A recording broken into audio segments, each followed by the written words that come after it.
The Tragedies of Euripides, Volume I*******, The Tragedies of Euripides. Literally translated or revised, with critical and explanatory notes, by Theodore Aloy Buckley, of Christ Church. Vol I. Hecuba, Orestes, Phoenici, Mede, Hippolytus, Alcestis, Bacchae, Heraclidae, Iphigenia in Aulide, and Iphigenia in Tauris.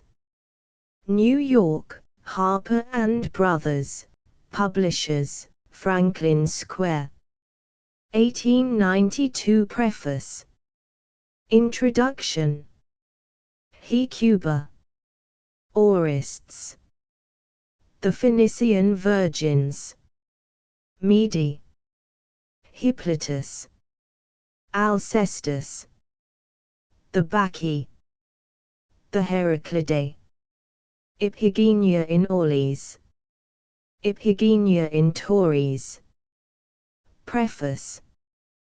The translations of the first 6 plays in the present volume were published at Oxford some years since, and have been frequently reprinted. They are now carefully revised according to Dindorf's text, and are accompanied by a few additional notes adapted to the requirements of the student. The translations of the Bacchae, Heraclidae, and the 2 Iphigenias, are based upon the same text, with certain exceptions, which are pointed out at the foot of the page. The annotations on the Iphigenias are almost exclusively critical, as it is presumed that a student who proceeds to the reading of these somewhat difficult plays, 1. will be sufficiently advanced in his acquaintance with the Greek drama to dispense with more elementary information. T. A. Buckley, Christ Church, Oxford. 1. The reader will obtain some notion of the difficulties alluded to, and the best mode of grappling with them, by consulting the recent Cambridge edition, published with English notes, IPH in Aulide, 1840, in Tauris, 1846, performances of great critical acumen, attributed to the present Bishop of Gloucester. Introduction. Euripides, son of Mnesarchus, was born in the island of Salamis, on the day of the celebrated victory, BC 480. His mother, Clito, had been sent thither in company with the other Athenian women, when Attica was given up, and the ships became at once the refuge of the male population, and the national defense. Mr. Donaldson, 1, well remarks, that the patronymic form of his name, derived from the Euripus, which was the scene of the first successful resistance offered to the Persian navy, shows that the attention of his parents was fully excited by the stirring events of the time. Notwithstanding the fact that his mother had been an herb seller, it is probable that his father was a man of some family. That he was at least possessed of ample means, is evident from the care and expense bestowed upon our poet's education. Under the tutorship of Anaxagoras, Prodicus, and Protagoras, he had studied both natural philosophy and rhetoric in its sophistical form. In gymnastic exercises he exhibited a successful prowess, being twice victorious in the Eleusinian and Thessene games. Of his skill in painting, some specimens were preserved at Megara. His appearance as a dramatist was at an earlier age than that of his predecessors, as he was only 25 years old when he produced the Pleiades, his first tragedy. On this occasion, he gained the 3rd prize in the tragic contests, but the first, 14 years after, and subsequently, with the Hippolytus in 428 BC. The peculiar tendency of some of the ideas expressed in his plays was the probable cause of the retirement of Euripides to Macedonia, where he obtained the friendship of King Archelaus. Perhaps, however, the unhappiness of his connubial state, arising from the infidelity of his two wives, might have rendered Athens a disagreeable place of abode for the woman-hating poet, especially when his domestic bliss was continually seasoned by the sarcastic jokes and allusions of his political enemy, Aristophanes. Moreover, his acquaintance with the talking philosopher, Socrates, must have been unfavorable to the continuance of his popularity. The fate of Pentheus in our author's noble play, the Bacchae, appears to have given origin to the tradition that he himself was torn to pieces by dogs. If we reflect that this play was probably the last of his works, the mistake seems a plausible one. The death of Euripides, which probably happened in the ordinary course of nature, has, like that of Aeschylus, been associated with the marvelous. The Athenians vainly craved the honor of giving a resting place to the ashes of their philosopher-poet. He was buried at Pella, but a cenotaph at Athens showed that his countrymen had not forgotten Euripides. His death took place BC 406. The inferiority of our author to the greater tragedians prevents our feeling much desire to enter upon the respective merits and demerits of his several plays, especially as we are completely anticipated by Schlegel, with whose masterly analysis every reader ought to be acquainted. Nevertheless, a few general remarks may, perhaps, be not wholly unprofitable. It has been truly remarked that tragedy, in no small degree, owed its downfall to Euripides. Poetry was gradually superseded by rhetoric, sublimity by earnestness, pathos by reasoning. Thus, Iphigenia and Macaria give so many good reasons for dying, that the sacrifice appears very small, and a modern wag in the upper regions of the theatre would, at the end of the speech of the latter heroine, almost have exclaimed, "Then why don't you die?" It has been said that our poet drew the characters of life as he found them, but bad as his characters are, they exhibit only a vulgar wickedness. Unable to portray a Clytemnestra, he revels in the continual paltriness of a Menelaus or Ulysses. As if he took a delight in the black side of humanity, he loves to show the strength of false reasoning, of sophistry antagonistic to truth, and of cold expediency in opposition to the natural feelings of humanity. From a similar reason, his occasional attempts at comedy degenerate into mere farce. We question whether the scene between Death and Apollo in the Alcestis could be surpassed in vulgarity, even by the modern school of English dramatists, while his exaggerations in the minor characters are scarcely to be surpassed by the lowest writer of any period. Under Euripides, the stage began gradually to approximate more closely to the ordinary and, at that time, debased character of Athenian society. A contempt for the Lacedaemonians, a passionate taste for the babbling and trickery of the forum, and an attempt to depreciate the social position and influence of the weaker sex, form the most unamiable features of this change. Yet we must allow that if Euripides has revelled in the amiabilities of a Melanippe or a Phaedra, in the gentle revenge of a Mede or Hecuba, he has at the same time given us an Alcestis, the only real example of genuine conjugal affection on the Greek stage. Nor must we forget that Euripides is a greater admirer of nature, a more complete delineator of her workings, than the two greater tragedians.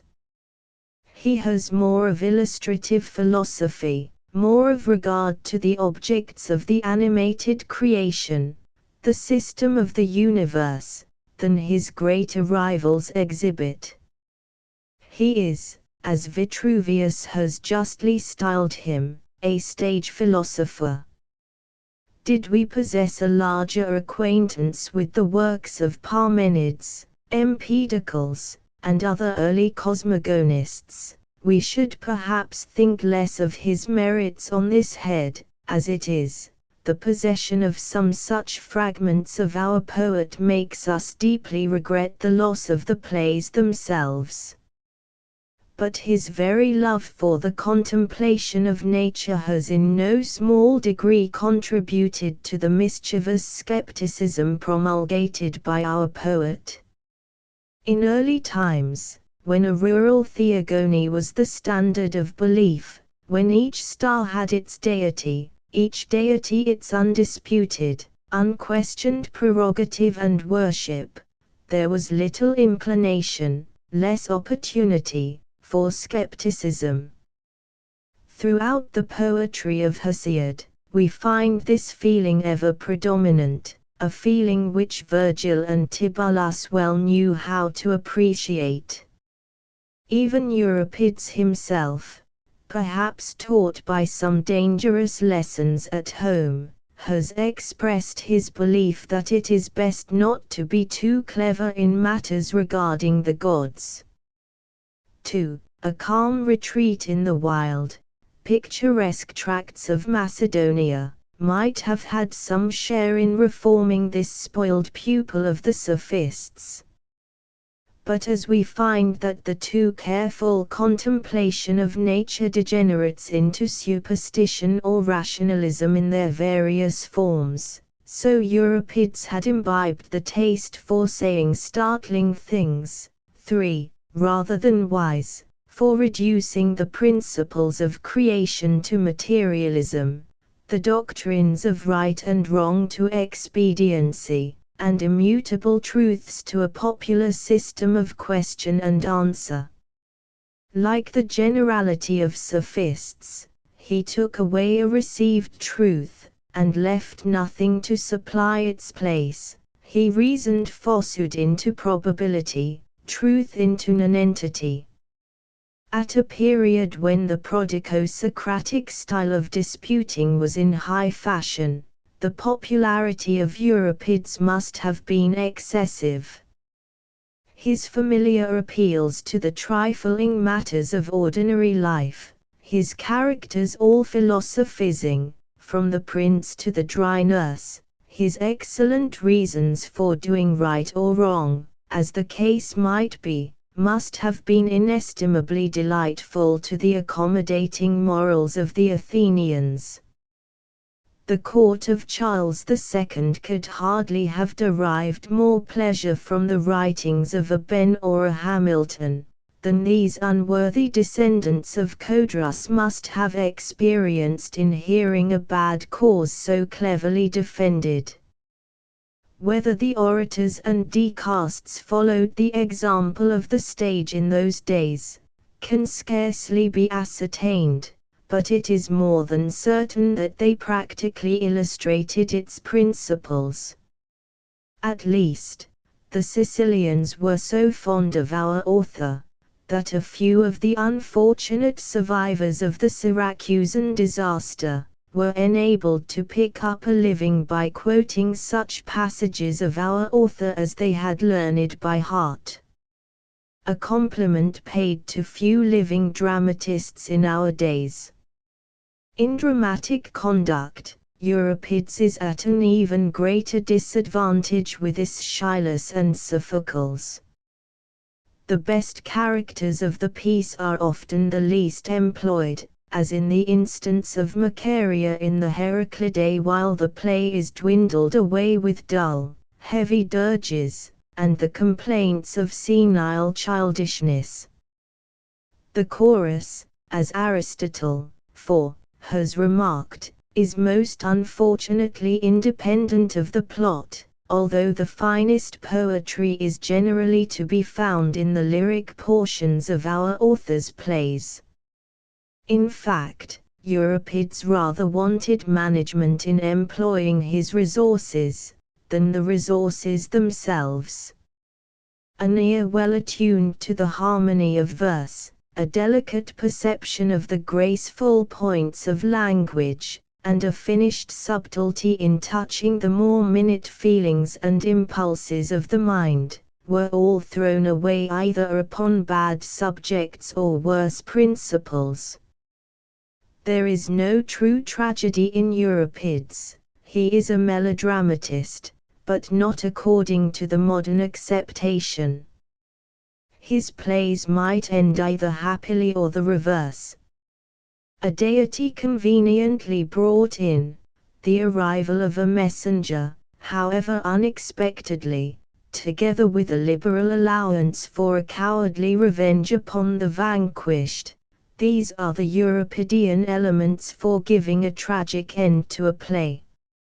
Nay, so great is the prodigality of slaughter throughout his dramas, that we can but imagine morbid cruelty to have formed a considerable ingredient in the disposition of Euripides. Even his pathos is somewhat tinctured with this taste for painful images.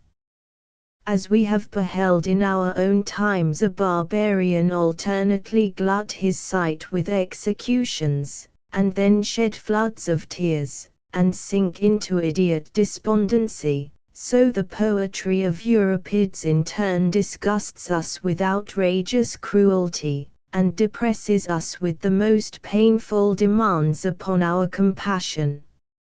In the lyric portions of his dramas, our poet has been far more successful.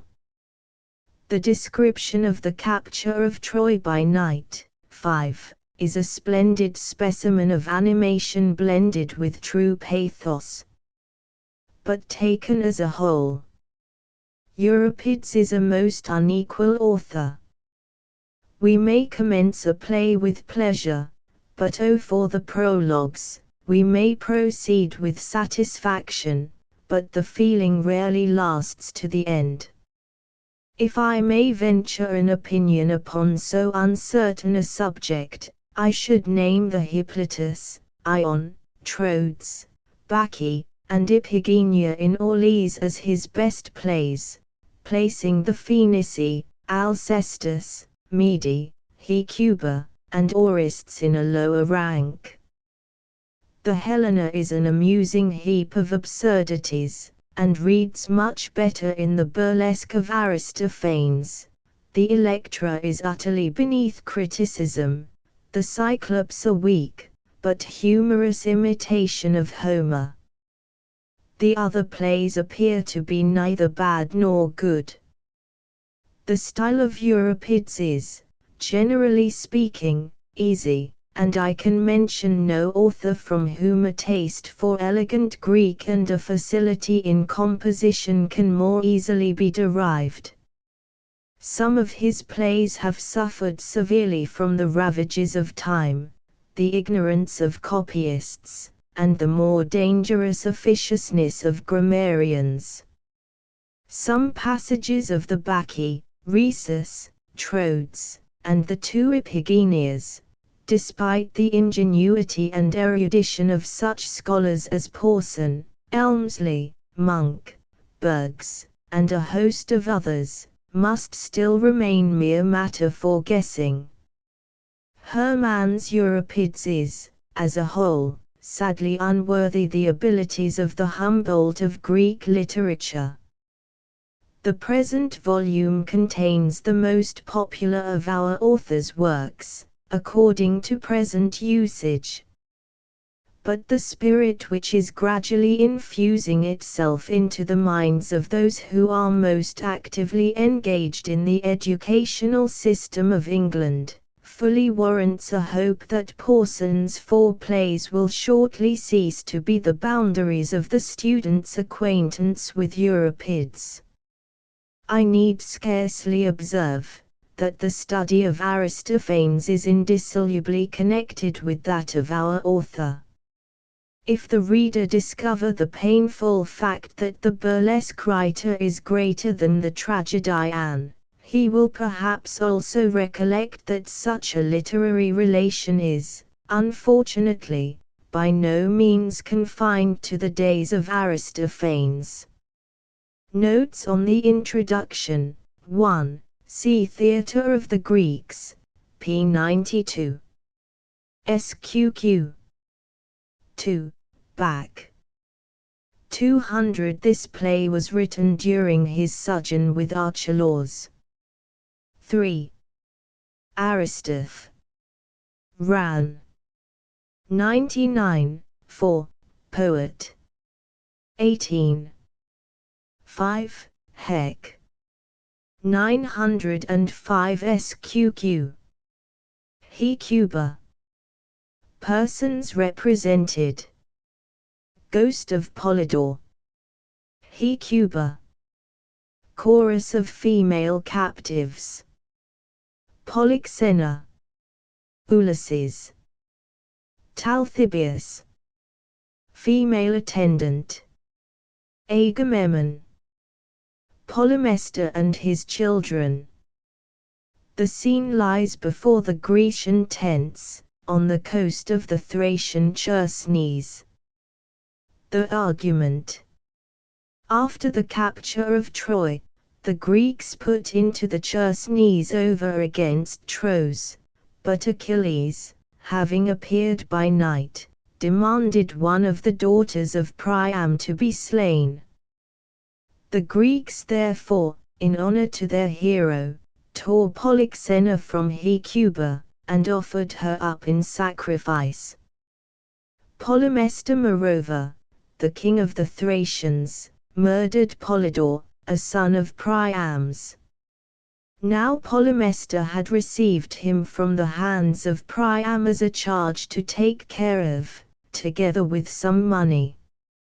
But when the city was taken, wishing to seize upon his wealth, he determined to dispatch him, and disregarded the ill-fated friendship that subsisted between them. But his body being cast out into the sea, the wave threw him up on the shore before the tents of the captive women. Hecuba, on seeing the course, recognized it, and having imparted her design to Agamemnon, sent for Polymestor to come to her with his sons, concealing what had happened, under pretense that she might discover to him some treasures hidden in Ilium. But on his arrival she slew his sons, and put out his eyes, but pleading her cause before the Greeks, she gained it over her accuser, Polymestor. For it was decided that she did not begin the cruelty, but only avenged herself on him who did begin it. Hecuba. Ghost of Polydore. I am present, having left the secret dwellings of the dead and the gates of darkness, where Pluto has his abode apart from the other gods. Polydore the son of Hecuba the daughter of Cisseus, 1, and Priam my sire, who when the danger of falling by the spear of Greece was threatening the city of the Phrygians, in fear, privately sent me from the Trojan land to the house of Polymestor, his Thracian friend, who cultivates the most fruitful soil of the Chersonese, ruling a warlike people with his spear. 2. But my father sends privately with me a large quantity of gold, in order that, if at any time the walls of Troy should fall, there might not be a lack of sustenance for his surviving children. But I was the youngest of the sons of Priam, on which account also he sent me privately from the land, for I was able neither to bear arms nor the spear with my youthful arm. As long then indeed as the landmarks of the country remained erect, and the towers of Troy were unshaken, and Hector my brother prevailed with his spear, I miserable increased vigorously as some young branch, by the nurture I received at the hands of the Thracian, my father's friend. But after that both Troy and the life of Hector were put an end to, and my father's mansions razed to the ground, and himself falls at the altar built by the god, slain by the blood-polluted son of Achilles, the friend of my father slays me, wretched man, for the Sarke of my gold, and having slain me threw me into the surf of the sea, that he might possess the gold himself in his palace. But I am exposed on the shore, at another time on the ocean's surge, borne about by many ebbings and flowings of the waves, unwept, unburied, but at present I am hastening on my dear mother's account, having left my body, borne aloft this day already the third, for so long has my wretched mother been present in this territory of the Chersonese from Troy. But all the Grecians, holding their ships at anchor, are sitting quiet on the shores of this land of Thrace. For Achilles the son of Peleus, appearing above his tomb, stayed all the army of the Grecians as they were directing homeward their sea-dipped oars, and asks to receive my sister Polyxena as a dear victim, and a tribute of honor to his tomb. And this he will obtain, nor will he be without this gift from his friends, and fate this day leads forth my sister to death. But my mother will see the two courses of her two children, both mine and the unhappy virgin's, for I shall appear on a breaker before the feet of a female slave, that I wretched may obtain sepulture, for I have successfully entreated those who have power beneath to find a tomb, and to fall into my mother's hands. As much then as I wish to have shall be mine, but I will withdraw myself out of the way of the aged Hecuba, for she is advancing her step beyond the tent of Agamemnon, dreading my phantom. Alas! O my mother, who, from kingly palaces, hast beheld the day of slavery, how unfortunate art thou now, in the degree that thou wert once fortunate. But some one of the gods counterpoising your state, destroys you on account of your ancient prosperity. Hecuba. Chorus. HEC. Lead onward, ye Trojan dames, the old woman before the tent, lead onward, raising up one now your fellow slave, but once your queen, take me, bear me, conduct me, support my body, holding my aged hand, and I, leaning on the bending staff of my hand, will hasten to put forward the slow motion of my joints. O lightning of Jove! O thou gloomy night! Why, I pray, am I thus disquieted in the night with terrors, with phantoms?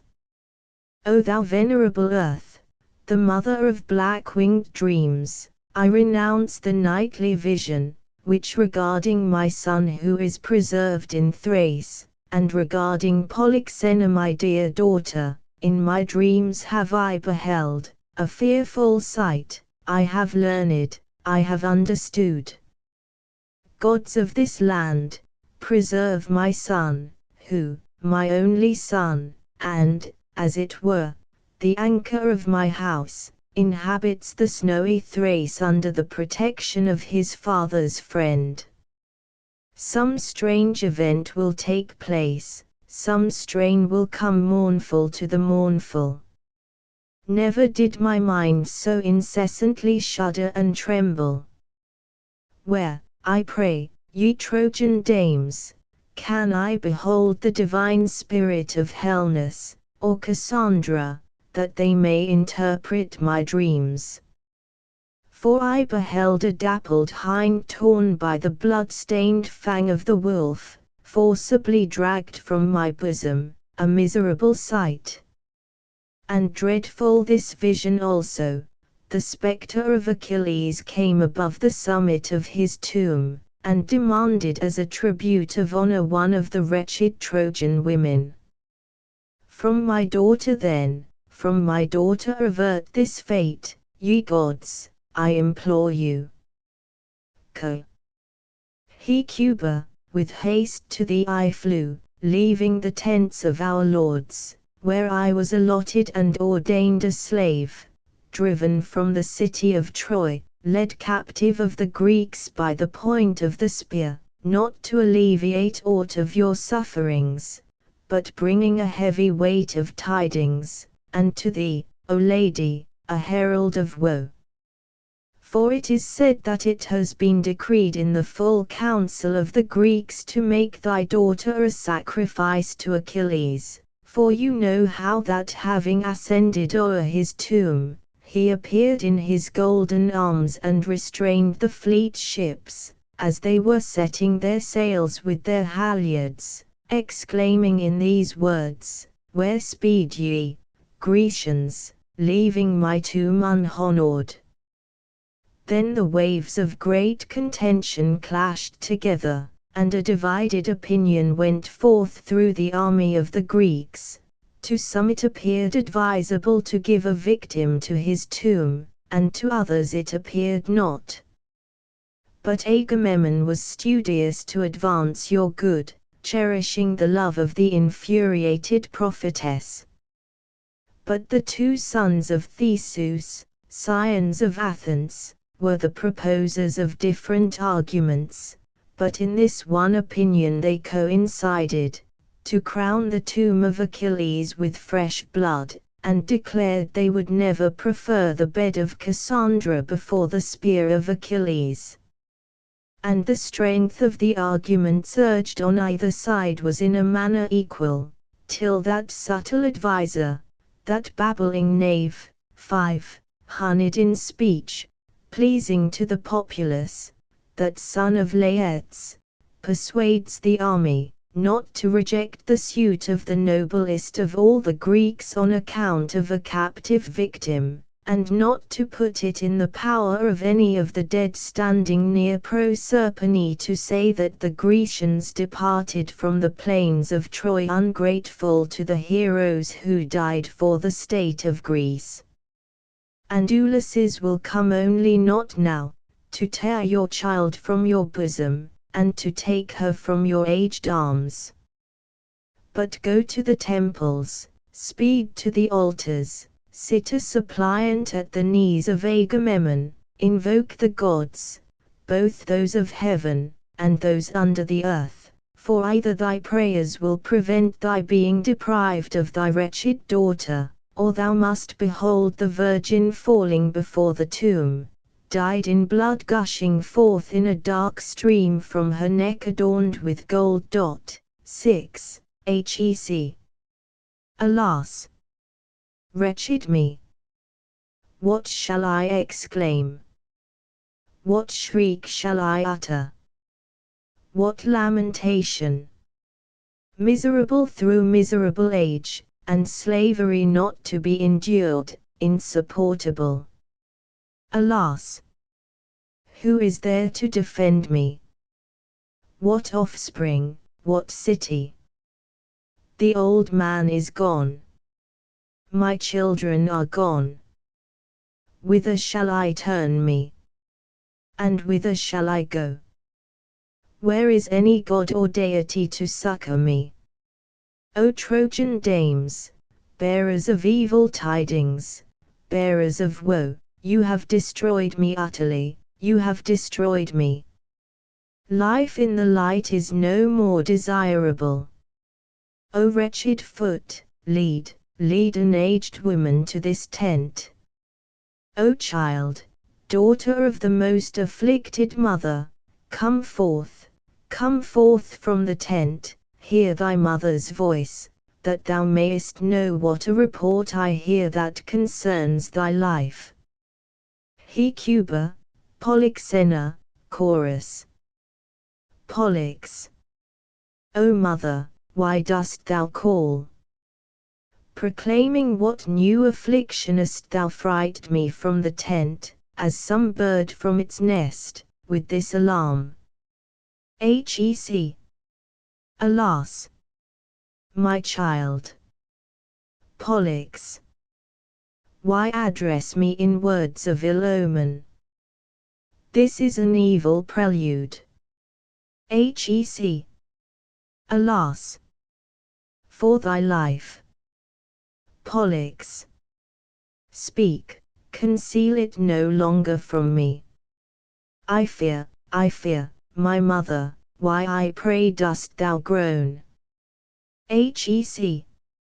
O child of an unhappy mother. Pollux. Why sayest thou this? Hec. My child, the common decree of the Greeks unites to slay thee at the tomb of the son of Peleus. Pollux. Alas, my mother. How are you relating unenviable ills? Tell me, my mother.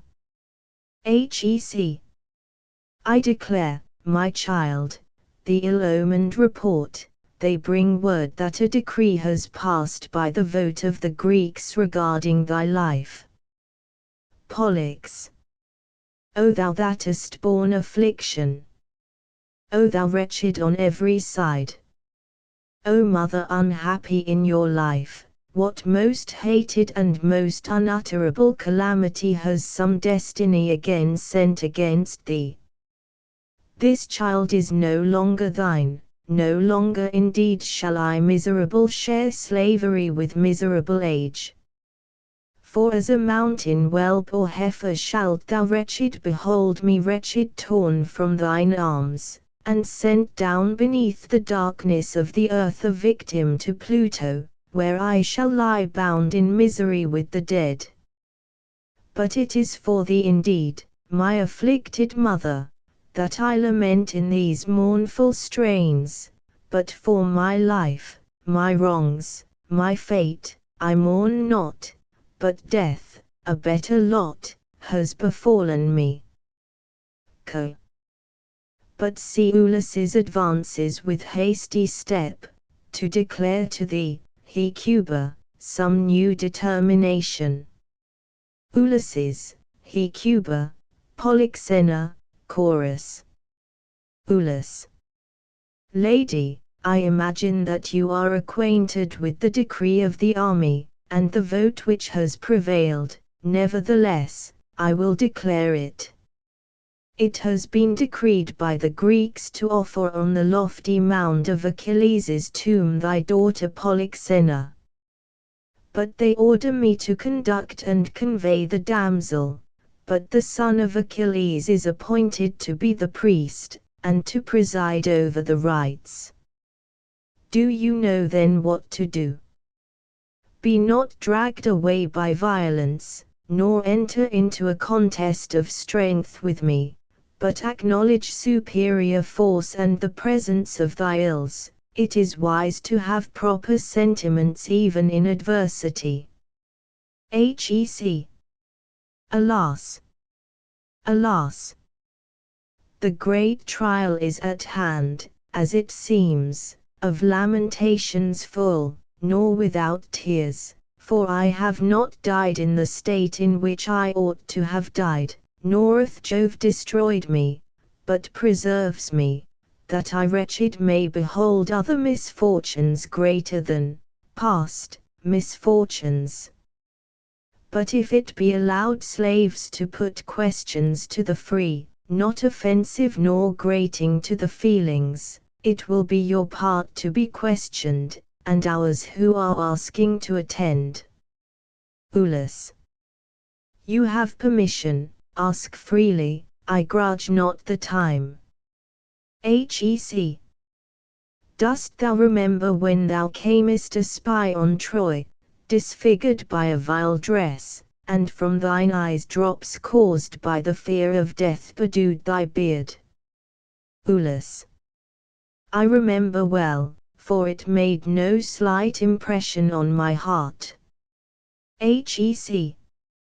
But Helen knew thee, and told me alone. Ulysses. I remember the great danger I encountered. Hec. And didst thou embrace my knees in thy humility? Ulysses.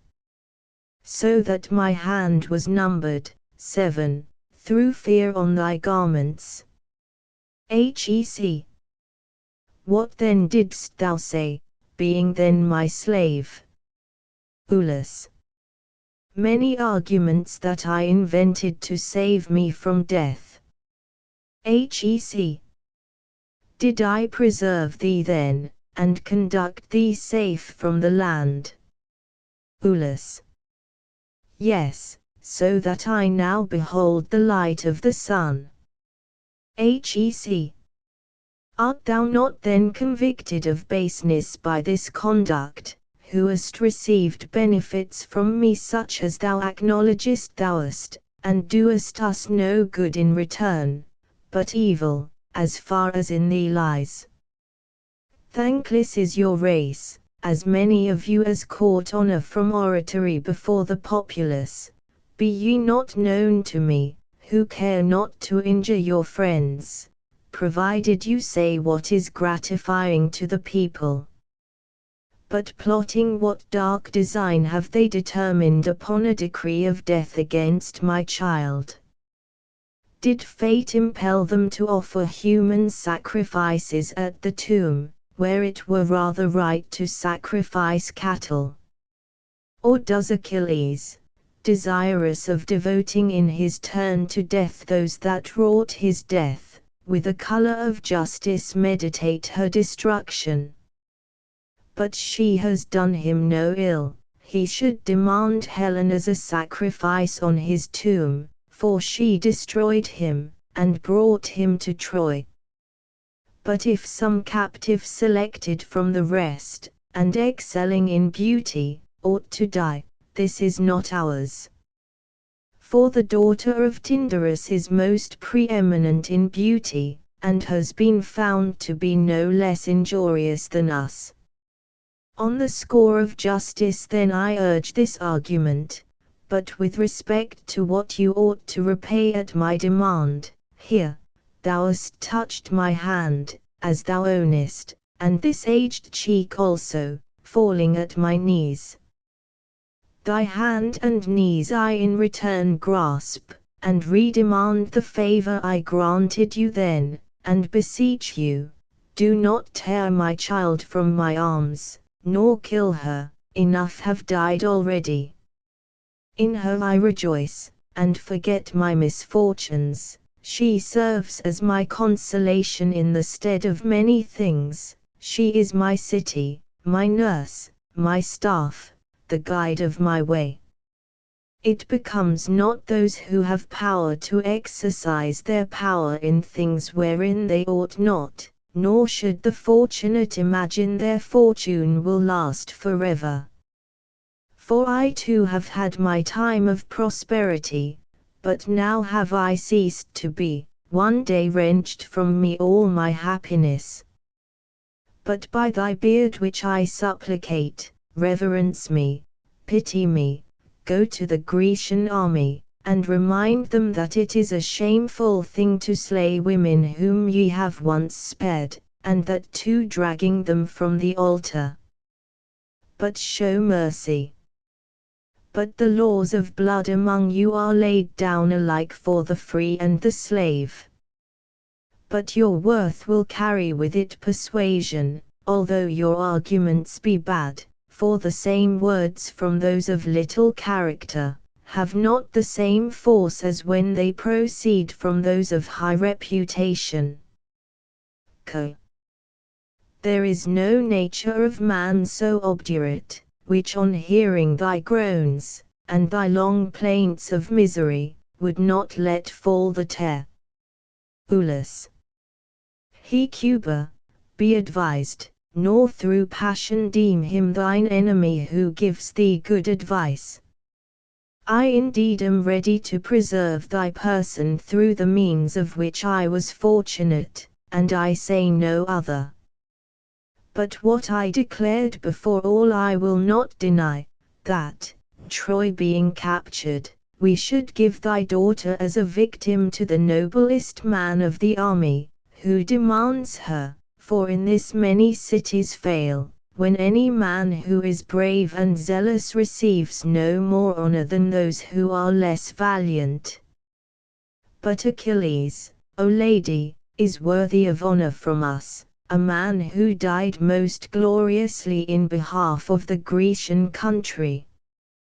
Were not then this disgraceful, if when living we treat him as a friend, but after he is gone we no longer treat him so? Well, what then will any one say, if there again should be an assembling of the army, and a contest with the enemy? Shall we fight or preserve our lives, seeing that he who falls lies unhonored? But for me at least, living from day to day, although I have but little, that little is sufficient, but I would wish that my monument should be beheld crowned with honor, for the gratification is for a long time. But if thou sayest thou sufferest affliction, hear this in return from me. There are with us aged matrons, and hoary sires, not less wretched than thou art, and brides bereft of the noblest husbands, whose ashes this land of Troy conceals. Endure this. But we, if we injudiciously determine to honor the brave man, shall incur the charge of folly. But you barbarians neither consider your friends as friends, nor do you hold up to admiration those who have died honorably. Thus shall Greece be prosperous, but you shall experience fortune corresponding to your counsels. Alas! Alas! How wretched is the state of slavery, and to endure indignities compelled by superior force. Note, B. Hec. O daughter, my words respecting thy death are vanished in the air, set forth in vain, but thou, if thou hast greater powers of persuasion than thy mother, use all thy influence, uttering every note as the throat of the nightingale, that thou mayest not be deprived of life. But fall before the knees of Ulysses in all the eloquence of grief, and persuade him, thou hast a pretext, for he also hath children, so that he may be inclined to pity thy fortune. Pollux. I see, Ulysses, that thou art hiding thy hand beneath thy robe, and turnest thy face away, that I may not touch thy beard. Be not afraid, thou hast avoided my suppliant Jove, for I will follow thee both on account of fate, and even wishing to die, but if I were not willing, I should appear base, and too fond of life. For wherefore should I live, whose father was monarch of all the Trojans, this my dawn of life? Then was I nurtured under fair hope, a bride for princes, having no small competition for my hand, to whose palace and hearth I should come. But I, wretched now, was mistress among the Trojan women, and conspicuous in the train of virgins, equal to goddesses, death only excepted. But now I am a slave. First of all, the very name, not being familiar, persuades me to love death. Then perhaps I might meet with masters cruel in disposition, who will buy me for silver, the sister both of Hector and many other heroes. And imposing the task of making bread in his palace, will compel me, passing the day in misery, both to sweep the house, and stand at the loom. And some slave somewhere purchased will defile my bed, before wooed by princes. This never shall be. I will quit this light from mine eyes free, offering my body to Pluto. Lead on then, Ulysses, conduct me to death, for I see neither confidence of hope, nor of expectation, present to me that I can ever enjoy good fortune. But do thou, my mother, in no wise hinder me by your words or by your actions, but assent to my death before I meet with indignities unsuited to my rank. For one who has not been accustomed to taste misfortunes bears indeed, but grieves, to put his neck under the yoke.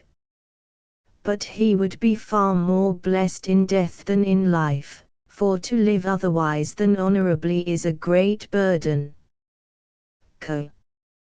It is a great and distinguishing feature among men to be born of generous parents, and the name of nobility of birth among the illustrious, proceeds from great to greater still. Hec. You have spoken honorably, my daughter, but in that honorable dwells grief. But if the son of Peleus must be gratified, and you must escape blame, Ulysses, kill not her, but leading me to the pyre of Achilles, strike me, spare me not. I brought forth Paris, who destroyed the son of Thetis, having pierced him with his arrows. Ulysses. The phantom of Achilles did not demand that thou, O aged lady, but that thy daughter here should die. Hec. Do thou then at least slay me with my daughter, and there will be twice the libation of blood for the earth, and the dead who makes this request. Ulysses. Thy daughter's death suffices, one must not be heaped on another, would that we required not even this one. Hec. There is a strong necessity for me to die with my daughter. Ulysses. How so? For I am not aware of any master that I have. Hec. As the ivy the oak, so will I clasp her. Ulysses. Not so, if you will take the advice of your superiors in knowledge. Hec. Never will I willingly quit my child here. Ulysses. Nor will I leave this place without the virgin. Pollux. Mother, be persuaded, and thou, son of Laertes, be gentle to a parent with reason moved to anger. But thou, O wretched mother, contend not with conquerors. Dost thou wish to fall on the earth and to wound thy aged flesh dragged by violence, and to suffer the indignity of being torn by a youthful arm? Which things you will suffer. Do not, I pray thee, for it is not seemly. But, my dear mother, give me thy beloved hand, and grant me to join cheek to cheek, since never hereafter, but now for the last time shall I behold the rays of the sun and his bright orb. Receive my last address, O mother. O thou that bear'st me, I am going below. Hec. And I, O daughter, shall be a slave in the light of day. Pollux. without the bridegroom, without the bridal song, which I ought to have obtained. Hec. Mournful thou, my child, but I am a wretched woman. Pollux. There shall I lie in darkness far from thee. Hec. Alas me, what shall I do? Where end my life? Pollux. I shall die a slave, born of a free father. Hec. But I bereft indeed of 50 children. Pollux. What message shall I bear to Hector, and to thy aged husband? Hec. Tell them that I am most miserable of all women. Pollux. O ye breasts that tenderly nursed me! Hec. O daughter of an untimely and unhappy fate! Pollux.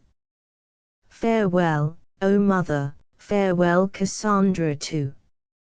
Hec. Others farewell, but this is not for thy mother. Pollux. Farewell, my brother Polydore, among the warlike Thracians. Hec. If he lives at least, but I doubt, so unfortunate am I in everything. Pollux.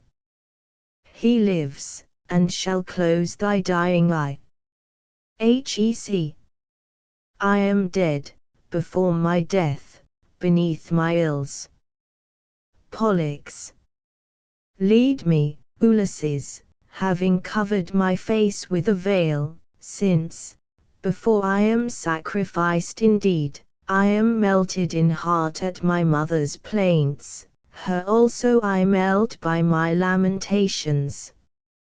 O light, for yet it is allowed me to express thy name, but I have no share in thee, except during the time that I am going between the sword and the pyre of Achilles. Hec. Ah me! I faint, and my limbs fail me.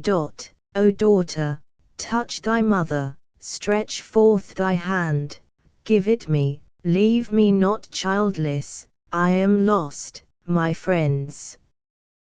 Would that I might see the Spartan Helen, the sister of the twin sons of Jove, thus, for through her bright eyes that most vile woman destroyed the happy Troy. Gale, gale of the sea, 8, which waftest the swift barks bounding through the waves through the surge of the ocean, whither wilt thou bear me hapless? To whose mansion shall I come, a purchased slave?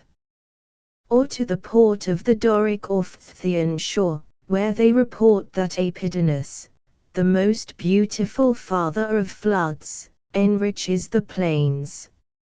Or wilt thou bear me hapless urged by the maritime oar, passing a life of misery in my prison house, to that island, 9, where both the firstborn palm tree and the laurel shot forth their hallowed branches to their beloved Latona, emblem of the divine parturition?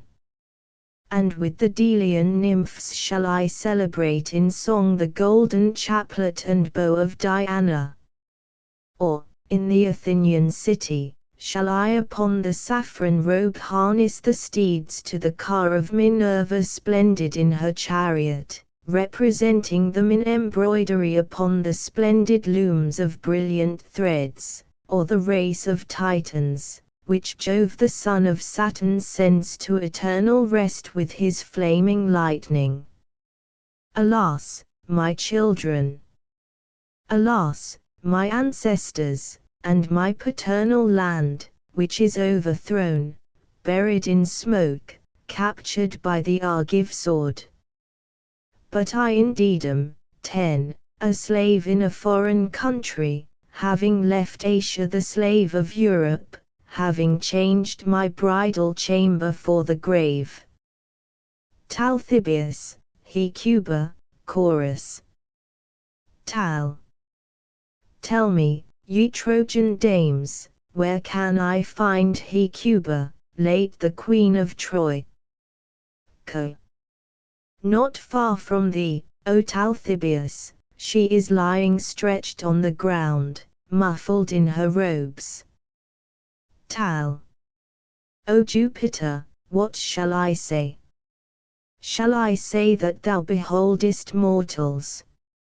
Or that they have to no end or purpose entertained false notions, who suppose the existence of a race of deities, and that fortune has the sovereign control over men? Was not this the queen of the opulent Phrygians? Was not this the wife of the all-blessed Priam? And now all her city is overthrown by the spear, but she a captive, aged, childless, lies on the ground defiling her ill-fated head with the dust. Alas! Alas! I too am old, but rather may death be my portion before I am involved in any such debasing fortune. Stand up, O unhappy, raise thy side, and lift up thy hoary head. Hec. Let me alone, who art thou that sufferest not my body to rest? Why dost thou, whoever thou art, disturb me from my sadness? Tal. I am here, Talthybius, the herald of the Greeks, Agamemnon having sent me for thee, O lady. Hec. Hast thou come then, thou dearest of men, it having been decreed by the Greeks to slay me too upon the tomb? Thou wouldest bring dear news indeed. Then haste we, let us speed with all our might, lead on, old man. Tal. I am here and come to thee, O lady, that thou mayest entomb thy dead daughter. Both the two sons of Atreus and the Grecian host send me. Hec. Alas! What wilt thou say? Art thou not come for me as doomed to death, but to bring this cruel message? Thou art dead, my child, torn from thy mother, and I am childless as far as regards thee, O wretch that I am. But how did ye slay her? Was it with becoming reverence? Or did ye proceed in your butchery as with an enemy, O old man? Tell me, though you will relate no pleasing tale. Tal. Twice, O lady, thou desirest me to indulge in tears through pity for thy daughter. For both now while relating the mournful circumstance shall I but do this as did I then at the tomb when she perished. The whole host of the Grecian army was present before the tomb, at the sacrifice of thy daughter. But the son of Achilles taking Polyxena by the hand, placed her on the summit of the mound, but I stood near him. And there followed a chosen band of illustrious youths in readiness to restrain with their hands thy daughter's struggles. Then the son of Achilles took a full-crowned goblet of entire gold, and poured forth libations to his deceased father, and makes signal to me to proclaim silence through all the Grecian host. And I standing forth in the midst, thus spoke. Be silent, O ye Greeks, let all the people remain silent, silence, be still. And I made the people perfectly still.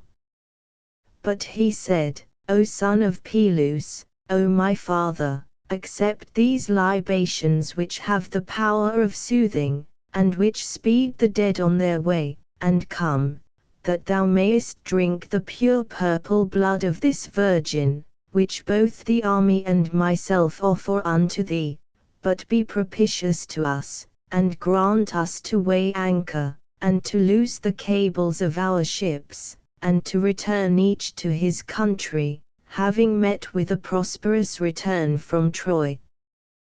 Thus much he said, and all the army joined in the prayer. Then taking by the hilt his sword decked with gold, he drew it from its scabbard, and made signs to the chosen youths of the Greeks to hold the virgin. But she, when she perceived it, 11, uttered this speech, O Argives, ye that destroyed my city, I die willingly, let none touch my body, for I will offer my neck to the sword with a good heart. But, by the gods, let me go free while ye kill me, that I may die free, for to be classed as a slave among the dead, when a queen, is what I am ashamed of. But the people murmured assent, and King Agamemnon ordered the young men to quit the virgin, but they, soon as they heard the last words of him who had the seat of chief authority among them, let go their hold, and she, on hearing this speech of her lords, took her robe, and rent it, beginning from the top of her shoulder down to her waist, and showed her breasts and bosom beauteous, as a statue's, and bending her knee on the ground, spoke words the most piteous ever heard, Lo! Strike, if this bosom thou desirest, O youth, or wouldest thou rather under the neck, here is this throat prepared. But he at once resolved and unresolved through pity of the virgin, cuts with the sword the passage of her breath, and fountains of blood burst forth. But she, in death, showed much care to fall decently, and to veil from the eyes of men what ought to be concealed. But after that she breathed forth her spirit under the fatal blow, not one of the Greeks exercised the same offices, but some scattered leaves from their hands on the dead, some heap the funeral pile, bringing whole trunks of pines, but he that would not bring, heard rebukes of this sort from him that was thus employed, Standest thou idle, thou man of most mean spirit? Hast in thy hand no robe, no ornament for the maiden? Hast thou naught to give to her so exceeding brave in heart and most noble in soul? These things I tell thee of the death of thy daughter, but I behold thee at once the most happy, at once the most unhappy of all women in thine offspring. Dreadful calamities have risen fierce against the house of Priam, such the hard fate of the gods. O daughter, which of my ills I shall first attend to, amidst such a multitude, I know not, for if I touch on any, another does not suffer me, and thence again some fresh grief draws me aside, succeeding miseries upon miseries. And now I cannot obliterate from my mind thy sufferings, so as not to bewail them, but excess of grief hast thou taken away, having been reported to me as noble.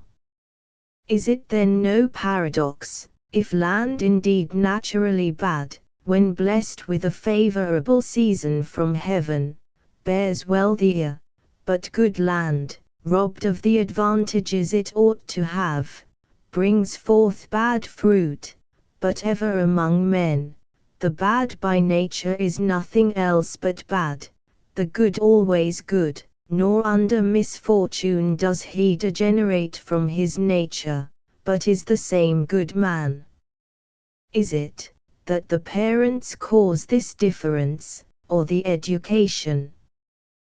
The being brought up noblieth indeed in it the knowledge and principles of goodness, but if one is acquainted well with this, he knows what is vicious, having already learned it by the rule of virtue. And this indeed has my mind been ejaculating in vain. But do thou go, and signify these things to the Greeks, that no one be suffered to touch my daughter, but bid them keep off the multitude. In so vast an army the rabble are riotous, and the sailors' uncontrolled insolence is fiercer than fire, and he is evil, who does not evil. But do thou, my old attendant, taking an urn, fill it with sea water, and bring it hither, that I may wash my girl in her last bath, the bride no bride now, and the virgin no longer a virgin, wash her, and lay her out, according to her merits. Whence can I? This I cannot, but as I can, I will, for what can I do? And collecting ornaments from among the captured women, who dwell beside me in these tents, if any one, unobserved by our new lords, has by her any stolen memorial of her home. O state of my house, O mansions once happy! O Priam, of vast wealth possessed, and supremely blessed in thine offspring, and I too, this aged woman, the mother of such children. How have we come to nothing, bereft of our former grandeur? And yet still forsooth we are elated, one of us in his gorgeous palaces, another, when honored among his citizens. These are nothing. In vain the counsels of the mind, and the tongue's boast. He is most blessed, to whom from day to day no evil happens. Chorus. Against me was it fated that calamity, against me was it fated that woe should spring, when Paris first hewed the pine in Ida's forest, preparing to cut his way over the ocean surge to the bed of Helen, the fairest that the sun's golden beams shine upon. For toils, and fate more stern than toils, close us round, and from the folly of one came a public calamity fatal to the land of Simois, and woes springing from other woes, and when the dispute was decided, which the shepherd decided between the three daughters of the blessed gods on Ida's top, for war, and slaughter, and the desolation of my palaces. And many a Spartan virgin at her home on the banks of the fair flowing Eurotas sighs while bathed in tears, and many an aged matron strikes her hand against her hoary head, for her children who have perished, and tears her cheek making her nails all blood-stained with her wounds. Female attendant, chorus, Hecuba. ATT. O attendants, where, I pray, is the all-wretched Hecuba, who surpasses the whole race of man and womankind in calamities? No one shall wrest from her the crown. But what dost thou want, O wretch, in thy words of ill omen?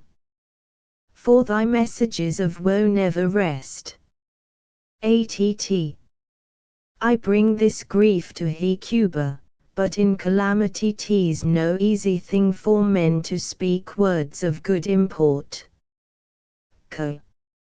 And see, she is coming out of the house, and appears in the right time for thy words.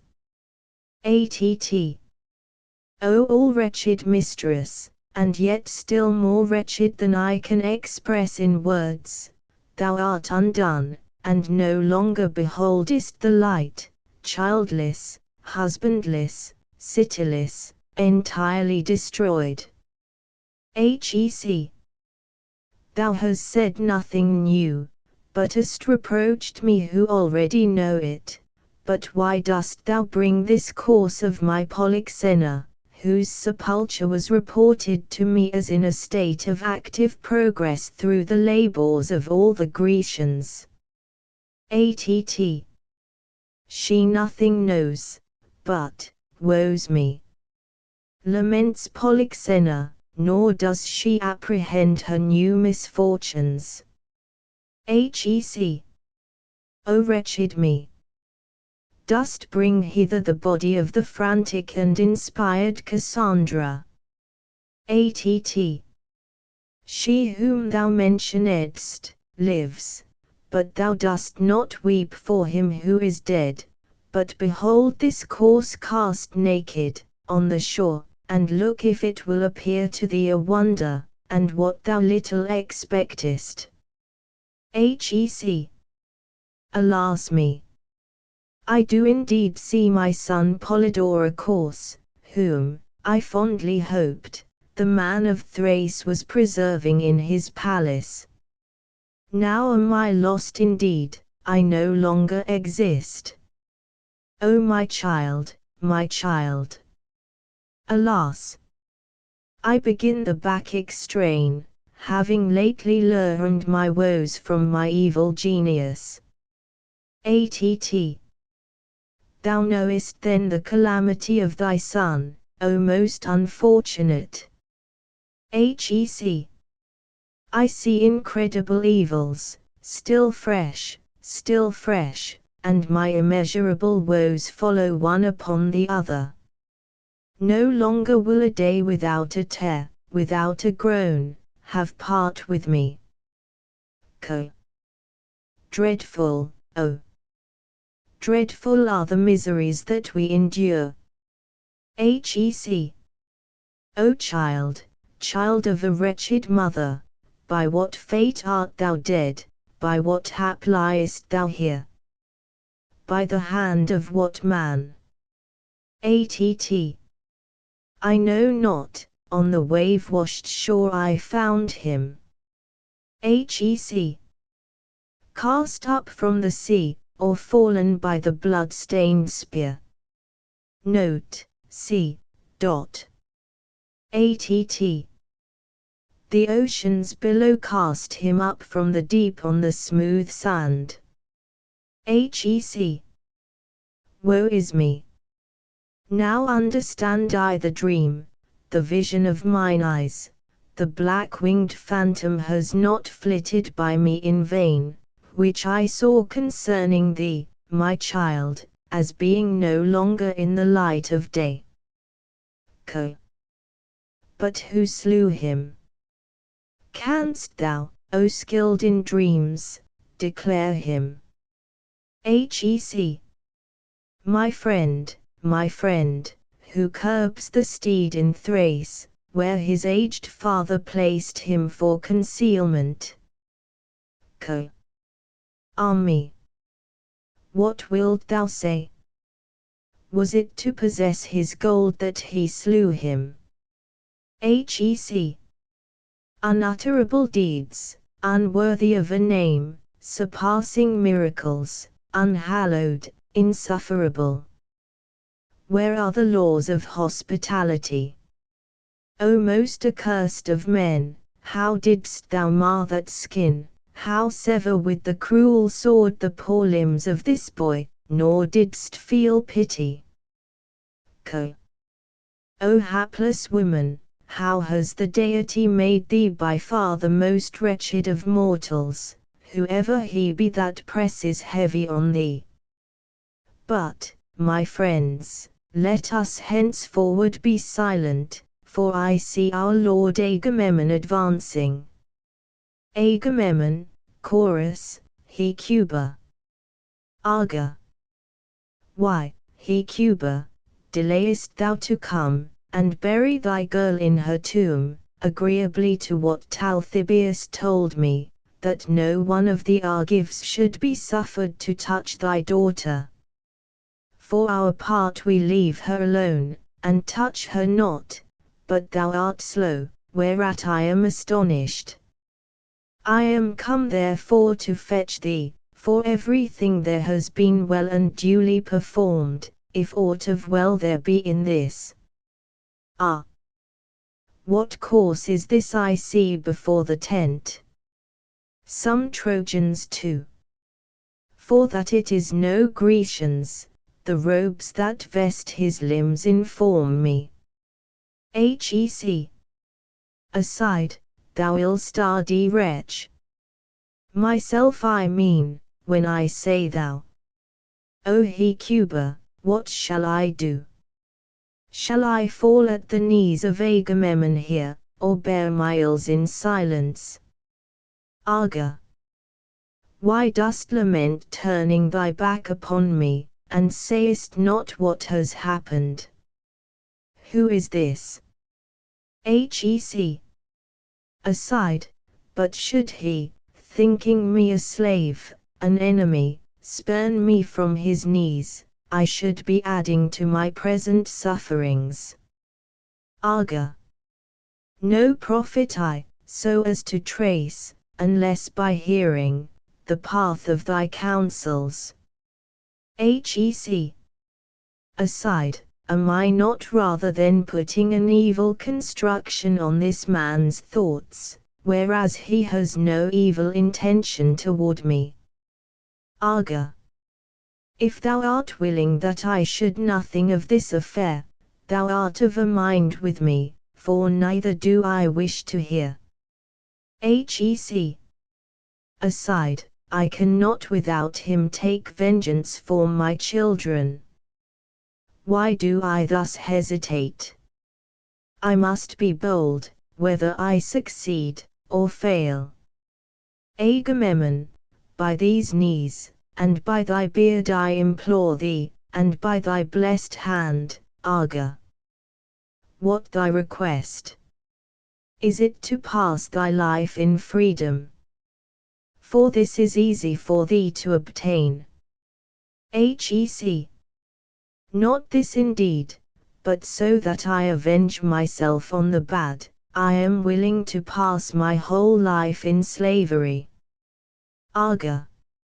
And for what assistance dost thou call on me? Hec. In none of those things which thou imaginest, O king. Seest thou this course, o'er which I drop the tear? Arga. I see it, thy meaning however I cannot learn from this. Hec. Him did I once bring forth, him bore I in my bosom. Arga. Is this indeed one of thy children, O unhappy woman? Hec. It is, but not of the sons of Priam who fell under the walls of Troy. Arga. Didst thou then bear any other besides those, O lady? Hec. In vain, as it appears, this whom you see. Arga.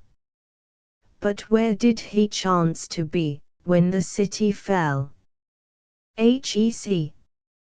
His father sent him out of the country, dreading his death. Arga. Whither, having removed him alone of his children then alive? Hec. To this country, where he was found a corse. Arga. To him who is king over this state, to Polymestor. Hec. Hither was he sent, the guardian of gold, which proved most destructive to him. Arga. By whose hand then he is dead, and having met with what fate? Hec. By whom else should he? The Thracian host slew him. Arga. O wretch! Was he so inflamed with the desire of obtaining the gold? Hec. Even so, after he had heard of Troy's disasters. Arga. And where didst thou find him, or who brought the body? Hec. She, meeting with it on the seashore. Arga. In quest of it, or occupied in some other employment. Hec. She was going to bring from the sea wherewith to bathe Polyxena. Arga. This friend then, as it seems, murdered him, and after that cast him out. Hec. To toss upon the waves thus gashing his body. Arga. O thou unhappy from thy unmeasured ills. Hec. I perish, no woe is left, O Agamemnon. Arga. Alas! Alas! What woman was ever so unfortunate? Hec. There is none, except you reckon misfortune herself. But for what cause I fall at thy knees, now hear, if I appear to you to suffer these ills justly, I would be reconciled to them, but if otherwise, be thou my avenger on this man, this most impious of false friends, who revering neither the gods beneath, 12, the earth, nor the gods above, hath done this most unholy deed, having often partaken of the same table with me, and in the list of hospitality the first of my friends, and having met with whatever was due, 13, and having received a full consideration for his services, 14, slew him, and deigned not to give him a tomb, which he might have given, although he purposed to slay him, but cast him forth at the mercy of the waves.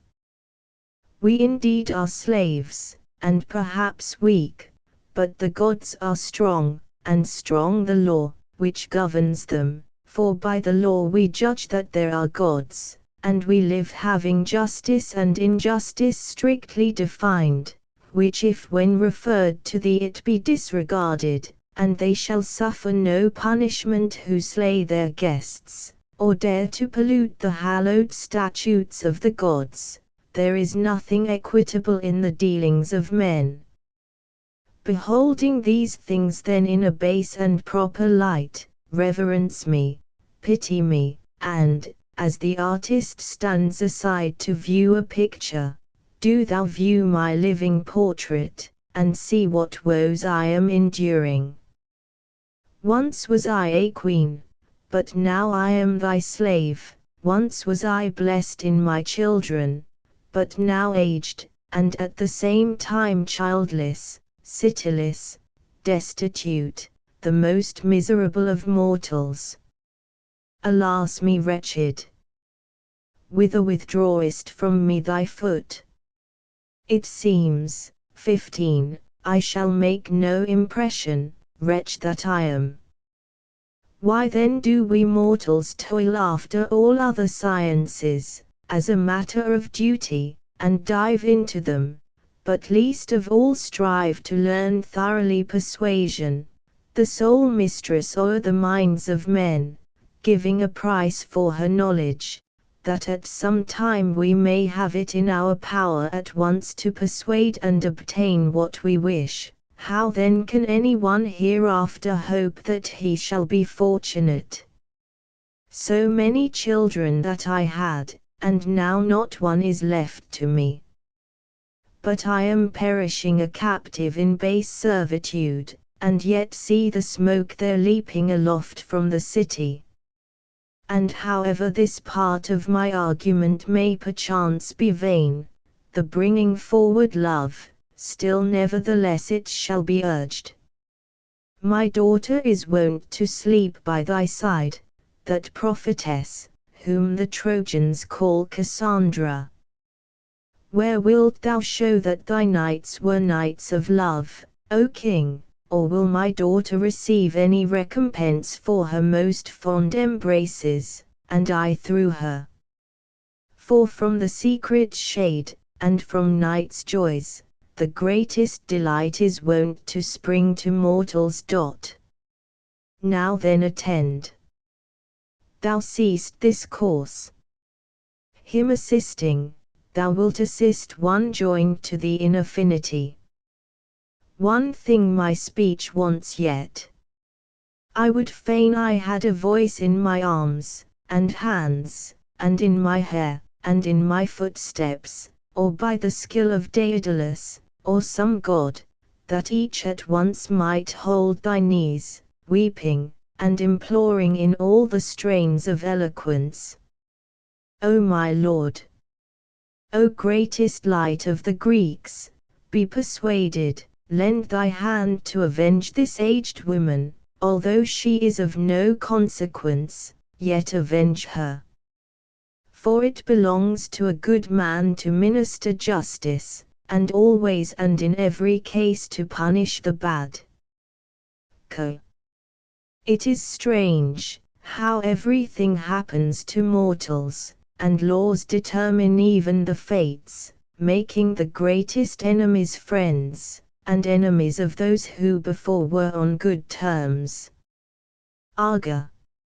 O Hecuba, have pity both on thee and thy son, thy misfortunes, and thy suppliant touch, and I am willing in regard both to the gods and to justice, that this impious host should give thee full revenge, provided a way could be found, that both you might be gratified, and I might in the eyes of the army not seem to meditate this destruction against the king of Thrace for Cassandra's sake.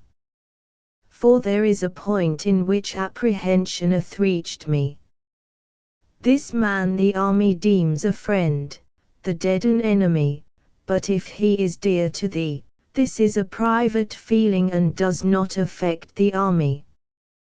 Wherefore consider, that thou hast me willing to labor with thee, and ready to assist thee, but backward, should I be murmured against among the Greeks. Alas! No mortal is there who is free.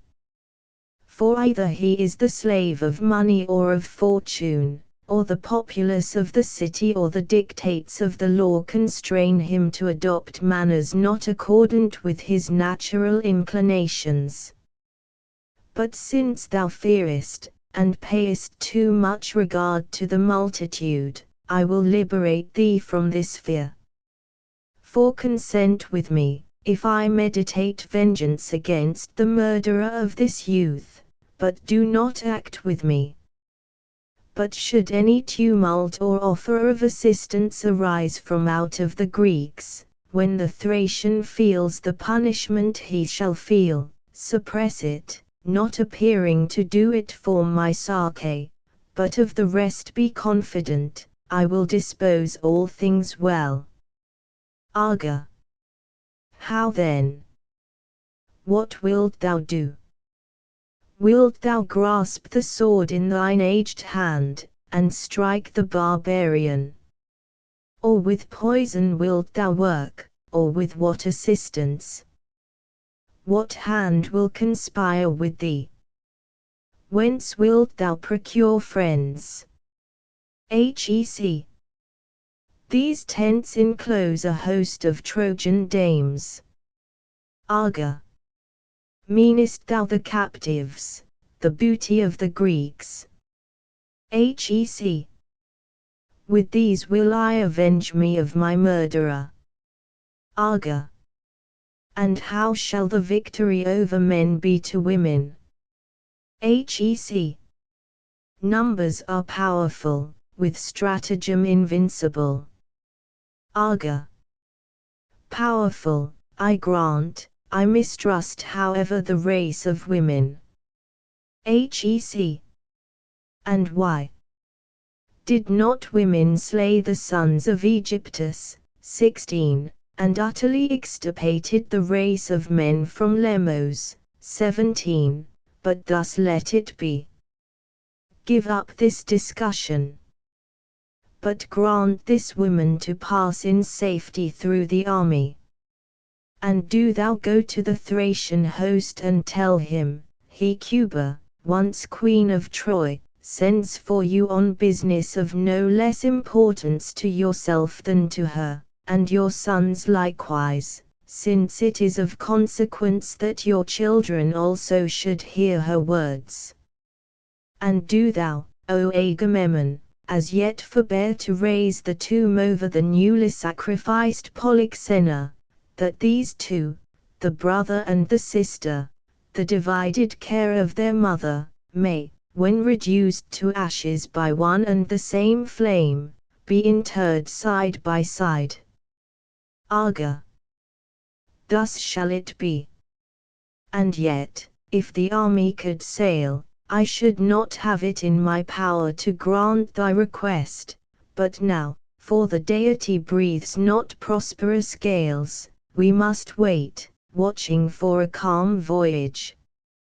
But may things turn out well some way or other, for this is a general principle among all, both individuals in private and states, that the wicked man should feel vengeance, but the good man enjoy prosperity. Chorus. O thou, my country of Troy, no longer shall thou be called the city of the invincible, such a cloud of Grecians envelops thee, with the spear having destroyed thee. And thou hast been shorn of thy crown of turrets, and thou hast been discolored by the dismal blackness of smoke, hapless city, no longer shall I tread my steps in thee. In the midnight hour I perished, when after the feast sweet sleep is scattered over the eyes. And my husband, from the song and cheerful sacrifice retired, was sleeping peacefully in my bed, his spear on its peg, no more dreaming to behold the naval host of the Greeks treading the streets of Troy. But I was binding my braided hair with fillets fastened on the top of mine head, looking into the round polished surface of the golden mirror, that I might get into my bed prepared for me. On a sudden a tumultuous cry penetrated the city, and this shout of exhortation was heard in the streets of Troy, when indeed, ye sons of Grecians, when, if not now, will ye return to your homes having overthrown the proud citadel of Ilium? And having left my dear bed, in a single robe, like a Spartan virgin, flying for aid to the venerable shrine of Diana, I hapless fled in vain. And I am dragged, after having seen my husband slain, to the ocean waves, and casting a distant look back upon my city, after the vessel had begun her way in her return to Greece, and divided me from the land of Troy, I wretched fainted through anguish. And consigning to curses Helen, the sister of the twin brothers, and the Idaean shepherd, the ruthless Paris, since his marriage, no marriage, but some fury's hate hath utterly destroyed me far from my native land, and hath driven me from my home. Whom may the ocean refuse ever to bear back again, and may she never reach again her paternal home. Polymestor, Hecuba, Chorus. Poly. O Priam, thou dearest of men, and thou most dear Hecuba, at thy sight I weep for thee, and thy city, and thy daughter who has lately died. Alas! There is nothing secure, neither glory, nor when one is faring well is there a certainty that he will not fare ill. But the gods mingle these things promiscuously to and fro, making all confusion, so that we through ignorance may worship them. But wherefore should I utter these plaints, which in no way tend to free thee from thy former calamities? But thou, if thou hast aught to blame for my absence, forbear, for I chanced to be afar off in the middle of my Thracian territories, when thou camest hither, but soon as I returned, as I was already setting out from my house, this maid of thine met me for the self-same purpose, and delivered thy message, which when I had heard, I came. Hec. O Polymestor, I am ashamed to look thee in the face, sunk as I am in such miseries, for before one who has seen me in prosperity, shame overwhelms me, being in the state in which I now am, nor can I look upon thee with unmoved eyes. But impute not this to any enmity I bear thee, but there are other causes, and in some degree this law, that women ought not to gaze at men. Polly. And 'tis indeed no wonder, but what needest thou of me? For what purpose didst thou send for me to come from home? Hec. I am desirous of communicating a private affair of my own to thee and thy children, but order thy attendants to retire from these tents. Polly. Depart, for here to be alone is safe.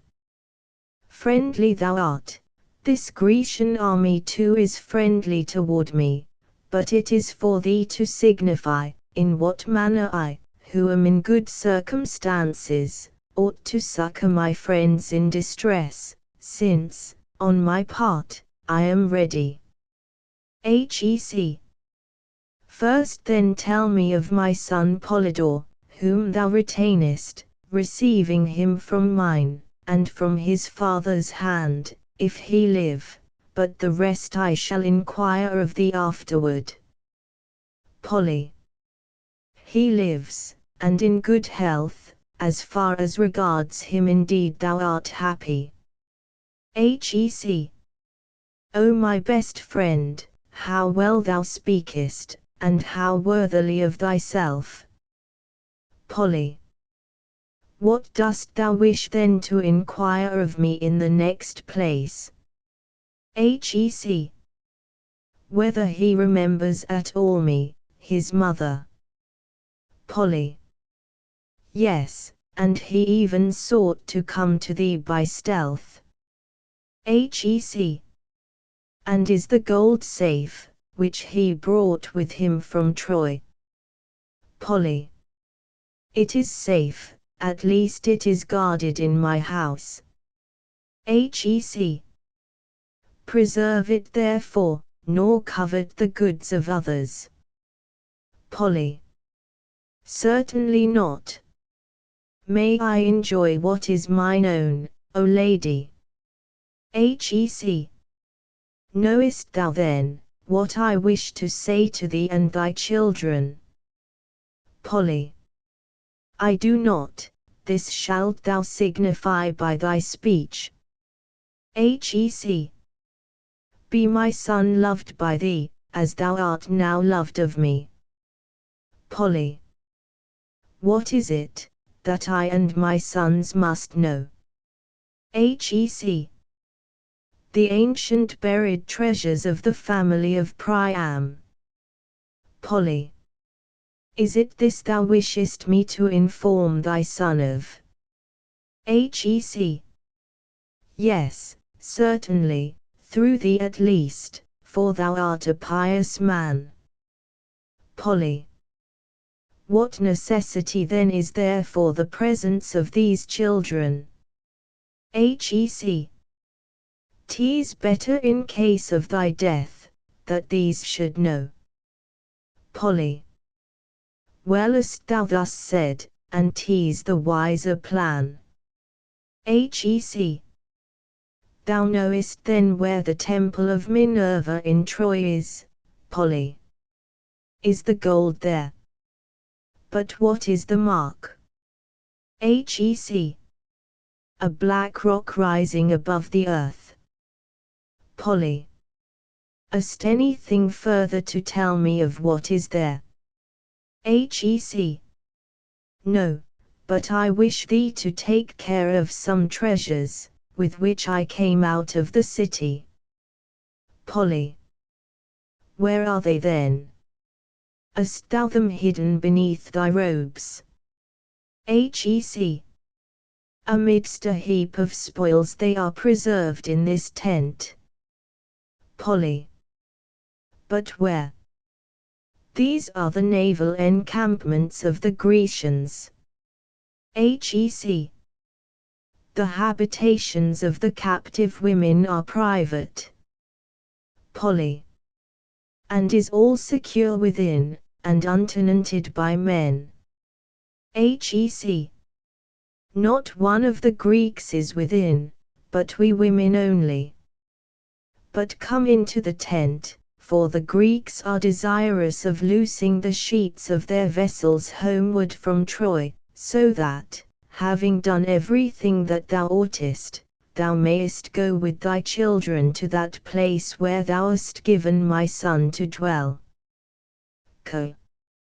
Not yet hast thou suffered, but peradventure thou wilt suffer vengeance, as a man falling headlong into the gulf where no harbour is, shalt thou be hurled from thy dear heart, having lost thy life winking sad smiley 18, for where the rites of hospitality coincide, 19, with justice, and with the gods, on the villain who dares to violate these destructive indeed impends the evil.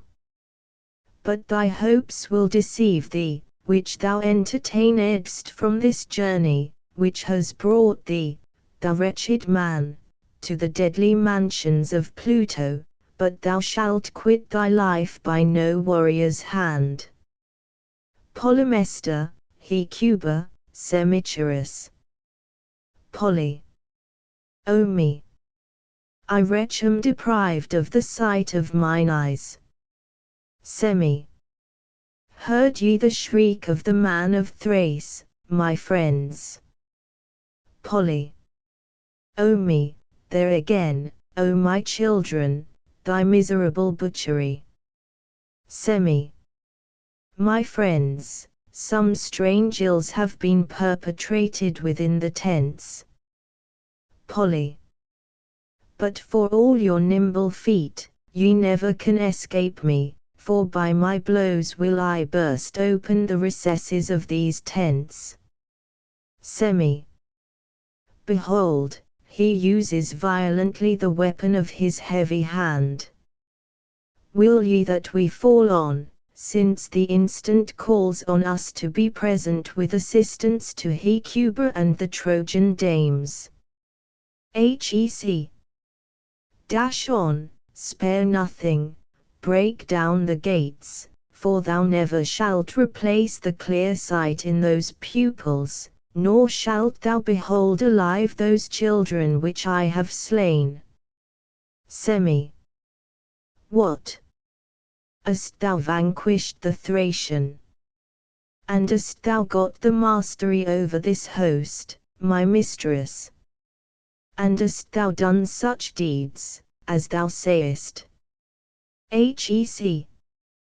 Thou wilt see him quickly before the house, blind, with blind wandering steps approaching, and the bodies of his 2 children, whom I have slain with these most valiant Trojan women, but he has felt my vengeance, but he is coming as thou seest from the tent.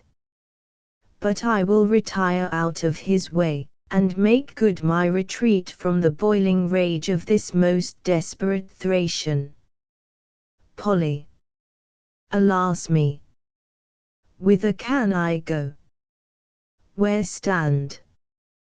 Whither shall I direct my way, advancing my steps like the 4-footed mountain beast on my hands and on my feet in pursuit?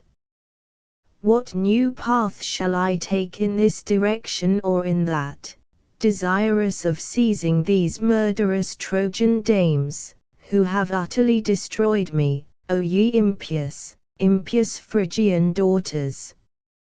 Are the accursed, in what corner do they shrink from me in flight?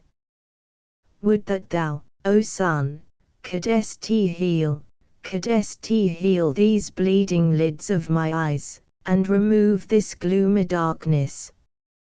Ah, hush, hush!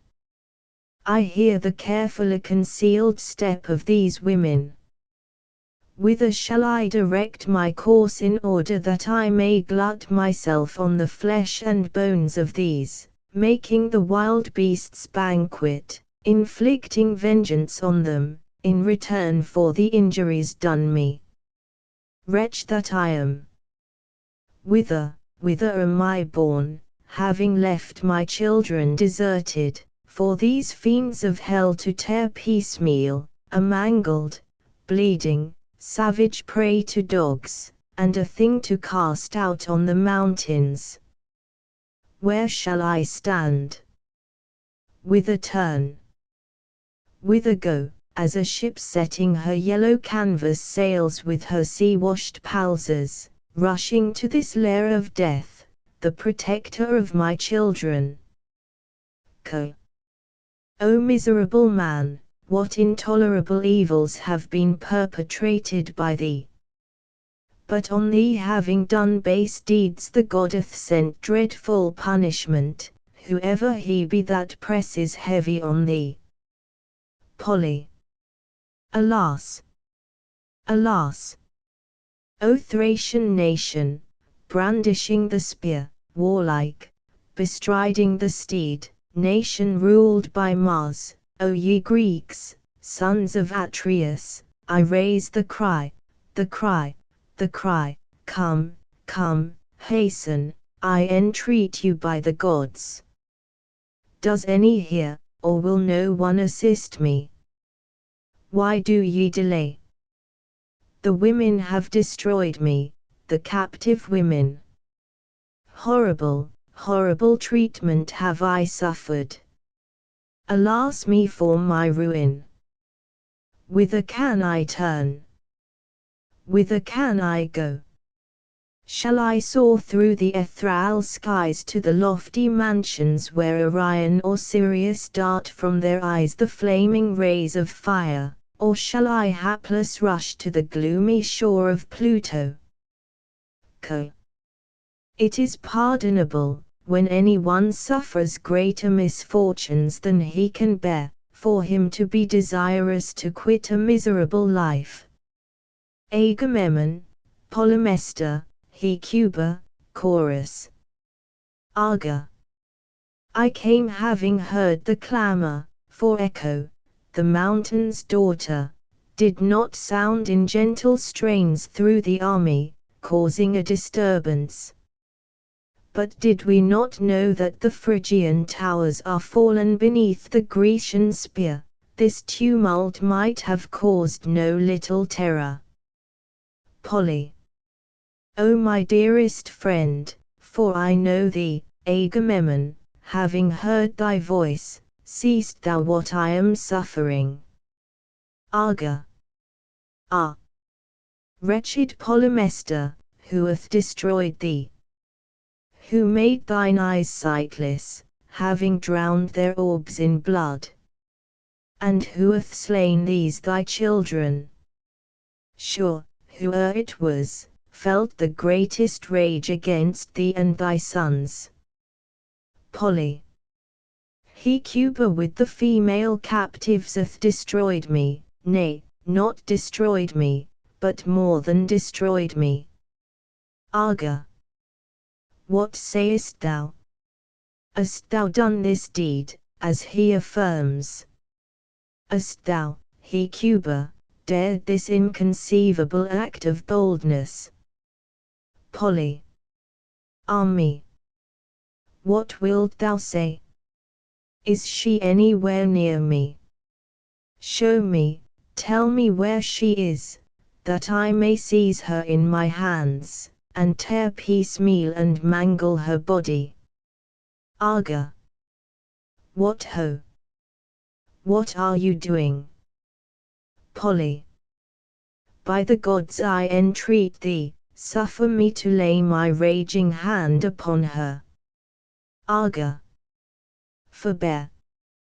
And having banished this barbarous deed from thy thoughts, speak, that having heard both thee and her in your respective turns, I may decide justly, in return for what thou art suffering these ills. Polly. I will speak then. There was a certain youth, the youngest of Priam's children, by name Polydor, the son of Hecuba. Him his father Priam sent to me from Troy to bring up in my palace, already presaging, 20, the capture of Troy. him I put to death. But for what cause I put him to death, with what policy and prudent forethought, now hear. I feared, lest the boy being left an enemy to thee, should collect the scattered remnants of Troy, and again people the city. And lest the Greeks, having discovered that one of the sons of Priam was alive, should again direct an expedition against the Phrygian land, and after that should harass and lay waste the plains of Thrace, and it might fare ill with the neighbors of the Trojans, under which misfortune, O king, we are now laboring. But Hecuba, when she had discovered her son's death, by such treachery as this lured me hither, as about to tell me of treasure belonging to Priam's family concealed in Troy, and introduces me alone with my sons into the tent, that no one else might know it. And I sat, having reclined on the center of the couch, but many Trojan damsels, some from the left hand, and others from the right, sat round me, as by an intimate friend, holding in their hands the Adonian looms, and praised these robes, looking at them in the light, but others, beholding with admiration my Thracian spear, deprived me of my double ornament. But as many as were mothers caressed my children in their arms in seeming admiration, that they might be farther removed from their father, successively handing them from one to another, and then, amidst their kind blandishments, what think you? In an instant, snatching from somewhere beneath their garments their daggers, they stab my children. But they having seized me in an hostile manner held my hands and feet, and if, wishing to succor my children, I raised my head, they held me by the hair, but if I attempted to move my hands, I wretched could effect nothing through the host of women. But at last, cruelty and worse than cruelty, they perpetrated dreadful things. For having taken their clasps they pierce and gore the wretched pupils of my eyes, then vanish in flight through the tent. But I, having leaped out, like some exasperated beast, pursue the blood-stained wretches, searching every wall, as the hunter, casting down, rending. This have I suffered, while studious to advance thy interest, Agamemnon, and having killed thine enemy. But that I may not extend my speech to a greater length, if any one of those of ancient times hath reviled women, or if any one doth now, or shall hereafter revile them, I will comprise the whole when I say, that such a race neither doth the sea nor the earth produce, but he who is always with them knows it best. Be not at all insolent, nor, in thy calamities, thus comprehending the female sex, abuse them all. For of us there are many, some indeed are envied for their virtues, but some are by nature in the catalogue of bad things. Hec. Agamemnon, it never were fitting among men that the tongue should have greater force than actions. But if a man has acted well, well should he speak, if on the other hand basely, his words likewise should be unsound, and never ought he to be capable of speaking unjust things well. Perhaps indeed they who have brought these things to a pitch of accuracy are accounted wise, but they cannot endure wise unto the end, but perish vilely, nor has any one yet escaped this. And this in my prelude is what I have to say to thee. Now am I going to direct my discourse to this man, and I will answer his arguments. Thou, that assertest, that in order to rid the Greeks of their redoubled toil, and for Agamemnon's sake that thou didst slay my son. But, in the first place, monstrous villain, never can the race of barbarians be friendly to the Grecians, never can this take place. But what favour wert thou so eagerly currying? Wert thou about to contract an alliance, or was it that thou wert of kindred birth, or what pretext hadst thou? Or were they about to ravage the crops of thy country, having sailed thither again? Whom, thinkest thou, wilt thou persuade of these things? The gold, if thou wert willing to speak truth, the gold destroyed my son, and thy base gains. For come, tell me this, how when Troy was prosperous, and a tower yet girt around the city, and Priam lived, and the spear of Hector was in its glory, why didst thou not then, if thou wert willing to lay him under this obligation, bringing up my child, and retaining him in thy palace, why didst thou not then slay him, or go and take him alive to the Greeks? But when we were no longer in the light of prosperity, and the city by its smoke showed that it was in the power of the enemy, thou slewest thy guest who had come to thy hearth. Now hear besides how thou wilt appear vile. Thou oughtest, if thou wert the friend of the Greeks, to have given the gold, which thou confessedst thou wast, not thine, but his, distributing to those who were in need, and had long been strangers to their native land. But thou, even now, hast not courage to part with it from thy hand, but having it, thou still art keeping it close in thine house. And yet, in bringing up my child, as it was thy duty to bring him up, and in preserving him, thou hadst had fair honour.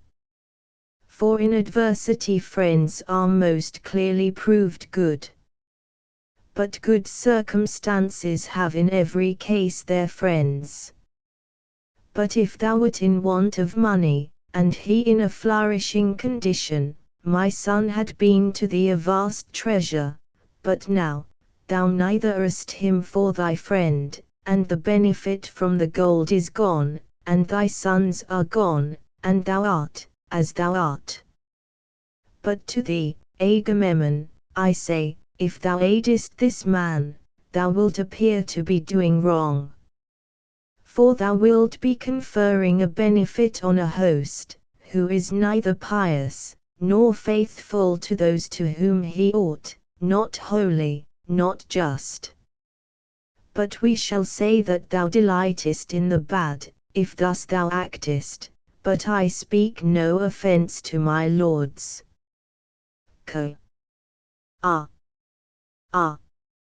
How do good deeds ever supply to men the source of good words? Arga. Thankless my office to decide on others' grievances, but still I must, for it brings disgrace on a man, having taken a thing in hand, to give it up. But to me, be assured, thou neither appearest for my sake, nor for the sake of the Grecians, to have killed this man thy guest, but that thou mightest possess the gold in thy palace. But thou talkest of thy advantage, when thou art in calamities. 21. Perhaps with you it is a slight thing to kill your guests, but with us Grecians this thing is abhorred. How then, in giving my decision that thou hast not injured, can I escape blame? I cannot, but as thou hast dared to do things dishonourable, endure now things unpleasant. Polly. Alas me! Worsted, as it seems, by a woman who is a slave, I shall submit to the vengeance of my inferiors. Arga. Will it not then be justly, seeing thou hast acted wrong. Polly. Alas me! Wretched on account of these children and on account of my eyes. Hec. Thou sufferest. But what do I? Thinkest thou I suffer not for my child? Polly. Thou rejoicest in insulting me, O thou malicious woman. Hec. For ought not I to rejoice on having avenged myself on thee? Polly. But thou wilt not soon, when the liquid wave, Hec. shall bear me, dost thou mean, to the confines of the Grecian land? Polly. Shall cover thee, having fallen from the shrouds. Hec. From whom meeting with this violent leap? Polly. Thyself shalt climb with thy feet up the ship's mast. Hec. Having wings on my back, or in what way? Polly. Thou shalt become a dog with a fiery aspect. Hec.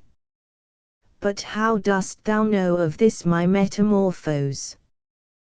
Polly. Dionysius the Thracian prophet told it me. Hec. But did he not declare to thee any of the evils which thou sufferest? Polly. No, for, if he had, thou never wouldst thus treacherously have taken me. Hec. 22. Thence shall I conclude my life in death, or still live on? Polly. Thou shalt die. But the name of thy tomb shall be, Hec. Dost thou speak of it as in any way correspondent to my shape? Polly. 23. The tomb of the wretched dog, a mark to mariners. Hec. I heed it not, since thou at least hast felt my vengeance. Polly. And it is fated too for thy daughter Cassandra to die. Hec. I renounce these prophecies, I give them for thyself to bear. Polly. Him shall his wife slay, a cruel guardian of his house. Hec. Never yet may the daughter of Tyndarus have arrived at such madness. Polly. Even this man himself, having lifted up the axe. Arga. What ho! Thou art mad, and art desirous of obtaining greater ills. Polly. Kill me, for the murderous bath at Argus awaits thee. Arga. Will ye not, slaves, forcibly drag him from my presence? Polly. Thou art galled at what thou hearest. Arga. Will ye not stop his mouth? Polly. Stop it, for the word is spoken. Arga. Will ye not as quick as possible cast him out on some desert island, since he is thus, and past endurance insolent? But do thou, wretched Hecuba, go and bury thy two dead, and you, O Trojan dames, must approach your master's tents, for I perceive that the gales are favorable for wafting us to our homes. And may we sail in safety to our native country, and behold our household and families in prosperity, having found rest from these toils. Come, my friends, to the harbor, and the tents, to undergo the tasks imposed by our masters. For necessity is relentless. Notes on Hecuba. 1. Homer makes Demas, not Cissus, the father of Hecuba. Virgil however follows Euripides, the rest of the Latin poets Virgil. 2. In the martial time of antiquity the spear was reverenced as something divine, and signified the chief command in arms. It was also the ensign of the highest civil authority. In this sense Euripides in other places uses the word. See Hippol. 988. 3. Properly signifies trijuanus, here it is used for the cardinal number for the ordinal. So also Hippol. 275. Gamma. 4. Most interpreters render this, leaning on the crooked staff with my hand. Nor has Beck altered it in his Latin version, though he transcribed Musgrave's note. For which Pawson directs comma, Scipiens in universum recti sunt, non curvi. Loquitur agita non de vero Scipion, sed metaphorista brachio, quod ancilis initans, Scipianis usum priestabat, quod ab cubiti flexurum, vocat. 5. That babbling knave. Sitsis on Lycophron, line 763. Omicron, Omicron. In the index to Lycophron is translated scara. 6. Among the ancients it was the custom for virgins to have a great quantity of golden ornaments about them, to which Homer alludes, Il. Beta 872. Pawson. 7. This is the only sense that can be made of, and this sense seems strained. Brunk proposes for. See note, a. 8, is used for the sea in Troades 444, as also in Iliad New 21, and Odyssey Gamma 1. And in many other passages of Homer. 9. The construction is eta, for. 10. For, not an unusual signification. Hippol. 2. 11. When she perceived it. Hesych. 12. The gods beneath he despised, by casting him out without a tomb, the gods above, as the guardians of the rights of hospitality. 13. Whatever was due, either on the score of friendship, or as an equivalent for his care and protection.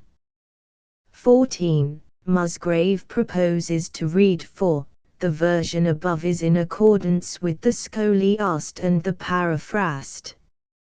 15. See note on Medi 338. 16. The story of the daughters of Danaus is well known. 17. Of this there are two accounts given in the Scholia. The one is, that the women of Lemos being punished by Venus with an ill savour, and therefore neglected by their husbands, conspired against them and slew them. The other is found in Herodotus, Erato, chap. 138. See also Ischioephori, line 627, ed. Schutz. 18. Polymestor was guilty of two crimes, and, for he had both violated the laws of men, and profaned the deity of Jupiter Hospitalis. Whence Agamemnon, v. 840, hints that he is to suffer on both accounts. Theta. The chorus therefore says, Ubi contingit undum et justitiae et jus esse dictum, exitiale semper malam es, or, as the learned Hemster Huys has more fully and more elegantly expressed, it, ubi, id est, in quo, vel in cum caditit concurrit, ut ab crimen commissum simulit humani justitiae dearum vinditisit obnoxious, ac velut op ignoratus, illi certissimum exitium immanet. This sense the words give, if for, we read, i.e. in the sense of Musgrave. Correct Dindorf's text to 19, in unum coir, coincideria. In this sense it is used also, heard. Utip, chap. 49, 20. The verbal adjective in is almost universally used in a passive sense, however, in this place is an exception to the rule, as are also, sof. Antig. 1011, Trakin. 446, 21. Perhaps the preferable way is to make agree with understood, that the sense may be, you are a bad man to talk of your advantage as a plea for having acted thus. 22. Eta, a similar expression occurs in the Anthologia. 23. The place of her burial was called Sinosma, a promontory of the Thracian Chersonese. It was here that the Athenians gained a naval victory over the Peloponnesians and Syracusans, in the 21st year of the Peloponnesian War. Thucydides, Book 8. Additional notes. A. Versus 246. Pravam est scripturam dici bronchius it coreus videant, quorum illegeria voluit, hic vero. Sed neuter rem acutetigit. Euripides scripsit, ut patet ex hum. Ilzeta 253, to, od. Pi 21, Theocry. ID 13. 47, it, quod rem conficit, ex Euripidis ipsia Sion. 891. G. Bergs, Apud Revue de Philologie, Volume I No. 5. p. 457. B. We must, I think, read. C. Dindorf disposes these lines differently, but I prefer Parsons' arrangement, as follows. Eta. Phi.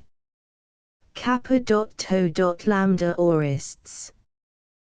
Persons represented. Electra. Helen. Hermione. Chorus. Aurists. Menelaus. Tyndarus. Pylades. A Phrygian. Apollo. The argument.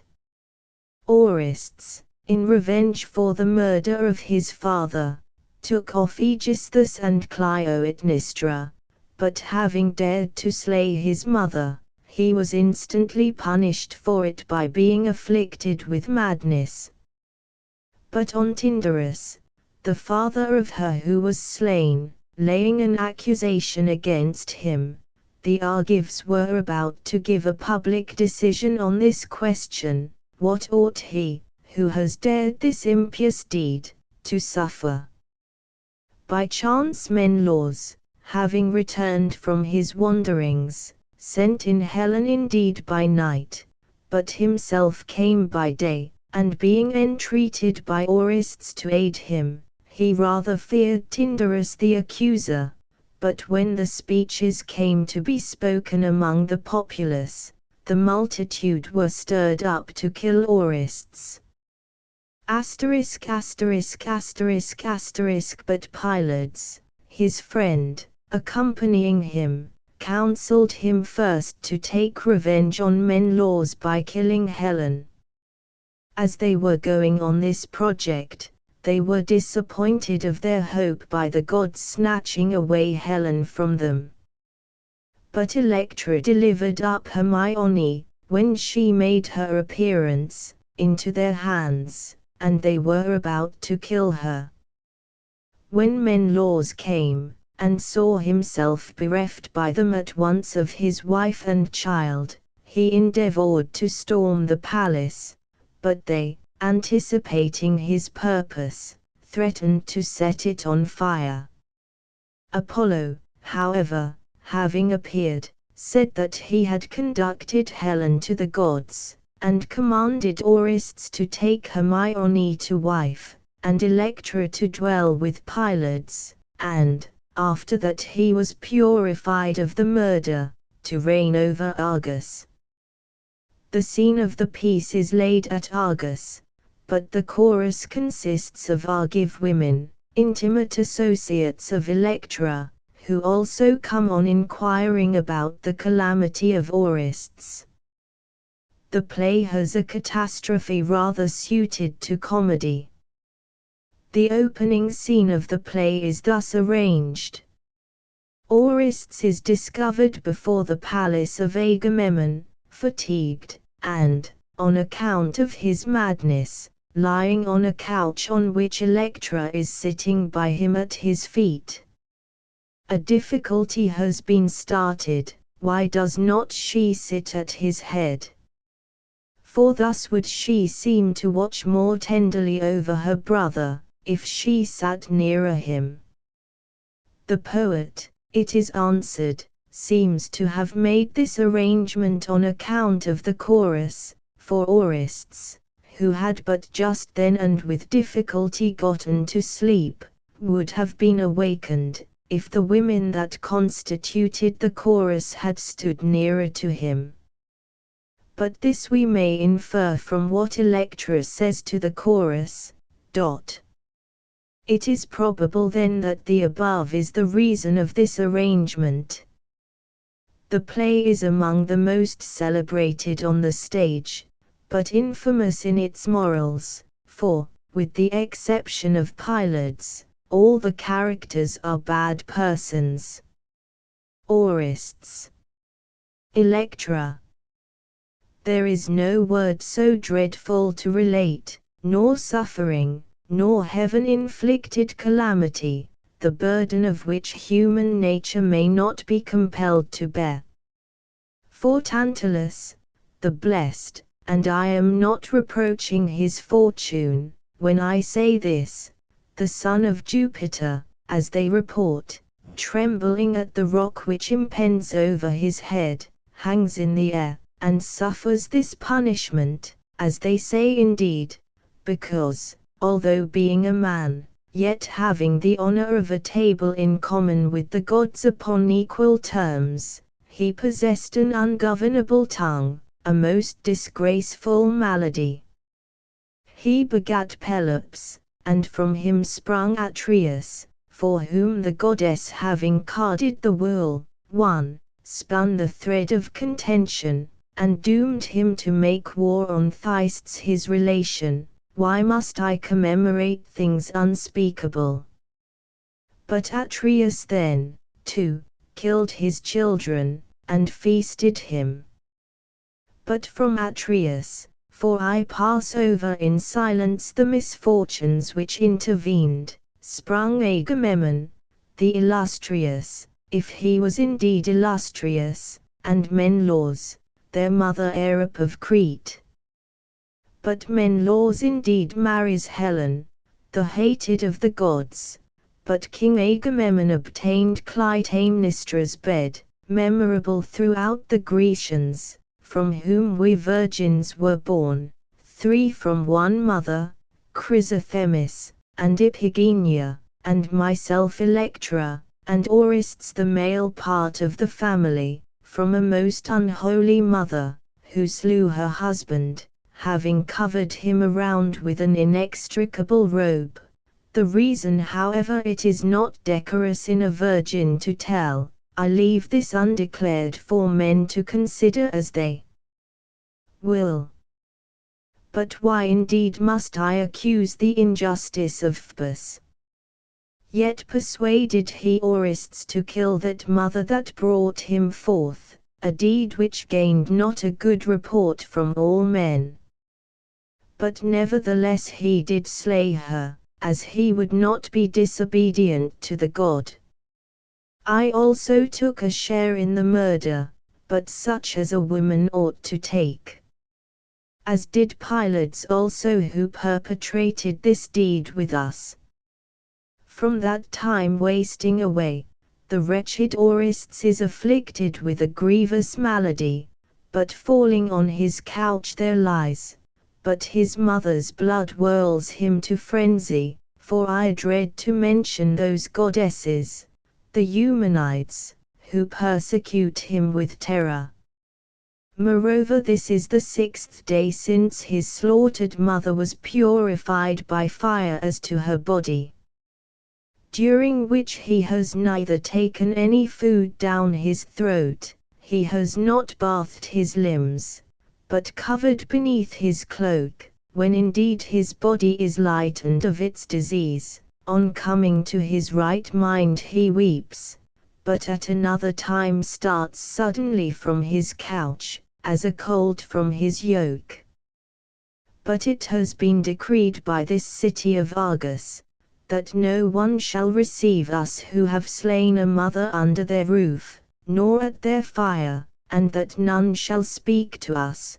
But this is the appointed day, in the which the city of the Argives will pronounce their vote, whether it is fitting that we should die being stoned with stones, or having wet the sword, should plunge it into our necks. But I yet have some hope that we may not die, for Menelaus has arrived at this country from Troy, and filling the now Plian harbour with his oars is mooring his fleet off the shore, having been lost in wanderings from Troy a long time. But the much afflicted Helen has he sent before to our palace, having taken advantage of the night, lest any of those, whose children died under Ilium, when they saw her coming, by day, might go so far as to stone her. But she is within bewailing her sister, and the calamity of her family. She has however some consolation in her woes, for the virgin Hermione, whom Menelaus bringing from Sparta, left at our palace, when he sailed to Troy, and gave as a charge to my mother to bring up, in her she rejoices, and forgets her miseries. But I am looking at each avenue when I shall see Menelaus present, since, for the rest, we ride on slender power. 3. If we receive not some succor from him, the house of the unfortunate is an embarrassed state of affairs. Electra. Helen. Hell. O daughter of Clytemnestra and Agamemnon, O Electra, thou that hast remained a virgin a long time. How are ye, O wretched woman, both you, and your brother, the wretched Orestes? He was the murderer of his mother. For by thy converse I am not polluted, transferring, as I do, the blame to Phoebus. And yet I groan the death of Clytemnestra, whom, after that I sailed to Troy. How did I sail, urged by the maddening fate of the gods? I saw not, but of her bereft I lament my fortune. Elec. Helen, why should I inform thee of things thou seest thyself here present, the race of Agamemnon in calamities? I indeed sleepless sit companion to the wretched corse, for he is a corse, in that he breathes so little, but at his fortune I murmur not. But thou a happy woman, and thy husband a happy man, have come to us, who fare most wretchedly. Hell. But what length of time has he been lying on his couch? Elec. ever since he shed his parents' blood. Hell! O wretched, and his mother too, that thus she perished. Elec.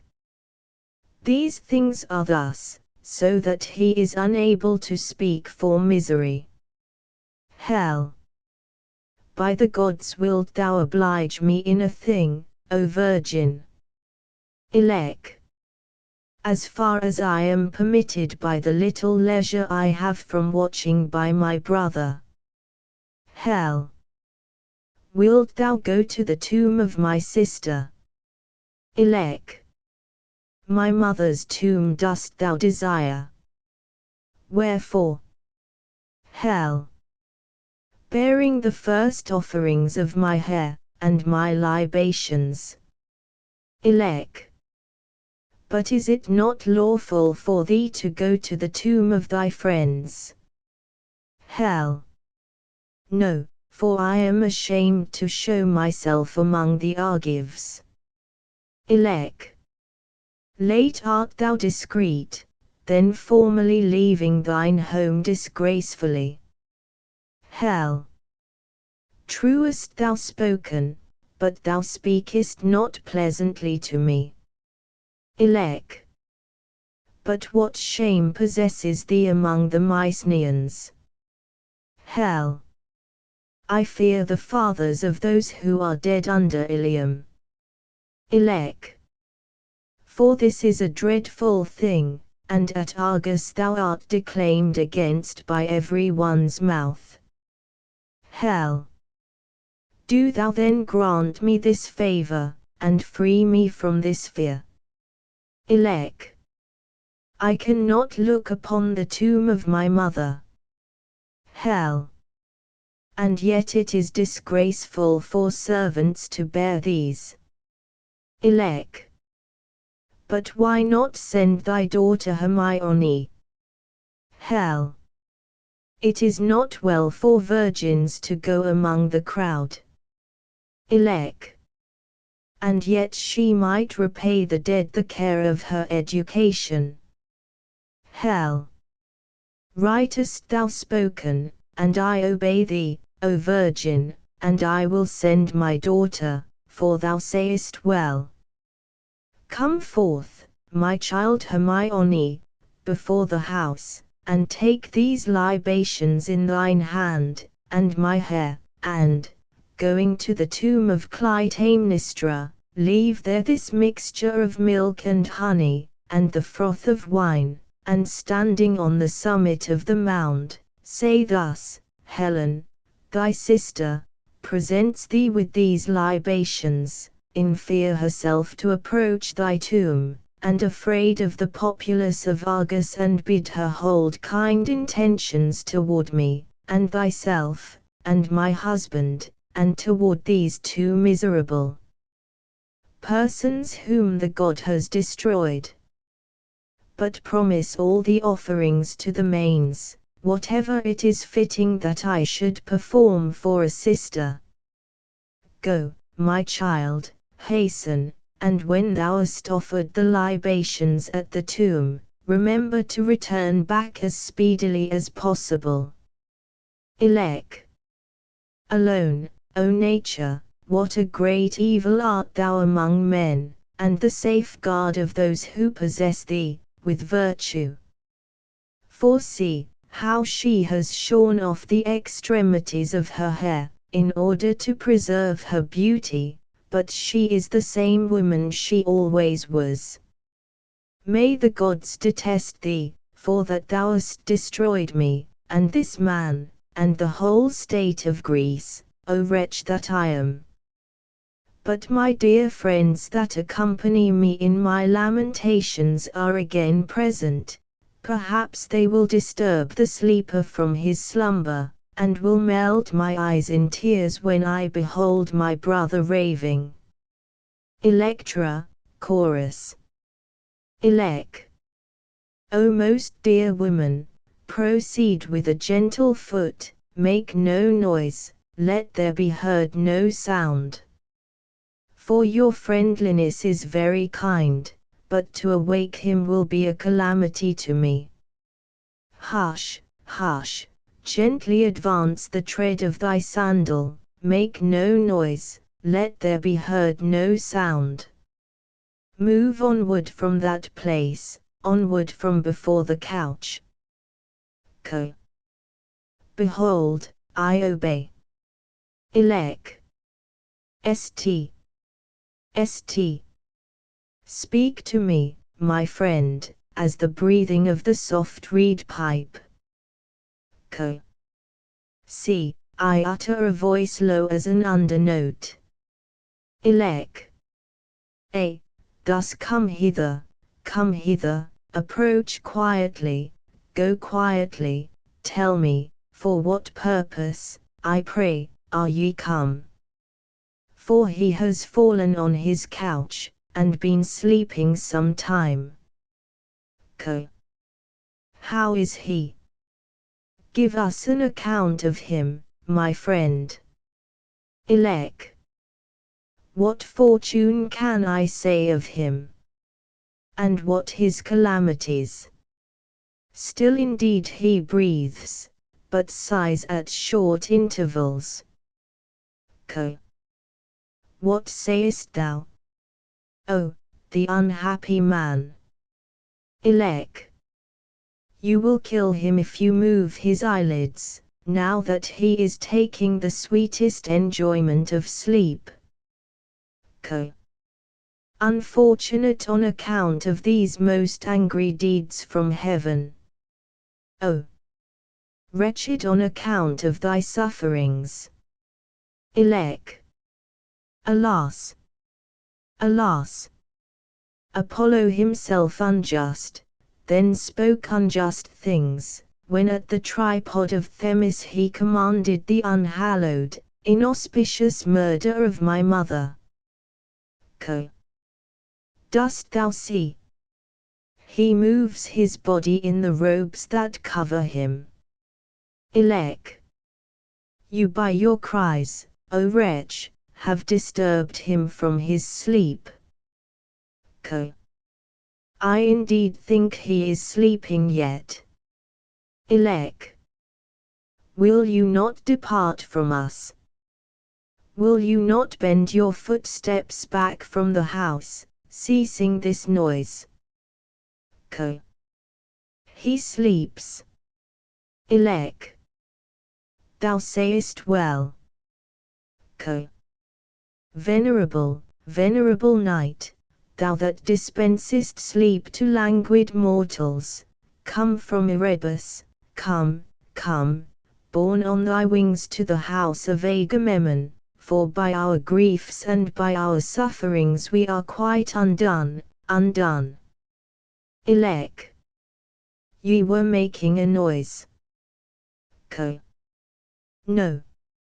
Note, dot. Elec. Silently, silently repressing the high notes of your voice, apart from his couch, you will enable him to have the tranquil enjoyment of sleep. Tell us, what end to his miseries awaits him? Elec. Death, death, what else can? For he has no appetite for food. Death then is manifestly before him. Elec. Phoebus offered us as victims, when he commanded, for the dreadful, abhorred murder of our mother, that slew our father. With justice indeed, but not well. Elec. Thou hast died, O mother, O thou that didst bring me forth, but hast killed the father, and the children of thy blood. We perish, even as two corses.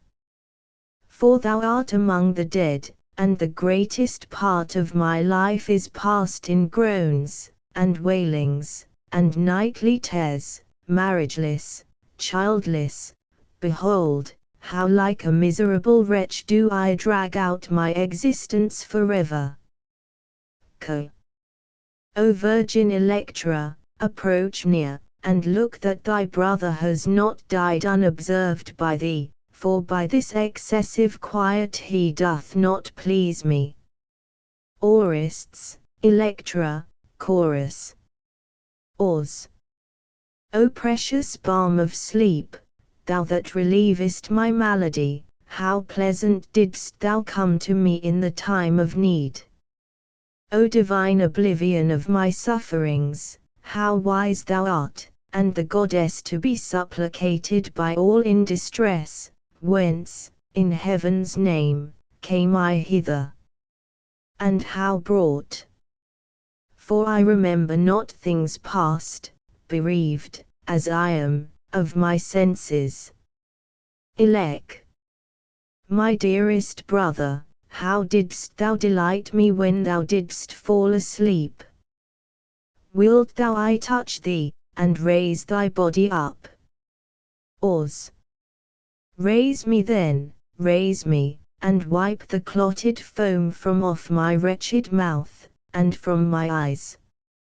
Elec. Behold, the task is sweet, and I refuse not to administer to a brother's limbs with a sister's hand.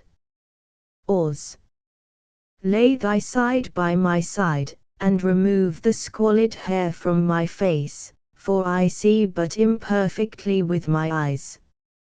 Elec. O wretched head, sordid with ringlets, how art thou disordered from long want of the bath. Ors. Lay me on the couch again, when my fit of madness gives me a respite, I am feeble and weak in my limbs. Elec. Behold, the couch is pleasant to the sick man, an irksome thing to keep, but still a necessary one. Ors. Again raise me upright, turn my body. Co. Sick persons are hard to be pleased from their feebleness. Elec. Wilt thou set thy feet on the ground, putting forward thy long discontinued, 5-step? In all things change is sweet. Ors. Yes, by all means, for this has a semblance of health, but the semblance is good, though it be distant from the truth. Elec. Hear now therefore, O my brother, while yet the Furies suffer thee to have thy right faculties. Ors. Wilt thou tell any news? And if good indeed, thou art conferring pleasure, but if it pertain at all to mischief, I have enough distress. Elec. Menelaus has arrived, the brother of thy father, but his ships are moored in the now Plian Bay. Ors. How sayest? Is he come, a light in mine and thy sufferings, a man of kindred blood, and that hath received benefits from our father? Elec. He is come, take this as sure proof of my words, bringing with him Helen from the walls of Troy. Ors. Had he been saved alone, he had been more blessed. But if he brings his wife, he has arrived with a mighty evil. Elec.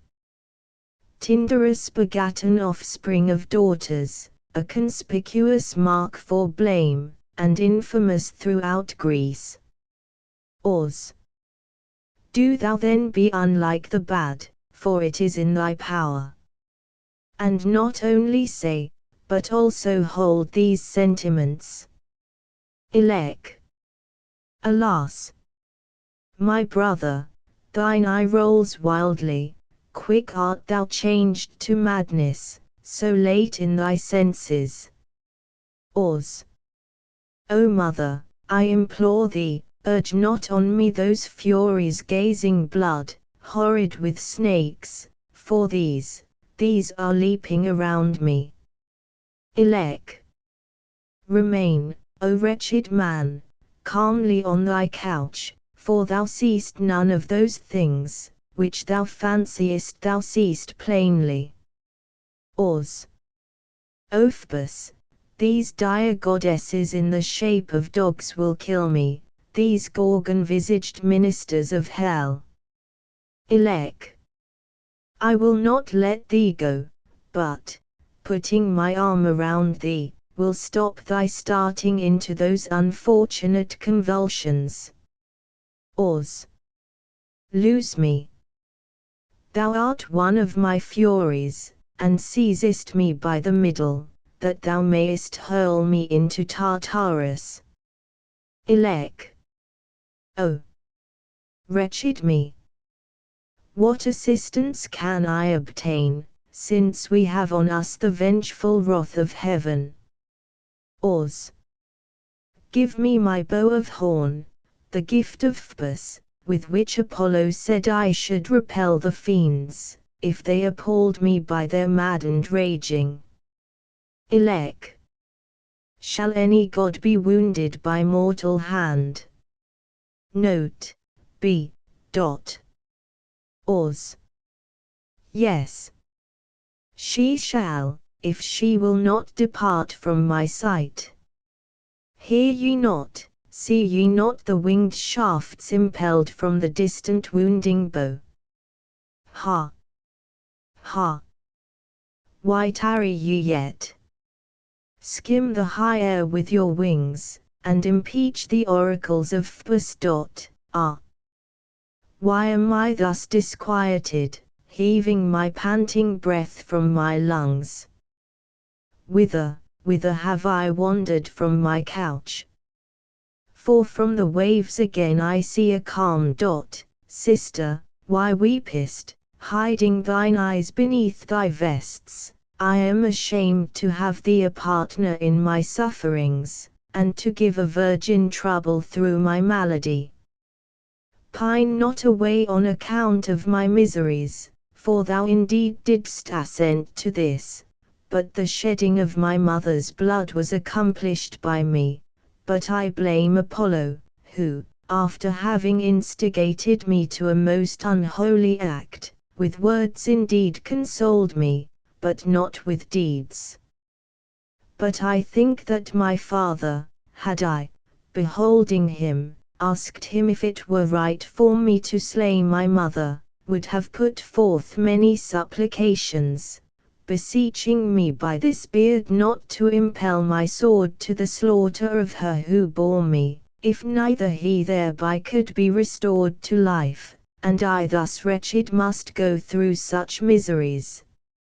And now then unveil thyself, my sister, and cease from tears, even though we be very miserable, but when thou seest me desponding, do thou restrain my distraction, and that which preys upon my mind, and console me, but when thou groanest, it becomes my duty to come to thee, and suggest words of comfort. For these are the good offices friends ought to render each other. But go thou into the house, O unfortunate sister, and, stretched at full length, compose thy sleepless eyelids to sleep, and take refreshment, and pour the bath upon thy fair skin. For if thou forsakest me, or gettest any illness by continually sitting by me, we perish. For thee I have my only succor, by the rest, as thou seest, abandoned. Elec. This cannot be, with thee will I choose to die, with thee to live, for it is the same, for if then shouldst die, what can I do, a woman? How shall I be preserved, alone and destitute? Without a brother, without a father, without a friend, but if it seemeth good to thee, these things it is my duty to do, but recline thy body on the bed, and do not to such a degree conceive to be real whatever frightens and startles thee from the couch, but keep quiet on the bed strewn for thee. For though thou be not ill, but only seem to be ill, still this even is an evil and a distress to mortals. Note, C. Chorus. Alas! Alas! O swift-winged, raving, 6 goddesses, who keep up the dance, not that of Bacchus, with tears and groans. You, dark Eumenides, you, that fly through the wide extended air, executing vengeance, executing slaughter, you do I supplicate, suffer the offspring of Agamemnon to forget his furious madness, alas! For his sufferings. What were they that eagerly grasping at, thou unhappy perishest, having received from the tripod the oracle which Phoebus spake, on that pavement, where are said to be the recesses in the midst of the globe. O Jupiter, what pity is there? What is this contention of slaughter that comes persecuting thee, wretched, to whom some evil genius casts tear upon tear, transporting to thy house the blood of thy mother which drives thee frenzied? Thus I bewail, I bewail. Great prosperity is not lasting among mortals, but, as the sail of the swift bark, some deity having shaken him, hath sunk him in the voracious and destructive waves of tremendous evils, as in the waves of the ocean. For what other, 6 a.m., family ought I to reverence yet before that sprung from divine nuptials, sprung from Tantalus, but lo! The king, the Prince Menelaus, is coming. But he is very easily discernible from the elegance of his person, as king of the house of the Tantalidae. O thou that didst direct the army of 1,000 vessels to Asia's land, hail! But thou comest hither with good fortune, having obtained the object of thy wishes from the gods. Menelaus, Aurists, Chorus. Men. O Pallas, in some respect indeed I behold thee with pleasure, coming from Troy, but in other respect I groan when I see thee. For never yet saw I any other house more completely encircled round with lamentable woes.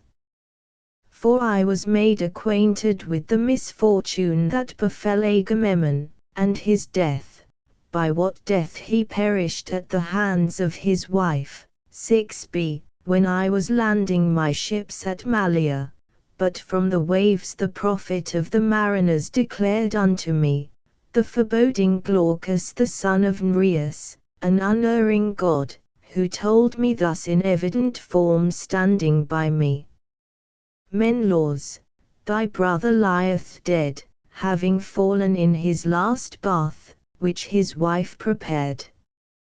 But he filled both me and my sailors with many tears, but when I come to the now pliant shore, my wife having already landed there, expecting to clasp in my friendly embraces Orestes the son of Agamemnon, and his mother, as being in prosperity, I heard from some fishermen, 7, the unhallowed murder of the daughter of Tyndarus.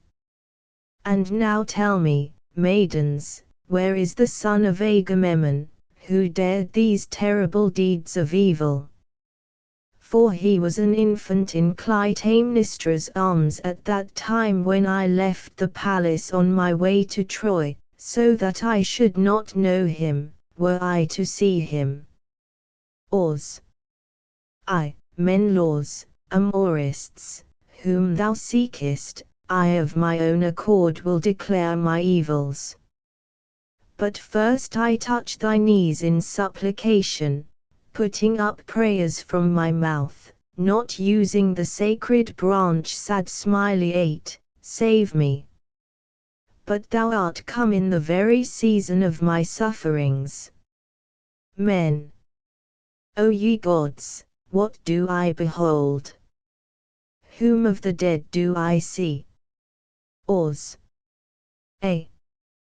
Well thou sayest the dead, for in my state of suffering I live not, but see the light. Men. Thou wretched man, how disordered thou art in thy squalid hair. Ors. Not the appearance, but the deeds torment me. Men.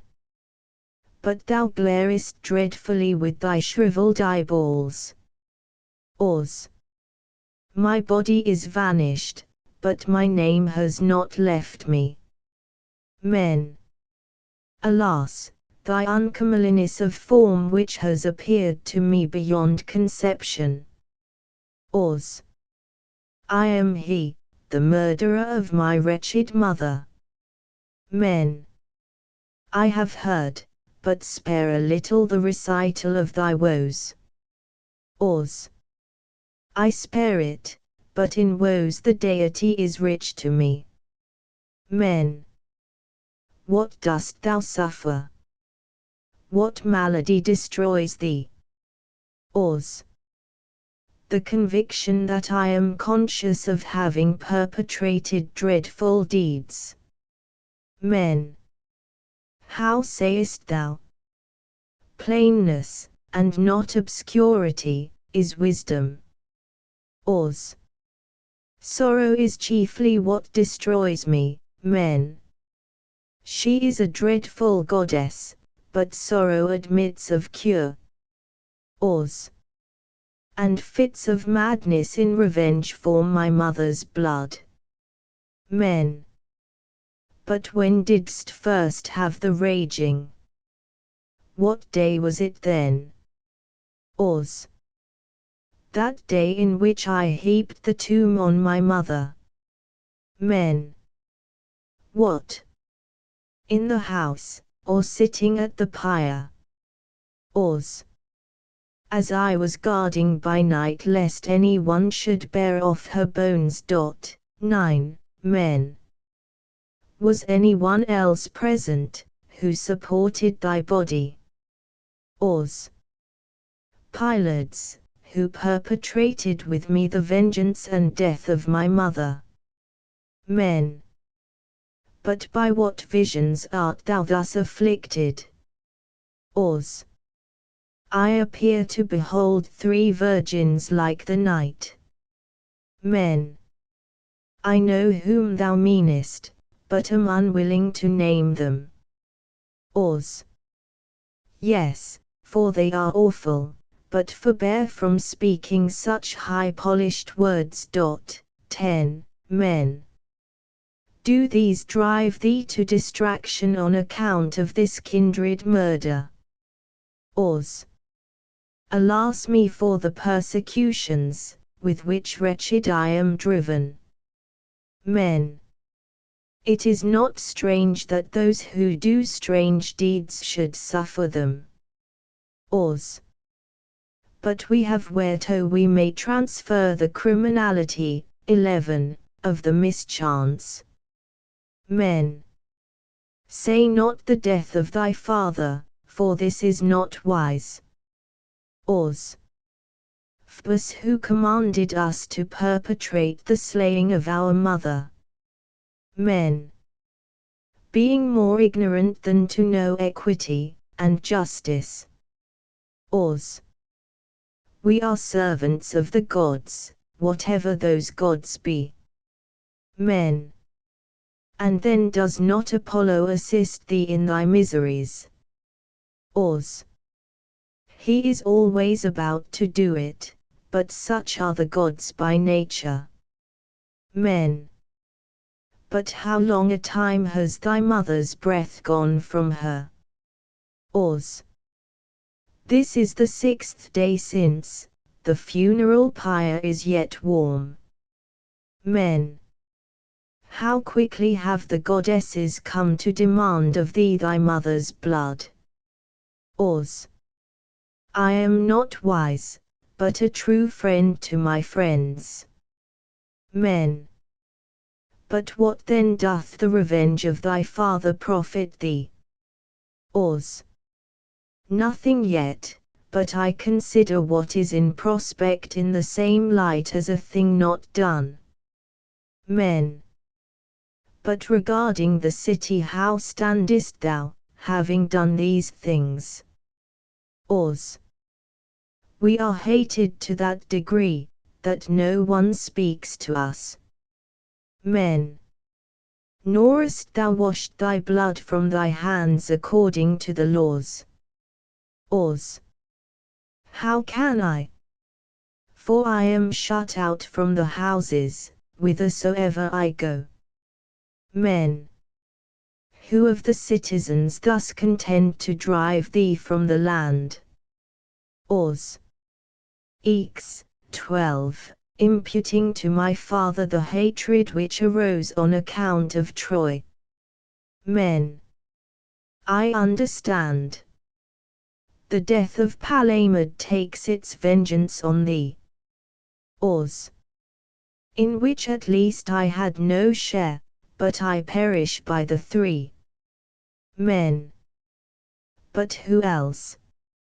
Is it perchance one of the friends of Aegisthus? Aus. They persecute me, whom now the city obeys. Men. But does the city suffer thee to wield Agamemnon's scepter? Aus. How should they? Who no longer suffer us to live. Men. Doing what, which thou canst tell me as a clear fact? Aus. This very day sentence will be passed upon us. Men. To be exiled from this city. Or to die. Or not to die. Aus. To die, by being stoned with stones by the citizens. Men. And dost thou not fly then, escaping beyond the boundaries of the country? Aus. How can we? For we are surrounded on every side by brazen arms. Men. By private enemies, or by the hand of Argus? Aus. By all the citizens, that I may die, the word is brief. Men. O unhappy man! Thou art come to the extreme of misfortune.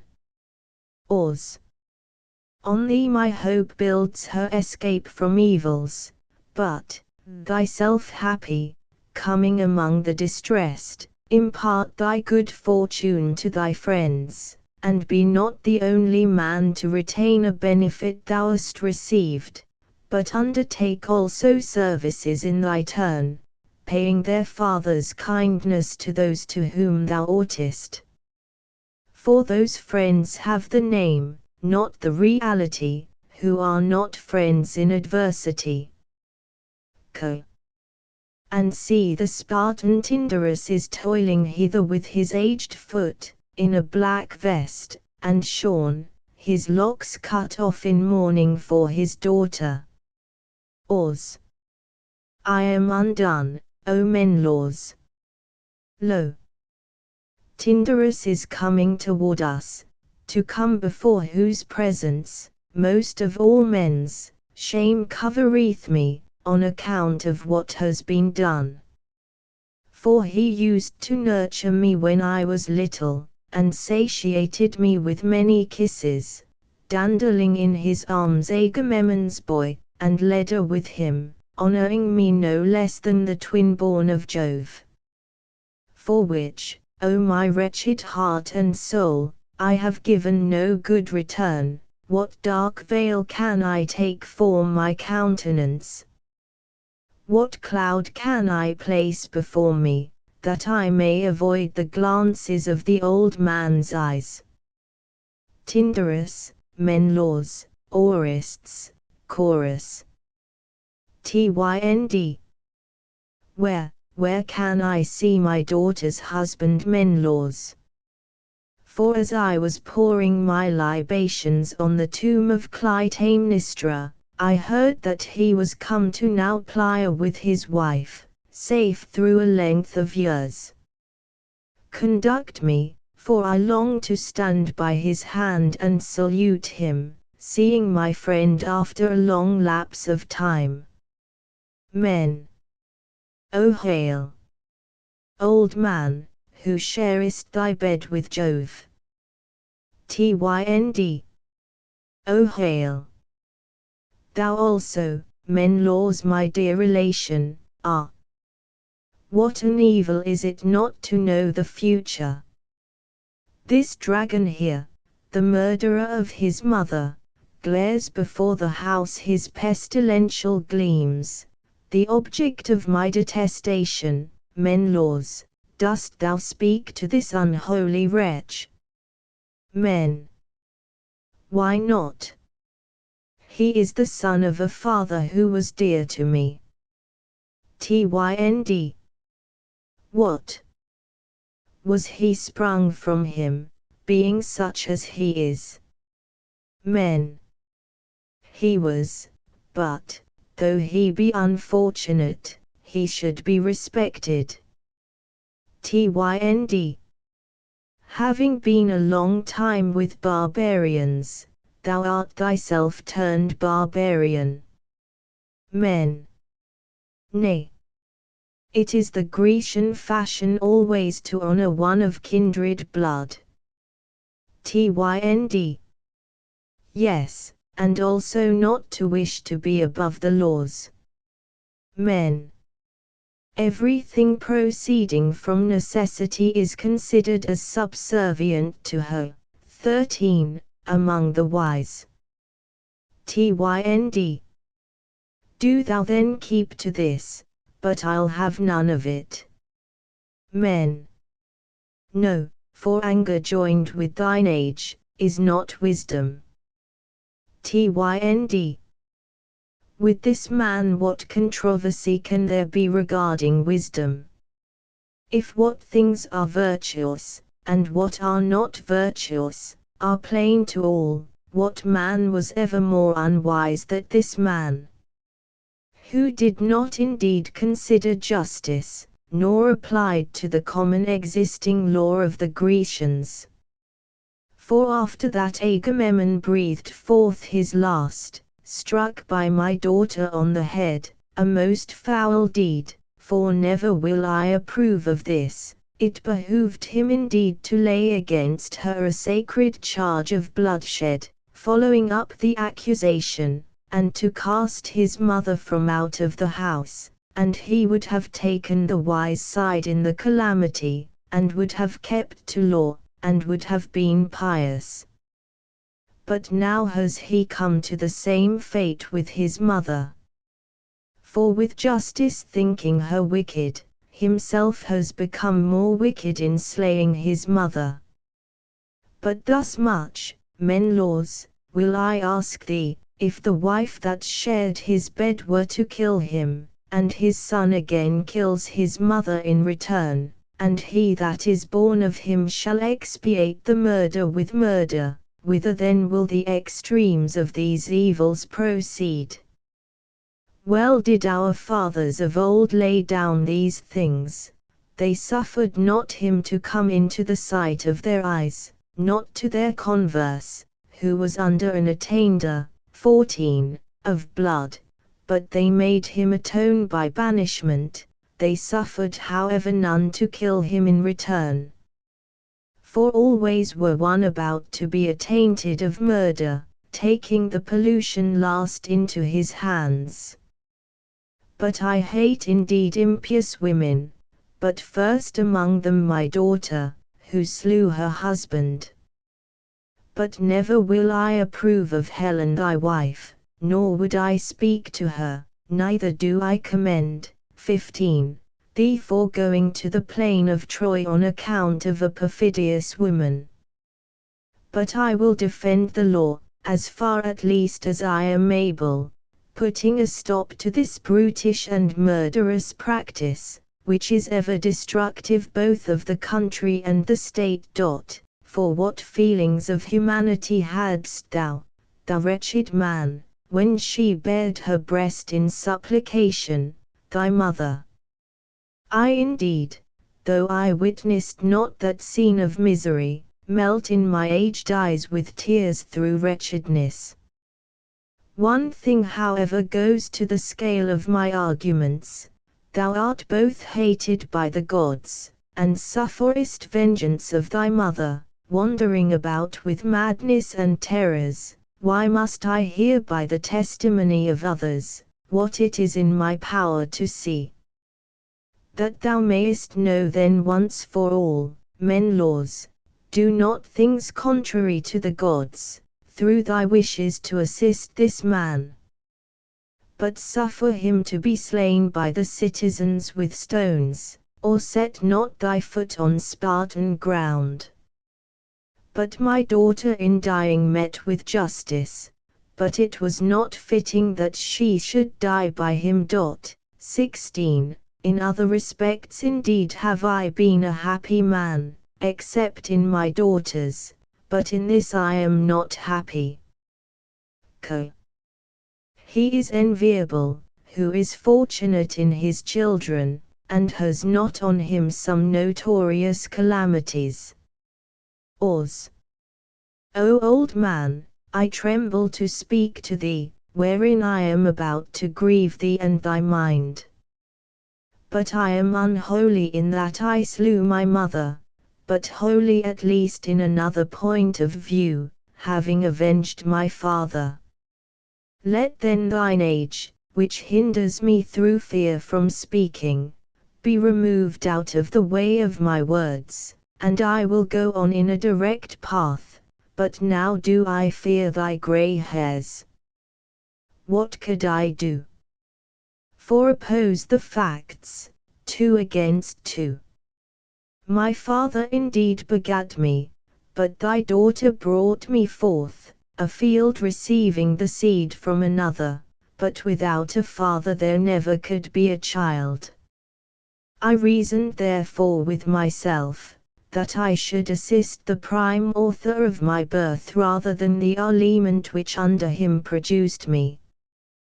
But thy daughter, I am ashamed to call her mother, in secret and unchaste nuptials, had approached the bed of another man. Of myself, if I speak ill of her, shall I be speaking, but yet will I tell it. Aegisthus was her secret husband in her palace. Him I slew, and after him I sacrificed my mother, doing indeed unholy things, but avenging my father. But as touching those things for which thou threatenest that I must be stoned, hear how I shall assist all Greece. For if the women shall arrive at such a pitch of boldness as to murder the men, making good their escape with regard to their children, seeking to captivate their pity by their breasts, it would be as nothing with them to slay their husbands, having any pretext that might chance.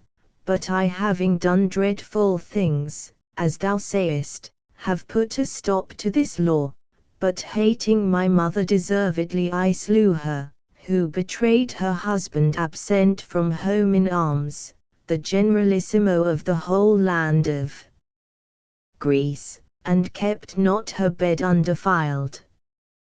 But when she perceived that she had done amiss, she inflicted not vengeance on herself, but, that she might not suffer vengeance from her husband, punished and slew my father. By the gods, in no good cause have I named the gods, pleading against a charge of murder. Had I by my silence praised my mother's actions, what then would the deceased have done to me? To my mother indeed the Furies are present as allies, but would they not be present to him, who has received the greater injury? Would he not, detesting me, have haunted me with the Furies? Thou then, O old man, by begetting a bad daughter, hast destroyed me, for through her boldness deprived of my father, I became a matricide. Dost see? Telemachus slew not the wife of Ulysses, for she married not a husband on a husband, but her marriage bed remains unpolluted in the palace. Dost see? Apollo, who, dwelling in his habitation in the midst of the earth, gives the most clear oracles to mortals, by whom we are entirely guided, whatever he may say, on him relying slew I my mother. 'Twas he who erred, not I, what could I do? Is not the God sufficient for me, who transfer the deed to him, to do away with the pollution? Whither then can any fly for succor, unless he that commanded me shall deliver me from death? But say not these things have been done not well, but say not fortunately for us who did them. But to whatsoever men their marriages are well established, there is a happy life, but to those to whom they fall not out well, with regard to their affairs both at home and abroad, they are unfortunate. Women were born always to be in the way of what may happen to men, to the making of things unfortunate. Tynd. Since thou art bold, and yieldest not to my speech, but thus answerest me so as to grieve my mind, thou wilt rather inflame me to urge thy death. But this I shall consider a handsome addition to those labors for which I came, namely, to deck my daughter's tomb. For going to the multitude of the Argives assembled, I will rouse the state willing and not unwilling, to pass the sentence, 16 of being stoned on thee and on thy sister, but she is worthy of death rather than thee, who irritated thee against her mother, always pealing in thine ear words to increase thy hatred, relating dreams she had of Agamemnon, and this also, that the infernal gods detested the bed of Aegisthus, for even here on earth it were hard to be endured, until she set the house in flames with fire more strong than Vulcan's. Menelaus, but to thee I speak this, and will moreover perform it.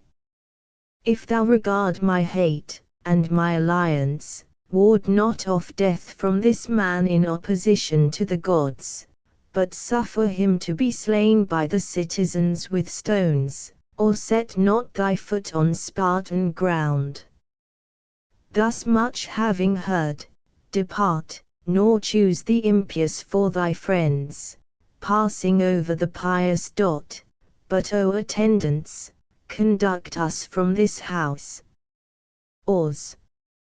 Depart, that the remainder of my speech may reach this man uninterrupted by the clamors of thy age. Menelaus, whither dost thou roam in thought, entering on a double path of double care? Men. Suffer me, having some thoughts with myself, I am perplexed to which side of fortune to turn me. Ors. Do not make up thy opinion, but having first heard my words, then deliberate. Men. Say on, for thou hast spoken rightly, but there are seasons where silence may be better than talking, and there are seasons where talking may be better than silence. Ors. I will speak then forthwith. Long speeches have the preference before short ones, and are more plain to hear. Give thou to me nothing of what thou hast, O Menelaus, but what thou hast received from my father, return. I mean not riches, yet riches, which are the most dear of what I possess, if thou wilt preserve my life. Say I am unjust, I ought to receive from thee, instead of this evil, something contrary to what justice demands, For Agamemnon my father having collected Greece in arms, in a way justice did not demand, went to Troy, not having erred himself, but in order to set right the error and injustice of thy wife. This one thing indeed thou oughtest to give me for one thing, but he, as friends should for friends, of a truth exposed his person for thee toiling at the shield, that thou mightest receive back thy wife. Repay me then this kindness for that which thou receivedst there, toiling for one day in standing as my succor, not completing 10 years. But the sacrifice of my sister, which Orlys received, this I suffer thee to have. Do not kill her my Oni, I ask it not. For, I being in the state in which I now am, thou must of necessity have the advantage, and I must suffer it to be so. But grant my life to my wretched father, and my sister's, who has been a virgin a long time. For dying I shall leave my father's house destitute. Thou wilt say impossible, this is the very thing I have been urging. It behooves friends to help their friends in misfortunes.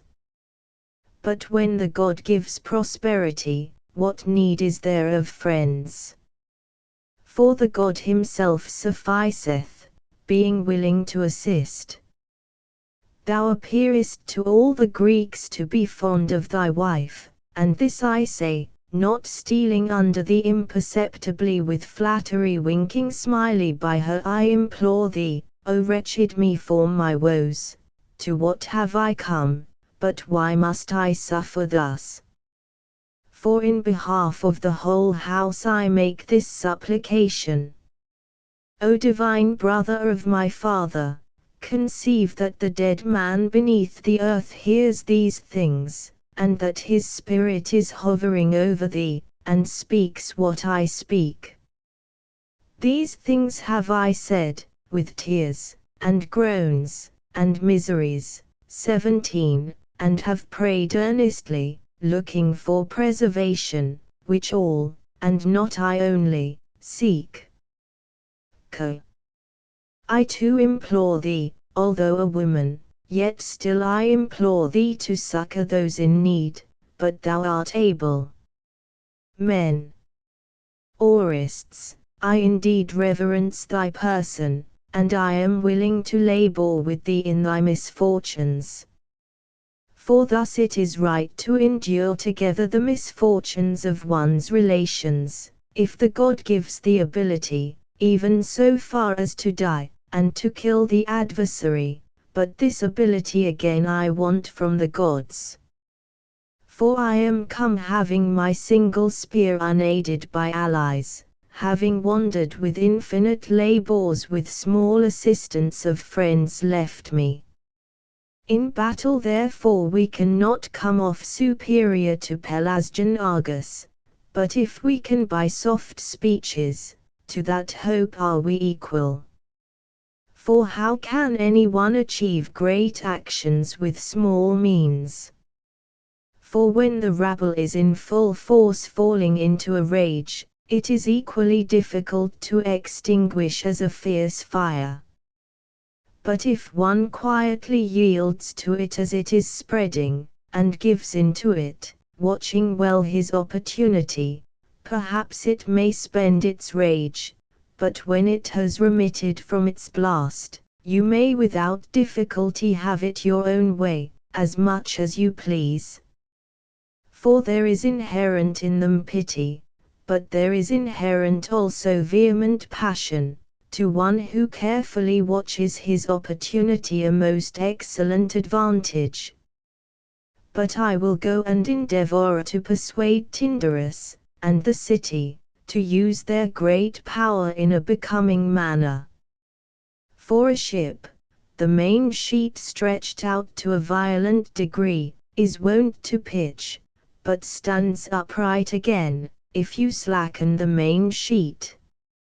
For the God hates too great vehemence, and the citizens hate it, but I must, I speak as I mean, save thee by wisdom, not by opposing my superiors. But I cannot by force, as perchance thou thinkest, preserve thee, for it is no easy matter to erect from one single spear trophies from the evils, which are about thee. For never have we approached the land of Argus by way of supplication, but now there is necessity for the wise to become the slaves of fortune. Aurists, Chorus. Ors. O thou, a mere cipher in other things except in warring for the Sarche of a woman, O thou most base in avenging thy friends, dost thou fly, turning away from me? But all Agamemnon's services are gone, thou wert then without friends, O my father, in thy affliction. Alas me! I am betrayed, and there no longer are any hopes, with a turning I may escape death from the Argives. For he was the refuge of my safety. But I see this most dear of men, Pylades, coming with hasty step from the Phocians, a pleasing sight, a man faithful in adversity, more grateful to behold than the calm to the mariners. Pylades, Aurists, Chorus. Pyl. I came through the city with a quicker step than I ought, having heard of the council of state assembled, and seeing it plainly myself, against thee and thy sister, as about to kill you instantly. What is this? How art thou? In what state, O most dear to me of my companions and kindred?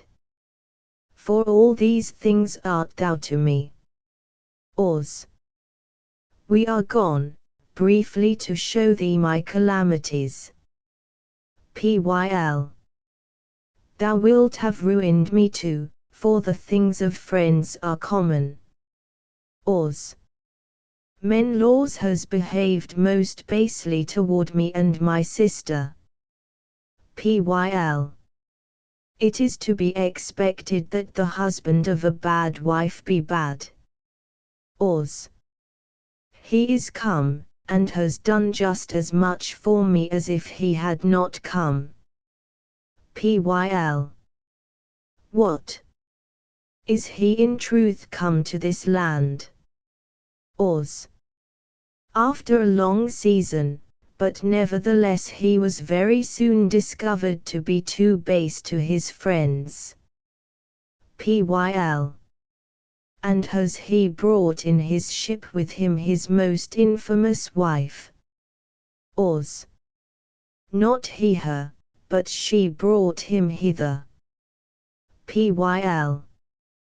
Where is she, who, beyond any woman, 18, destroyed most of the Grecians? Ors. In my palace, if I may indeed be allowed to call this mine. Pyl. But what words didst thou say to thy father's brother? Ors. I requested him not to suffer me and my sister to be slain by the citizens. Pyl. By the gods, what said he to this request? This I wish to know. Ors. He declined, from motives of prudence, as bad friends act toward their friends. Pyl. Going on what ground of excuse? This having learned, I am in possession of everything. Ors. The father himself came, he that begat such excellent daughters. Pyl. Tyndarus you mean, perhaps enraged with thee on account of his daughter. Ors. You are right, be paid more attention to his ties with him, than to his ties with my father. Pyl. And dared he not, being present, to take arms against thy troubles? Ors. No, for he was not born a warrior, but brave among women. Pyl. Thou art then in the greatest miseries, and it is necessary for thee to die. Ors. The citizens must pass their vote on us for the murder we have committed. 19. Pyl. Which vote what will it decide? Tell me, for I am in fear. Ors. Either to die or live, not many words on matters of great import. Pyl. Come fly, and quit the palace with thy sister. Ors. Seest thou not? We are watched by guards on every side. Pyl. I saw the streets of the city lined with arms. Ors. We are invested as to our persons, as a city by the enemy. Pyl. Now ask me also, what I suffer, for I too am undone. Ors. By whom? This would be an evil added to my evils. Pyl. Strophius, my father, being enraged, hath driven me in exile from his house. Ors.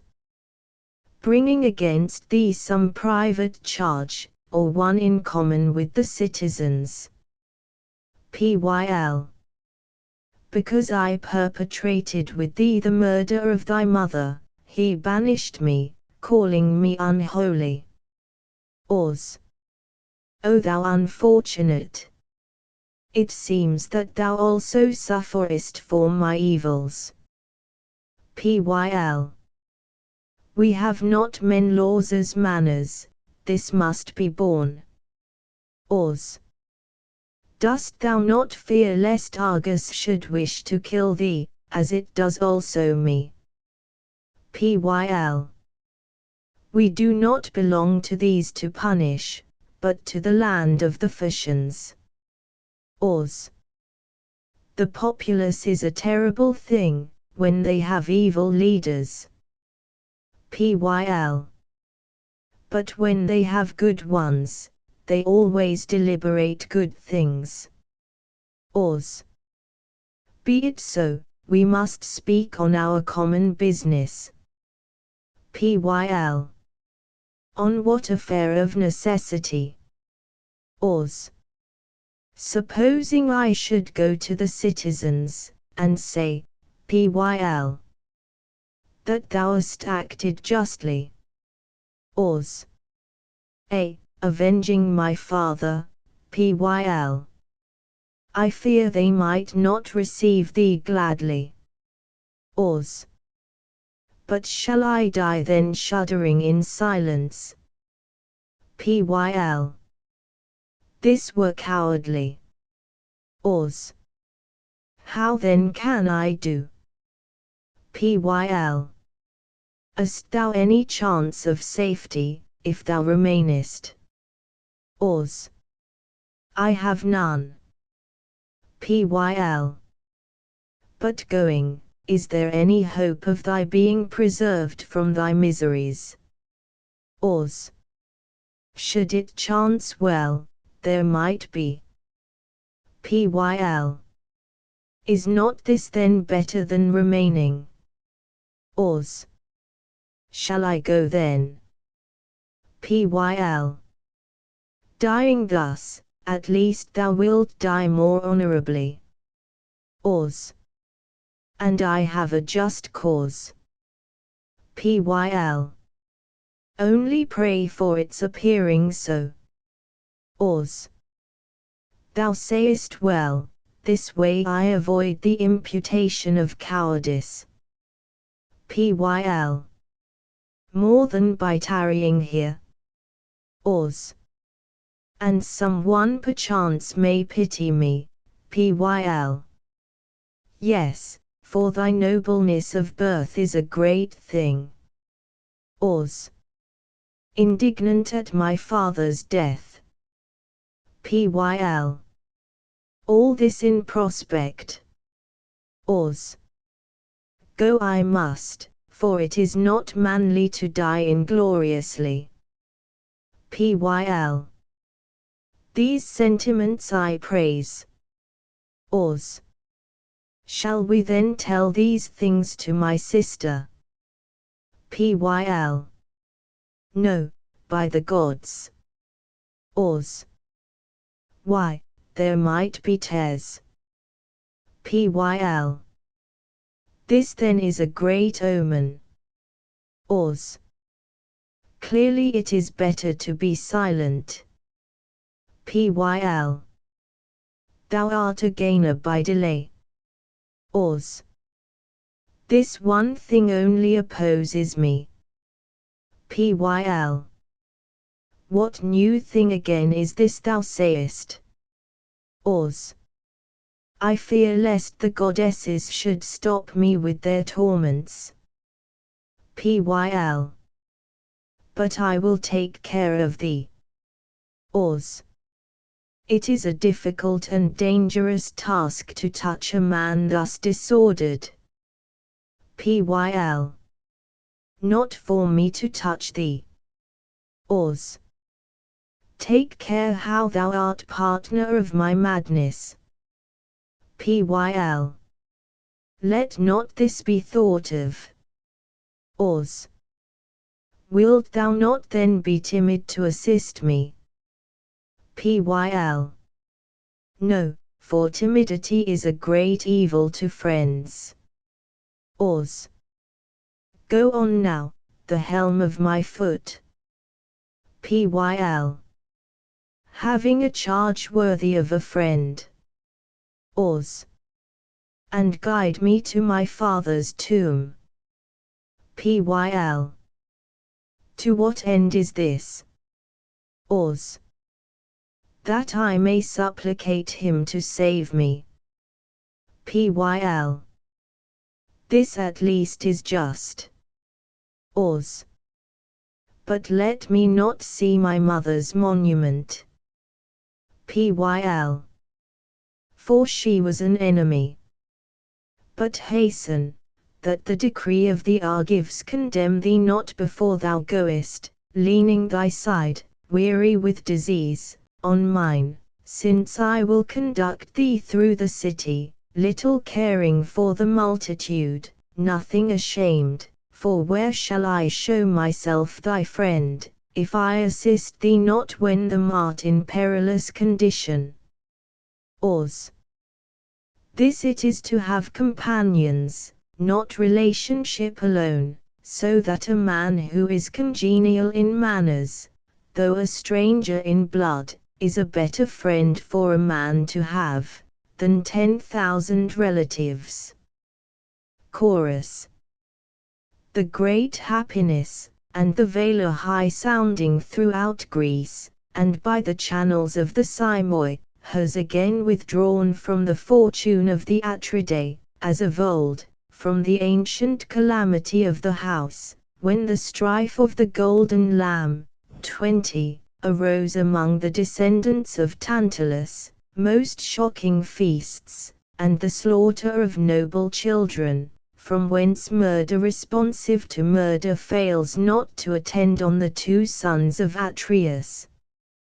What seems good is not good, to gash the parent's skin with a fierce hand, and brandish the sword black stained with blood in the sunbeams. But, on the other hand, to act wickedly, 21, is mad impiety, and the folly of evil-minded men. But the wretched daughter of Tyndarus in the fear of death shrieked out, My son, thou darest impious deeds, killing thy mother, do not, attending to the gratification of thy father, kindle an everlasting disgrace. What malady, or what tears, or what pity on earth is greater, than to imbrue one's hand in a mother's blood? What a deed having performed, does the son of Agamemnon rave with madness, a prey to the Eumenides, marked for death, giddy with his rolling eyes.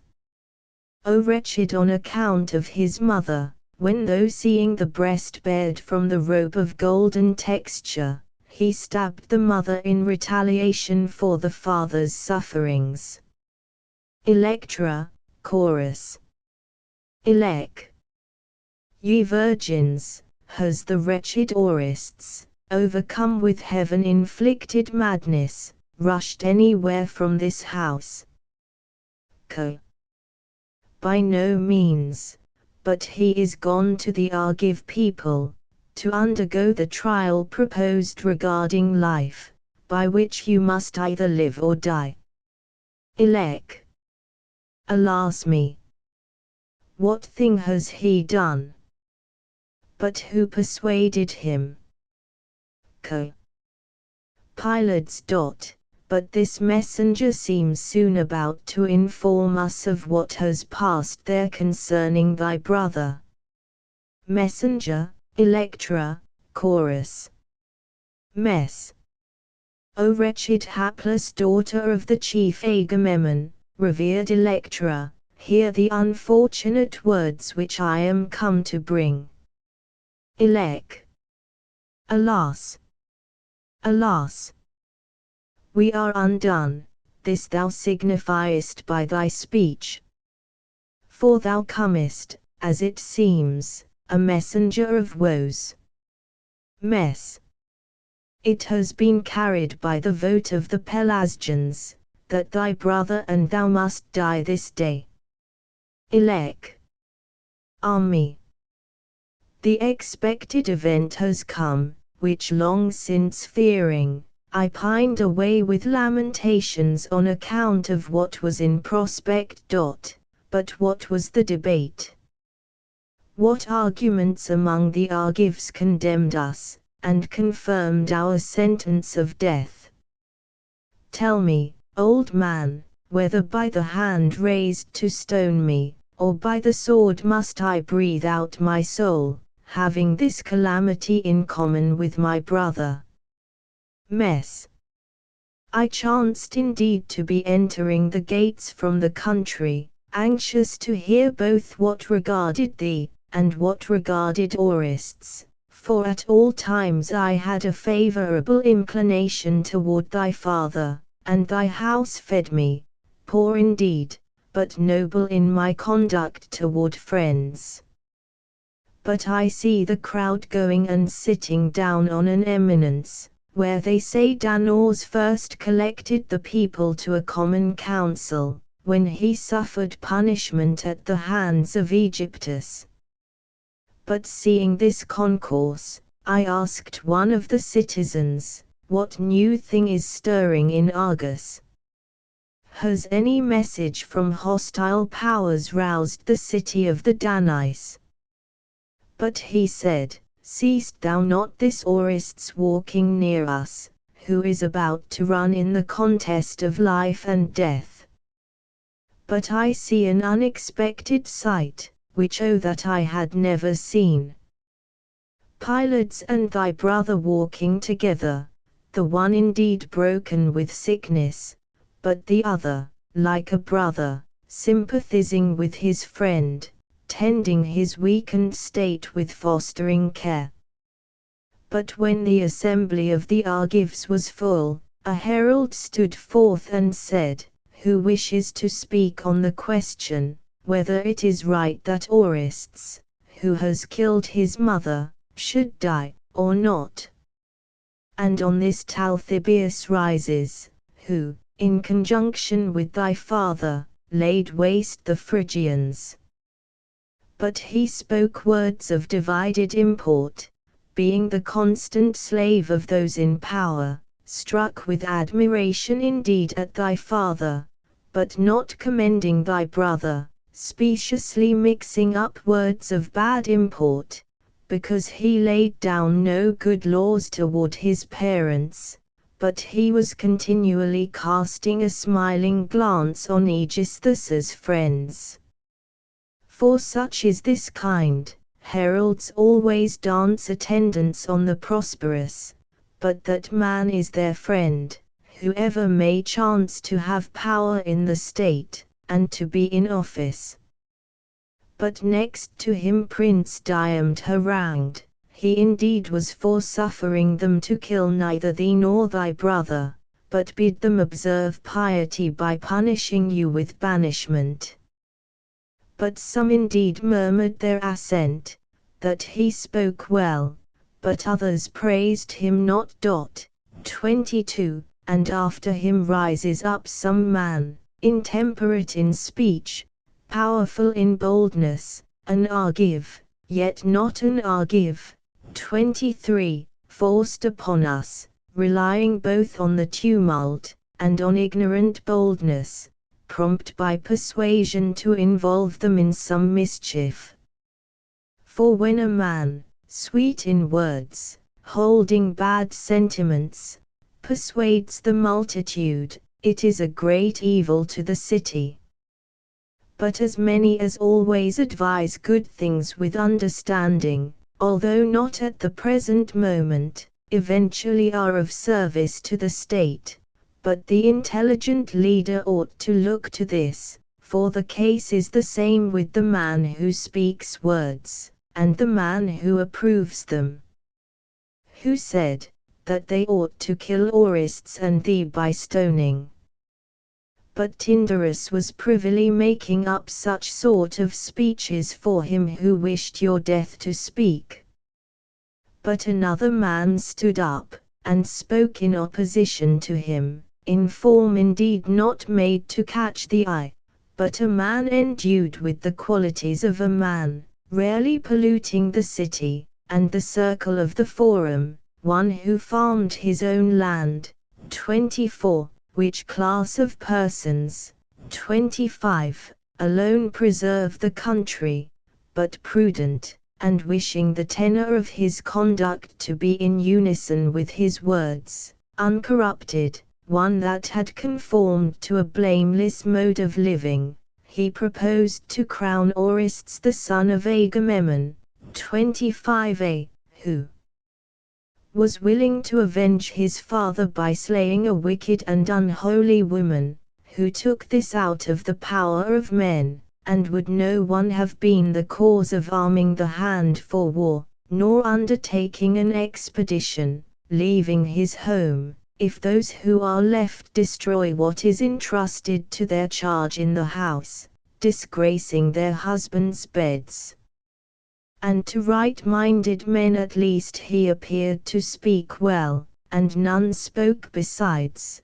But thy brother advanced and said, O inhabitants of the land of Inachus, avenging you no less than my father, I slew my mother, for if the murder of men shall become licensed to women, ye no longer can escape dying, or ye must be slaves to your wives. But ye do the contrary to what ye ought to do. For now she that was false to the bed of my father is dead, but if ye do indeed slay me, the law has lost its force, and no man can escape dying, forasmuch as there will be no lack of this audacity. But he persuaded not the people, though appearing to speak well.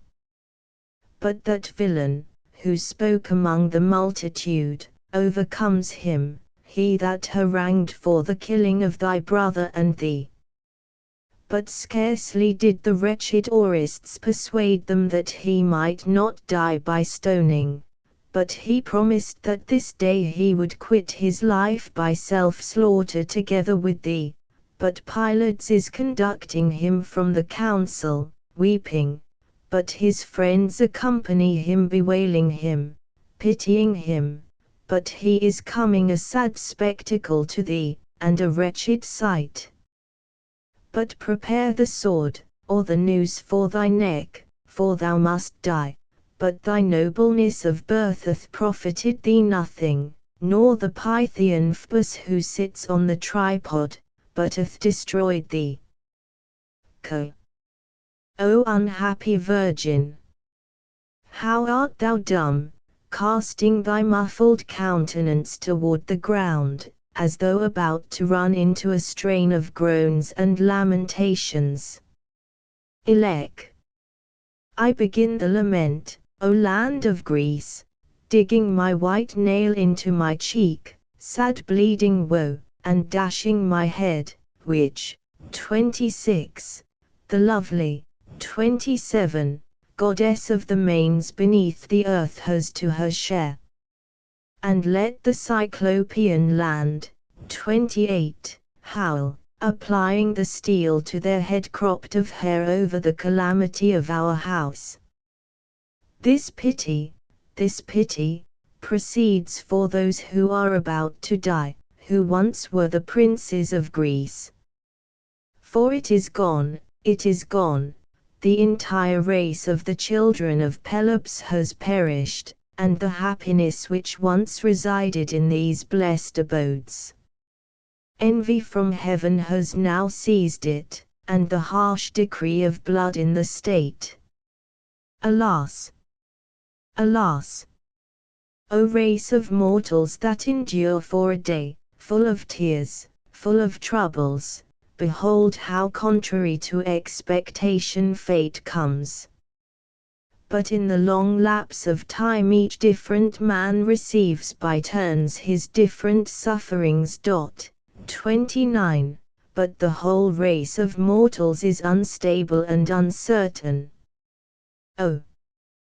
Could I go to that rock stretched from Olympus in its loftiness midst heaven and earth by golden chains, that mass of clay borne round with rapid revolutions, that in my plaints I might cry out to my ancient father Tantalus, who begat the progenitors of my family, who saw calamities, what time in the pursuing of steeds, Pelops in his car drawn by 4 horses perpetrated, as he drove, the murder of Myrtilus, by casting him into the sea, hurling him down to the surge of the ocean, as he guided his car on the shore of the briny sea by Geestus foaming with its white billows. Whence the baleful curse came on my house since, by the agency of Maia's son, 30, there appeared the pernicious prodigy of the golden fleeced lamb, a birth which took place among the flocks of the warlike Atreus. On which both discord drove back the winged chariot of the sun, directing it from the path of heaven leading to the west toward Aurora borne on her single horse. 31, and Jupiter drove back the course of the 7 moving Pleiades another way, and from that period, 32, he sends deaths in succession to deaths, and the feast of Thystes so named from Thystes. And the bed of the Cretan Arab deceitful in a deceitful marriage has come as a finishing stroke on me and my father, to the miserable destruction of our family.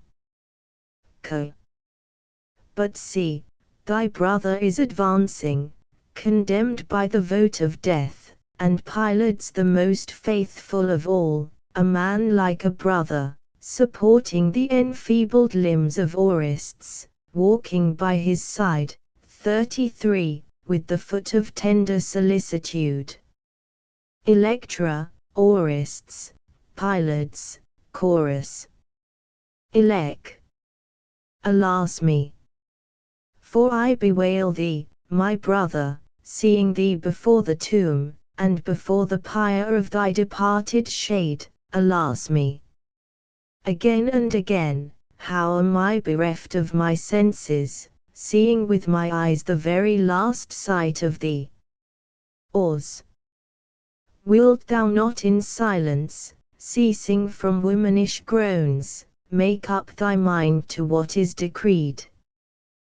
These things indeed are lamentable, but yet we must bear our present fate. Elec. And how can I be silent? We wretched no longer are permitted to view this light of the god. Ors. Do not thou kill me, I, the unhappy, have died enough already under the hands of the Argives, but pass over our present ills. Elec. O Orestes! O wretched in thy youth, and thy fate, and thy untimely death, then oughtest thou to live, when thou art no more. Ors. Do not by the gods throw cowardice around me, bringing the remembrance of my woes so as to cause tears. Elec. We shall die, it is not possible not to groan our misfortunes, for the dear life is a cause of pity to all mortals. Ors. This is the day appointed for us. But we must either fit the suspended noose, or whet the sword with our hand. Elec. Do thou then kill me, my brother, let none of the Argives kill me, putting a contumely on the offspring of Agamemnon. Ors. I have enough of thy mother's blood, but thee I will not slay, but die by thine own hand in whatever manner thou wilt. Elec. These things shall be, I will not be deserted by thy sword. Winking sad smiley 34, but I wish to clasp my hands around thy neck.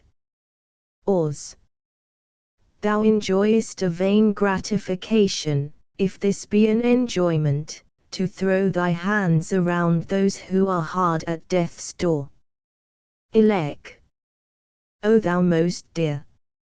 O thou that hast the desirable and most sweet name, and one soul with thy sister. Ors. Thou wilt melt me, and still I wish to answer thee in the endearment of encircling arms, for why am I any longer ashamed? O bosom of my sister, O dear object of my caresses, these embraces are allowed to us miserable beings instead of children and the bridal bed. Elec. Alas! How can the same sword, if this request be lawful, kill us, and one tomb wrought of cedar receive us?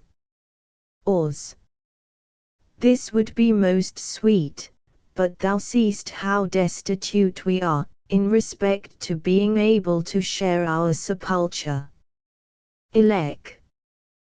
Did not men laws speak in behalf of thee, taking a decided part against thy death, the base man, the deserter of my father?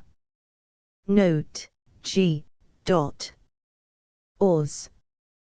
He showed it not even in his countenance, but keeping his hopes on the scepter, he was cautious how he saved his friends. But let be, he will die acting in a manner nobly, and most worthily of Agamemnon. And I indeed will show my high descent to the city, striking home to my heart with the sword, but thee, on the other hand, it behoveth to act in concert with my bold attempts. But do thou, Pylades, be the umpire of our death, and well compose the bodies of us when dead, and bury us together, bearing us to our father's tomb. And farewell, but I am going to the deed, as thou seest. Pyl. Hold. This one thing indeed first I bring in charge against thee. Dost thou think that I can wish to live when thou diest? 35, Ors. For how does it concern thee to die with me? Pyl. Dost ask? But how does it to live without thy company? Ors. Thou didst not slay my mother, as I did, a wretch. Pyl. With thee I did at least, I ought also to suffer these things in common with thee. Ors. Take thyself back to thy father, do not die with me. For thou indeedest a city, but I no longer have, and the mansion of thy father, and a great harbour of wealth. But thou art frustrated in thy marriage with this unhappy virgin, whom I betrothed to thee, revering thy friendship. Nevertheless do thou, contracting other nuptials, be a blessed father, but the connection between me and thee no longer subsists, but thou, O darling name of my converse, farewell, be happy, for this is not allowed me, but it is to thee, for we, the dead, are deprived of happiness. Pyl. Surely thou art wide astray from my purposes. Nor may the fruitful plain receive my blood, nor the bright air, if ever I betraying thee, having freed myself, forsake thee, for I committed the slaughter with thee, I will not deny it, and I planned all things, for which now thou sufferest vengeance. Die then I must with thee and her together, for her, whose marriage I have courted, I consider as my wife, for what good excuse ever shall I give, going to the Delphian land to the citadel of the Phocians, I, who was present with you, your friend, before indeed you were unfortunate, but now, when you are unfortunate, am no longer thy friend. It is not possible, but these things are my care also. But since we are about to die, let us come to a common conference, how men laws may be involved in our calamity. Ors. O thou dearest man, for would I see this and die. Pyl. Be persuaded then, but defer the slaughtering sword. Ors. I will defer, if anyhow I can avenge myself on my enemy. Pyl. Be silent then, for I have but small confidence in women. Ors. Do not at all fear these, for they are friends that are present. Pyl. Let us kill Helen, which will cause great grief to men-laws. Ors. How? For the will is here, if it can be done with glory. Pyl. Stabbing her, but she is lurking in thy house. Ors. Yes indeed, and is putting her seal on all my effects. Pyl. But she shall seal no more, having Pluto for her bridegroom. Ors. And how can this be?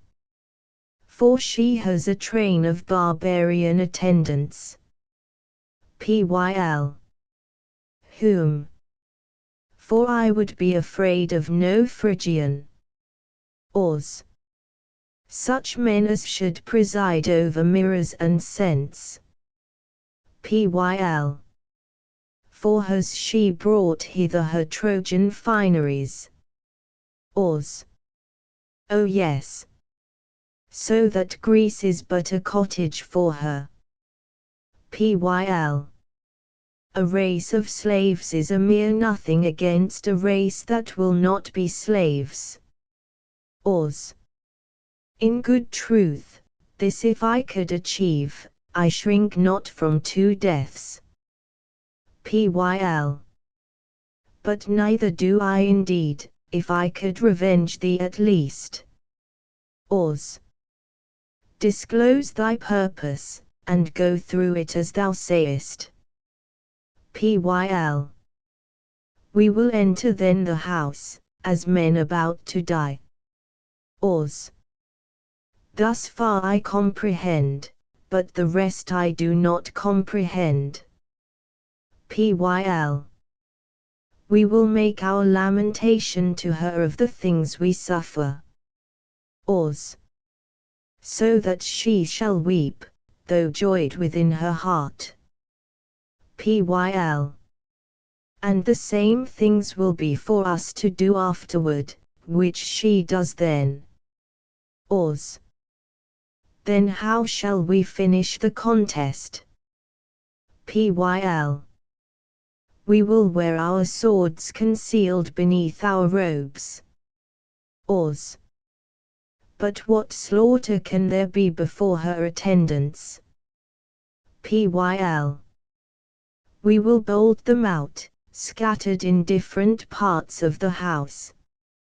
Aus. And him that is not silent we must kill. Pyl. Then the circumstances of the moment will point out what steps to take. Aus. To kill Helen, I understand the sign. Pyl. Thou seest, but hear on what honorable principles I meditate it. For, if we draw our sword on a more modest woman, the murder will blot our names with infamy. But in the present instance, she shall suffer vengeance for the whole of Greece, whose fathers she slew, and made the brides bereaved of their spouses. There shall be a shout, and they will kindle up fire to the gods, praying for many blessings to fall to thee and me, inasmuch as we shed the blood of a wicked woman. But thou shalt not be called the matricide, when thou hast slain her, but dropping this name thou shalt arrive at better things, being styled the slayer of the havoc-dealing Helen. It never were right that men laws should be prosperous, and that thy father, and thou, and thy sister should die, and thy mother. This I forbear, for it is not decorous to mention Winking Smiley, and that he should seize thy house, having recovered his bride by the means of Agamemnon's valour. For may I live no longer, if I draw not my black sword upon her. But if then we do not compass the murder of Helen, having fired the palace we will die, for we shall have glory, succeeding in one of these two things, nobly dying, or nobly rescued. Co. The daughter of Tyndarus is an object of detestation to all women, being one that has given rise to scandal against the sex. Aus. Alas! There is no better thing than a real friend, not riches, not kingdoms, but the popular applause becomes a thing of no account to receive in exchange for a generous friend. For thou contrivedst the destruction that befell Aegisthus, and wast close to me in my dangers. But now again thou givest me to revenge me on mine enemies, and art not out of the way, but I will leave off praising thee, since there is some burden even in this to be praised to excess. But I altogether in a state of death, wish to do something to my foes and die, that I may in turn destroy those who betrayed me, and those may groan who also made me unhappy. I am the son of Agamemnon, who ruled over Greece by general consent, no tyrant, but yet he had the power as it were of a god, whom I will not disgrace, suffering a slavish death, but breathe out my soul in freedom, but on men laws will I revenge me. For if we could gain this one thing, we should be prosperous. If from any chance safety should come unhoped for on the slayers, then, not the slain, this I pray for. For what I wish is sweet to delight the mind without fear of cost, though with but fleeting words uttered through the mouth. Elec. I, O brother, think that this very thing brings safety to thee, and thy friend, and in the third place to me. Aus. Thou meanest the providence of the gods, but where is this? For I know that there is understanding in thy mind. Elec. Hear me then, and thou too give thy attention. Aus. Speak, since the existing prospect of good affords some pleasure. Elec. Art thou acquainted with the daughter of Helen? Thou knowest her of whom I ask. Ors. I know her, Hermione, whom my mother brought up. Elec. She is gone to Clytemnestra's tomb. Ors. For what purpose? What hope dost thou suggest? Elec. To pour libations on the tomb in behalf of her mother. Ors. And what is this, thou hast told me of, that regards our safety? Elec. Seize her as a pledge as she is coming back. Ors. What remedy for the three friends is this thou sayest? Elec. When Helen is dead, if Menelaus does any harm to thee or Pylades, or me, for this firm of friendship is all one, say that thou wilt kill Hermione, but thou oughtest to draw thy sword, and hold it to the neck of the Virgin.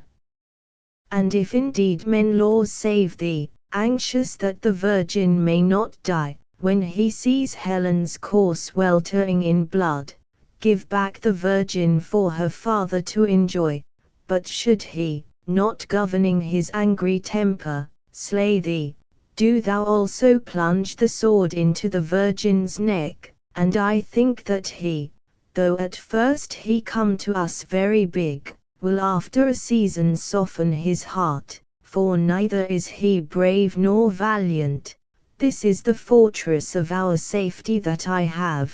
My arguments on the subject have been spoken. Ors. O thou that hast indeed the mind of a man, but a form among women beautiful, to what a degree art thou more worthy of life than death? Pylades, wilt thou miserably be disappointed of such a woman, or dwelling with her obtain this happy marriage? Pyl. For would it could be so, and she could come to the city of the Phocians meeting with her deserts in splendid nuptials. Ors. But when will Hermione come to the house? Since for the rest thou saidst most admirably, if we could succeed in taking the whelp of the impious father. Elec. Even now I guess that she must be near the house, for with this supposition the space itself of the time coincides. Ors. It is well, do thou therefore, my sister Electra, waiting before the house, meet the arrival of the Virgin. And watch, lest any one, either some ally, or the brother of my father, should be beforehand with us coming to the palace, and make some noise toward the house, either knocking at the doors, or sending thy voice within. But let us, O Pylades, for thou undertakest this labor with me, entering in, arm our hands with the sword to one last attempt. O my father, that inhabitest the realms of gloomy night, Orestes thy son invokes thee to come a succor to thy suppliants, for on thy account I wretched suffer unjustly, and am betrayed by thy brother, myself having acted justly, whose wife I wish to take and destroy, but be thou our accomplice in this affair. Elec. O Father, come then, if beneath the earth thou hearest thy children calling, who die for thee. Pyl. O thou relation, 36, of my father, give ear, O Agamemnon, to my prayers also, preserve thy children. Ors. I slew my mother. Pyl. But I directed the sword. Elec. But I at least incited you, and freed you from delay. Ors. succoring thee, my father. Elec. Neither did I forsake thee. Pyl. Wilt thou not therefore, hearing these things that are brought against thee, 37, defend thy children? Os. I pour libations on thee with my tears. Elec. And I with lamentations. Pyl. Cease, and let us haste forth to the work, for if prayers penetrate under the earth, he hears. But, O Jove our ancestor, and thou revered deity of justice, grant us to succeed him, and myself, and this virgin, for over us 3 friends one hazard, one cause impends, either for all to live, or all to die. Electra, Chorus. Elec. O dear Mycenaean virgins, who have the first place at the Pelasgian seat of the Argives, what voice art thou uttering, my respected mistress? For this appellation awaits thee in the city of the Danais. Elec. Arrange yourselves, some of you in this beaten way, and some there, in that other path, to guard the house. But on what account dost thou command this, tell me, my friend? Elec. Fear possesses me, lest any one being in the palace, on account of this murderous deed, should contrive evils on evils. Semicha. Go, let us hasten, I indeed will guard this path, that tends toward where the sun flings his first rays. Semicha. And I indeed this, which leads toward the west. Elec. Now turn the glances of your eyes around in every position, now here, now there, then take some other view. We are, as thou commandest. Elec. Now roll your eyelids over your pupils, glance them every way through your ringlets. Semicha. Is this any one here appearing in the path? Who is this rustic that is standing about thy palace? Elec. We are undone then, my friends. He will immediately show to the enemy the lurking beasts of prey armed with their swords. Semicha. Be not afraid, the path is clear, which thou thinkest not. Elec. But what, does all with you remain secure? Give me some good report, whether the space before the hall be empty. Semicha. All here at least is well, but look to thy province, for no one of the Danais is approaching toward us. Semicha.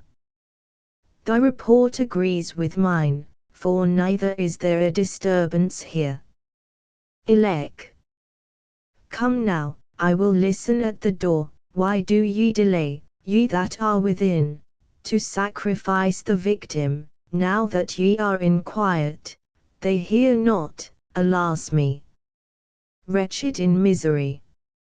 Are the swords then struck dumb at her beauty? Perhaps some Argive in arms rushing in with the foot of succor will approach the palace. Now watch more carefully, it is no contest that admits delay, but turn your eyes some this way, and some that. I turn each different way, looking about on all sides. Helen. Within, O Pelasgian Argus. I am miserably slain. Elec. Heard ye? The men are employing their head in the murder. It is the shriek of Helen, as I may conjecture. Semicha. O eternal might of Jove, come to assist my friends in every way. Hell! Menelaus, I die. But thou art at hand, and dost not help me. Elec.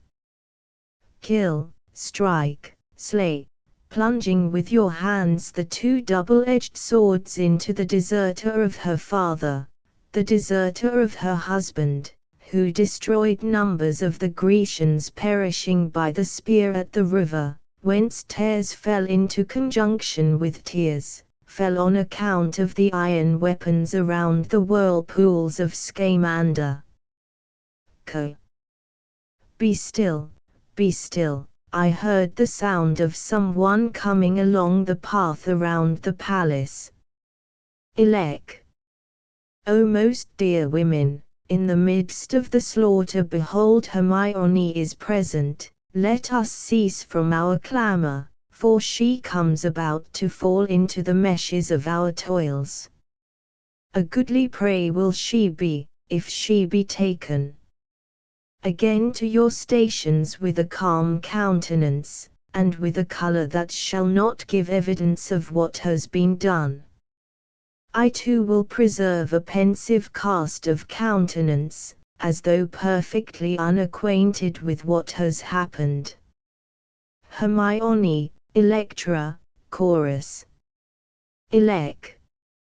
O Virgin, art thou come from crowning Clytemnestra's tomb, and pouring libations to her manes?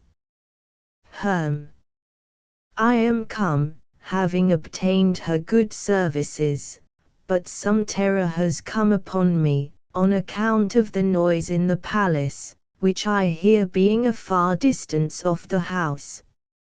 Elec. But why? There have happened to us things worthy of groans. Speak good words, but what news dost thou tell me? Elec. It has been decreed by this land, that Orestes and I die. No, I hope not so, you, who are my relations. Elec. It is fixed, but we stand under the yoke of necessity. Was the noise then in the house on this account? Elec. For falling down a suppliant at the knees of Helen, he cries out, Who?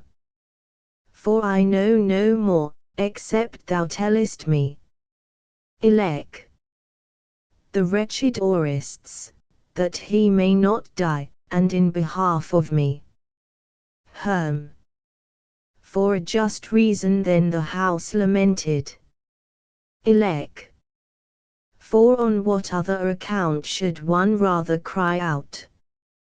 But come, and join in supplication with thy friends, falling down before thy mother, the supremely blessed, that Menelaus will not see us perish.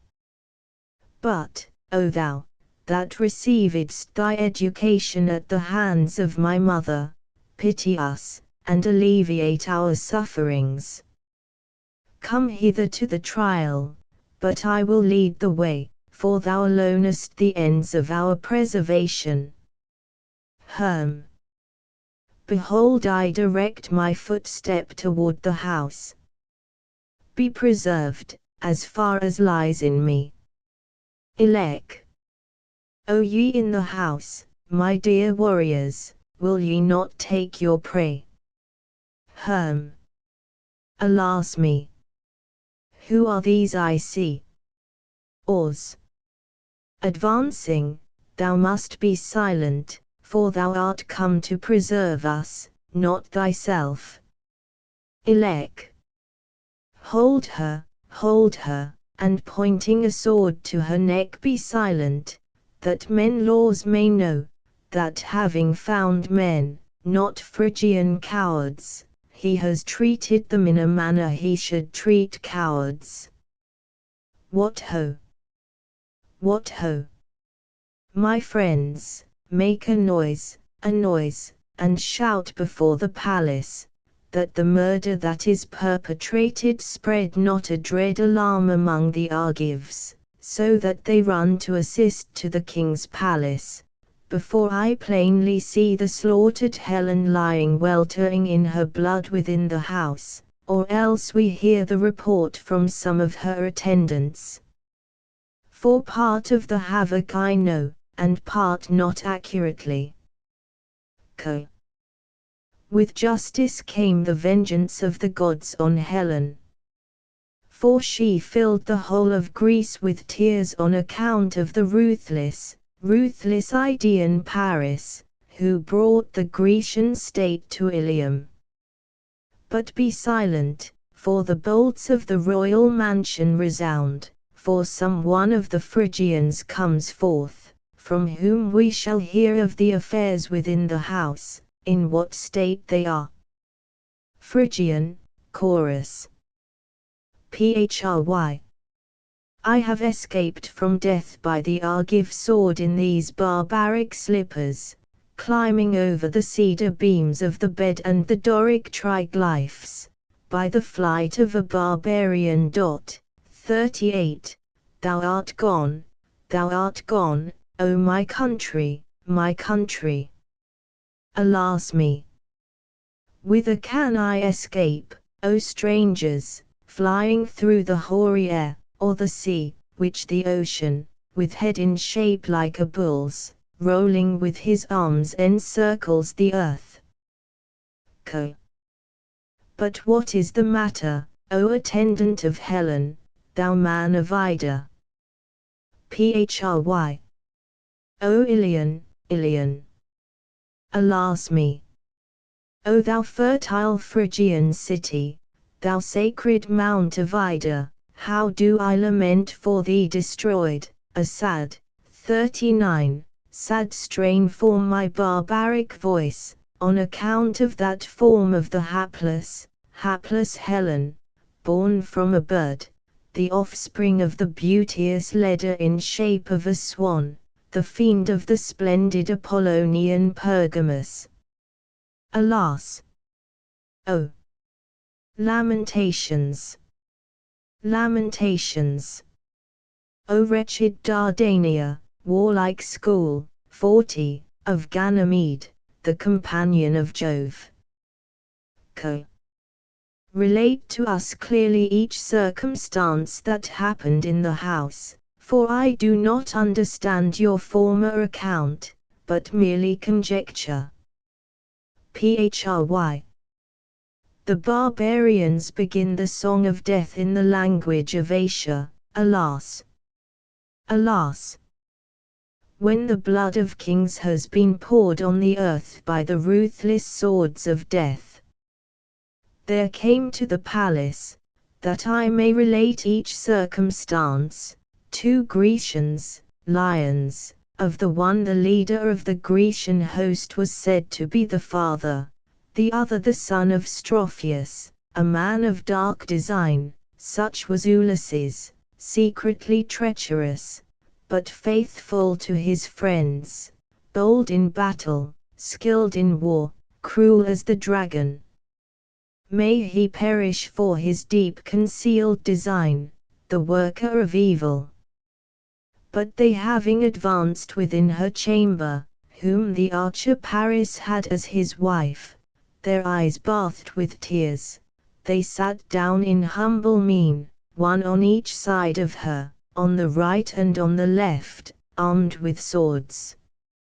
And around her knees did they both fling their suppliant hands, around the knees of Helen did they fling them.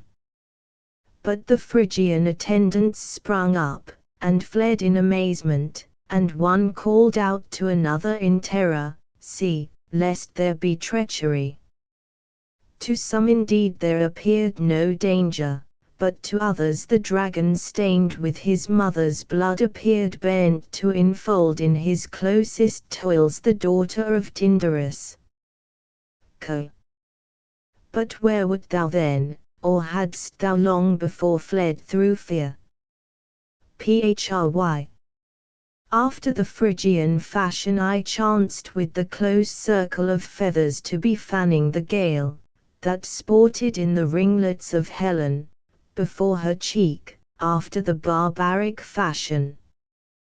But she was winding with her fingers the flax round the distaff, but what she had spun she let fall on the ground, desirous of making from the Phrygian spoils a robe of purple as an ornament for the tomb, a gift to Clytemnestra.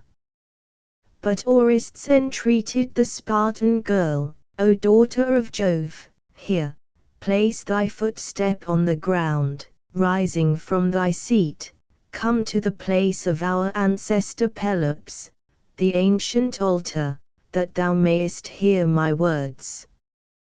And he leads her, but she followed, not dreaming of what was about to happen.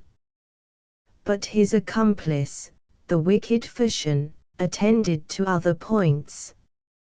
Will ye not depart from out of the way? But are the Phrygians always vile? And he bolted us out scattered in different parts of the house, some in the stables of the horses, and some in the outhouses, and some here and there, dispersing them some one way, some another, afar from their mistress. What calamity took place after this? Phry. O powerful, powerful Idaean mother, alas! Alas! The murderous sufferings, and the lawless evils, which I saw in the royal palace.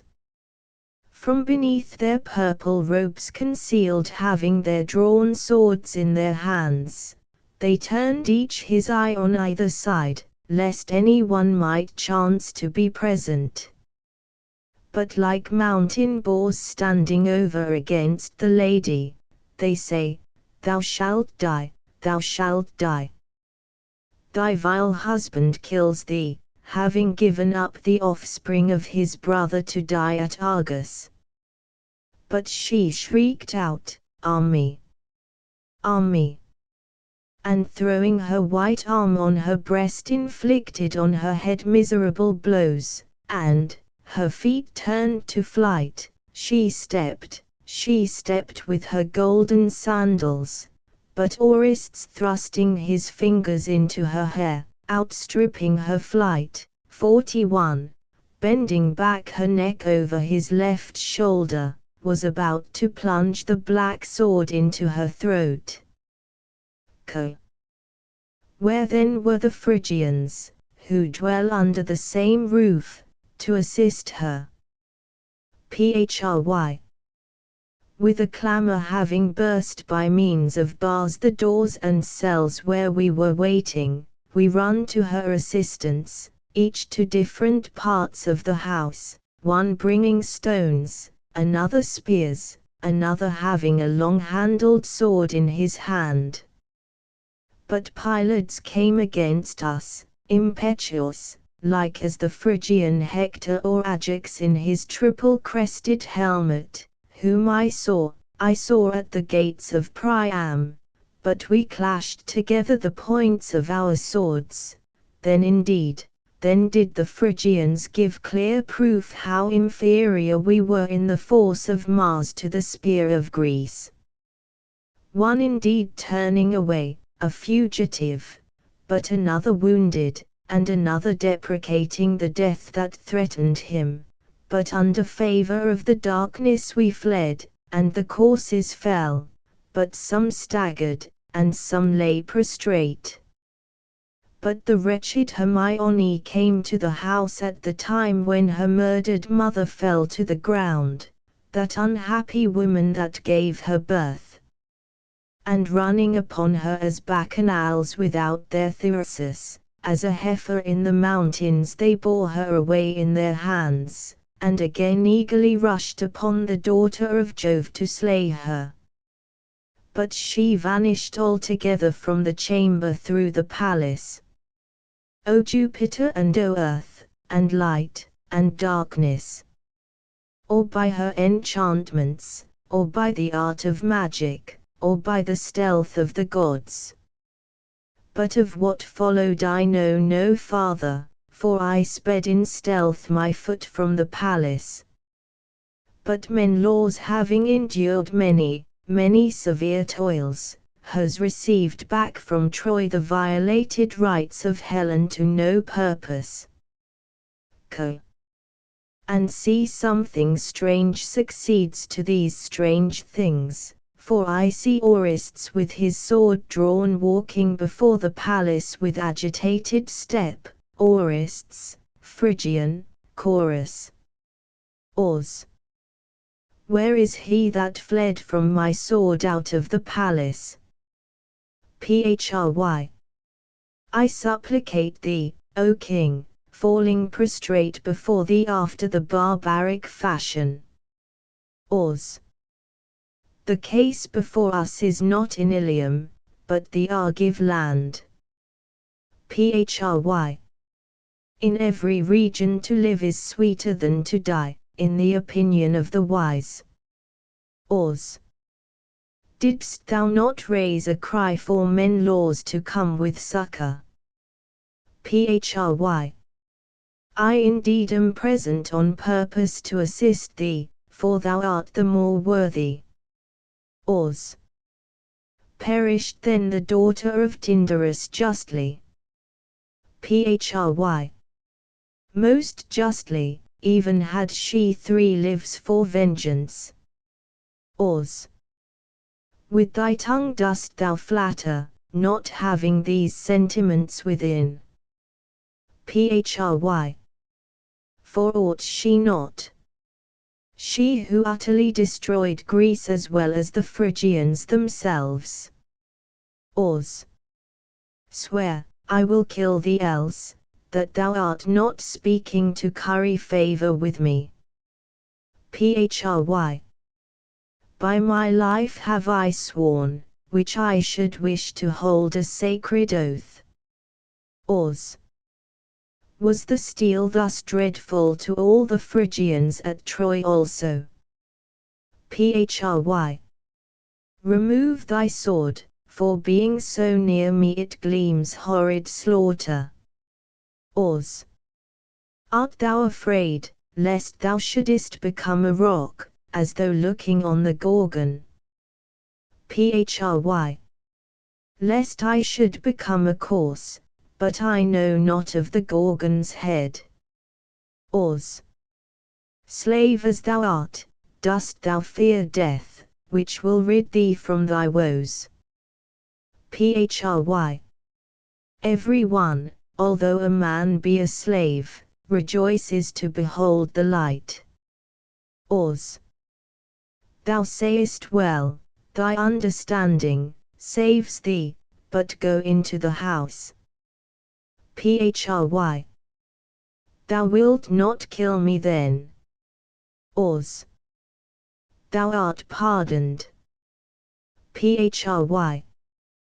This is good word thou hast spoken. Ors. Yet we may change our measures. Phry. But this thou sayest not well. Ors. Thou art a fool, if thou thinkest I could endure to defile me by smiting thy neck, for neither art thou a woman, nor oughtest thou to be ranked among men. But that thou mightest not raise a clamour came I forth out of the house, for Argus, when it has heard a noise, is soon roused, but we have no dread in meeting Menelaus, as far as swords go, but let him come exulting with his golden ringlets flowing over his shoulders, for if he collects the Argives, and brings them against the palace seeking revenge for the death of Helen, and is not willing to let me be in safety, and my sister, and Pylades my accomplice in this affair, he shall see 2 courses. Both the virgin and his wife. Chorus. Alas! Alas! O fate, the house of the Atridae again falls into another, another fearful struggle. Semicha. What shall we do? Shall we carry these tidings to the city, or shall we keep in silence? Semicha. This is the safer plan, my friends. Semicha. Behold before the house, behold this smoke leaping aloft in the air portends something. Semicha. They are lighting the torches, as about to burn down the mansion of Tantalus, nor do they forbear from murder. Co. The god rules the events that happen to mortals, whichsoever way he wills.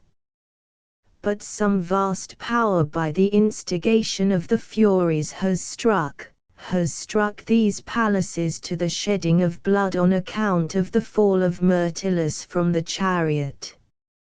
But lo! I see Menelaus also here approaching the house with a quick step, having by some means or other perceived the calamity which now is present. Will ye not anticipate him by closing the gates with bolts, O ye children of Atreus, who are in the palace? A man in prosperity is a terrible thing to those in adversity, as now the mart in misery, Orestes. Menelaus below, Orestes, Pylades, Electra, Hermione above, Chorus. Men. I am present, having heard the horrid and atrocious deeds of the 2 lions, for I call them not men. For I have now heard of my wife, that she died not, but vanished away. This that I heard was empty report, which one deceived by fright related, but these are the artifices of the matricide, and much derision. Open some one the door, my attendants I command to burst open these gates here, that my child at least we may deliver from the hand of these blood-polluted men, and may receive my unhappy, my miserable lady, with whom those murderers of my wife must die by my hand. Ors. What ho there! Touch not these gates with thine hands. To Menelaus I speak, that thou towerest in thy boldness, or with this pinnacle will I crush thy head, having rent down the ancient battlement, the labour of the builders. But the gates are made fast with bolts, which will hinder thee from thy purpose of bringing aid, so that thou canst not pass within the palace. Men. Ha! What is this? I see the blaze of torches, and these stationed on the battlements, on the height of the palace, and the sword placed over the neck of my daughter to guard her. Ors. Whether is it thy will to question, or to hear me? Men. I wish neither, but it is necessary, as it seems, to hear thee. Ors. I am about to slay thy daughter if thou wish to know. Men. Having slain Helen, dost thou perpetrate murder on murder? Ors. For would I had gained my purpose not being deluded, as I was, by the gods. Men. Thou hast slain her, and deniest it, and speakest these things to insult me. Ors. It is a denial that gives me pain, for would that, men, thou had done what deed? For thou callest forth alarm. Ors. I had hurled to hell the fury of Greece. Men. Give back the body of my wife, that I may bury her in a tomb. Ors. Ask her of the gods, but I will slay thy daughter. Men. The matricide contrives murder on murder. Ors. the avenger of his father, whom thou gavest up to die. Men. Was not the blood of thy mother formerly shed sufficient for thee? Ors. I should not be weary of slaying wicked women, were I to slay them forever. Men. Art thou also, Pylades, a partaker in this murder? Ors. By his silence he assents, but if I speak, it will be sufficient. Men. But not with impunity, unless indeed thou fliest on wings. Ors. We will not fly, but will set fire to the palace. Men. What? Wilt thou destroy thy father's mansion? Ors. Yes, that thou mayest not possess it, will I, having stabbed this virgin here over the flames. Men. Slay her, since having slain thou shalt at least give me satisfaction for these deeds. Ors. It shall be so then. Men. Alas! On no account do this. Ors. Be silent then, but bear to suffer evil justly. Men. What? Is it just for thee to live? Ors. Yes, and to rule over the land. Men. What land? Ors. Here, in Pelasgian Argos. Men. Well wouldst thou touch the sacred lavas. Ors. And pray why not? Men. And wouldst slaughter the victim before the battle. Ors. And thou wouldst most righteously. Men. Yes, for I am pure as to my hands. Ors. But not thy heart. Men. Who would speak to thee? Ors. Whoever loves his father. Men. And whoever reveres his mother. Ors. Is happy. Men. Not thou at least. Ors. For wicked women please me not. Men. Take away the sword from my daughter. Ors. Thou art false in thy expectations. Men. But wilt thou kill my daughter? Ors. Thou art no longer false. Men. Alas me! What shall I do? Ors. Go to the Argives, and persuade them. Men. With what persuasion? Ors.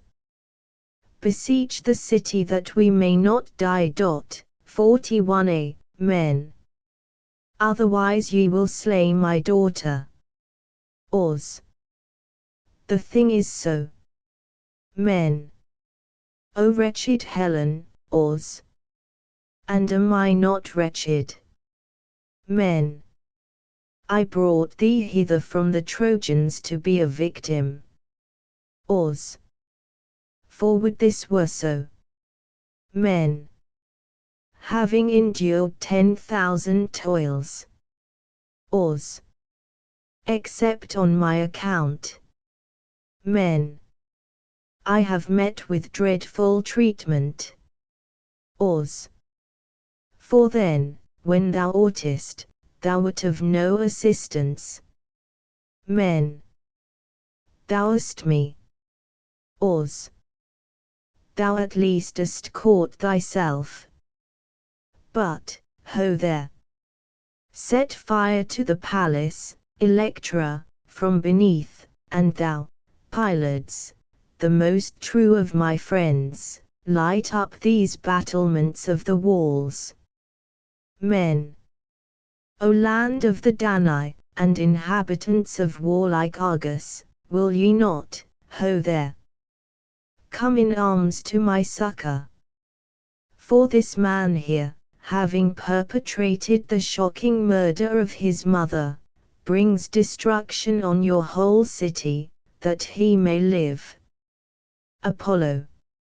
Menelaus, cease from thy irritated state of mind. I, Phoebus the son of Latona, in thy presence, am addressing thee. Thou too, Orestes, who standest over that damsel with thy sword drawn, that thou mayest know what commands I bring with me. Helen indeed, whom thou minded to destroy, working Menelaus to anger, didst fail of thy purpose. She is here, whom ye see wrapped in the bosom of the sky, preserved, and not slain by thy hands. Her I preserved, and snatched from thy sword, commanded by my father Jove. For being the daughter of Jove, it is right that she should live immortal. And she shall have her seat by Castor and Pillars in the bosom of the sky, the guardian of mariners. But take to thyself another bride, and lead her home, since for the beauty of this woman the gods brought together the Greeks and Trojans, and caused deaths, that they might draw from off the earth the pride of mortals, who had become an infinite multitude. Thus is it with regard to Helen, but thee, on the other hand, Orestes, it behoveth, having passed beyond the boundaries of this land, to inhabit the Parrhasian plain during the revolution of a year, and it shall be called by a name after thy flight, so that the Arzans and Arcadians shall call it Orestium, and thence having departed to the city of the Athenians, undergo the charge of shedding thy mother's blood laid by the three Furies. But the gods, the arbiters of the cause, shall pass on thee most sacredly their decree on the hill of Mars, in which it behoveth thee to be victorious. But Hermione, to whose neck thou art holding the sword, it is destined for thee, Orestes, to wed, but Neoptolemus, who thinks to marry her, shall never marry her. For it is fated to him to die by the Delphic sword, as he is demanding of me satisfaction for his father Achilles. But to Pylades give thy sister's hand, as thou didst formerly agree, but a happy life now coming on awaits him. But, O Menelaus, suffer Orestes to reign over Argos. But depart and rule over the Spartan land, having it as thy wife's dowry, who exposing thee to numberless evils always was bringing thee to this.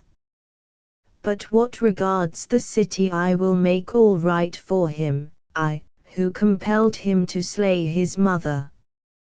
Ors. O Loxian prophet, thou wert not then a false prophet in thine oracles, but a true one. And yet a fear comes upon me, that having heard one of the Furies, I might think that I have been hearing thy voice. But it is well fulfilled, and I will obey thy words. Behold, I let go Hermione from slaughter, and approve her alliance, whenever her father shall give her. Men. O Helen, daughter of Jove, hail! But I bless thee inhabiting the happy mansions of the gods.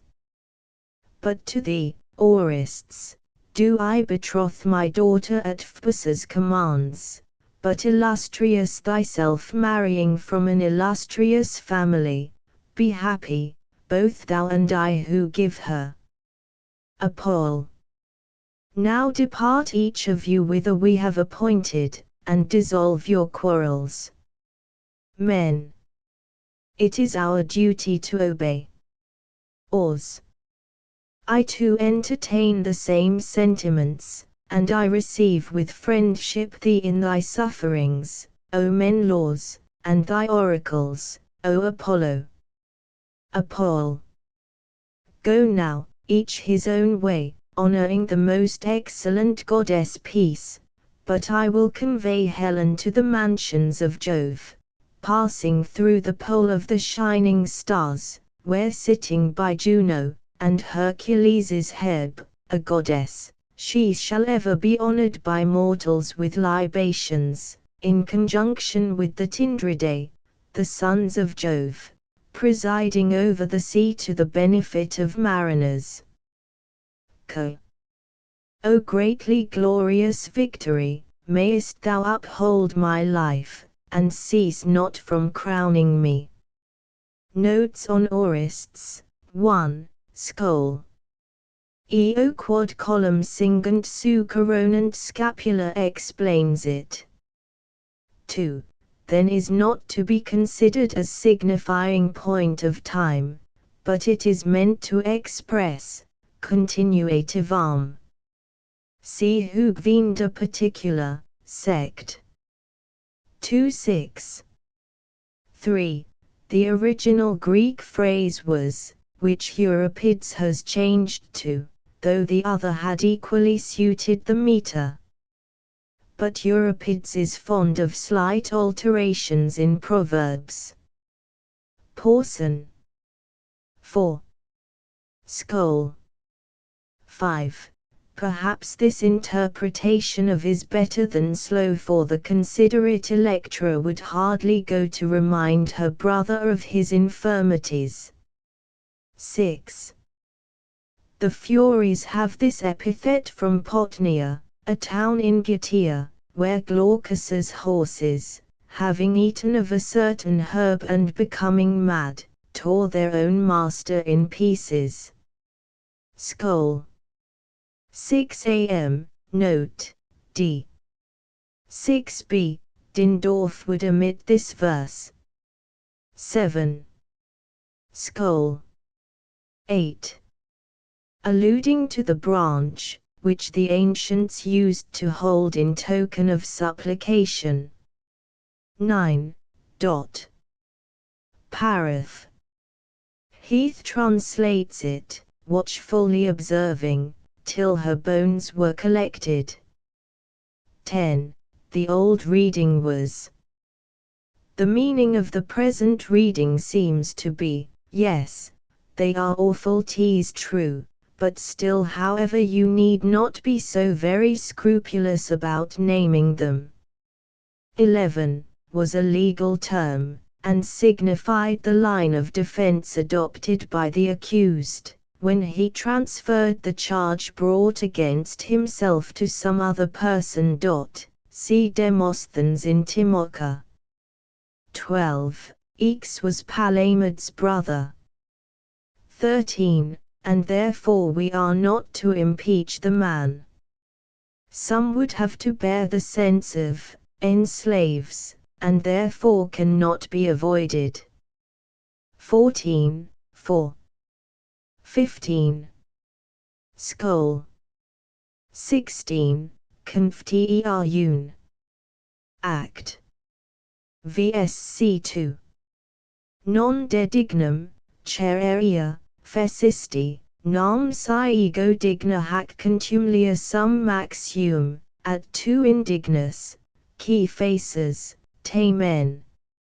16a. Note, e.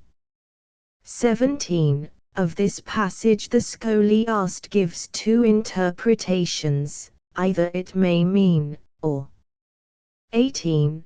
Beyond any woman. This is a mode of expression frequently met with in the Attic writers, especially in Xenophon. 19. Parath. 20. Thyestes and Atreus, having a dispute about their father Pelops' kingdom, agreed that whichever should discover the first prodigy should have possession of the throne. There appeared in Atreus's flock a golden lamb, which, however, Erup his wife secretly had conveyed to Thyestes to show before the judges. Atreus afterward invited Thyestes to a feast, and served up before him Aglaus, Orchomenus, and Calus, 3 sons he had by his intrigues with Erup. 21. Alluding to the murder of Agamemnon by Clytemnestra. This is the interpretation and explanation of the scholiast, but it is perhaps better translated, but on the other hand to play the coward is great impiety, and the error of cowardly-minded men, the chorus meaning, that this might have been said of Orestes, had he not avenged his father. 22. That is, blamed him. So St. Paul, 1 Cor. 11:21. Ter and Act 2 Sc 6. It, quod dicendum hixiet, tu quoque papas nimium, non laudo.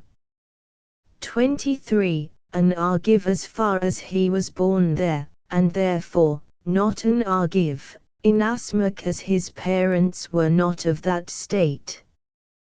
This is supposed to allude to Clephon. Skol. See Dindorf. 24. This is the interpretation of one scholiast, another explains it. Grotius translates it Agricola. 25.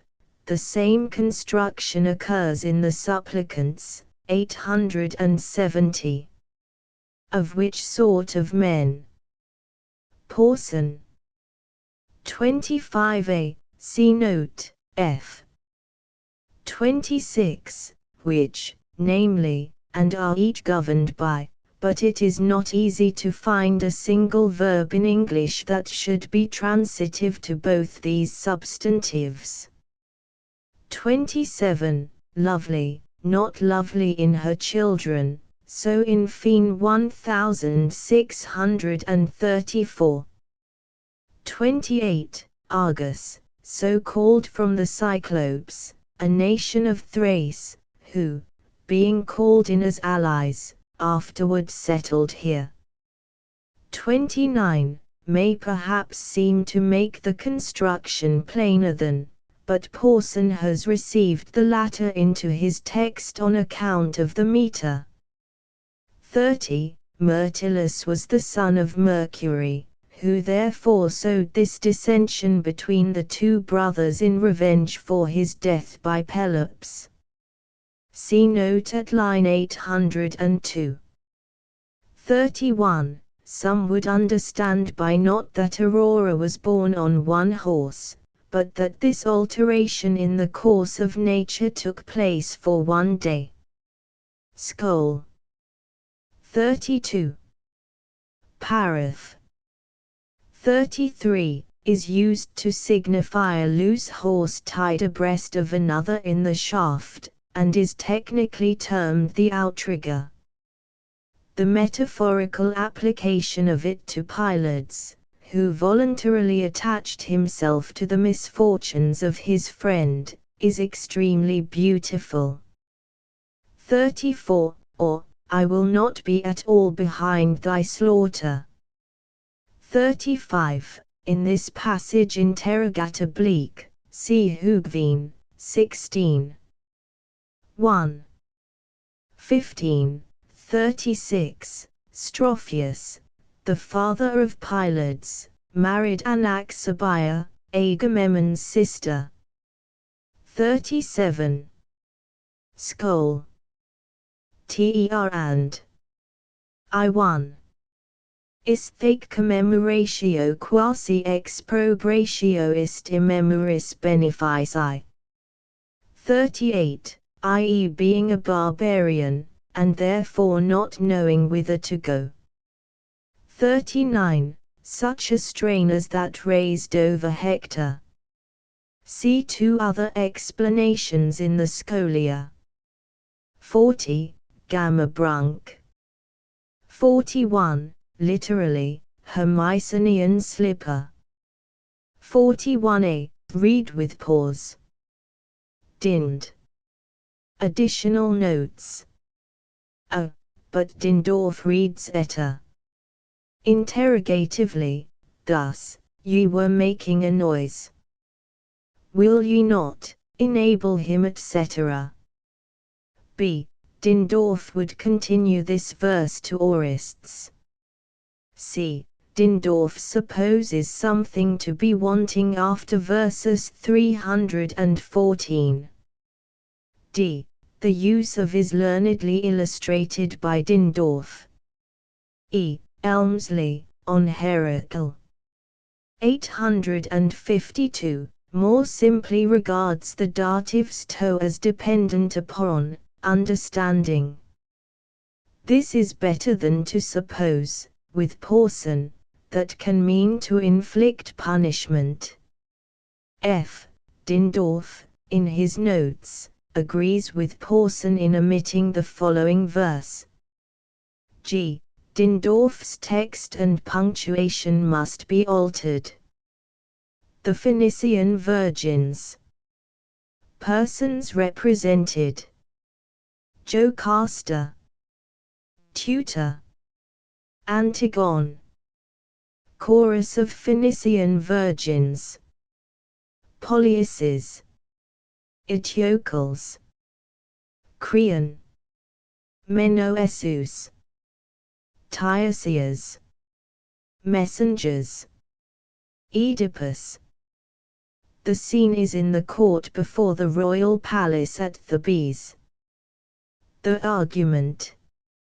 Eteocles, having gotten possession of the throne of Thebes, deprived his brother Polyaces of his share, but he, having come as an exile to Argos, married the daughter of the king Adrastus, but ambitious of returning to his country, and having persuaded his father-in-law, he assembled a great army for Thebes against his brother. His mother Jocasta made him come into the city, under sanction of a truce, and first confer with his brother respecting the empire. But Eteocles, being violent and fierce from having possessed the empire, Jocasta could not reconcile her children. Polyaces, prepared as against an enemy, rushed out of the city. Now Tiresias prophesied that victory should be on the side of the Thebans, if Menoesus the son of Creon would give himself up to be sacrificed to Mars. Creon refused to give his son to the city, but the youth was willing, and, his father pointing out to him the means of flight and giving him money, he put himself to death. The Thebans slew the leaders of the Argives.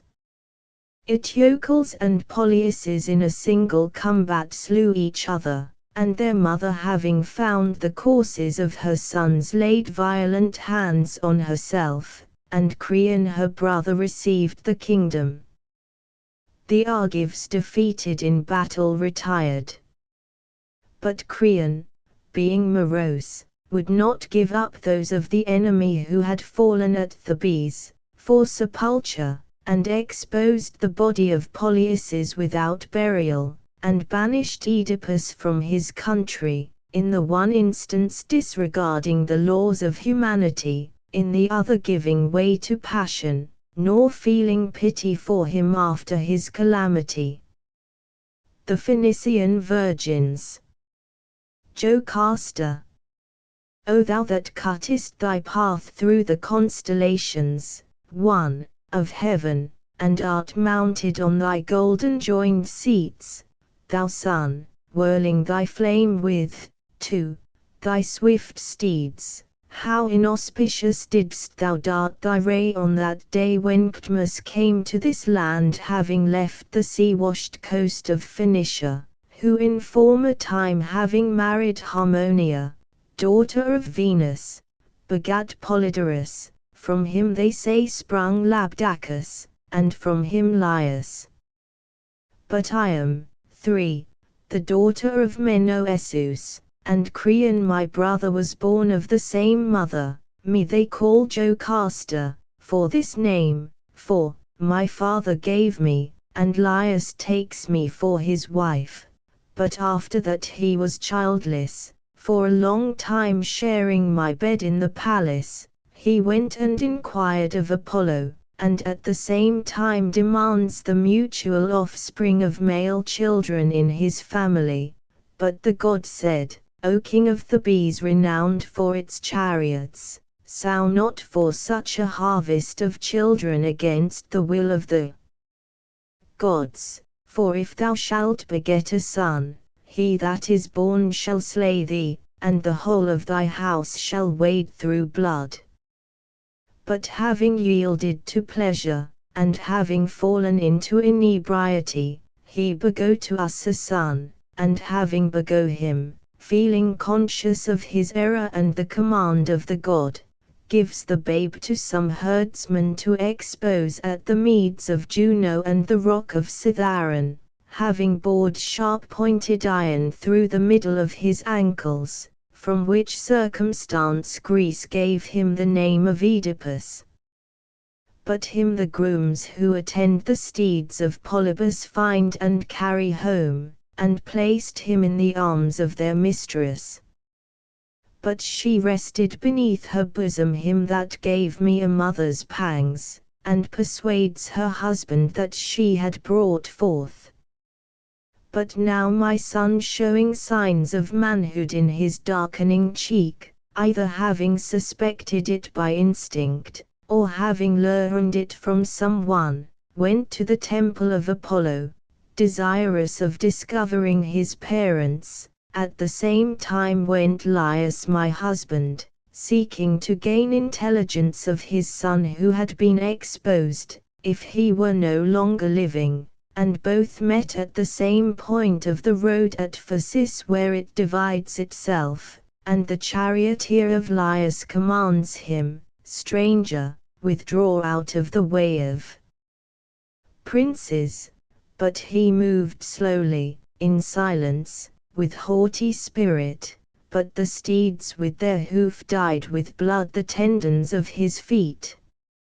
At this, but why need I relate each horrid circumstance besides the deed itself? The son kills his father, and having taken the chariot, sends it as a present to his foster father Polybus. Now at this time the Sphinx preyed vulture-like, 5, upon the city with rapacity. My husband now no more, Creon my brother proclaims that he will give my bed as a reward to him who would solve the enigma of the crafty virgin. But by some chance or other Oedipus my son happens to discover the riddle of the Sphinx, and he receives as a prize the scepter of this land, 5 a.m., and marries me, his mother, wretched he not knowing it, nor knew his mother that she was lying down with her son. And I bear children to my child, 2 sons, Eteocles and the illustrious Polyaces, and 2 daughters, one her father named Ismen, the elder I called Antigone. But Oedipus, after having gone through all sufferings, having discovered in my bed the marriage with his mother, he perpetrated a deed of horror on his own eyes, having drenched in blood their pupils with his golden buckles. But after that the cheek of my children grows dark with manly down, they hid their father confined with bolts that his sad fortune might be forgotten, which indeed required the greatest policy. He is still living in the palace, but sick in mind through his misfortunes he imprecates the most unhallowed curses on his children, that they may share this house with the sharpened sword. But these 2, dreading lest the gods should bring to completion these curses, 6, should they dwell together, in friendly compact determined that Polyus's the younger son should first go a willing exile from this land, but that Eteocles remaining here should hold the scepter for a year, changing in his turn, but after that he sat on the throne of power, he moves not from his seat, but drives Polyus an exile from this land.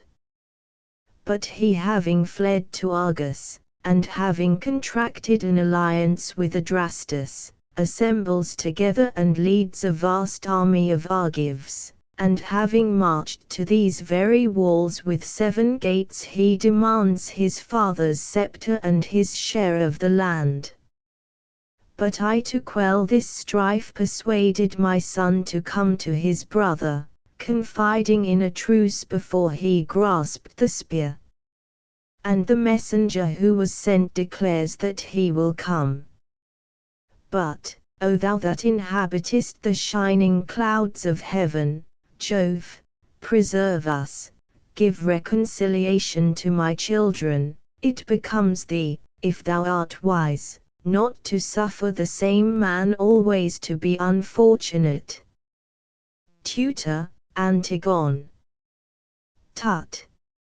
O thou fair bud in thy father's house, Antigone, since thy mother has permitted thee to leave the virgin's apartments for the extreme chamber, 7, of the mansion, in order to view the Argive army in compliance with thy entreaties, yet stay, until I shall first investigate the path, lest any citizen should appear in the pass, and to me taunts should come as a slave, and to thee as a princess, and I who well know each circumstance will tell you all that I saw or heard from the Argives, when I went, bearing the offer of a truce to thy brother, from this place thither, and again to this place from him.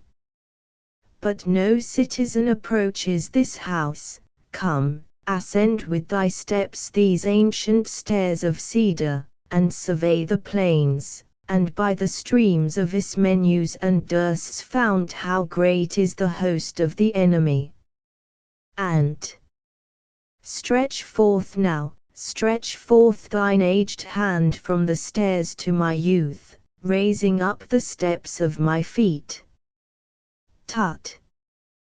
Behold, join thy hand, virgin, thou hast come in lucky hour, for the Pelasgian host is now in motion, and they are separating the bands from one another. And, O awful daughter of Latona, Hecate, the field all brass, 8, gleaming like lightning. Tut. For Polyus hath not come tamely to this land, raging with host of horsemen, and 10,000 shields. And are the gates fastened with bars, and is the brazen bolt fitted to the stonework of Amphion's wall? Tut. Take courage, as to the interior the city is safe, but view the first chief, if thou desirest to know. And who is he with the white-plumed helmet, who commands in the van of the army, moving lightly round on his arm his brazen shield? Tut. He is a leader, lady. And who is he? From whom sprung? Speak, aged man, what is he called by name? Tut. He indeed is called by birth a Mycenaean, and he dwells at the streams of Lerna, 9, the king Hippomedon. And ah! How haughty, how terrible to behold! Like to an earth-born giant, star-like in countenance amidst his painted devices, 10, he corresponds not with the race of mortals. Tut. Dost thou not see him now passing the stream of Dirce, a general? And here is another, another fashion of arms. But who is he? Tut! He is the son of Enus, Tydeus, and bears on his breast the Aetolian Mars. And is this the prince, O aged man, who is husband to the sister of my brother's wife? 11. In his arms how different of color, of barbaric mixture. Tut! For all the Aetolians, my child, bear the target, and hurl with the lance, most certain in their aim. And but how, O aged man, dost thou know these things so perfectly? Tut! Having seen the devices of the shields, then I remarked them, when I went to bear the offer of a truce to thy brother, beholding which, I recognize the warriors. And but who is this, who is passing round the tomb of Zethus, with clustering locks, in his eyes a Gorgon to behold, in appearance a youth? Tut! A general he is. See note, a. And how a crowd in complete armor attends him behind. 12. Tut! This is Parthenopeus, son of Atalanta. And but may Diana who rushes over the mountains with his mother destroy him, having subdued him with her arrows, who has come against my city to destroy it. Tut! May it be so, my child, nevertheless they are come with justice to this land, wherefore also I fear lest the gods should judge rightly. And where, but where is he who was born of one mother with me in hard fate? O dearest old man, tell me, where is Polyaces? Tut! He is standing near the tomb of the 7 virgin daughters of Niobe, close by Adrastus. Seest thou him? And I see indeed, but not distinctly, but somehow I see the resemblance of his form, and his shape shadowed out. Would that with my feet I could perform the journey of the winged cloud through the air to my brother, then would I fling my arms round his dearest neck, after so long a time a wretched exile. How splendid is he, O old man, in his golden armor, glittering like the morning rays of the sun. Tut! He will come to this house confiding in the truce, so as to fill thee with joy.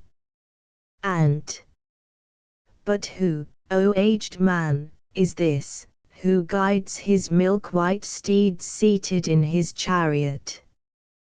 Tut!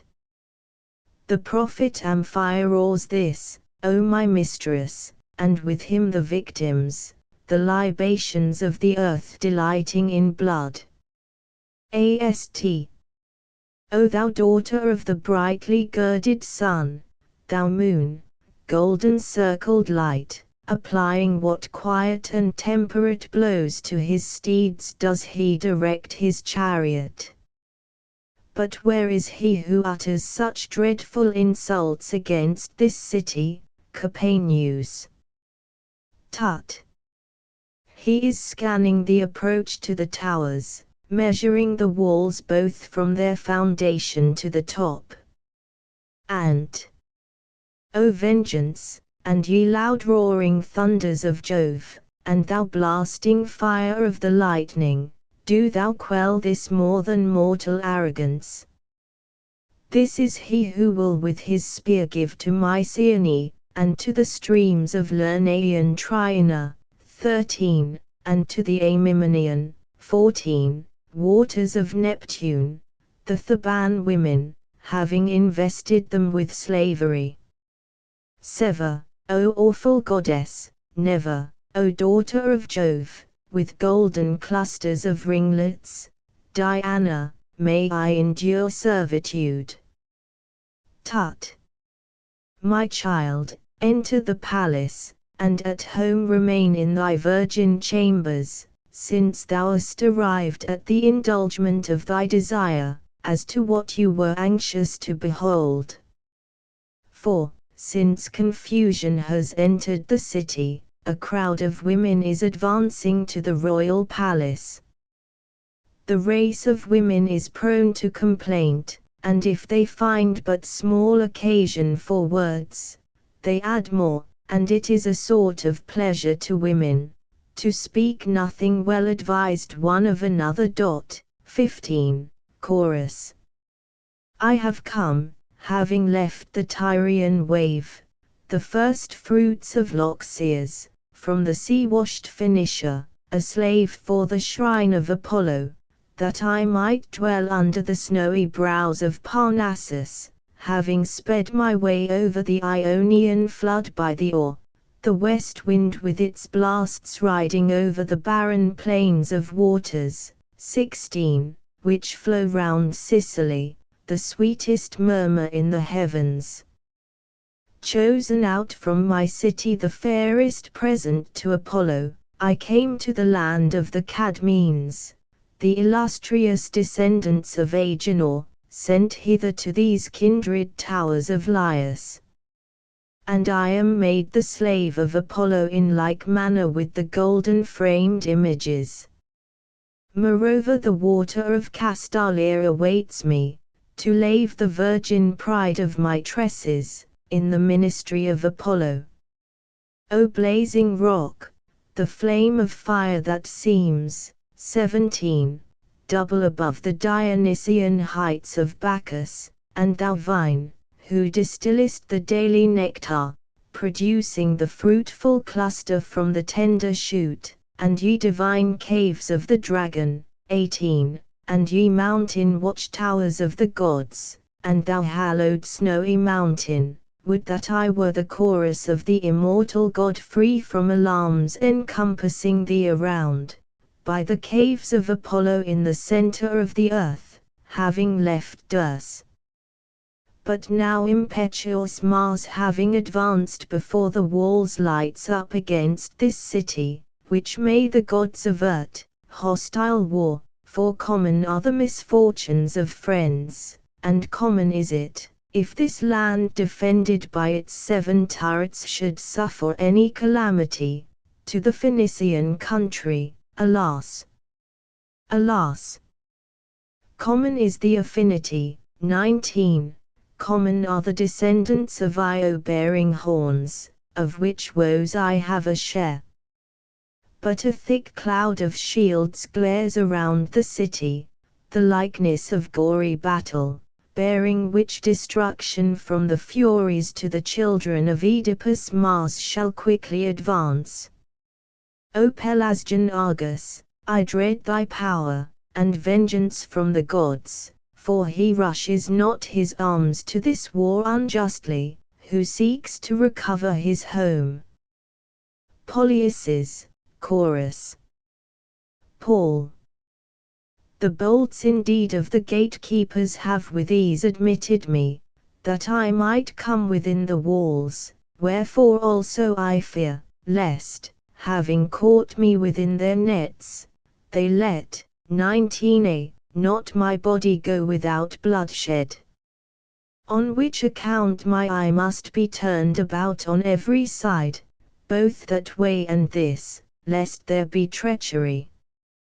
But armed in my hand with this sword, I will give myself confidence of daring. Ha! Who is this, or do we fear a noise? Everything appears terrible even to the bold, when his foot shall pass across a hostile country. I trust however in my mother, at the same time I scarce trust, who persuaded me to come hither confiding in a truce.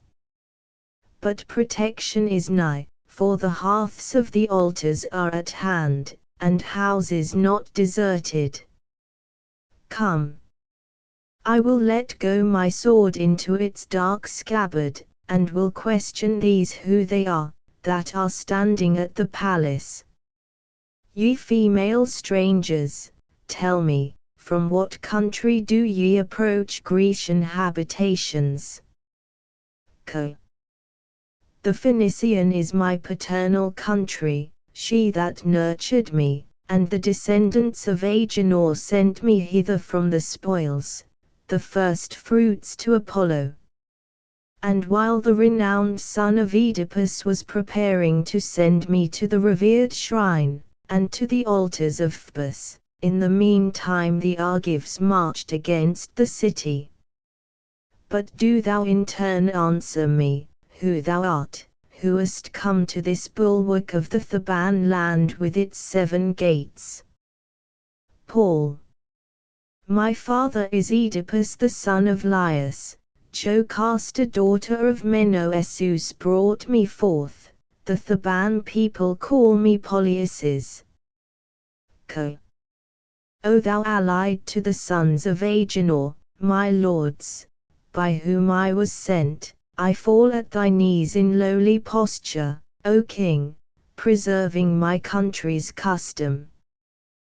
Thou hast come, after a length of time, to thy paternal land. O venerable matron, come forth quickly, open the doors, dost thou hear, O mother, that producedst this hero? Why dost thou delay to leave thy lofty mansion, and to embrace thy child with thine arms? Jocasta, Polyaces, Chorus. Joc.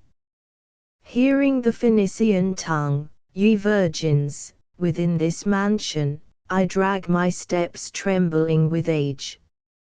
Ah! My son, after length of time, after numberless days, I behold thy countenance, clasp thy mother's bosom in thine arms, throw around her, 20, thy kisses, and the dark ringlets of thy clustering hair, shading my neck. Ah! Scarce possible is it that thou appearest in thy mother's arms so unhoped for, and so unexpected. How shall I address thee? How shall I perform all?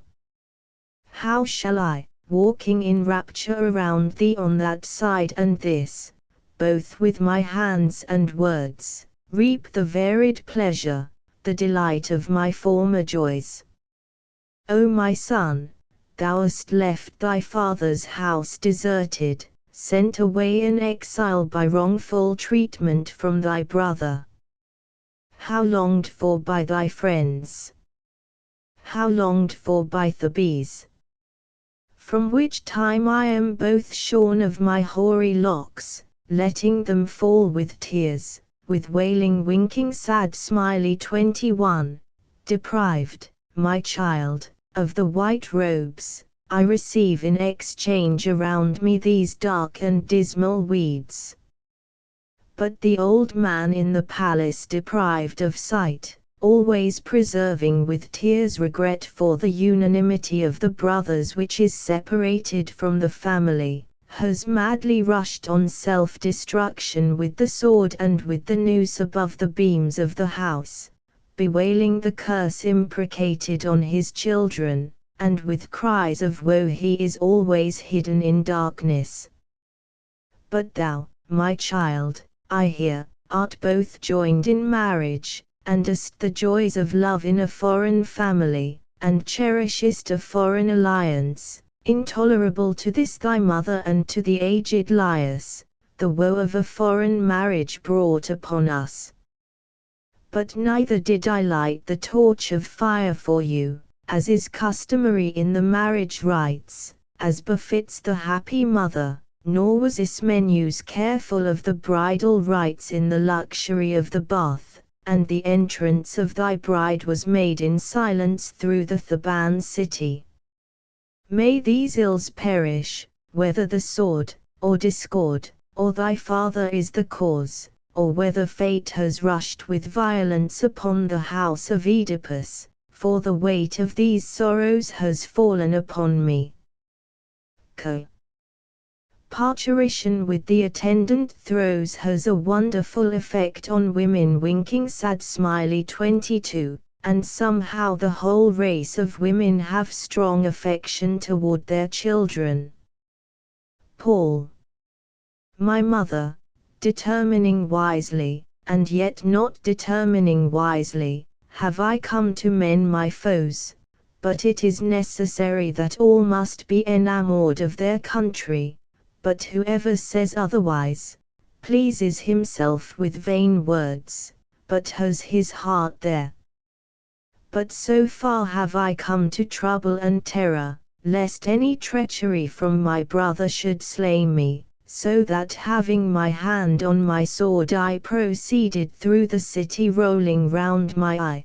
But one thing is on my side, the truce and thy faith, which has brought me within my paternal walls, but I have come with many tears, after a length of time beholding the courts and the altars of the gods, and the schools wherein I was brought up, and the fount of Dis, from which banished by injustice, I inhabit a foreign city, having a stream of tears flowing through my eyes. But, for from one woe springs a second, I behold thee having thy head shorn of its locks, and these sable garments, alas me! On account of my misfortunes.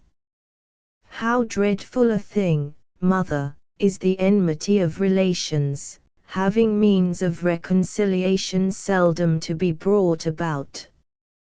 For how fares the old man my father in the palace, vainly looking upon darkness, and how fare my two sisters?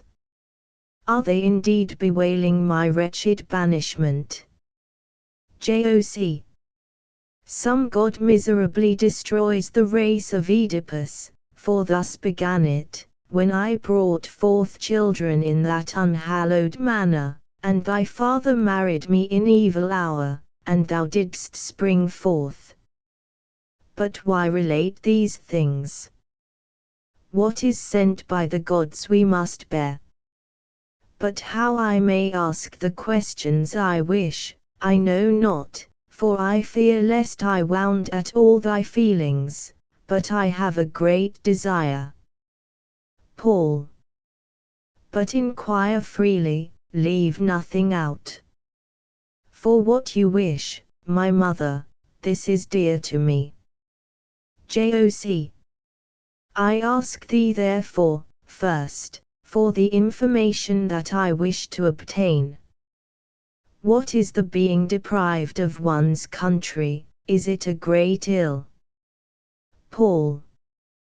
The greatest, and greater is it indeed than in word. Joc. What is the reason of that? What is that so harsh to exiles? Paul.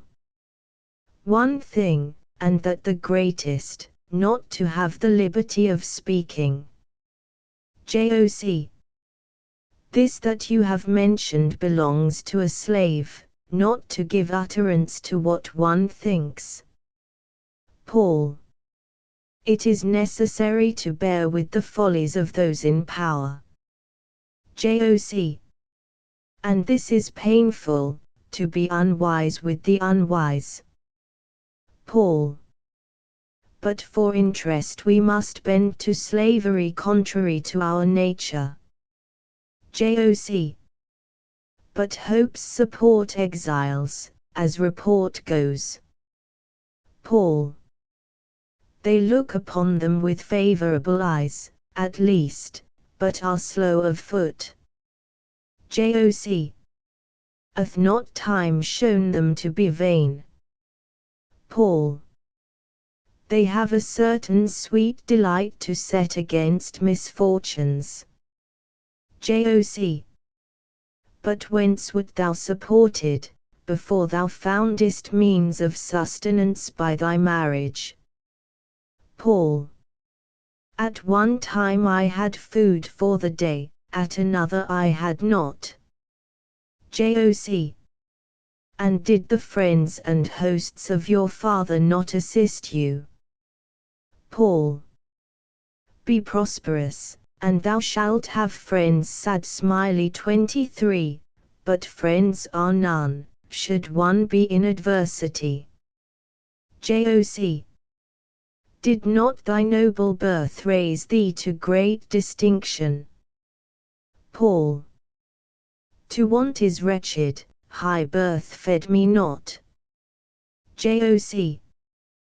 Their own country, it appears, is the dearest thing to men. Paul. You cannot express by words how dear it is. Joc. But how camest thou to Argos? What intention hadst thou? Paul. Apollo gave a certain oracle to Adrastus. Joc. What is this thou hast mentioned? I am unable to discover. Paul. To unite his daughters in marriage with a boar and lion. Joc. And what part of the name of beasts belongs to you, my son? Paul. I know not. The God called me to this fortune. Joc. For the God is wise. But in what manner didst thou obtain her bed? Paul. It was night, but I came to the portals of Adrastus. Joc. In search of a couch to rest on, as a wandering exile. Paul. This was the case, and then indeed there came a second exile. Joc. Who was this?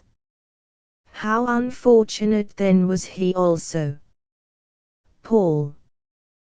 Tydeus, who they say sprung from Enus his sire. Joc. In what then did Adrastus liken you to beasts? Paul. Because we came to blows for lodging. Joc. In this the son of Talos understood the oracle. Paul. And gave in marriage to us two his two virgin daughters. Joc. Art thou fortunate then in thy marriage alliance, or unfortunate? Paul.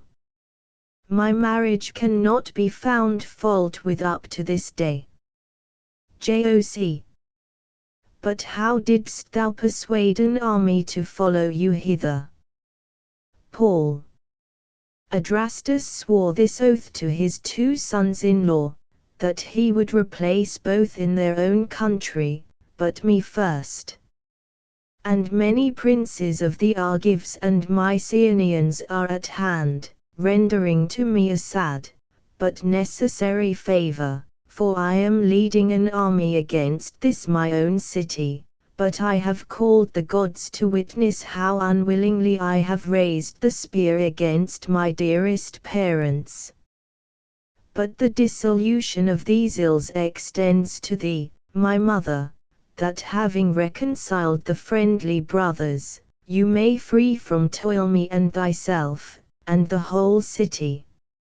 It is a proverb long ago chanted, but nevertheless I will repeat it. Wealth is honored most of all things by men, and has the greatest influence of anything among men. In pursuit of which I am come, leading hither 10,000 spears, for a nobler born man in poverty is nothing. Co. And see Eteocles here comes to this mediation, thy business it is, O Jocasta, being their mother, to speak words, with which thou shalt reconcile thy children. Eteocles, Polyaces, Jocasta, Chorus. Eteo. Mother, I am present, giving this grace to thee, I have come, what must I do? Let some one begin the conference. Since arranging also around the walls the chariots of the bands, I restrained the city, that I may hear from thee the common terms, 24, of reconciliation, for which thou hast permitted this man to come within the walls under sanction of a truce, having persuaded me. Joc. Stay, precipitate haste has not justice, but slow counsels perform most deeds in wisdom. But repress that fierce eye and those blasts of rage, for thou art not looking on the Gorgon's head cut off at the neck, but thou art looking on thy brother who is come to thee. And do thou again, Polyaces, turn thy face toward thy brother, for looking at the same point with thine eyes, thou wilt both speak better, and receive his words better. But I wish to give you a wise piece of advice. When a friend is enraged with a man his friend, having met him face to face, let him fix his eyes on his friend's eyes. This only ought he to consider, the end for which he is come, but to have no recollection of former grievances. Thy words then first, my son, Polyaces, for thou art come leading an army of Argives, having suffered injustice, as thou sayest, and may some god be umpire and the reconciler of your strife. Paul. The speech of truth is simple, and those things which are just need not wily interpretations, for they have energy themselves, but the unjust speech, unsound in itself, requires cunning preparations to gloss it. But I have previously considered for my father's house, and my own advantage and that of this man, desiring to escape the curses, which Oedipus denounced formally against us, I myself of my own accord departed from this land, having given him to rule over his own country for the space of a year, so that I myself should have the government again, having received it in turn, and not having come into enmity and bloodshed with this man to perform some evil deed, and to suffer what is now taking place. But he having assented to this, and having brought the gods to witness his oaths, has performed nothing of what he promised, but himself holds the regal power and my share of the palace.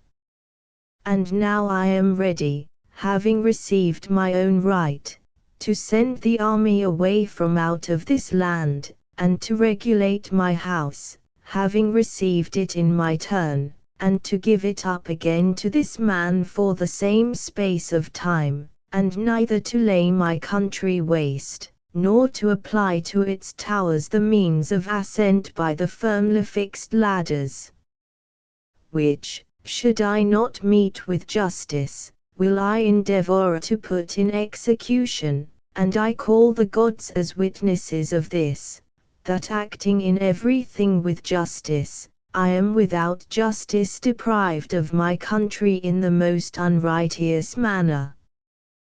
These individual circumstances, mother, not having collected together intricacies of argument, have I declared, but both to the wise and to the illiterate just, as appears to me. To me indeed, although we have not been brought up according to the Grecian land, nevertheless to me thou appearest to speak with judgment. Eteo. If the same thing were judged honorable alike by all, and at the same time wise, there would not be doubtful strife among men. But now nothing is similar, nothing the same among mortals, except in names, but the sense is not the same, for I, my mother, will speak having kept nothing back. I would mount to the rising of the stars, and sink beneath the earth, were I able to perform this, so that I might possess the greatest of the goddesses, kingly power. 25. This prize then, my mother, I am not willing rather to give up to another, than to preserve for myself. For it implies cowardice in him, whoever having lost the greater share, hath received the less. But in addition to this I feel ashamed, that this man having come with arms, and laying the country waste, should obtain what he wishes, for to Thebes this would be a reproach, if through fear of the Mycenaean spear I should give up my scepter for this man to hold. But he ought, my mother, to effect a reconciliation, not by arms, for speech does everything which even the sword of the enemy could do. But if he is desirous of inhabiting this land in any other way, it is in his power, but the other point I will never give up willingly. When it is in my power to rule, ever to be a slave to him. Wherefore come fire, come sword, yoke thy steeds, fill the plains with chariots, since I will not give up my kingly power to this man. For if one must be unjust, it is most glorious to be unjust concerning empire, but in everything else one should be just. It is not right to speak well, where the deeds are not glorious, for this is not honorable, but galling to justice. Joc. My son, Eteocles, not every ill is added to age, but experience has it in its power to evince more wisdom than youth. 26. Why, my child, dost thou so desirously court ambition, the most baneful of the deities? Do not thou, the goddess is unjust. But she hath entered into many families and happy states and doth come forth again, to the destruction of those who have to do with her, of whom thou art madly enamoured. This is more noble, my son, to honor equality, whichever links friends with friends, and states with states, and allies with allies, for equality is sanctioned by law among men. But the lesser share is ever at enmity with the greater, and straight begins the day of hatred. For equality arranged also among mortals measures, and the divisions of weights, and defined numbers. And the dark eye of night, and the light of the sun, equally walk their annual round, and neither of them being overcometh envy of the other.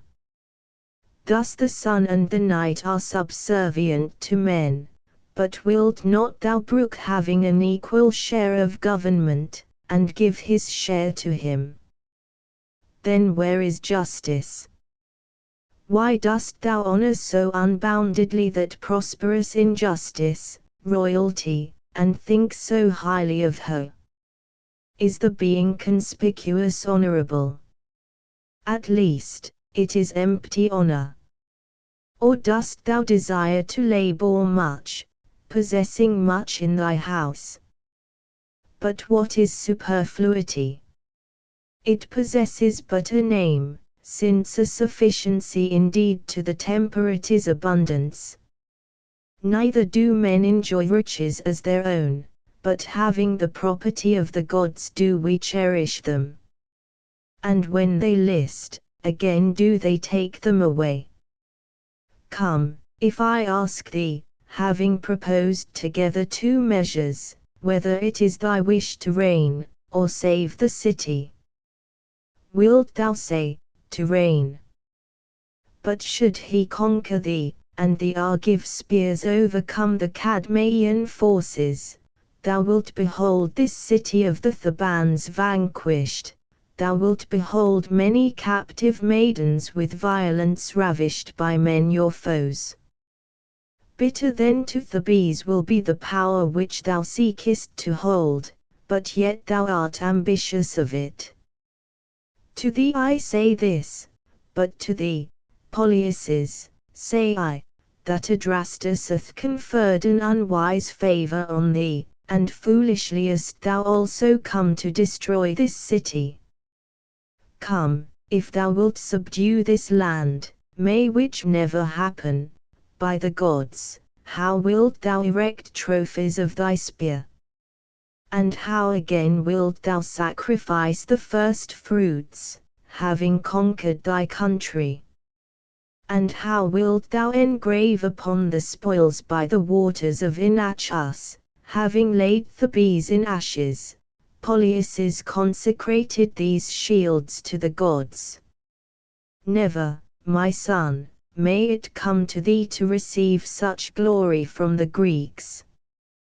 But again, shouldest thou be conquered, and should the arms of the other prevail, how wilt thou return to Argos having left behind 10,000 dead? Surely some one will say, O unfortunate marriage alliance! O Adrastus, who placed them on us, through the nuptials of one bride we are lost. Thou art hastening two ills, my son, to be deprived of those, and to fail in this. Give up your too great ardor, give it up. The follies of two when they clash together in the same point, are the most hateful ill. O ye gods, may ye be averters of these ills, and grant to the children of Oedipus some means of agreement. ETO. My mother, this is not a contest of words, but intervening time is fruitlessly wasted, and thy earnestness avails nothing, for we shall not agree in any other way than on the terms proposed, that I holding the sceptre be monarch of this land. Forbearing then tedious admonitions, let me have my way, and do thou begone from out these walls, or thou shalt die. Paul. By whose hand? Who is there so invulnerable, who having pointed the murderous sword against me, shall not bear the same fate? ETO. He is near, not far removed from thee. Dost thou look on these my hands? Paul. I see them.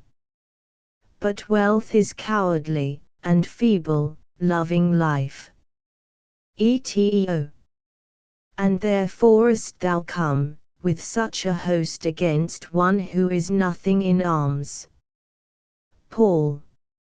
For a cautious general is better than one daring. ETO.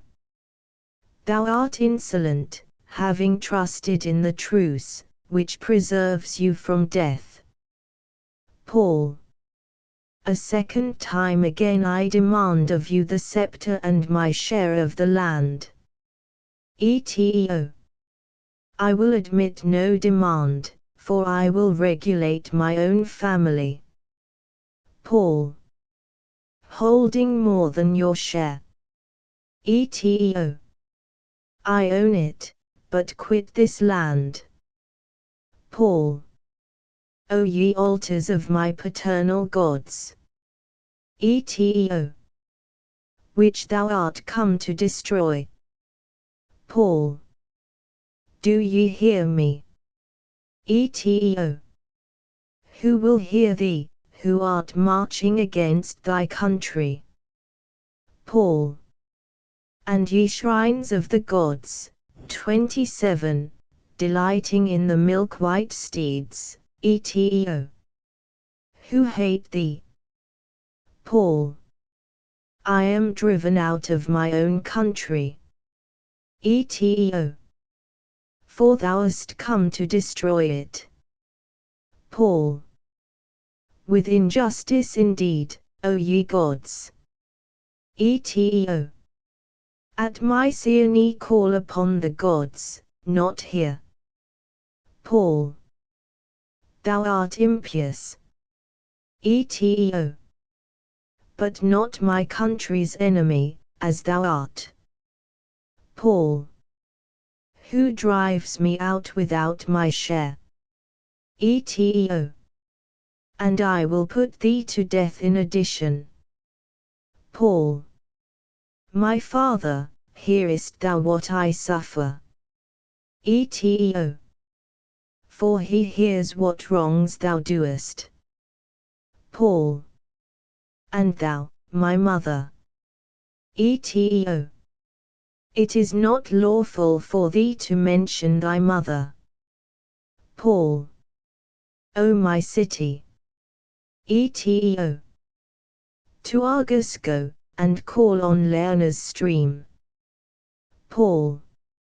I will go, do not distress thyself, but thee, my mother, I mention with honor. Eteo. Depart from out of the country. Paul. I will go out, but grant me to see my father. Eteo. You will not obtain your request. Paul. But my virgin sisters then. Eteo. Never shalt thou behold these. Paul. O my sisters! Eteo. Why callest thou on these, being their greatest enemy? Paul. My mother, but thou farewell. Joc. Do I experience anything that is well, my son? Paul. I am no longer thy child. Joc. To many troubles was I born. Paul. For he throws insults on us. Eteo. For I am insulted in turn. Paul. Where wilt thou stand before the towers? Eteo. Why dost thou ask me this question? Paul. I will oppose myself to thee, to slay thee. Eteo. Desire of this seizes me also. Joc. Wretched me! What will ye do, my children? Paul. The deed itself will show. Joc. Will ye not escape your father's curses? Eteo. Let the whole house perish. Paul. Since soon my blood-stained sword will not remain any longer in inactivity. But I call to witness the land that nurtured me, and the gods, how dishonored I am driven from this land, suffering such foul treatment, as a slave and not born of the same father Oedipus. And if anything befalls thee, my city, blame not me, but him, for against my will have I come, and against my will am I driven from this land. And thou, King Apollo, God of our streets, and ye shrines, farewell, and ye my equals, and ye altars of the gods receiving the victims, for I know not if it is allowed me ever again to address you. But hope does not yet slumber, in which I have trusted with the favor of the gods, that having slain this man, I shall be master of this Theban land. Eteo. Depart from out of the country, with truth indeed did your father give you the name of Polyaces by some divine foreknowledge, a name corresponding with strife. Chorus. Cadmus came from Tyre to this land, before whom the quadruped heifer bent with willing fall. 28, showing the accomplishment of the oracle, where the divine word ordered him to colonize the plains of the Aeonians productive of wheat, where indeed the fair flowing stream of the water of Dirce passes over the verdant and deep furrowed fields, where the mother produced Bacchus, by her marriage with Jove, whom the wreathed ivy twining around him instantly, while yet a babe, blessed and covered with its verdant shady branches, an event to be celebrated with Bacchic revel by the Theban virgins and inspired women. There was the blood-stained dragon of Mars, the savage god, watching with far-rolling eyeballs over the flowing fountains and grassy streams, whom Ctmus, having come for water for purification, slew with a fragment of rock, the destroyer of the monster having thrown his arms with blows on his blood-stained head, by the counsel of the divine Pallas born without mother, having thrown the teeth fallen to the earth upon the deep furrowed plains. Whence the earth sent forth a spectacle, an armed host, above the extreme limits of the ground, but iron-hearted slaughter again united them with their beloved earth, and sprinkled with blood the ground which showed them to the serene gales of the air.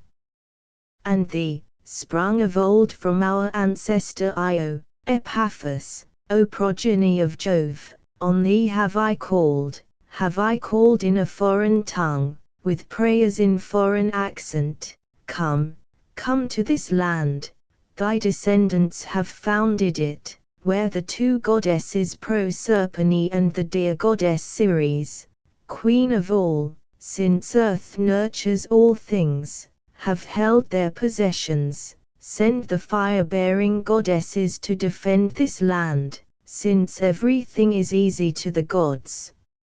Eteocles, chorus, messenger. Eteo. Go thou, and bring hither Creon son of Menoesus, the brother of my mother Jocasta, saying this, that I wish to communicate with him counsels of a private nature and those which concern the common welfare of the country, before we go into battle and the ranks of war. And see, he spares the trouble of your steps, by his presence, for I see him coming toward my palace. Creon, Eteocles, chorus. CRE. Surely have I visited many places, desiring to see you, O King Eteocles. And I have gone round to the gates and the guards of the Thebans, seeking you. Eteo. And indeed I have wished to see you, Creon, for I found attempts at reconciliation altogether fail when I came and entered into conference with Polyaces. CRE. I have heard that he aspires to higher thoughts than Thebes, having trusted in his alliance with Adrastus and his army. But it becomes us to hold these things in dependence on the gods. But what is most immediately before us, this am I come to acquaint you with. Eteo. What is this? For I understand not your speech. CRE. A prisoner is arrived from the Argives. Eteo. Does he bring us any news of those stationed there? CRE. The Argive army is preparing quickly to surround the city of the Thebans with thickly ranged arms. Note, B. Eteo. Therefore must we draw our forces out of the Theban city. CRE. Whither? Dost thou not in the impetuosity of youth see what it behooves thee to see? Eteo. Without these trenches, as we are quickly about to fight. CRE. Small are the forces of this land, but theirs innumerable. Eteo. I know that they are bold in words. CRE. Argus of the Greeks has some renown. ETO. Be confident, quickly will I fill the plain with their slaughter. CRE. I would it were so, but this I see is a work of much labor. ETO. Know that I will not restrain my forces within the walls. CRE. And yet the whole of victory is prudence. ETO. Dost thou wish then that I have recourse to other measures? CRE. To every measure indeed, rather than hazard all on one battle. ETO. What if we were to attack them by night from ambush? CRE. If, having failed, at least you can have a safe retreat hither. ETO. Night brings the same advantage to all, but more to the daring. CRE. Dreadful is it to fail in the darkness of night. ETO. But shall I lead my force against them while at their meal? CRE. That would cause terror, but we must conquer. ETO. The ford of Durs is indeed deep to pass. CRE. Everything is inferior to a good guard. ETO. What then, shall I charge the Argive army with my cavalry? CRE. And there the army is fenced round with chariots. ETO. What then shall I do? Give up the city to the enemy. CRE. By no means, but deliberate if thou art wise. ETO. What more prudent forethought is there? CRE. They say that they have 7 men, as I have heard. ETO. What have they been commanded to do? For their strength is small. CRE. To head their bands, to besiege the 7 gates. ETO. What then shall we do? I will not wait this indecision. CRE. Do thou thyself also choose 7 men for the gates. ETO. To head divisions, or for single combat. CRE. To head divisions, having selected the bravest. ETO. I understand you, to guard the approach to the walls. CRE. And with them other generals, one man sees not everything. ETO. Having chosen them for boldness, or prudence in judgment. CRE. For both, for one without the other availeth nothing. ETO. It shall be so, and having gone to the city of the 7 towers, I will appoint chiefs at the gates, as you advise, having opposed equal champions against equal foes. But to mention the name of each would be a great delay, the enemy encamped under our very walls. But I will go, that I may not be idle with my hand. And may it befall me to find my brother opposed to me, and being joined with me in battle, to take him with my spear, and to slay him, who came to desolate my country. But it is thy duty to attend to the marriage of my sister Antigone and thy son Haemon, if I fail aught of success, but the firm vow made before I now confirm at my going out. Thou art my mother's brother, why need I use more words? Treat her worthily, both for thine own and my sake. But my father incurs the punishment of the rashness he brought upon himself, having quenched his sight. I praise him not, even us will he put to death with his execrations, should he gain his point. But one thing is left undone by us, if the soothsayer Tiresias have any oracle to deliver, to enquire this of him. But I will send thy son, Creon, Menoesus, of the same name with thy father, to bring Tiresias hither.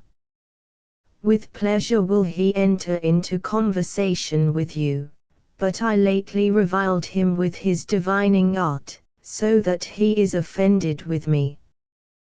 But this charge I give the city with thee, Creon, if my arms should conquer, that the body of Polyaces be never buried in this Theban land, but that the man who buries him shall die, although he be a friend. This I have told you, but my attendants I tell, bring out my arms, and my panoply which covers me, that we may go this appointed contest of the spear with victorious justice. But to caution, the most valued of the goddesses, will we address our prayers to preserve this city. Chorus.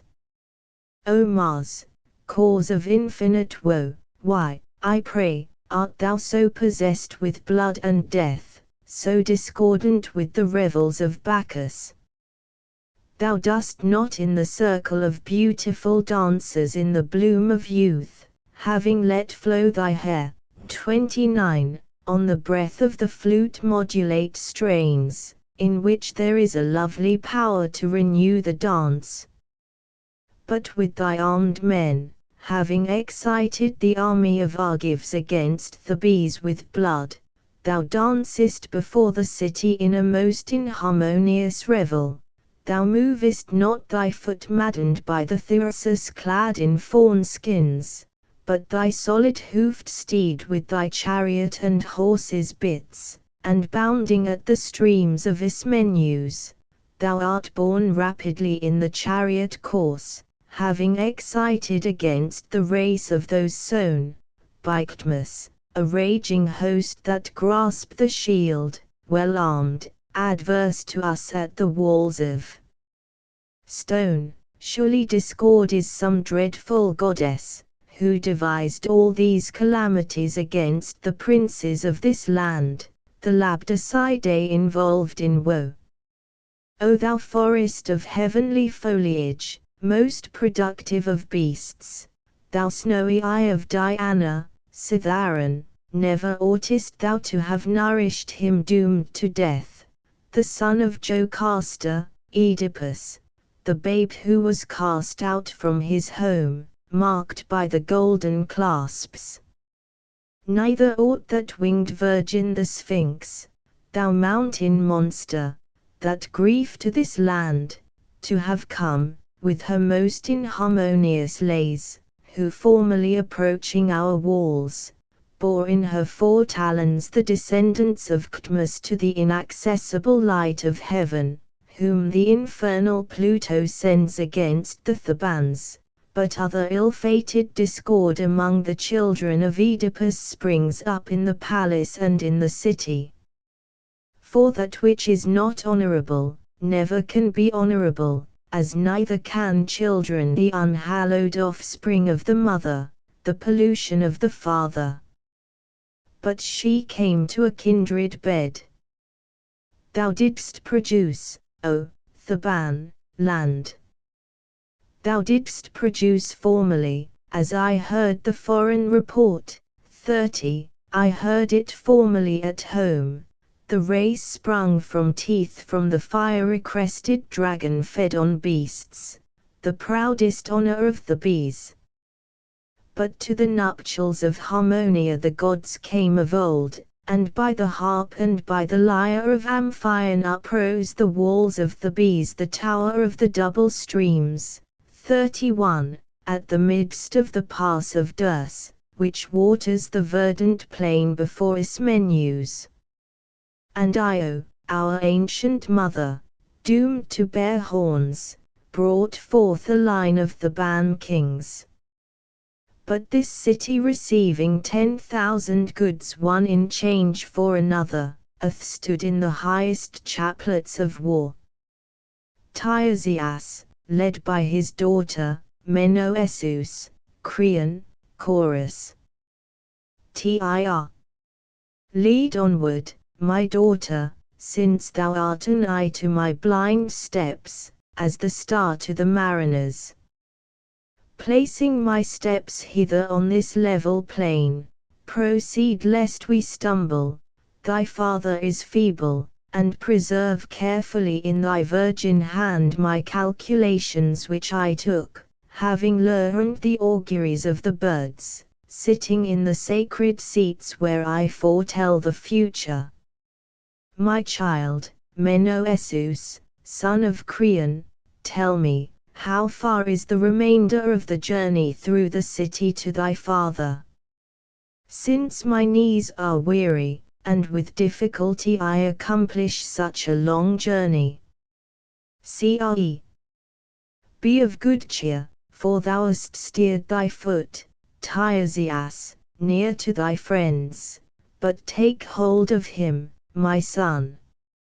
Since every chariot, 32, and the foot of the aged man is used to expect the assistance of another's hand. Tir. Well, I am present, but why didst thou call me with such haste, Creon? Cre. We have not as yet forgotten, but recover thy strength, and collect thy breath, having thrown aside the fatigue occasioned by the journey. Tir.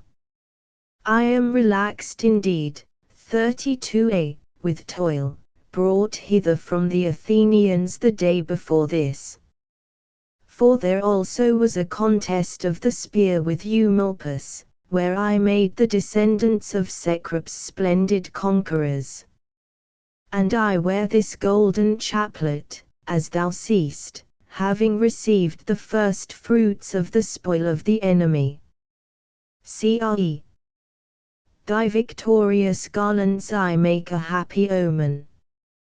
For we, as thou well knowest, are tossing in a storm of war with the Greeks, and great is the hazard of the bees.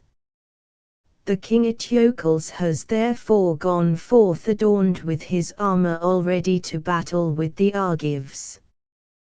But to me has he sent that I might learn from you, by doing what we should be most likely to preserve the city. Tre. For Eteocles' sake indeed I would have stopped my mouth, and repressed the oracles, but to thee, since thou desirest to know them, will I declare them, for this land labours under the malady of old, O Creon, from the time when Laius became the father of children in spite of the gods, and begat the wretched Oedipus, a husband for his mother. But the cruel lacerations of his eyes were in the wisdom of the gods, and a warning to Greece.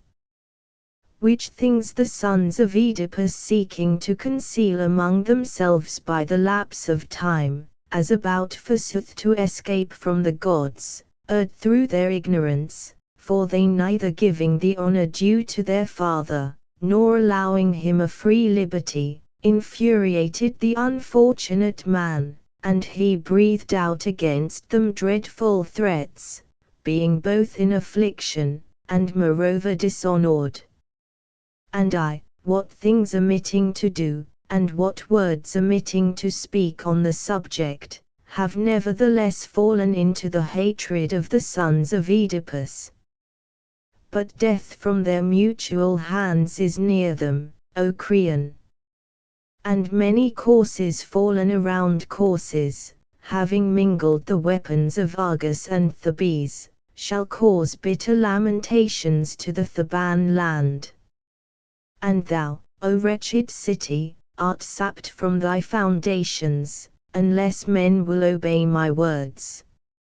For this were the first thing, that not any of the family of Oedipus should be citizens, nor king of the territory, inasmuch as they are possessed by demons, and are they that will overthrow the city. And since the evil triumphs over the good, there is one other thing requisite to ensure preservation. But, as this is neither safe for me to say, and distressing to those on whom the lot has fallen, to give to the city the balm of preservation, I will depart. Farewell, for being an individual with many shall I suffer what is about to happen if it must be so, for what can I do? 33, CRE. Stay here, old man. TIR. Lay not hold upon me. CRE. Remain, why dost thou fly me? TIR. Thy fortune flies thee, but not I. CRE.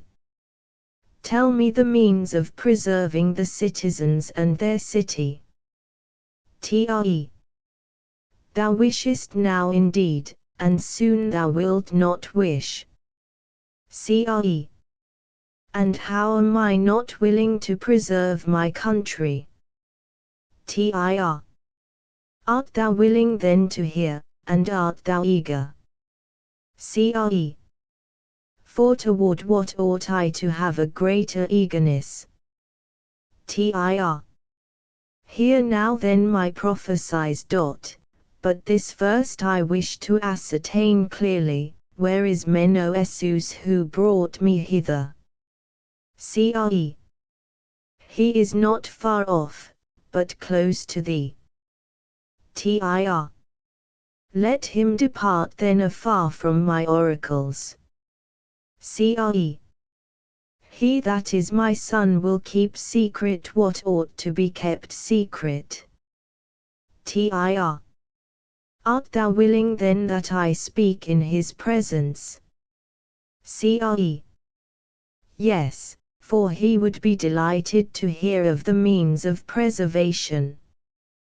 TIR. Hear now then the tenor of my oracles, what things doing ye may preserve the city of the Cadmeans. It is necessary for thee to sacrifice this thy son Menœsus for the country, since thou thyself callest for this fortune. CRE. What sayest thou? What word is this thou hast spoken, old man? TIR. As circumstances are, thus also oughtest thou to act. CRE. O thou, that hast said many evils in a short time. TIR. To thee at least, but to thy country great and salutary. CRE. I heard not, I attended not, let the city go where it will. TIR. This is no longer the same man, he retracts again what he said. CRE.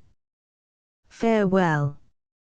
Depart, for I have no need of thy prophesies. TIR. Has truth perished, because thou art unfortunate? CRE. By thy knees I implore thee, and by thy reverend locks. TIR. Why kneel to me? The evils thou askest are hard to be controlled. Note, E. CRE. Keep it secret, and speak not these words to the city. TIR. Dost thou command me to be unjust? I cannot be silent. CRE. What then wilt thou do to me? Wilt thou slay my son? TIR. These things will be a care to others, but by me will it be spoken. CRE. But from whence has this evil come to me, and to my child? TIR. Well dost thou ask me, and comest to the drift of my discourse. It is necessary that he, stabbed in that cave where the earth-born dragon lay, the guardian of Durst's fountain, give his gory blood a libation to the earth on account of the ancient wrath of Mars against Cadmus, who avenges the slaughter of the earth-born dragon, and these things done, ye shall obtain Mars as your ally. But if the earth receive fruit in return for fruit, and mortal blood in return for blood, ye shall have that land propitious, which formerly sent forth a crop of men from seed armed with golden helmets. But there must of this race die one, who is the son of the dragon's jaw. But thou art left among us of the race of those sown men, pure in thy descent, both by thy mother's side and in the male line, and thy children too. Haemon's marriage however precludes his being slain, for he is not a youth, for, although he has not approached her bed, he has yet contracted the marriage. But this youth, devoted to this city, by dying may preserve his native country. And he will cause a bitter return to Adrastus and the Argives, casting back death over their eyes, and Thebes will he make illustrious. Of these two fates choose the one, either preserve thy child or the state. Every information from me thou'st, lead me, my child, toward home, but whoever exercises the art of divination, is a fool. If indeed he chance to show disagreeable things, he is rendered hateful to those to whom he may prophesy, but speaking falsely to his employers from motives of pity, he is unjust as touching the gods. Phoebus alone should speak in oracles to men, who fears nobody. Creon, Menoesus, Chorus. Co. Creon, why art thou mute, compressing thy voice in silence, for to me also there is no less consternation. Cre. But what can one say? It is clear however what my answer will be. For never will I go to this degree of calamity, to expose my son a victim for the state. For all men live with an affection toward their children, nor would any give up his own child to die. Let no one praise me for the deed, and slay my children. But I myself, for I am arrived at a mature period of life, am ready to die to liberate my country. But haste, my son, before the whole city hears it, disregarding the intemperate oracles of prophets, fly as quickly as possible, having quitted this land. For he will tell these things to the authorities and chiefs, going to the 7 gates, and to the officers, and if indeed we get before him, there is safety for thee, but if thou art too late, we are undone, thou diest. Men. Whither then fly? To what city? What friends? Cre. Wheresoever thou wilt be farthest removed from this country. Men. Therefore it is fitting for thee to speak, and for me to do. Cre. Having passed through Delphi, men. Whither is it right for me to go, my father? Cre. To the land of Italia. Men. And from this whither shall I proceed? Cre. To Thesprotia's soil. Men. To the sacred seat of Dodona. Cre. Thou understandest. Men. What then will there be to protect me? Cre. The conducting deity. Men. But what means of procuring money? Cre. I will supply gold. Men. Thou sayest well, my father.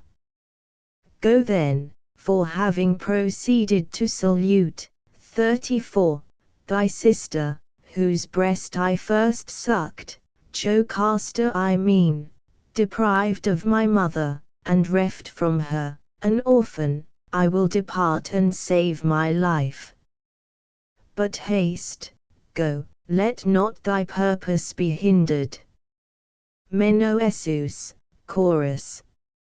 Men.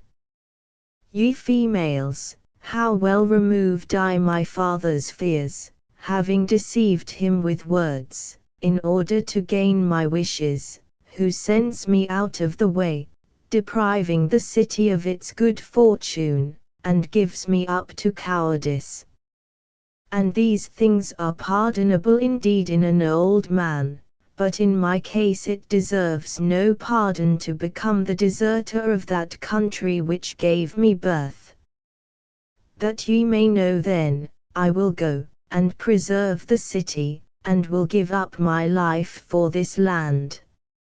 For it is a disgraceful thing, that those indeed who are free from the oracle, and are not concerned with any compulsion of the gods, standing at their shields in battle, shall not be slow to die fighting before the towers for their country, and I, having betrayed my father, and my brother, and my own city, shall depart coward-like from out of the land, but wherever I live, I shall appear vile.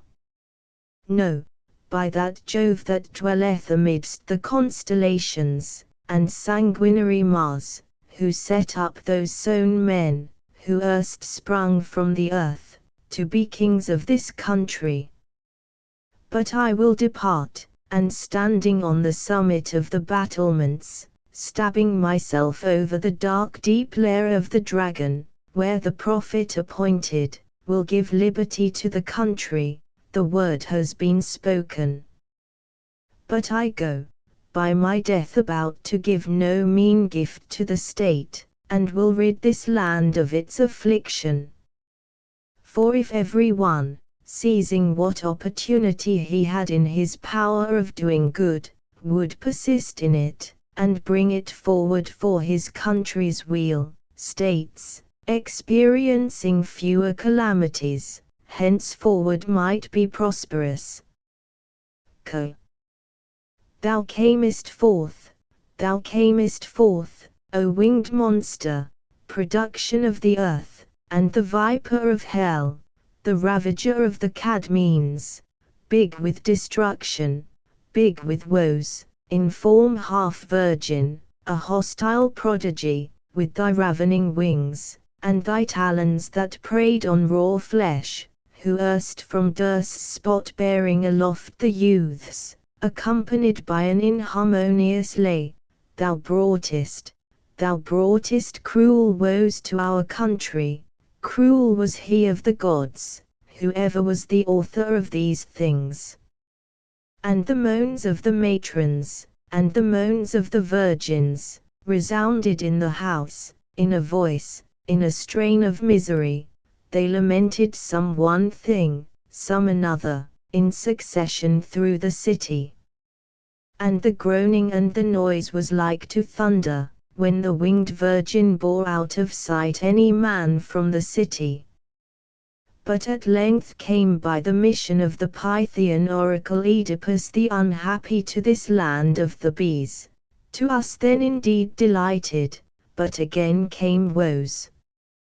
For he, wretched man, having gained the glorious victory over the enigmas, contracts a marriage, an unfortunate marriage with his mother, and pollutes the city.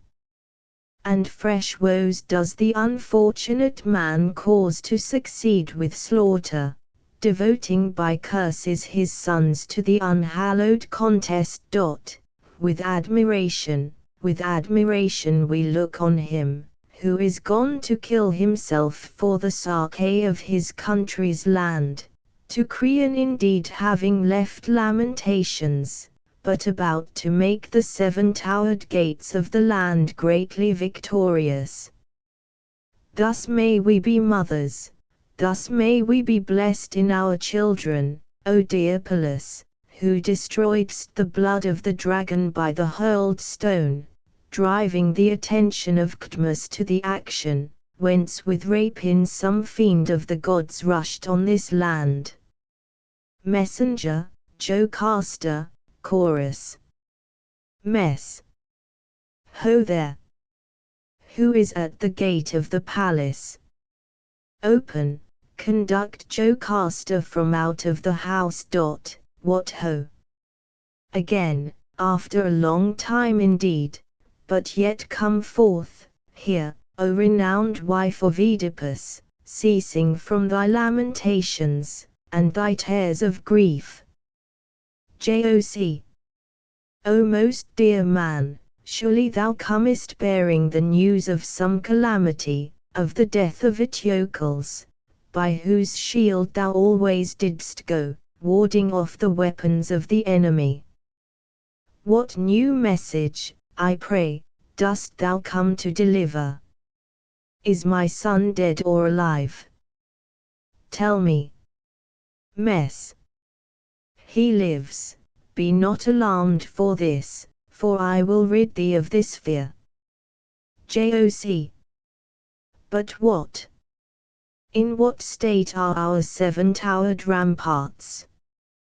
Mess. They stand unshaken, nor is the city destroyed. Joc. Come they in danger from the spear of Argus? Mess. To the very extreme of danger, but the arms of Thebes came off superior to the Mycenaean spear. Joc. Tell me one thing, by the gods, whether thou knowest anything of Polyeuces, since this is a concern to me also, whether he sees the light. Mess. Thus far in the day thy pair of children lives. Joc. Be thou blessed. But how did ye stationed on the towers drive off the spear of Argus from the gates? Tell me, that I may go and delight the old blind man in the house with the news of his country's being preserved. Mess. After that the son of Creon, he that died for the land, standing on the summit of the towers, plunged the black-handled sword into his throat, the salvation of this land. Thy son placed 7 cohorts, and their leaders with them, at the 7 gates, guards against the Argive spear, and he drew up the horse ready to support the horse, and the heavy-armed men to reinforce the shield-bearers, so that to the part of the wall which was in danger there might be succor at hand. But from the lofty citadel we view the army of the Argives with their white shields, having quitted Tumessus and now come near the trench. At full speed they reached the city of the land of Cadmus. And the paean and the trumpets at the same time from them resounded, and off the walls from us. And first indeed Parthenopaeus the son of the huntress, Atalanta, led his division herent with their thick shields against the Neaetan, 35, gate, having a family device in the middle of his shield, Atalanta destroying the Aetolian boar with her distant wounding bow. And against the Cretan gate marched the prophet Amphiaraus, having victims in his car, not bearing an insolent emblem, but modestly having his arms without a device. But against the Ogygian gate stood Prince Hippomedon, bearing an emblem in the middle of his shield, the Argus gazing with his spangled, 36, eyes, some eyes indeed with the rising of the stars awake, 37, and some with the setting closed, as we had the opportunity of seeing afterward when he was dead.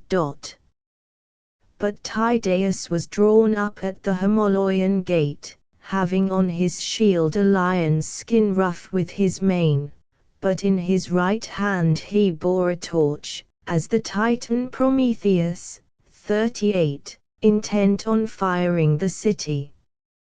But thy son Polyaces drew up his array at the Crenian gate, but the swift Potnian mares, the emblem on his shield, were starting through fright, well circularly, 39, grouped within the orb at the handle of the shield, so that they seemed infuriated. But Capaneus, not holding less notions than Mars on the approaching battle, drew up his division against the Electran gate. Upon the iron embossments of his shield was an earth-born giant bearing upon his shoulders a whole city, which he had torn up from the foundations with bars, an intimation to us what our city should suffer. But at the seventh gate was Adrastus, having his shield filled with 100 vipers, bearing on his left arm a representation of the Hydra, the boast of Argus, and from the midst of the walls the dragons were bearing the children of the Thebans in their jaws. But I had the opportunity of seeing each of these, as I took the word of battle to the leaders of the divisions. And first indeed we fought with bows, and javelins, and distant wounding slings, and fragments of rocks. But when we were conquering in the fight, Tydeus shouted out, and thy son on a sudden, O sons of the Danai, why delay we, ere we are galled with their missile weapons, to make a rush at the gates all in a body, light-armed men, horsemen, and those who drive the chariots. And when they heard the cry, no one was backward, but many fell, their heads besmeared with blood. Of us also you might have seen before the walls frequent divers toppling to the ground, and they moistened the parched earth with streams of blood. But the Arcadian, no Argive, the son of Atalanta, as some whirlwind falling on the gates, calls out for fire and a spade, as though he would dig up the city. But Periclymenus the son of the god of the ocean stopped him in his raging, hurling at his head a stone, a wagon load, a pinnacle, 40, rent from the battlement, and dashed in pieces his head with its auburn hair, and crushed the suture of the bones, and besmeared with blood his lately blooming cheeks, nor shall he carry back his living form to his mother, glorious in her bow, the daughter of Menelaus. But when thy son saw this gate was in a state of safety, he went to another, and I followed. But I see Tydeus, and many armed with shields around him, darting with their Aetolian lances at the highest battlements of the towers, so that our men put to flight quitted the heights of the ramparts. But thy son, as a hunter, collects them together again, and posted them a second time on the towers, and we hasten on to another gate, having relieved the distress in this quarter. But Capaneus, how can I express the measure of his rage? For he came bearing the ranges of a long-reaching ladder, and made this high boast, that not even the hallowed fire of Jove should hinder him from taking the city from its highest turrets. And these things soon as he had proclaimed, though assailed with stones, he clambered up, having contracted his body under his shield, climbing the slippery footing of the bars, 41, of the ladder. But when he was now mounting the battlements of the walls, Jupiter strikes him with his thunder, and the earth resounded, insomuch that all trembled, and his limbs were hurled, as it were by a sling, from the ladder separately from one another. his hair to heaven, and his blood to the ground, and his limbs, like the whirling of Ixion on his wheel, were carried round, and his scorched body falls to the earth. But when Adrastus saw that Jove was hostile to his army, he stationed the host of the Argives without the trench. But ours, on the contrary, when they saw the auspicious sign from Jove, drove out their chariots, horsemen and heavy-armed, and rushing into the midst of the Argive arms engaged in fight, and there were all the sorts of misery together. They died, they fell from their chariots, and the wheels leaped up and axles upon axles, and courses were heaped together with courses. We have preserved then our towers from being overthrown to this present day, but whether for the future this land will be prosperous, rests with the gods. To conquer is glorious, but if the gods have the better intent, may I be fortunate. Joc. Well are the ways of the gods, and of fortune, for my children live, and my country has escaped, but the unhappy Creon seems to feel the effects of my marriage, and of Oedipus's misfortunes, being deprived of his child, for the state indeed, happily, but individually, to his misery. But recount to me again, what after this did my 2 sons purpose to do? Mess. Forbear the rest, for in every circumstance hitherto thou art fortunate. Joc. This hast thou said so as to raise suspicion, I must not forbear. Mess. Dost thou want anything more than that thy sons are safe?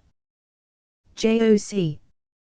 In what follows also I would hear if I am fortunate. Mess. Let me go, thy son is deprived of his armor-bearer. Joc. Thou concealest some ill and coverest it in obscurity. Mess. I cannot speak thy ills after thy happiness. Joc. But thou shalt, unless fleeing from me thou fleest through the air. Mess. Alas! Alas! Why dost thou not suffer me to depart after a message of glad tidings, but forcest me to tell calamities? Thy sons are intent on most shameful deeds of boldness, to engage in single combat apart from the whole army, having addressed to the Argives and Thebans in common a speech, such as they never ought to have spoken.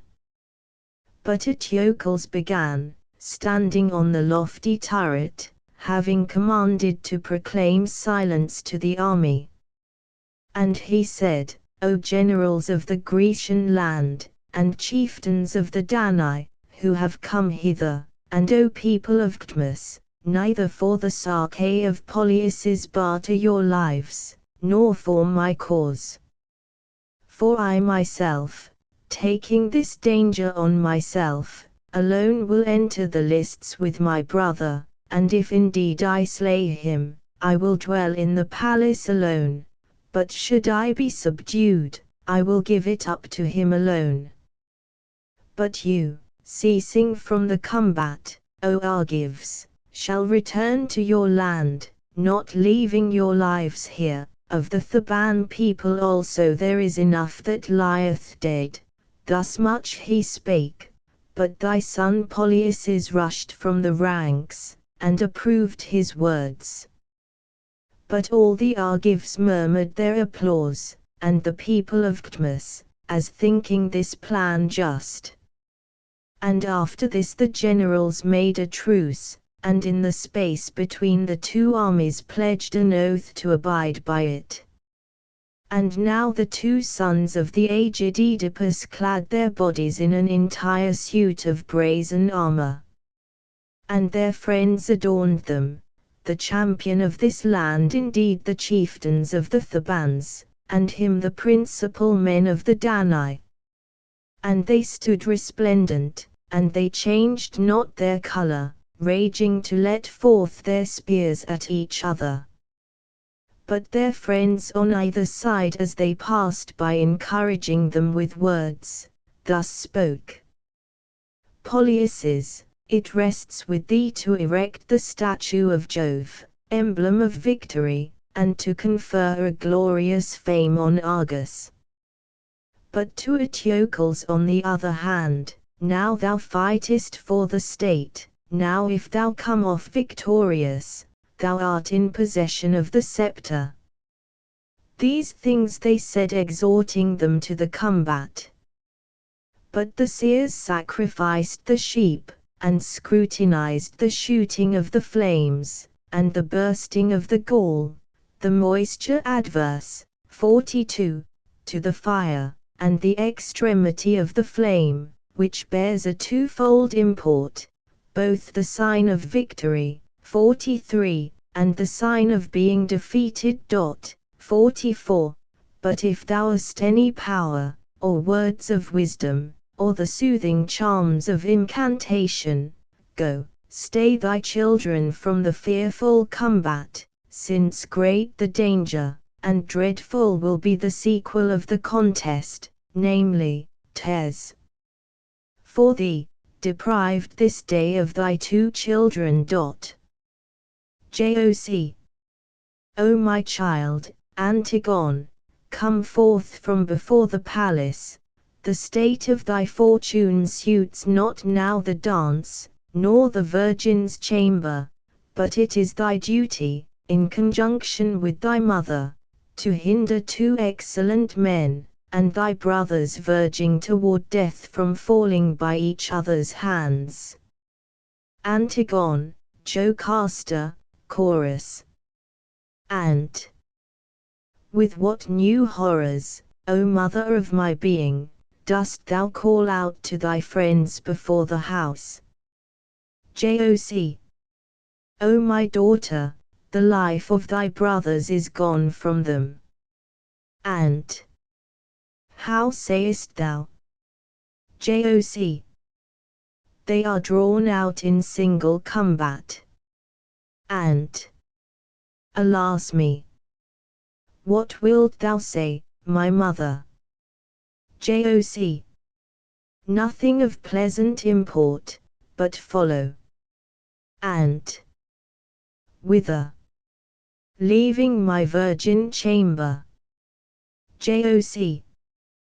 To the army. And I am ashamed to go among the crowd.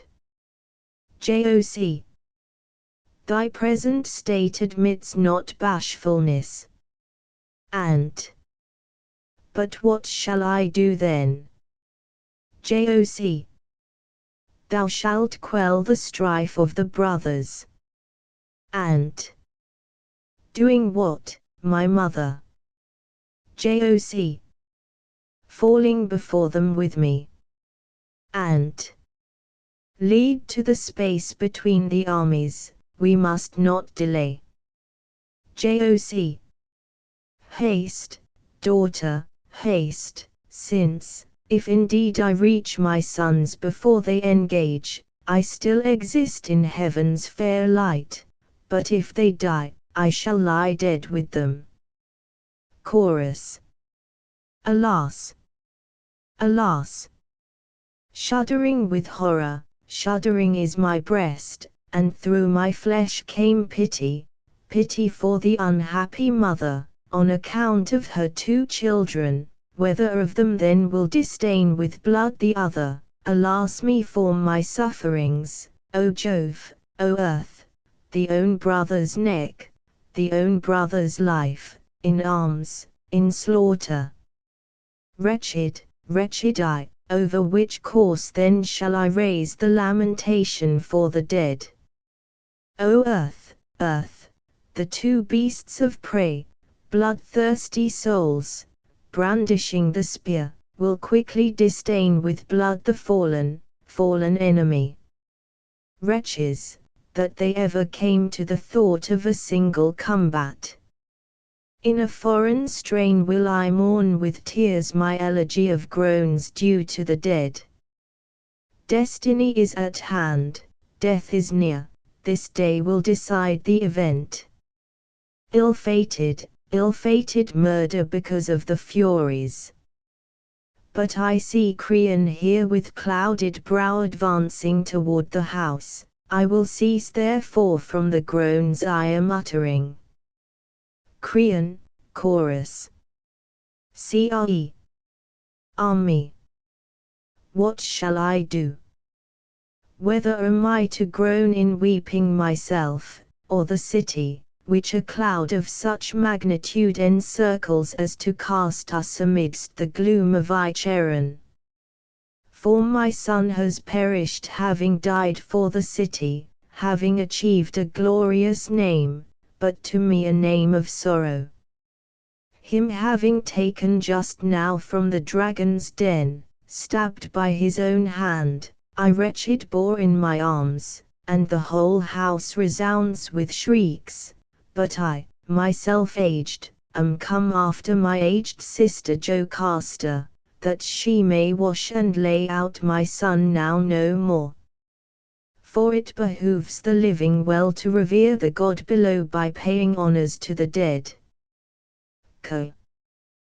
Thy sister is gone out of the house, O Creon, and the girl Antigone attending the steps of her mother. Cre. Whither? And for what hap? Tell me. Co. She heard that her sons were about to come to a contest in single battle for the royal palace. Cre. How sayest thou?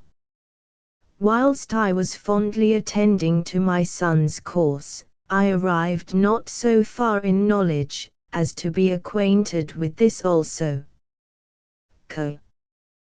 But thy sister has indeed been gone some time, but I think, O Creon, that the contest, in which their lives are at stake, has already been concluded by the sons of Oedipus.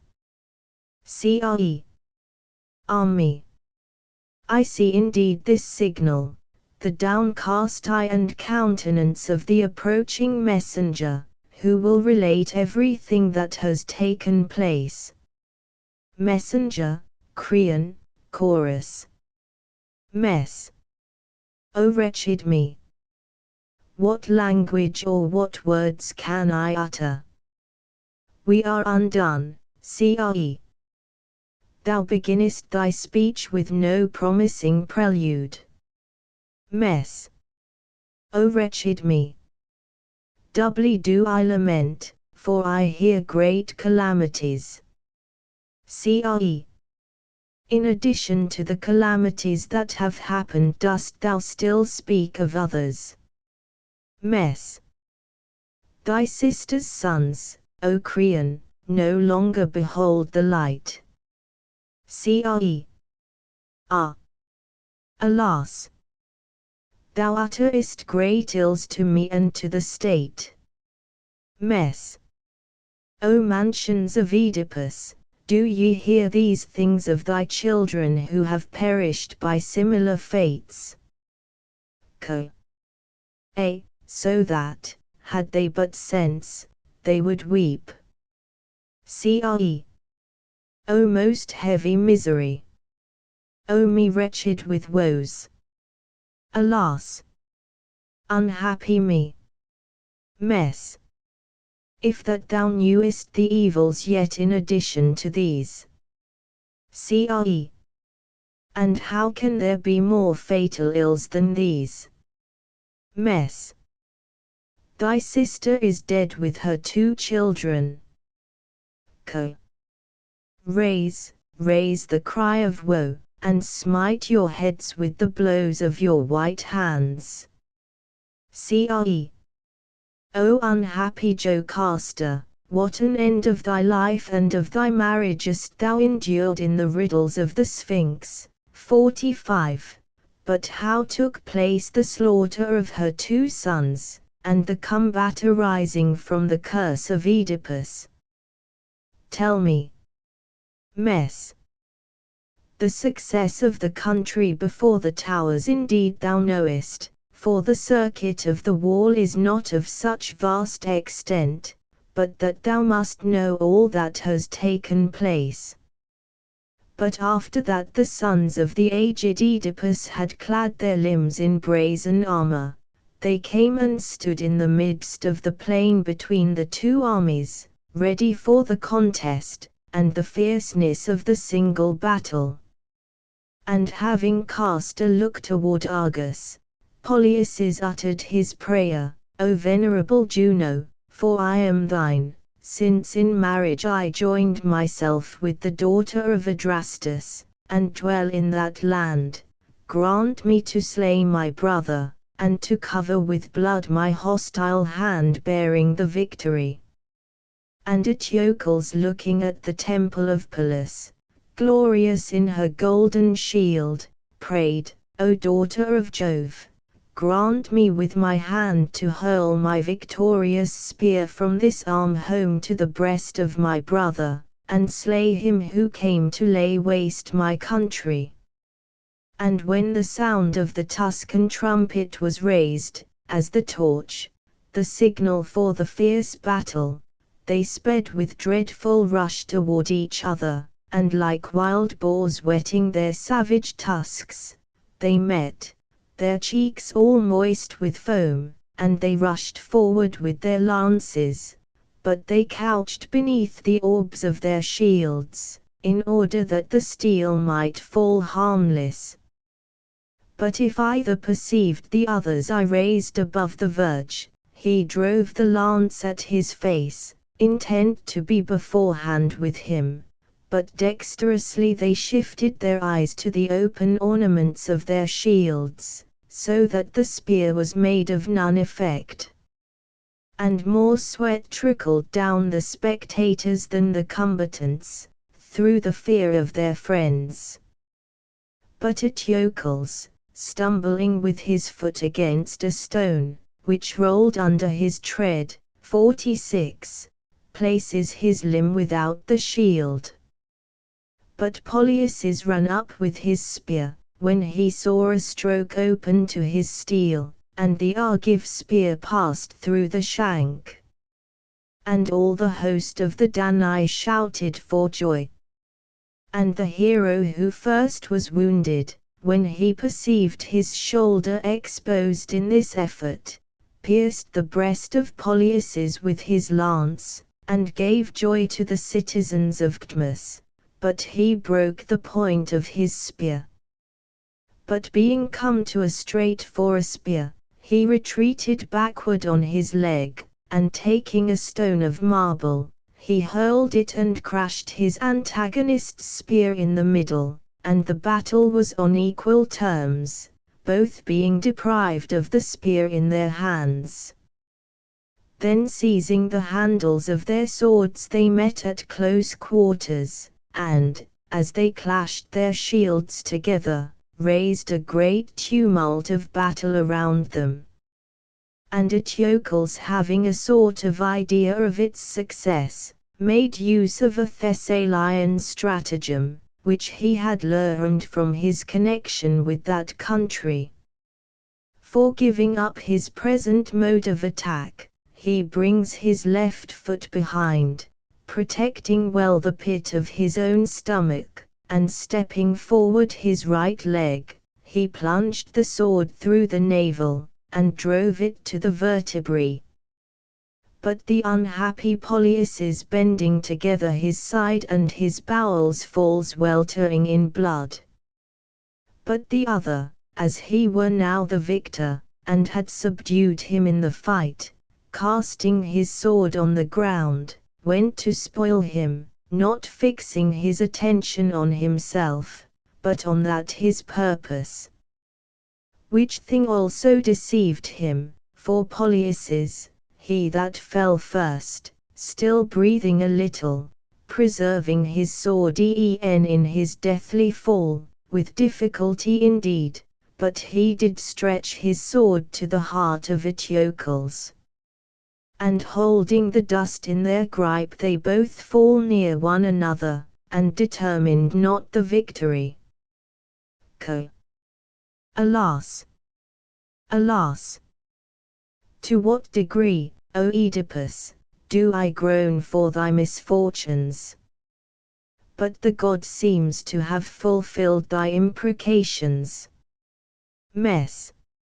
Hear now then woes even in addition to these, for when her sons having fallen were breathing their last, at this moment the wretched mother rushes before them, and when she perceived them stricken with mortal wounds she shrieked out, O my sons, I am come too late to succor, and throwing herself by the side of her children in turn, she wept. She lamented with moans her long anxiety in suckling them now lost, and their sister, who accompanied to stand by her in her misery, at the same time broke forth, O supporters of my mother's age!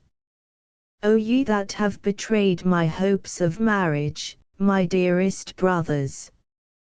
But King Eteocles, heaving from his breast his gasping breath, heard his mother, and putting out his cold clammy hand, sent not forth indeed a voice, but from his eyes spoke her in tears to signify affection.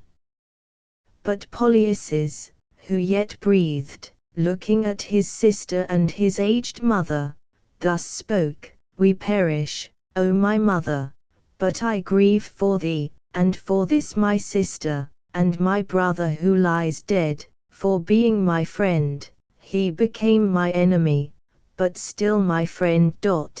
But bury me, O mother of my being, and thou my sister, in my native land, and pacify the exasperated city, that I may obtain thus much at least of my country's land, although I have lost the palace. And close my eyelids with thy hand, my mother, and he places it himself upon his eyes, and fare ye well. For now darkness surroundeth me.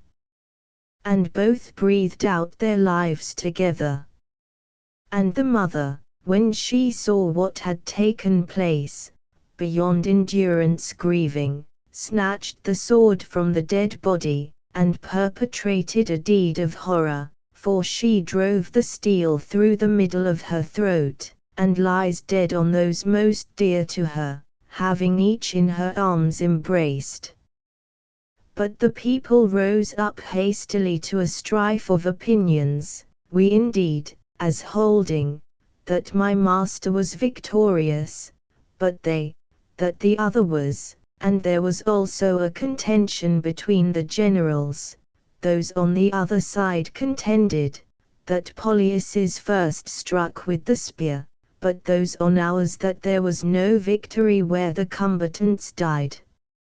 And in the meantime Antigone withdrew from the army winking smiley, but they rushed to arms.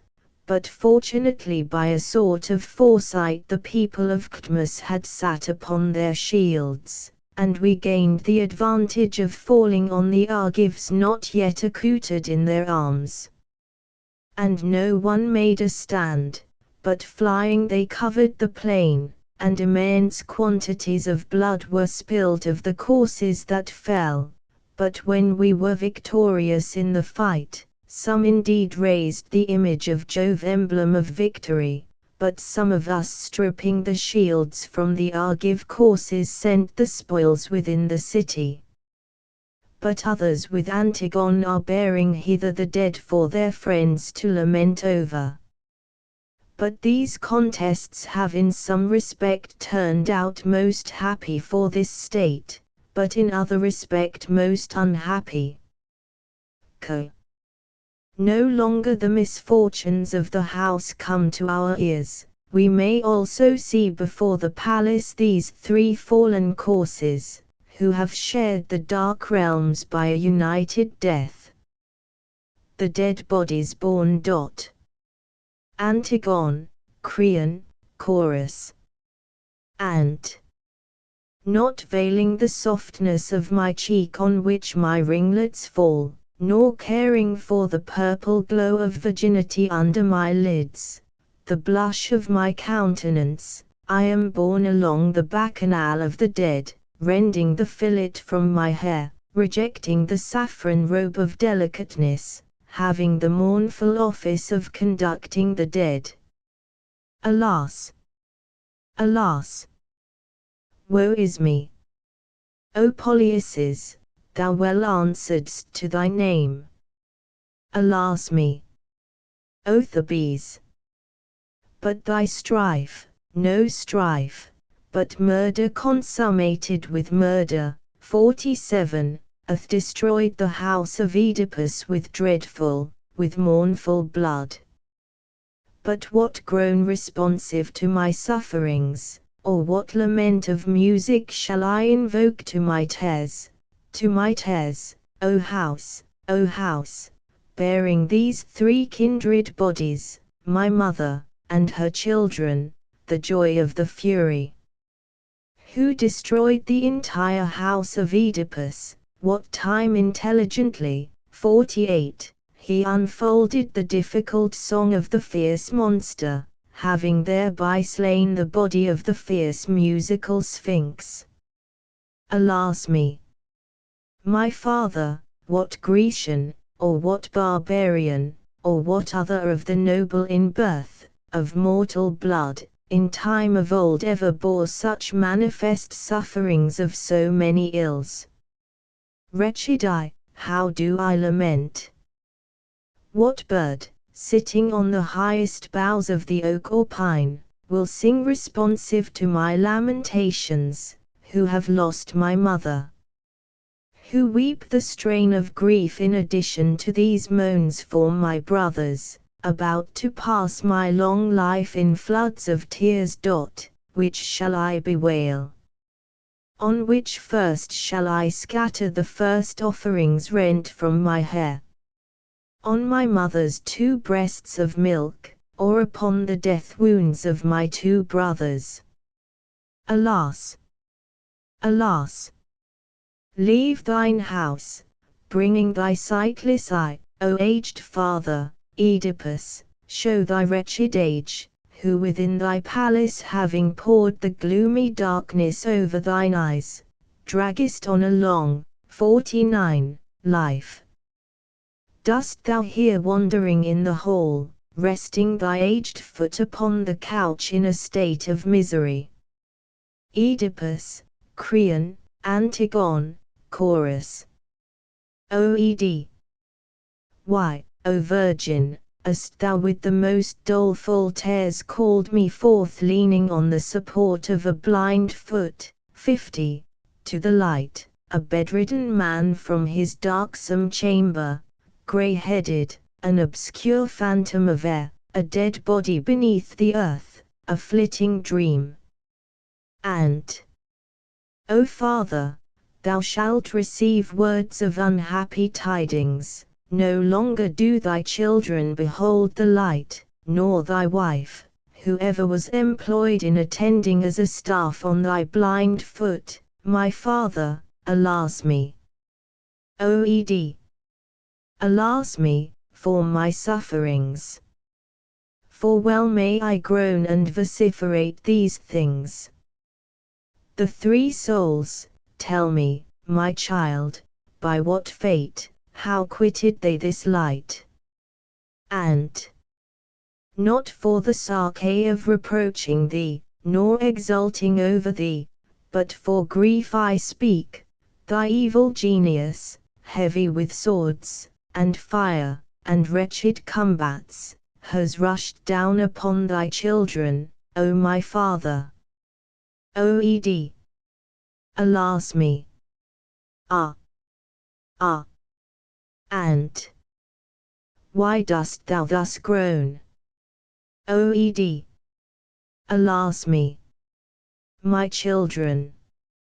And thou wouldest grieve indeed, if looking on the chariot of the sun drawn by its 4 steeds, thou couldst direct the sight of thine eyes to these bodies of the dead. Oed. The evil of my sons indeed is manifest, but my wretched wife, by what fate, O my child, did she perish? And, causing to all tears of grief they could not contain, to her children she bared her breast, a suppliant she bared it, holding it up in supplication. But the mother found her children at the Electran gate, in the mead where the lotus abounds, contending with their lances in the common war, as lions bred in the same cave, with the blood wounds now a cold, a gory libation, which Plato received, and Mars gave. And having seized the brazen-wrought sword from the dead she plunged it into her flesh, but with grief for her children she fell amidst her children. But all these sufferings, O my father, has the God heaped this day upon our house, whoever he be, that adds this consummation. Co. This day hath been the beginning of many woes to the house of Oedipus, but may life be more fortunate. Cre. Now indeed cease from your grief, for it is time to think of the sepulture. But hear these words, O Oedipus, Eteocles, thy son, hath given to me the dominion of this land, giving them as a marriage portion to Haemon, and with them the bed of thy daughter Antigone. I therefore will not suffer thee any longer to dwell in this land. For clearly did Tiresias say, that never, whilst thou dost inhabit this land, will the state be prosperous. But depart, and this I say not from insolence, nor being thine enemy, but on account of thy evil genius, fearing lest the country suffer any harm. Oed. O fate, from the beginning how wretched, and unhappy, didst thou form me, if ever other man was formed, whom, even before I came into the light from my mother's womb, when yet unborn Apollo foretold that I should be the murderer of my father Laius, alas! Wretch that I am! And when I was born, again my father who gave me life, seeks to take my life, considering that I was born his enemy, for it was fated that he should die by my hands, and he sends me, poor wretch, as I craved the breast, a prey for the wild beasts, where I was preserved, for would that Cithaeron, it ought, had sunk to the bottomless chasms of Tartarus, for that it did not destroy me, but the god fixed it my lot to serve under Polybus my master, but I unhappy man, having slain my own father, ascended the bed of my wretched mother, and begat children, my brothers, whom I destroyed, having received down the curse from Laius, and given it to my sons. For I was not by nature so utterly devoid of understanding, as to have devised such things against my eyes, and against the life of my children, without the interference of some of the gods. Well, what then shall I ill-fated do? Who will accompany me the guide of my dark steps? She that lies here dead. Living, well know I, she would. But my noble pair of sons. I have no sons. But still in my vigor can I myself procure my sustenance. Whence, why, O Creon, dost thou thus utterly kill me? For kill me thou wilt, if thou shalt cast me out of the land. Yet will I not appear base, stretching my hands around thy knees, for I cannot belie my former nobleness, not even though my plight is miserable. Cre. Well has it been spoken by thee, that thou wilt not touch my knees, but I cannot permit thee to dwell in the land. But of these courses, the one we must even now bear to the house, but the body of Polyus is cast out unburied beyond the borders of this land. And these things shall be proclaimed to all the Thebans, whoever shall be found either crowning the corse, or covering it with earth, shall receive death for his offense. But thou, ceasing from the groans for the 3 dead, retire, Antigone, within the house, and behave as beseems a virgin, expecting the approaching day in which the bed of Haemon awaits thee. And, O Father, in what a state of woes do we miserable beings lie! How do I lament for thee! More than for the dead. For it is not that one of thy ills is heavy, and the other not heavy, but thou art in all things unhappy, my Father. But thee I ask, our new Lord, wherefore dost thou insult my Father here, banishing him from his country? Why make thy laws against an unhappy course? Cre. The determination of Eteocles this, not mine. And it is absurd, and thou a fool to enforce it. Cre. How so? Is it not just to execute injunctions? And no, if they are base, at least, and spoken with ill intent. Cre. What? Will he not with justice be given to the dogs? And no, for thus do ye not demand of him lawful justice. Cre. We do, since he was the enemy of the state, who least ought to be an enemy. And hath he not paid then his life to fortune?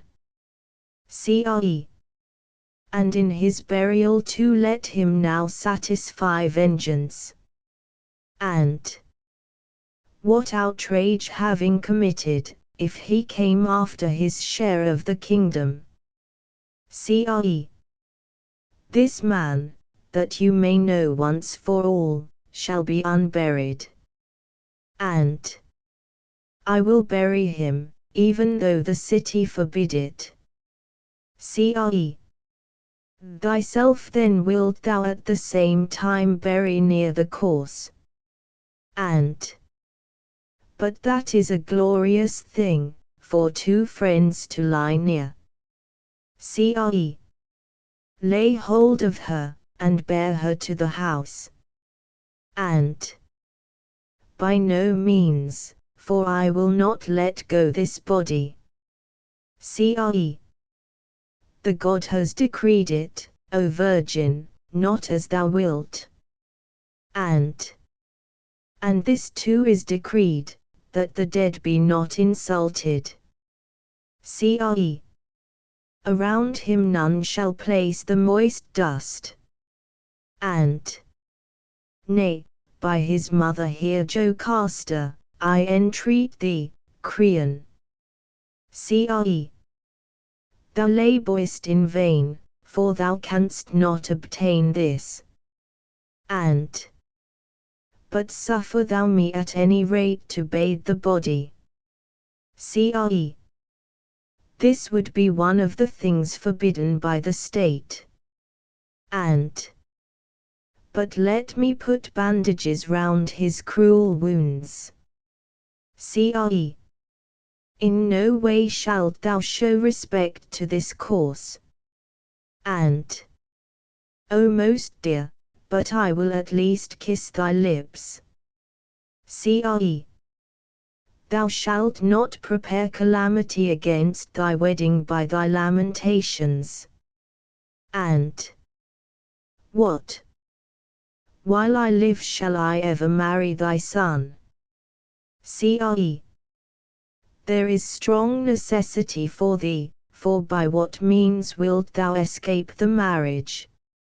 And That night then shall find me one of the Danaidae. Cre. Dost mark with what audacity she hath insulted us? And the steel be witness, and the sword, by which I swear. Cre. But why art thou so eager to get rid of this marriage? And I will take my flight with my most wretched father here. Cre. There is nobleness in thee, but there is some degree of folly. And I will die with him too, that thou mayest farther know. Cre. Go, thou shalt not slay my son, quit the land. Oedipus, Antigone, Chorus. Oed. O daughter, I praise thee indeed for thy zealous intentions. But if I were to marry, and thou suffer banishment alone, my father. Oed. Stay and be happy, I will bear with content mine own ills. And who will minister to thee, blind as thou art, my father?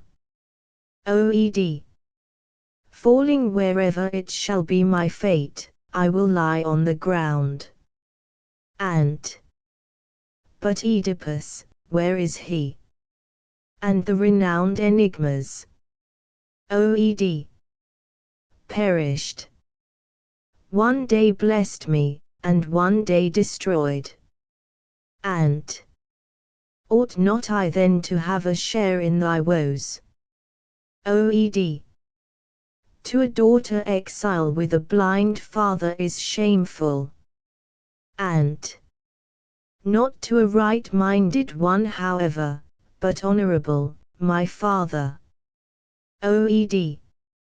Lead me now onward, that I may touch thy mother.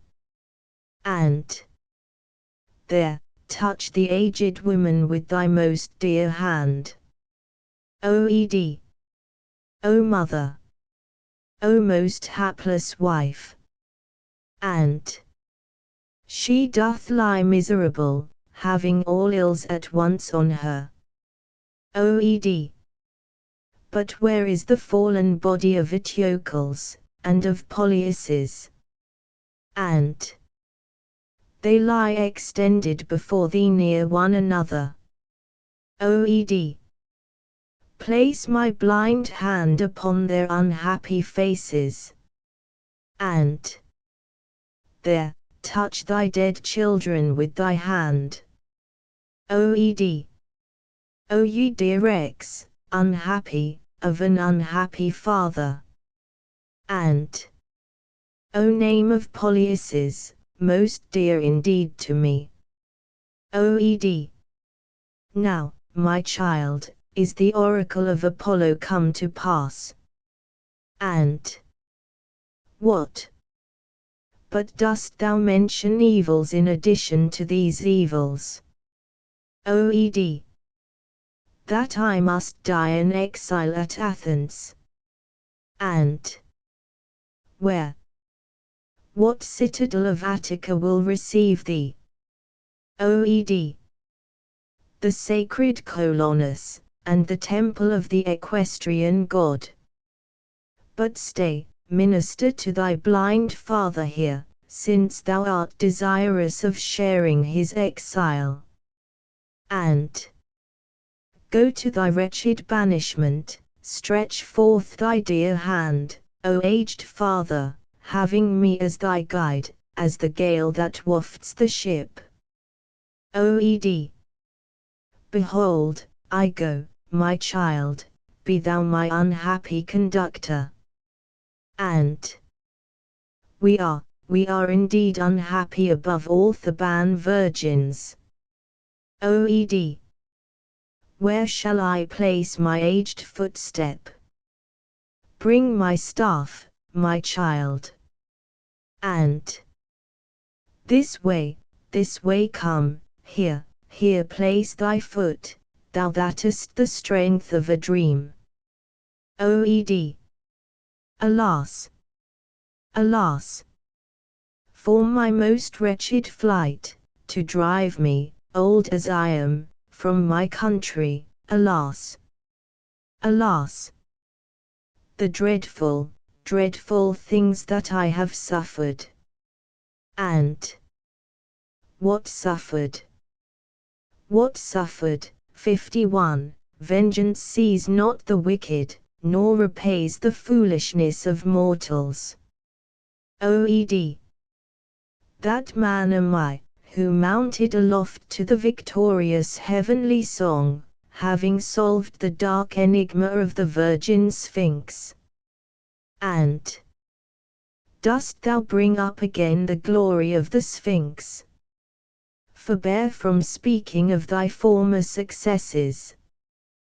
These wretched sufferings awaited thee, O Father, being an exile from thy country to die anywhere. Leaving with my dear virgins tears for my loss, I depart far from my country, wandering in state not like a virgin's. OED. O! The excellency of thy mind! And in the calamities of a father at least it will make me glorious. Wretched am I, on account of the insults offered to thee and to my brother, who has perished from the family, a corse denied sepulture, unhappy, whom, even if I must die, my father, I will cover with secret earth. OED. Go, show thyself to thy companions. And they have enough of my lamentations. OED. But make thy supplications at the altars. And they have a satiety of my woes. OED. Go then, where stands the fane of Bacchus unapproached, on the mountains of the Maenads. And to whom I formerly, clad in the skin of the Theban fawn, danced the sacred step of Semele on the mountains, conferring a thankless favor on the gods. OED. O ye inhabitants of my illustrious country, behold, I, this Oedipus, who alone stayed the violence of the bloodthirsty Sphinx, now, dishonored, forsaken, miserable, am banished from the land. Yet why do I bewail these things, and lament in vain? For the necessity of fate proceeding from the gods immortal must endure. CRE. O greatly glorious victory, mayest thou uphold my life, and cease not from crowning me. See note, H. Notes on the Phoenician Virgins. 1. That is, through the signs of the zodiac, differs from the former signifying a single star, the latter many. 2. The preposition is omitted, as in Homer. The same omission occurs in the Bacchae, and again in the Hippolytus. It is an atticism. 3. See note on Hecuba, 478. 4. The word must be supplied after, which is implied in the verb. 5. There is a bird of prey of the vulture species. The Sphinx was represented as having the face of a woman, the breast and feet of a lion, and the wings of a bird. 5 am. Dindorf would omit this verse. 6. And are often used by the poets in a good sense for prayers, and for curses and imprecations. 7. Eta. Hesychius. 8. Milton, Pa. Regained, B3. L 326. The field, all iron, cast a gleaming brown. 9. Lerna, a country of Argolis celebrated for a grove and a lake where the Danaides threw the heads of their murdered husbands. It was there also that Hercules killed the famous Hydra. 10. This alludes to the figure of Argus engraved on his shield. See verse 1130. 11. Tydeus married Dipyle, Polyus's Arga, both daughters of Adrastus, king of Argos. 12. Some suppose to mean with their last steps, that is, with steps which are doomed never to return again to their own country. 13. Triana was a place in Argolis, where Neptune stuck his trident in the ground, and immediately water sprung up. Skol. 14. Amymone was daughter of Danaus and Europa. She was employed, by order of her father, in supplying the city of Argos with water, in a great drought. Neptune saw her in this employment, and was enamored of her. He carried her away, and in the place where she stood he raised a fountain, which has been called Amymone. See Propert. 2l. 20 v 47. 15. Is, they say one of another, they say among themselves. 16. By is to be understood the sea. The construction, that is, alpha. The same construction is found in Sophocles, Oedtyr. L 885. L 969. See also Horace, Lib. 4 od. 443. Su flamma potiedas, velurus persiculas equitavit unders. 17. The fire was on that head of Parnassus which was sacred to Apollo and Diana, to those below it appeared double, being divided to the eye by a pointed rock which rose before it. Skol. 18. The python which Apollo slew. 19. Libya the daughter of Epaphus bore to Neptune Agenor and Bullus. Cadmus was the son of Agenor, and Antiope the daughter of Bullus. 19a. But didn't. See his note. 20. The construction is, that is, generum ad oscula porictionem. It cannot be translated literally. The verb is to be supplied before, and before. See Aurists, 950. 21. Locus vita corruptus. Porson. Valconair proposes to read kappa.to. Markland would supply after. Another reading proposed is Lacrime abunda, legubum sine ingitions. Followed by Dindorf. 22. Comparis Sprom. 39. Eta theta, where consult shoots. 23. See Porson's note. A similar ellipse is to be found in Luke 13. 9, which is thus translated in our version, and if it bear fruit, well, and if not, then after that thou shalt cut it down. See also Iliad, a 135. Aristoph. Plut. 468 ed. Custer. 24. Properly, is the judge in a contest, who confers the prizes, and on whose decision the awarding of the prizes depends, is the same. Is the prize. And in the plural, the very act of deciding the contest. 25. So Hotspur, of honor, by heaven, methinks, it were an easy leap, to pluck bright honour from the pale-faced moon, or dive into the bottom of the deep, where fathom line could never touch the ground, and pluck up drowned honour by the locks, so he, that doth redeem her thence, might wear, without corrival, all her dignities. Hen. 4 Piisc 3. 26, see Ovid. Met. 6:28. Non omnia grandia etas, qua fugimus, habet, suis venit usus ab annis. 27.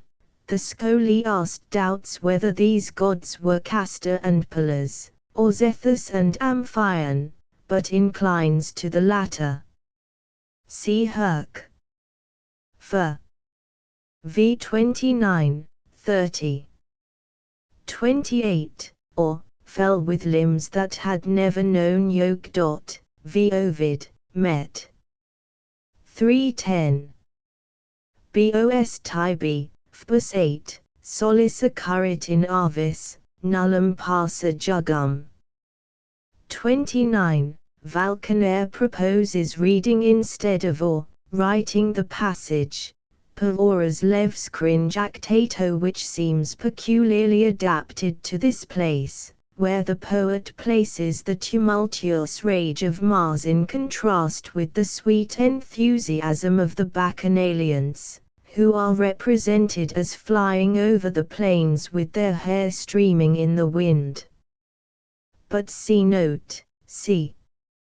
30, is here to be understood in the sense of as we find for. 31. The words do not refer to Dis, but to Thebes, Thebes being called. The construction is thus in Pindar means Olymp. 2 Antista. 1, 32, see note, d. 32a. See Dind.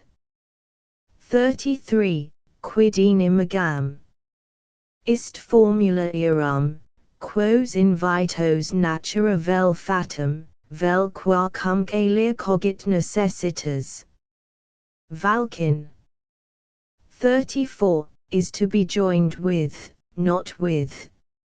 In confirmation of this see line 1011.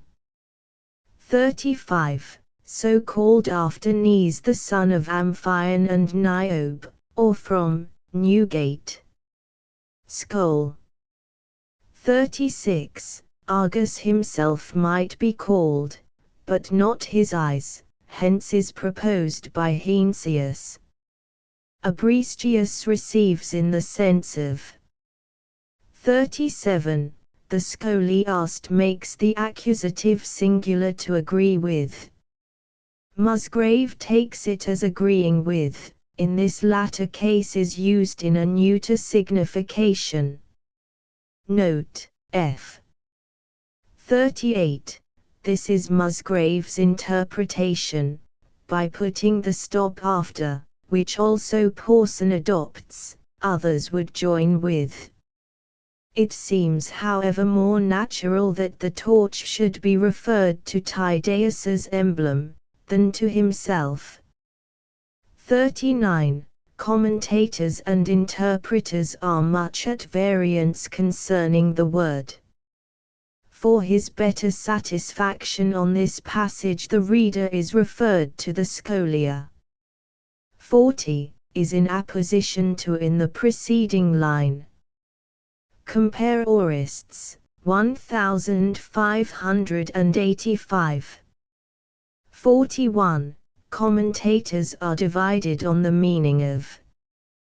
One Scholiast understands it to mean the uprights of the ladder in which the bars are fixed. Eustathius considers a periphrasis for, being the or, which.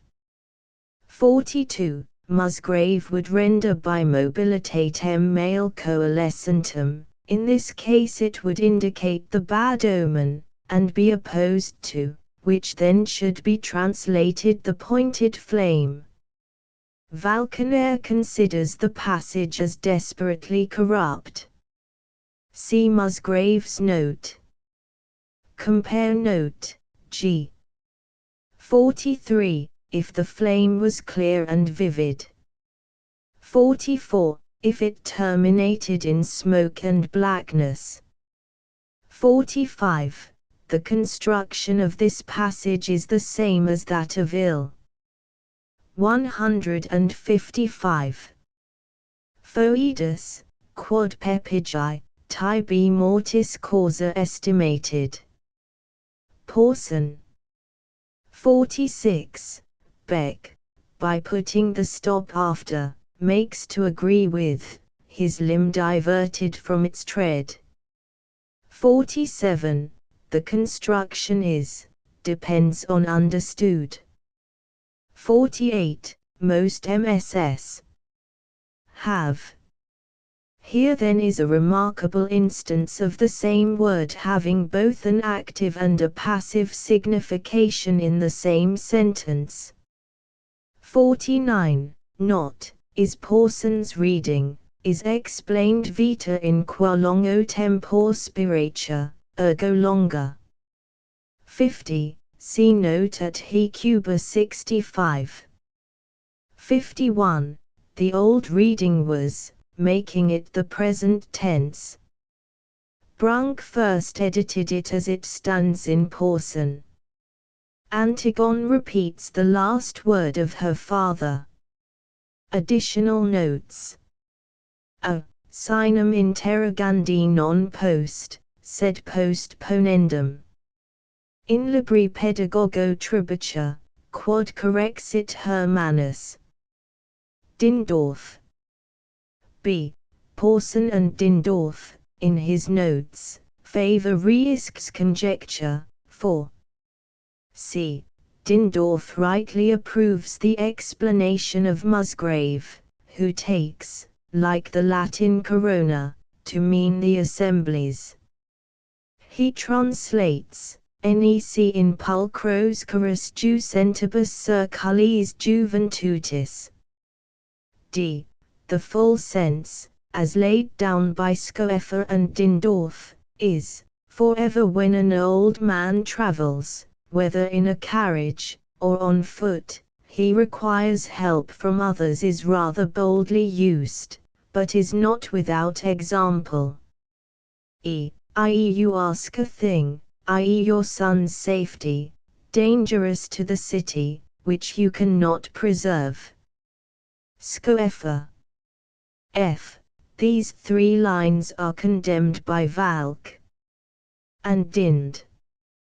G. Matthei attempts to explain these words as follows, may be put for, in which the seers observed, two things, viz. The divisions, of the flame, which, if it slid round the altars, was of ill omen, hence, i.e. gliding gently around the altars with many curves, for which is put, and 2dly, the upright shooting of the flame. H. C. Dindorf on Orist. 1691. He fully condemns these lines as the work of an interpolator. They are, however, as old as the days of Lucian. Medi. Persons represented. Nurse. Tutor. Medi.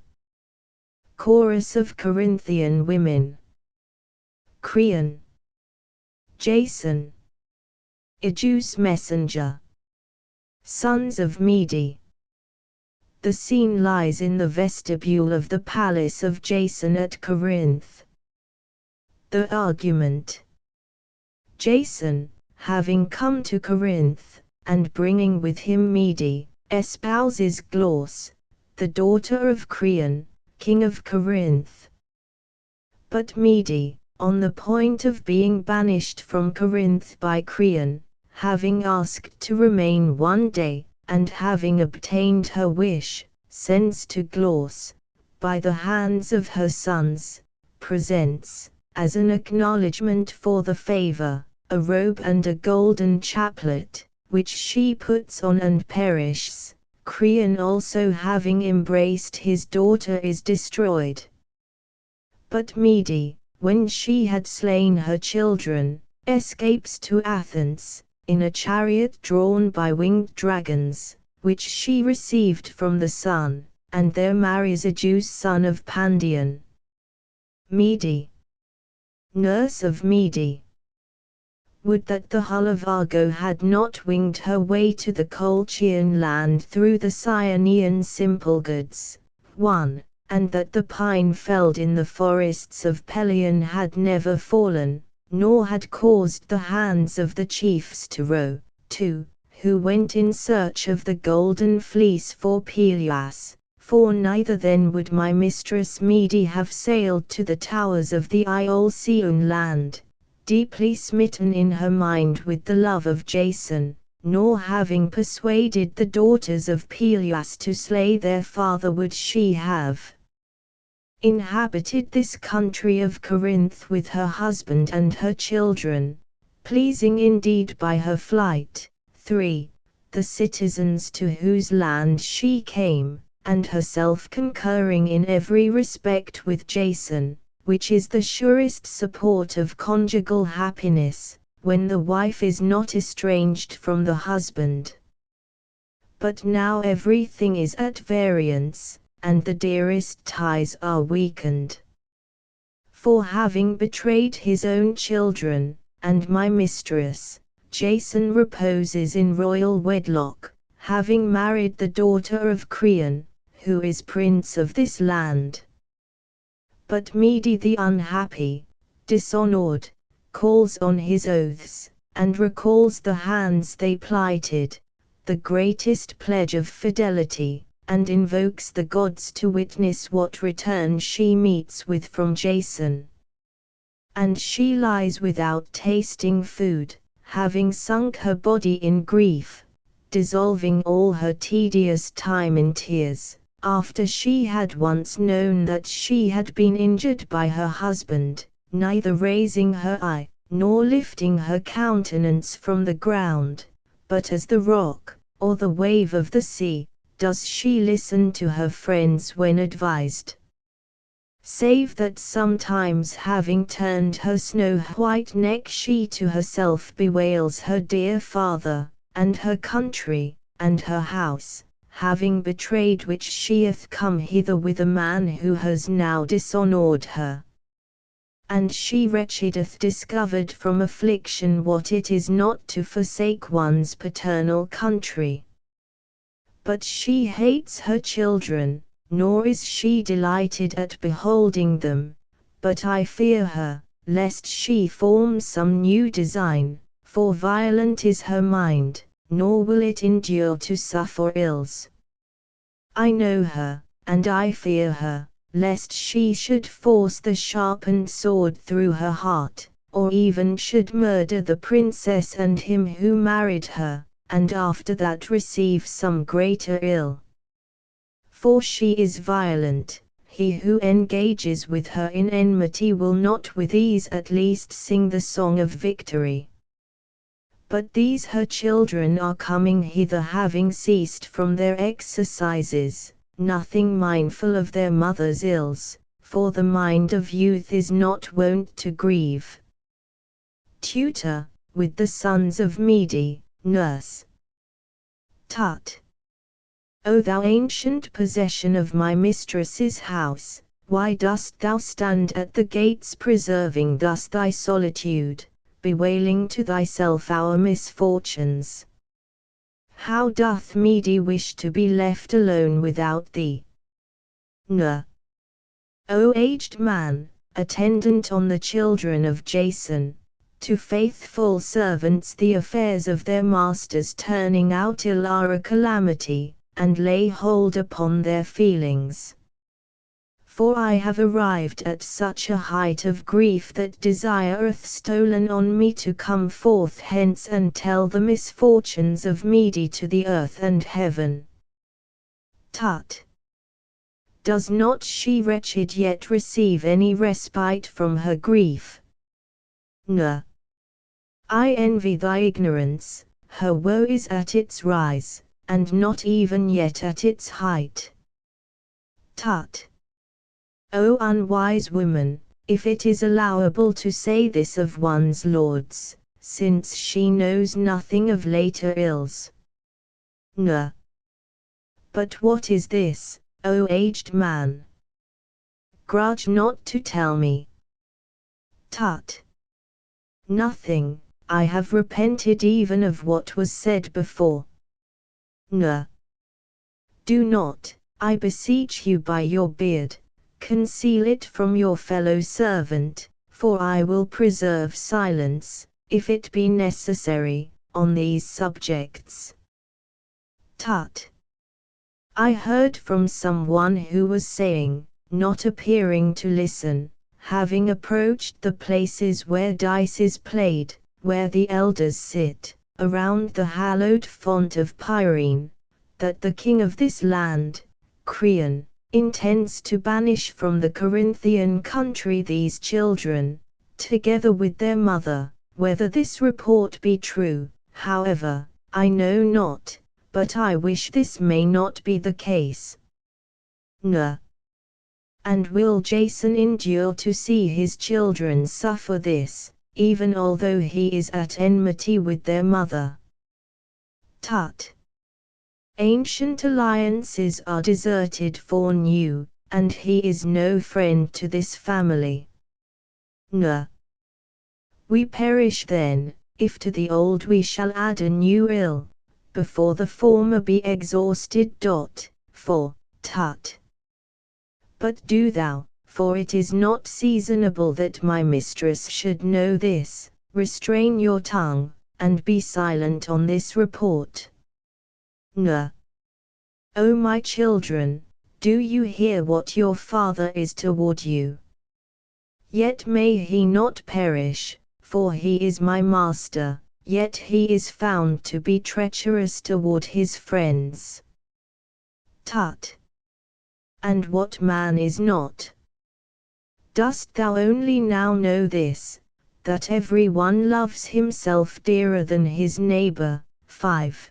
Some indeed with justice, but others even for the sake of gain, unless it be that, 6. Their father loves not these at least on account of new nuptials. N. Go within the house, my children, for all will be well. But do thou keep these as much as possible out of the way, and let them not approach their mother, deranged through grief. For but now I saw her looking with wildness in her eyes on these, as about to execute some design, nor will she cease from her fury, I well know, before she overwhelms someone with it. Upon her enemies however, and not her friends, may she do some ill. Mede. Within, wretch that I am, and miserable on account of my misfortunes, alas me! Would I might perish. N. Thus it is, my children, your mother excites her heart, excites her fury. Hasten as quick as possible within the house, and come not near her sight, nor approach her, but guard against the fierce temper and violent nature of her self-willed mind. Go now, go as quick as possible within. But it is evident that the cloud of grief raised up from the beginning will quickly burst forth with greater fury. What I pray will her soul, great in rage, implacable, irritated by ills, perform. Med. Alas! Alas! I wretched have suffered treatment worthy of great lamentation. O ye accursed children of a hated mother, may ye perish with your father, and may the whole house fall. N. Alas! Alas! Me miserable! But why should your children share their father's error? Why dost thou hate these? Alas me, my children, how beyond measure do I grieve lest ye suffer any evil. Dreadful are the dispositions of tyrants, and somehow in few things controlled, in most absolute, they with difficulty lay aside their passion. The being accustomed then, 7. To live in mediocrity of life is the better. May it be my lot then to grow old if not in splendor, at least in security. For, in the first place, even to mention the name of moderation carries with it superiority, but to use it is by far the best conduct for men. But excess of fortune brings more power to men than is convenient. Winking sad smiley 8, and has brought greater woes upon families, when the deity be enraged. Nurse, Chorus. Co.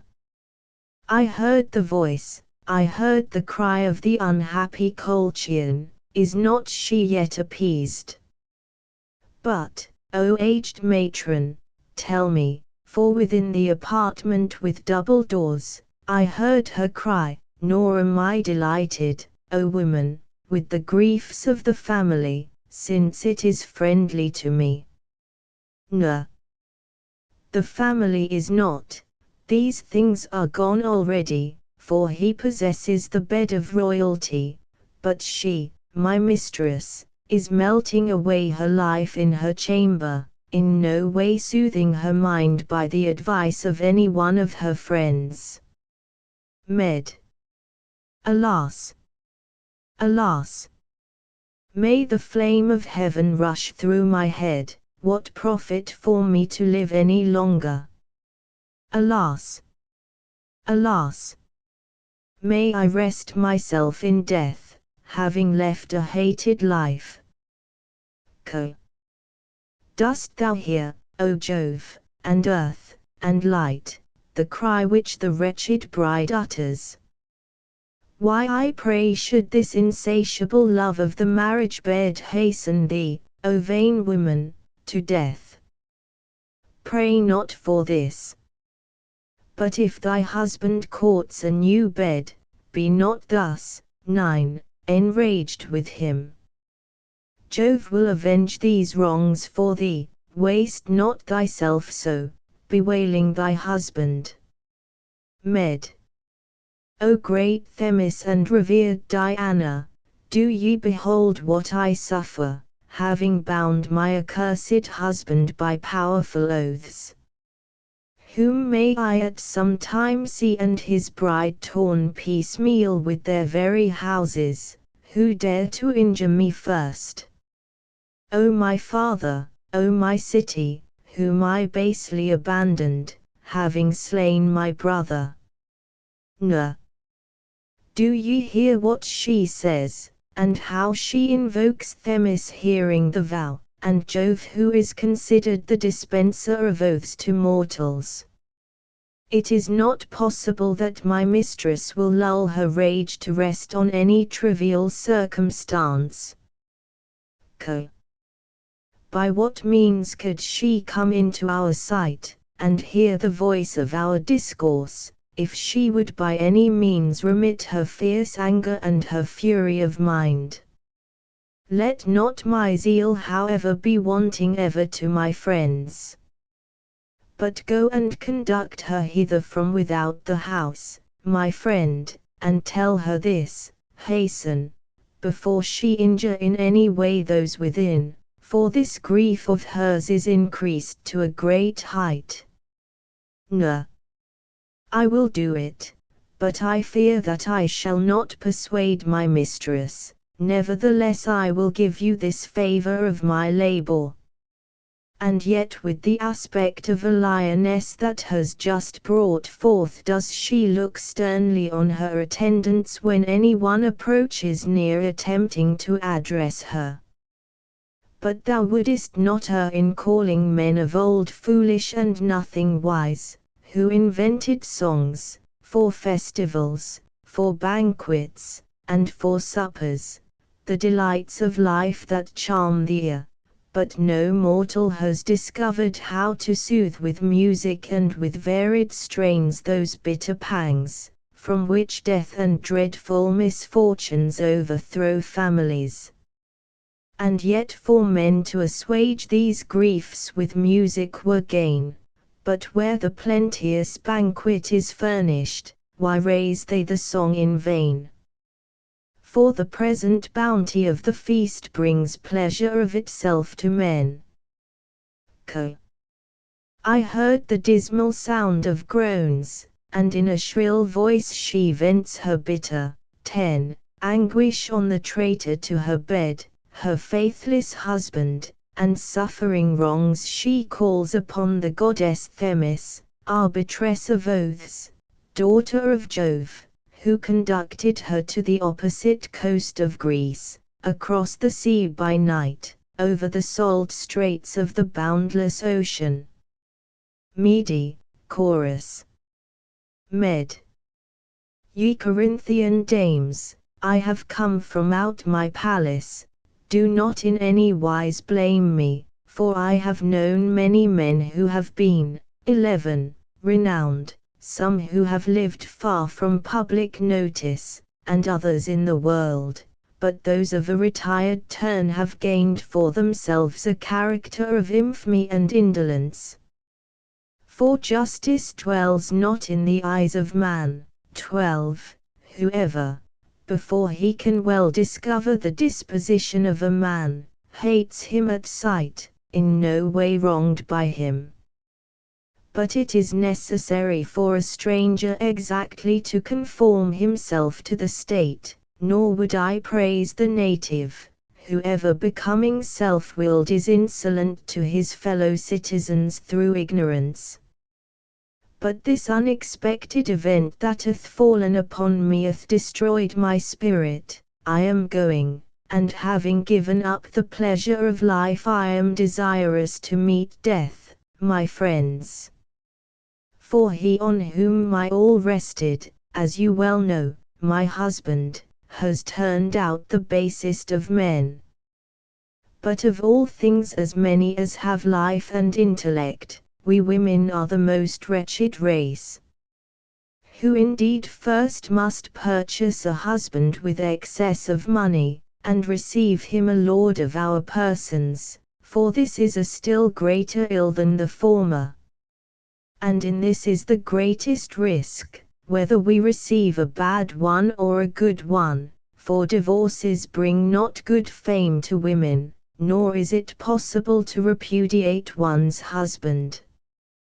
But on passing to new tempers and new laws, one need be a prophetess, as one cannot learn of one's self, what sort of consort one shall most likely experience. And if with us carefully performing these things a husband shall dwell not imposing on us a yoke with severity, enviable is our life, if not, to die is better. But a man, when he is displeased living with those at home, having gone abroad is wont to relieve his heart of uneasiness, having recourse either to some friend or compeer. But we must look but to one person. But they say of us that we live a life of ease at home, but they are fighting with the spear, judging ill, since I would rather thrice stand in arms, than once suffer the pangs of childbirth. But, for the same argument comes not home to you and me, this is thy city, and thy father's house. Thine are both the luxuries of life, and the society of friends, but I being destitute, cityless, am wronged by my husband, brought as a prize from a foreign land, having neither mother, nor brother, nor relation to afford me shelter from this calamity. So much then I wish to obtain from you, if any plan or contrivance be devised by me to repay with justice these injuries on my husband, and on him who gave his daughter, and on her to whom he was married. 13. That you would be silent, for a woman in other respects is full of fear, and timid to look upon deeds of courage and the sword, but when she is injured in her bed, no other disposition is more bloodthirsty. I will do this, for with justice, Mede, wilt thou avenge thyself on thy husband, and I do not wonder that you lament your misfortunes. But I see Creon monarch of this land advancing, the messenger of new counsels. Creon, Mede, chorus. Cre.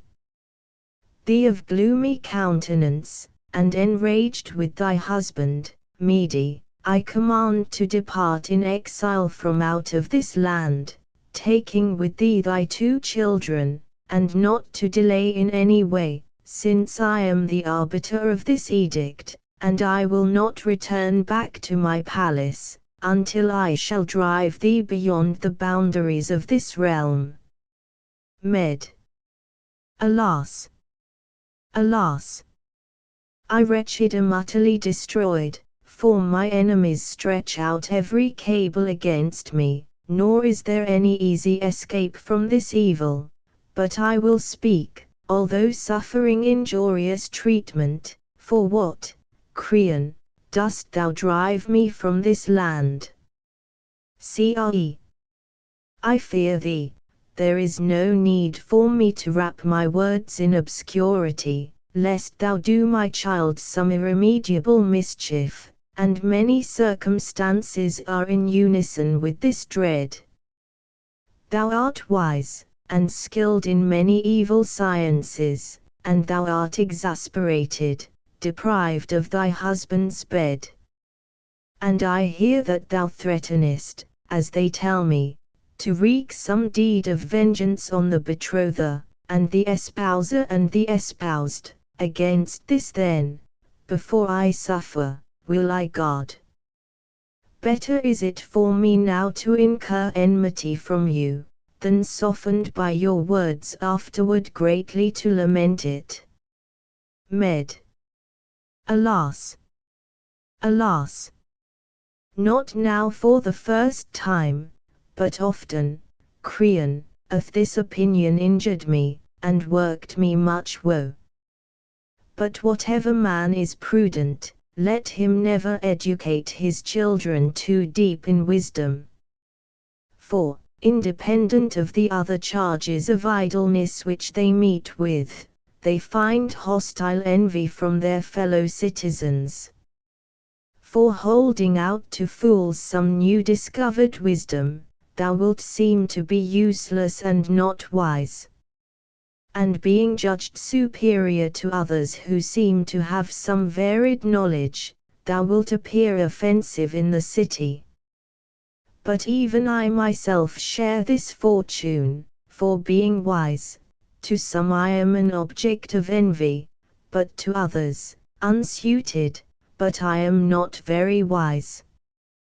Thou then fearest me, lest thou suffer some grievous mischief.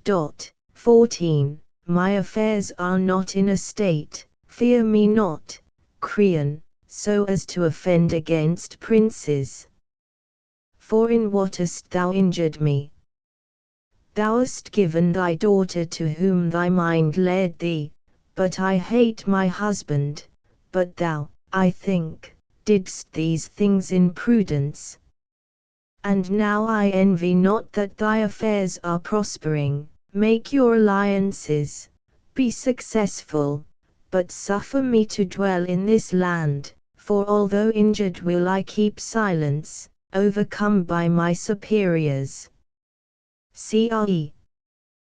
Thou speakest soft words to the ear, but within my mind I have my fears, lest thou meditate some evil intent. And so much the less do I trust thee than before. For a woman that is quick to anger, and a man likewise, is easier to guard against, than one that is crafty and keeps silence. But begone as quick as possible, make no more words, since this is decreed, and thou hast no art, by which thou wilt stay with us, being hostile to me. Med. No, I beseech you by your knees, and your newly married daughter. Cre. Thou wastest words, for thou wilt never persuade me. Med. Wilt thou then banish me, nor reverence my prayers? Cre. For I do not love thee better than my own family. Med. O my country, how I remember thee now. Cre.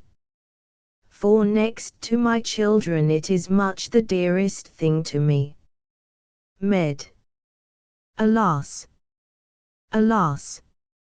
How great an ill is love to man! Cre.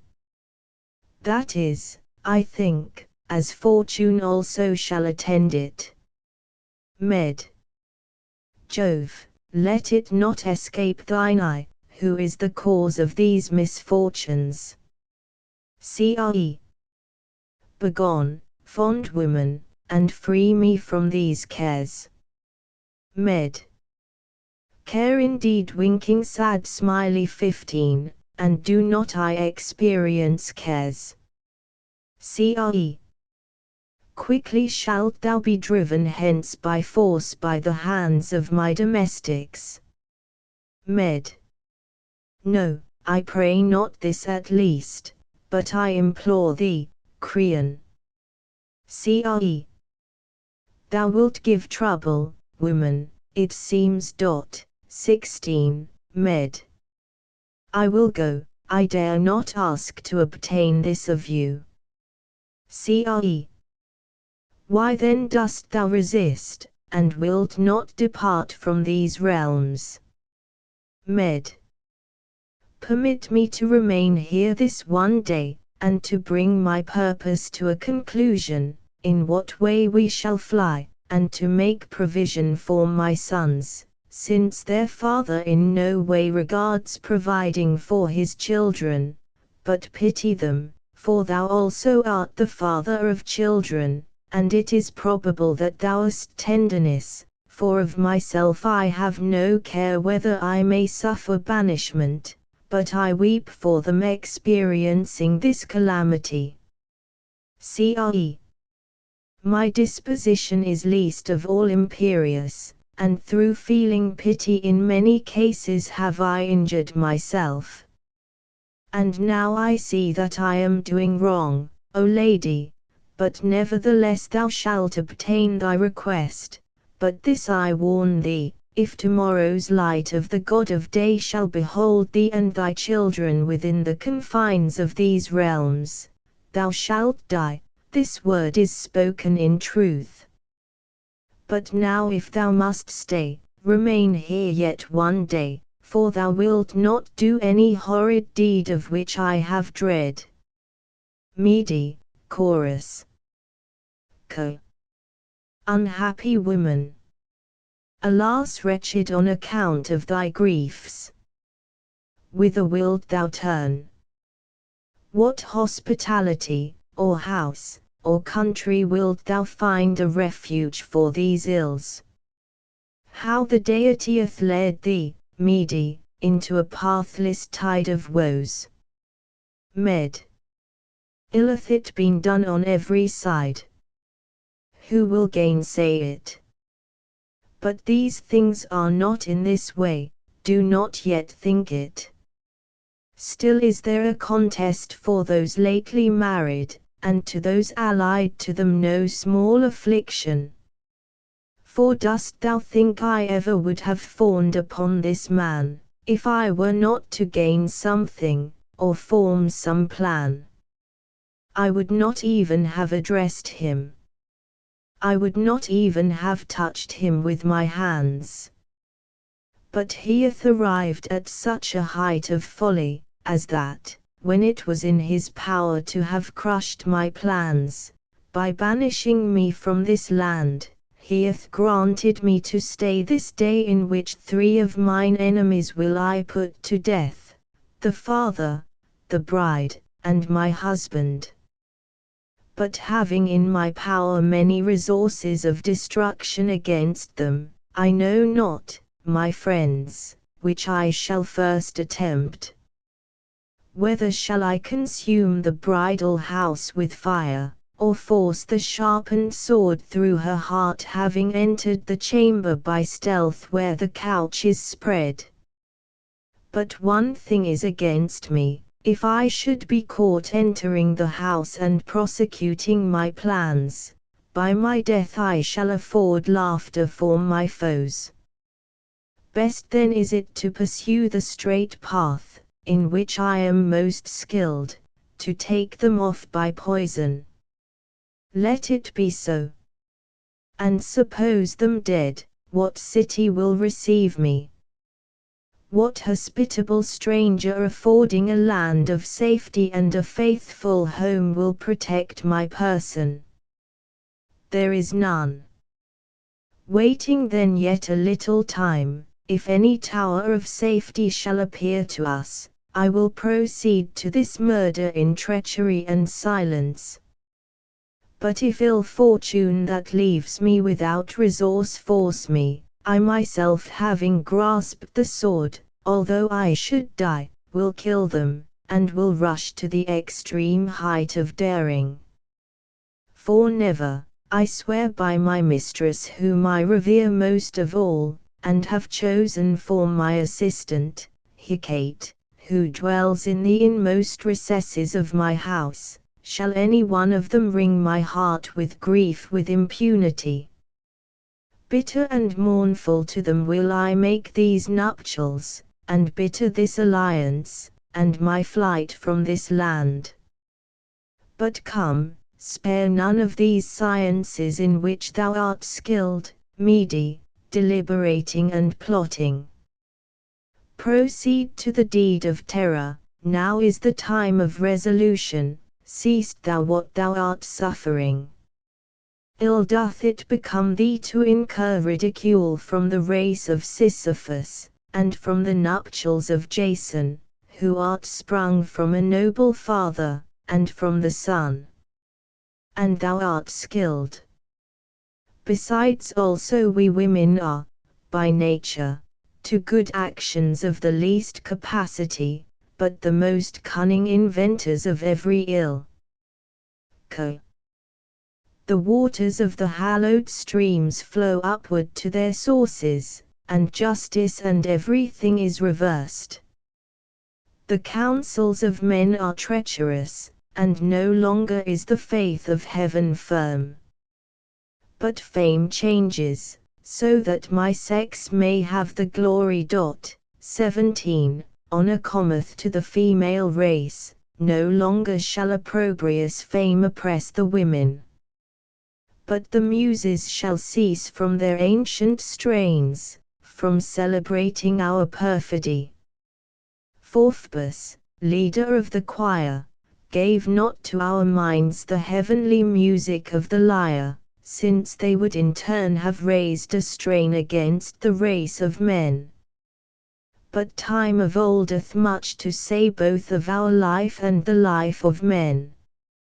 But thou hast sailed from thy father's house with maddened heart, having passed through the double rocks of the ocean, and thou dwellest in a foreign land, having lost the shelter of thy widowed bed, wretched woman, and art driven dishonored in exile from this land. The reverence of oaths is gone, nor does shame any longer dwell in mighty Greece, but hath fled away through the air.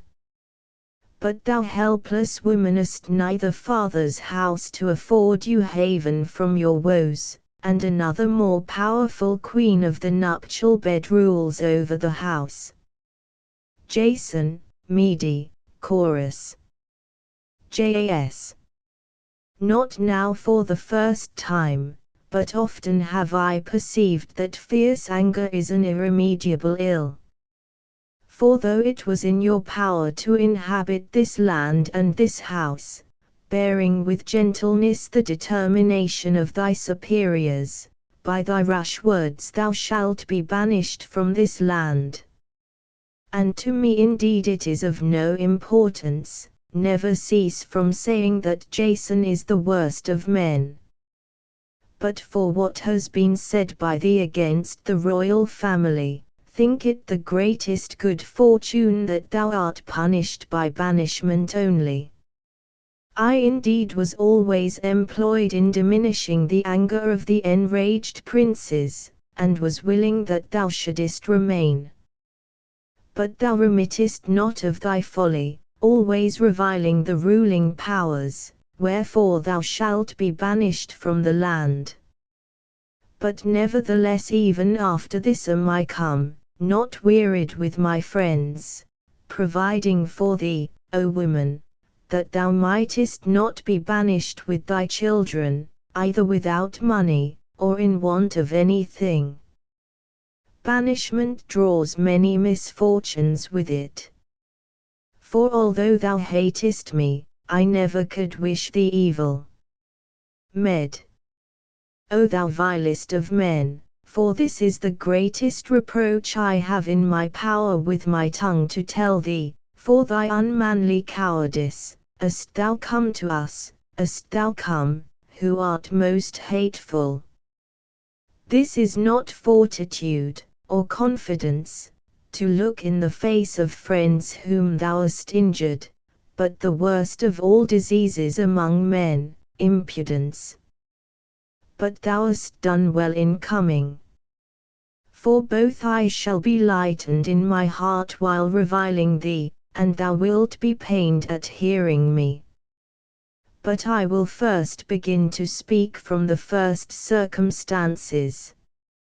I preserved thee, as those Greeks well know, as many as embarked with thee on board the same ship Argo, when sent to master the fire-breathing bulls with the yoke, and to sow the fatal seed, and having slain the dragon who watching around the golden fleece guarded it with spiry folds, a sleepless god, I raised up to thee a light of safety.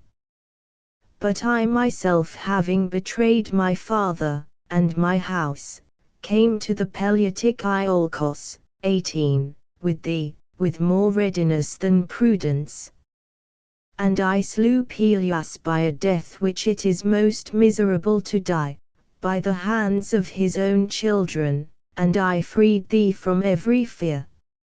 And having experienced these services from me, thou vilest of men, thou hast betrayed me and hast procured for thyself a new bed, children being born to thee. For if thou wert still childless it would be pardonable in thee to be enamoured of this alliance.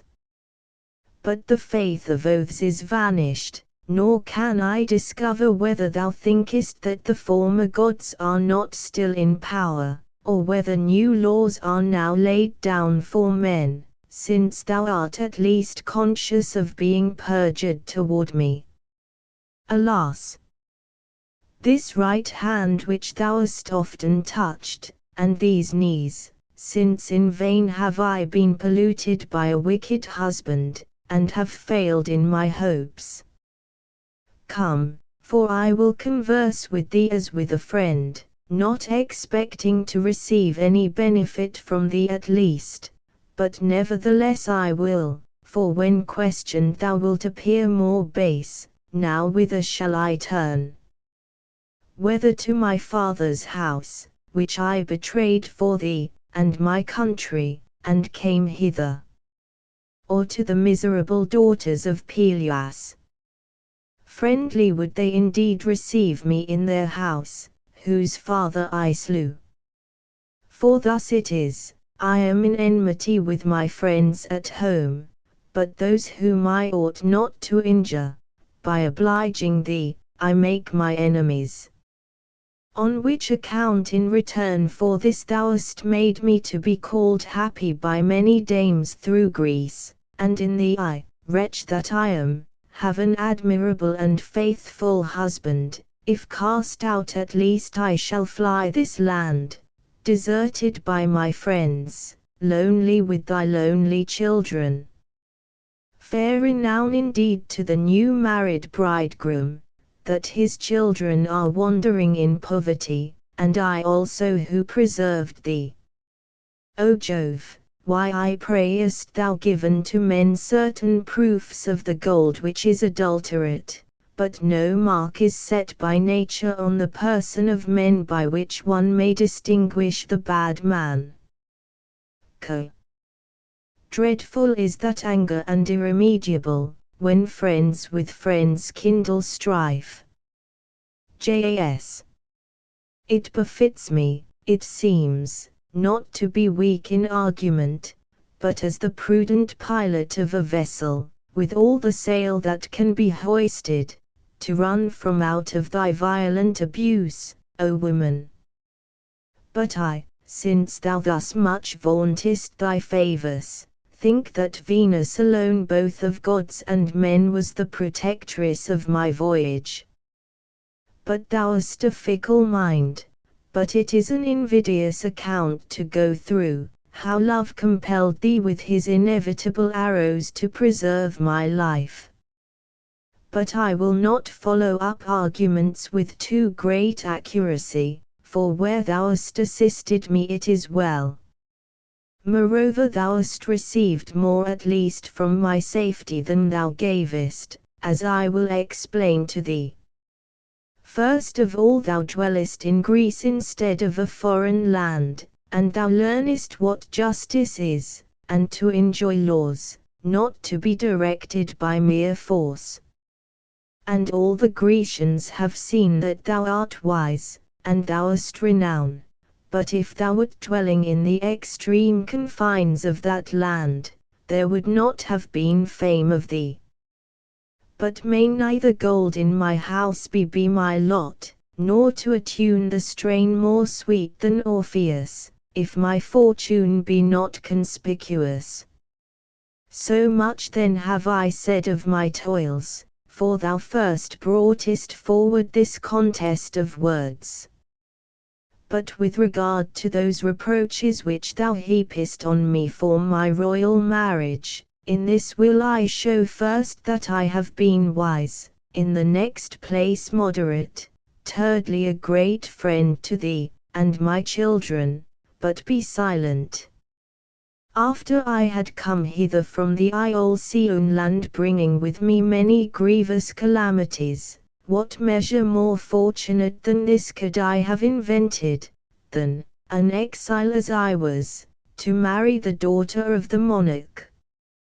Not, by which thou art grated, loathing thy bed, nor smitten with desire of a new bride, nor having emulation of a numerous offspring, for those born to me are sufficient, nor do I find fault with that, but that, which is of the greatest consequence, we might live honorably, and might not be in want, knowing well that every friend flies out of the way of a poor man, and that I might bring up my children worthy of my house, and that having begotten brothers to those children sprung from thee, I might place them on the same footing, and having united the family, I might flourish. For both thou hast some need of children, and to me it were advantageous to advance my present progeny by means of the children which might arise, have I determined ill. Not even thou couldst say so, if thy bed did not gall thee. But thus far have you come, that your bed being safe, you women think that you have everything.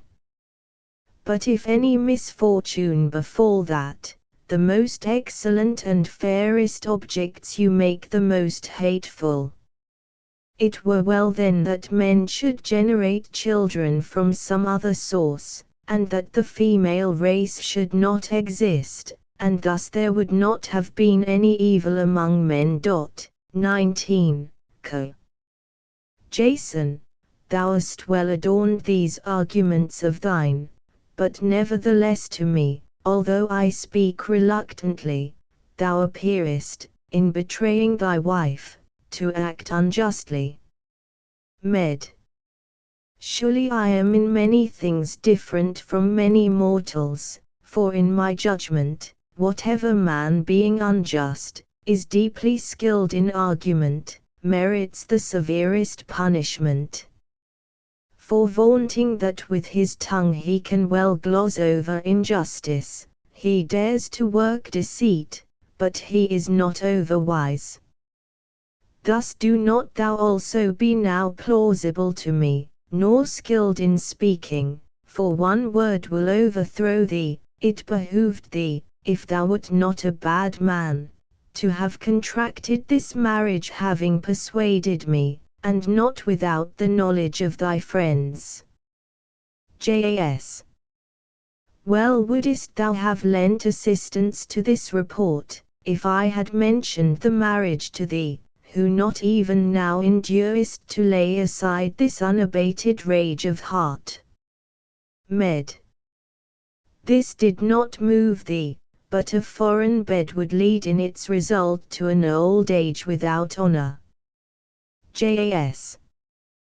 Be well assured of this, that I did not form this alliance with the princess, which I now hold, for the sake of the woman, but, as I said before also, wishing to preserve thee, and to beget royal children, brothers to my sons, a support to our house. Med. Let not a splendid life of bitterness be my lot, nor wealth, which rends my heart. Jas. Dost thou know how to alter thy prayers, and appear wiser? Let not good things ever seem to you bitter, nor when in prosperity seem to be in adversity. Med. Insult me, since thou hast refuge, but I destitute shall fly this land. Jas. Thou chosest this thyself, blame no one else. Med. By doing what? By marrying and betraying thee. Jas. By imprecating unhallowed curses on the royal family. Med. From thy house at least am I laden with curses. Jas. I will not dispute more of this with thee. But if thou wishest to receive either for thyself or children any part of my wealth as an assistant on thy flight, speak, since I am ready to give with an unsparing hand, and to send tokens of hospitality to my friends, who will treat you well, and refusing these thou wilt be foolish, woman, but ceasing from thine anger, thou wilt gain better treatment. Med. I will neither use thy friends, nor will I receive aught. Do not give to me, for the gifts of a bad man bring no assistance. Jas. Then I call the gods to witness, that I wish to assist thee and thy children in everything, but good things please thee not, but thou rejectest thy friends with audacity, wherefore shalt thou grieve the more? Med. Begone, for thou art captured by desire of thy new bride, tarrying so long without the palace. Wed her, for perhaps, but with the assistance of the gods shall it be said, thou wilt make such a marriage alliance, as thou wilt hereafter wish to renounce. Co. The loves, when they come too impetuously, have given neither good report nor virtue among men, but if Venus come with moderation, no other goddess is so benign.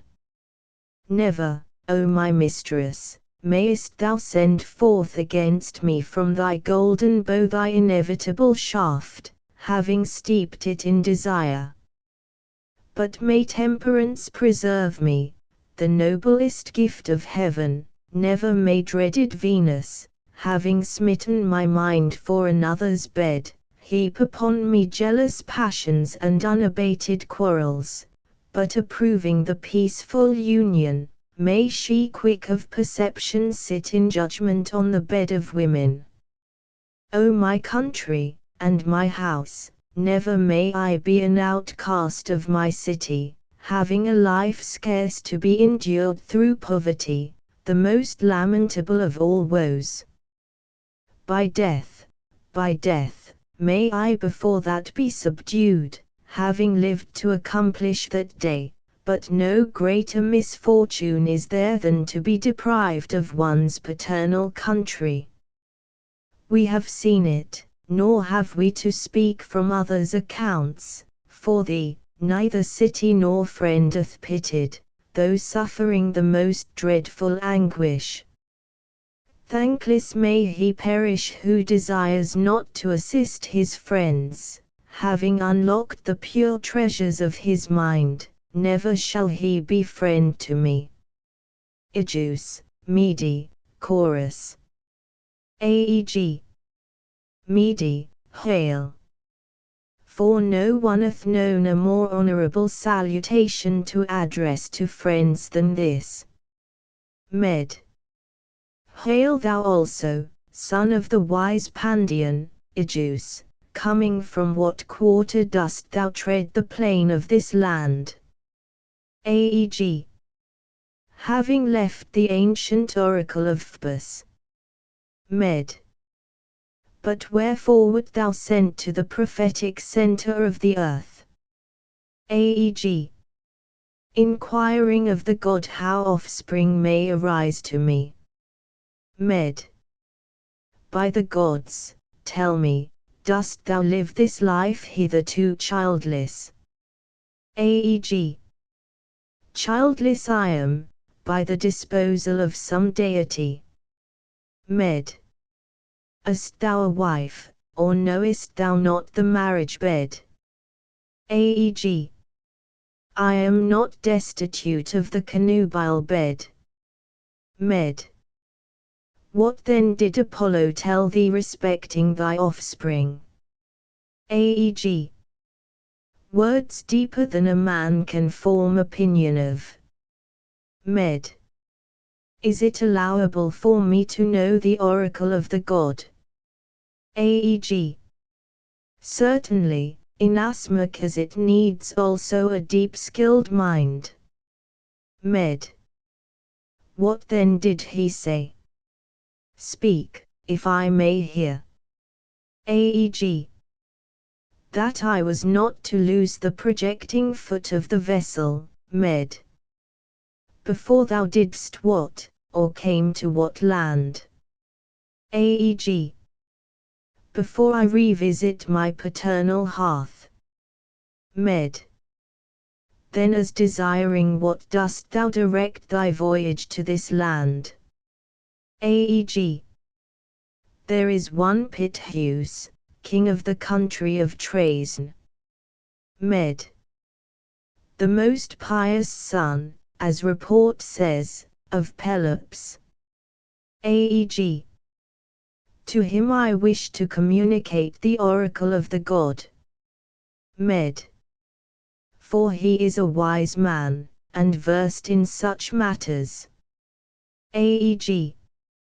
And to me at least the dearest of all my friends in war. Med. Mayest thou prosper, and obtain what thou desirest. Aeg. But why is thine eye and thy colour thus faded? Med. Aegeus, my husband is the worst of all men. Aeg. What sayest thou? Tell me all thy troubles. Med. Jason wrongs me, having never suffered wrong from me. Aeg. Having done what? Tell me more clearly. Med. He hath here a wife besides me, mistress of the house. Aeg. Hath he dared to commit this disgraceful action?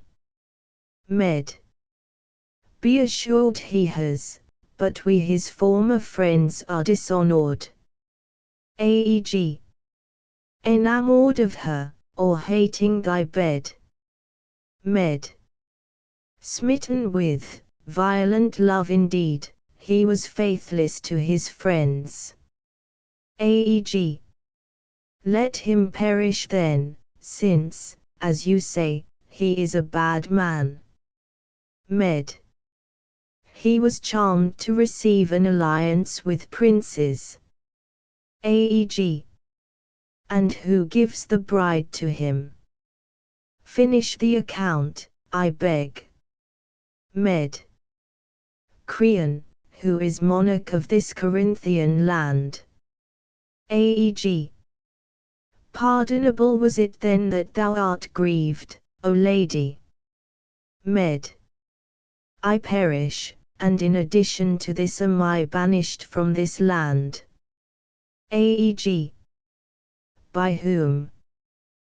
Thou art mentioning another fresh misfortune. Med. Creon drives me in exile out of this land of Corinth. Aeg. And does Jason suffer it? I praise not this. Med. By his words he does not, but at heart he wishes to endure my banishment happy smiley. But by this thy beard I entreat thee, and by these thy knees, and I become thy suppliant, pity me, pity this unfortunate woman, nor behold me going forth in exile abandoned, but receive me at thy hearth in thy country and thy house. Thus by the gods shall thy desire of children be accomplished to thee, and thou thyself shalt die in happiness. But thou knowest not what this fortune is that thou hast found, but I will free thee from being childless, and I will cause thee to raise up offspring, such charms I know. Aeg. On many accounts, O lady, am I willing to confer this favor on thee, first on account of the gods, then of the children, whose birth thou holdest forth, for on this point else I am totally sunk in despair. But thus am I determined, if thou comest to my country, I will endeavor to receive thee with hospitality, being a just man, so much however I beforehand apprise thee of, O lady, I shall not be willing to lead thee with me from this land, but if thou comest thyself to my house, thou shalt stay there in safety, and to no one will I give thee up. But do thou of thyself withdraw thy foot from this country, for I wish to be without blame even among strangers. Med. It shall be so, but if there was a pledge of this given to me, I should have all things from thee in a noble manner. Aeg. Dost thou not trust me? What is thy difficulty? Med. I trust thee, but the house of Peleus is mine enemy, and Creon too. To these then, wert thou bound by oaths, thou wouldest not give me up from the country, should they attempt to drag me thence. But having agreed by words alone, and without calling the gods to witness, thou mightest be their friend, and perhaps, 20, be persuaded by an embassy, for weak is my state, but theirs are riches, and a royal house. Aeg. Thou hast spoken much prudence, O lady. But if it seems fit to thee that I should do this, I refuse not. For to me also this seems the safest plan, that I should have some pretext to show to your enemies, and thy safety is better secured. Propose the gods that I am to invoke. Med. Swear by the earth, and by the sun the father of my father, and join the whole race of gods. AEG. That I will do what thing, or what not do. Speak. Med. That thou wilt neither thyself ever cast me forth from out of thy country, nor, if any one of my enemies desire to drag me thence, that thou wilt, while living, give me up willingly. AEG. I swear by the earth, and the hallowed majesty of the sun, and by all the gods, to abide by what I hear from thee. Med. It is sufficient, but what wilt thou endure shouldest thou not abide by this oath? AEG. That which befalls impious men. Med. Go with blessings, for everything is well. And I will come as quick as possible to thy city, having performed what I intend, and having obtained what I desire. Co. But may the son of Maia the king, the guide, conduct thee safely to thy house, and the plans of those things, which thou anxiously keepest in thy mind, mayest thou bring to completion, since, Aegeus, thou hast appeared to us to be a noble man. Mede, Chorus. Med. O Jove, and thou vengeance of Jove, and thou light of the sun, now, my friends, shall I obtain a splendid victory over my enemies, and I have struck into the path. Now is there hope that my enemies will suffer punishment. For this man, where I was most at a loss, hath appeared a harbour to my plans. From him will I make fast my cable from the stern, having come to the town and citadel of Pallas. But now will I communicate all my plans to thee, but receive my words not as attuned to pleasure. Having sent one of my domestics, I will ask Jason to come into my presence, and when he is come, I will address gentle words to him, as that it appears to me that these his actions are both honorable, and are advantageous and well determined on. 21, and I will entreat him that my sons may stay, not that I would leave my children in a hostile country for my enemies to insult, but that by deceit I may slay the king's daughter. For I will send them bearing presents in their hands, both a fine wrought robe, and a golden twined wreath. 22, and if she take the ornaments and place them round her person, she shall perish miserably, and every one who shall touch the damsel, with such charms will I anoint the presents. Here however I finish this account, but I bewail the deed such as must next be done by me, for I shall slay my children, there is no one who shall rescue them from me. And having heaped in ruins the whole house of Jason, I will go from out this land, flying the murder of my dearest children, and having dared a deed most unhallowed. For it is not to be borne, my friends, to be derided by one's enemies. Let things take their course, what gain is it to me to live longer? I have neither country, nor house, nor refuge from my ills. Then erred I, when I left my father's house, persuaded by the words of a Grecian man, who with the will of the gods shall suffer punishment from me. For neither shall he ever hereafter behold the children he had by me alive, nor shall he raise a child by his new wedded wife, since it is fated that the wretch should wretchedly perish by my spells. Let no one think me mean-spirited and weak, nor of a gentle temper, but of a contrary disposition to my foes relentless, and to my friends kind, for the lives of such sort are most glorious. Since thou hast communicated this plan to me, desirous both of doing good to thee, and assisting the laws of mortals, I dissuade thee from doing this. Med. It cannot be otherwise, but it is pardonable in thee to say this, not suffering the cruel treatment that I do.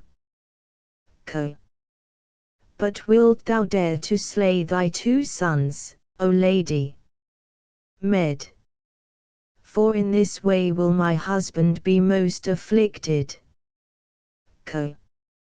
But thou at least wilt be the most wretched woman. Med. Be that as it may, all intervening words are superfluous, but go, hasten, and bring Jason hither, for I make use of thee in all matters of trust. And thou wilt mention nothing of the plans determined on by me, if at least thou meanest well to thy mistress, and art a woman.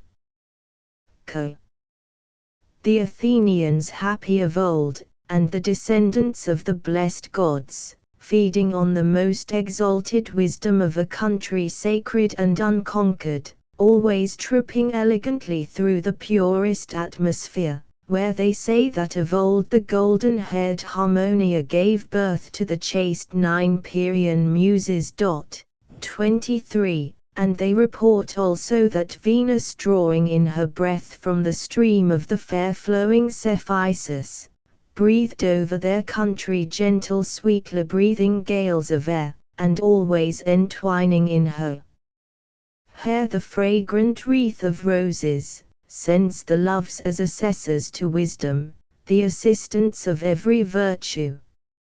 How then will the city of hallowed rivers, 24, or the country which conducts thee to friends, receive the murderer of her children, the unholy one? Consider in conjunction with others of the slaughter of thy children, consider what a murder thou wilt undertake. Do not by thy knees, by every plea, 25, by every prayer, we entreat you, do not murder your children. But how wilt thou acquire confidence either of mind or hand or in heart against thy children, attempting a dreadful deed of boldness? But how, having darted thine eyes upon thy children, wilt thou endure the perpetration of the murder without tears? Thou wilt not, 26, be able, when thy children fall suppliant at thy feet, to imbrue thy savage hand in their wretched life-blood. Jason, Mede, Chorus. Jas. I am come, by thee requested, for although thou art enraged, thou shalt not be deprived of this at least, but I will hear what new service thou dost desire of me, lady. Med. Jason, I entreat you to be forgiving of what has been said, but right is it that you should bear with my anger, since many friendly acts have been done by us two. But I reasoned with myself and rebuked myself, wayward woman, why am I maddened and am enraged with those who consult well for me?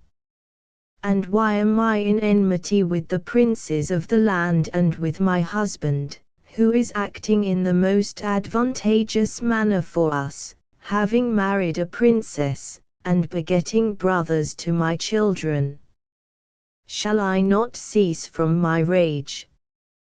What injury do I suffer, the gods providing well for me? Have I not children?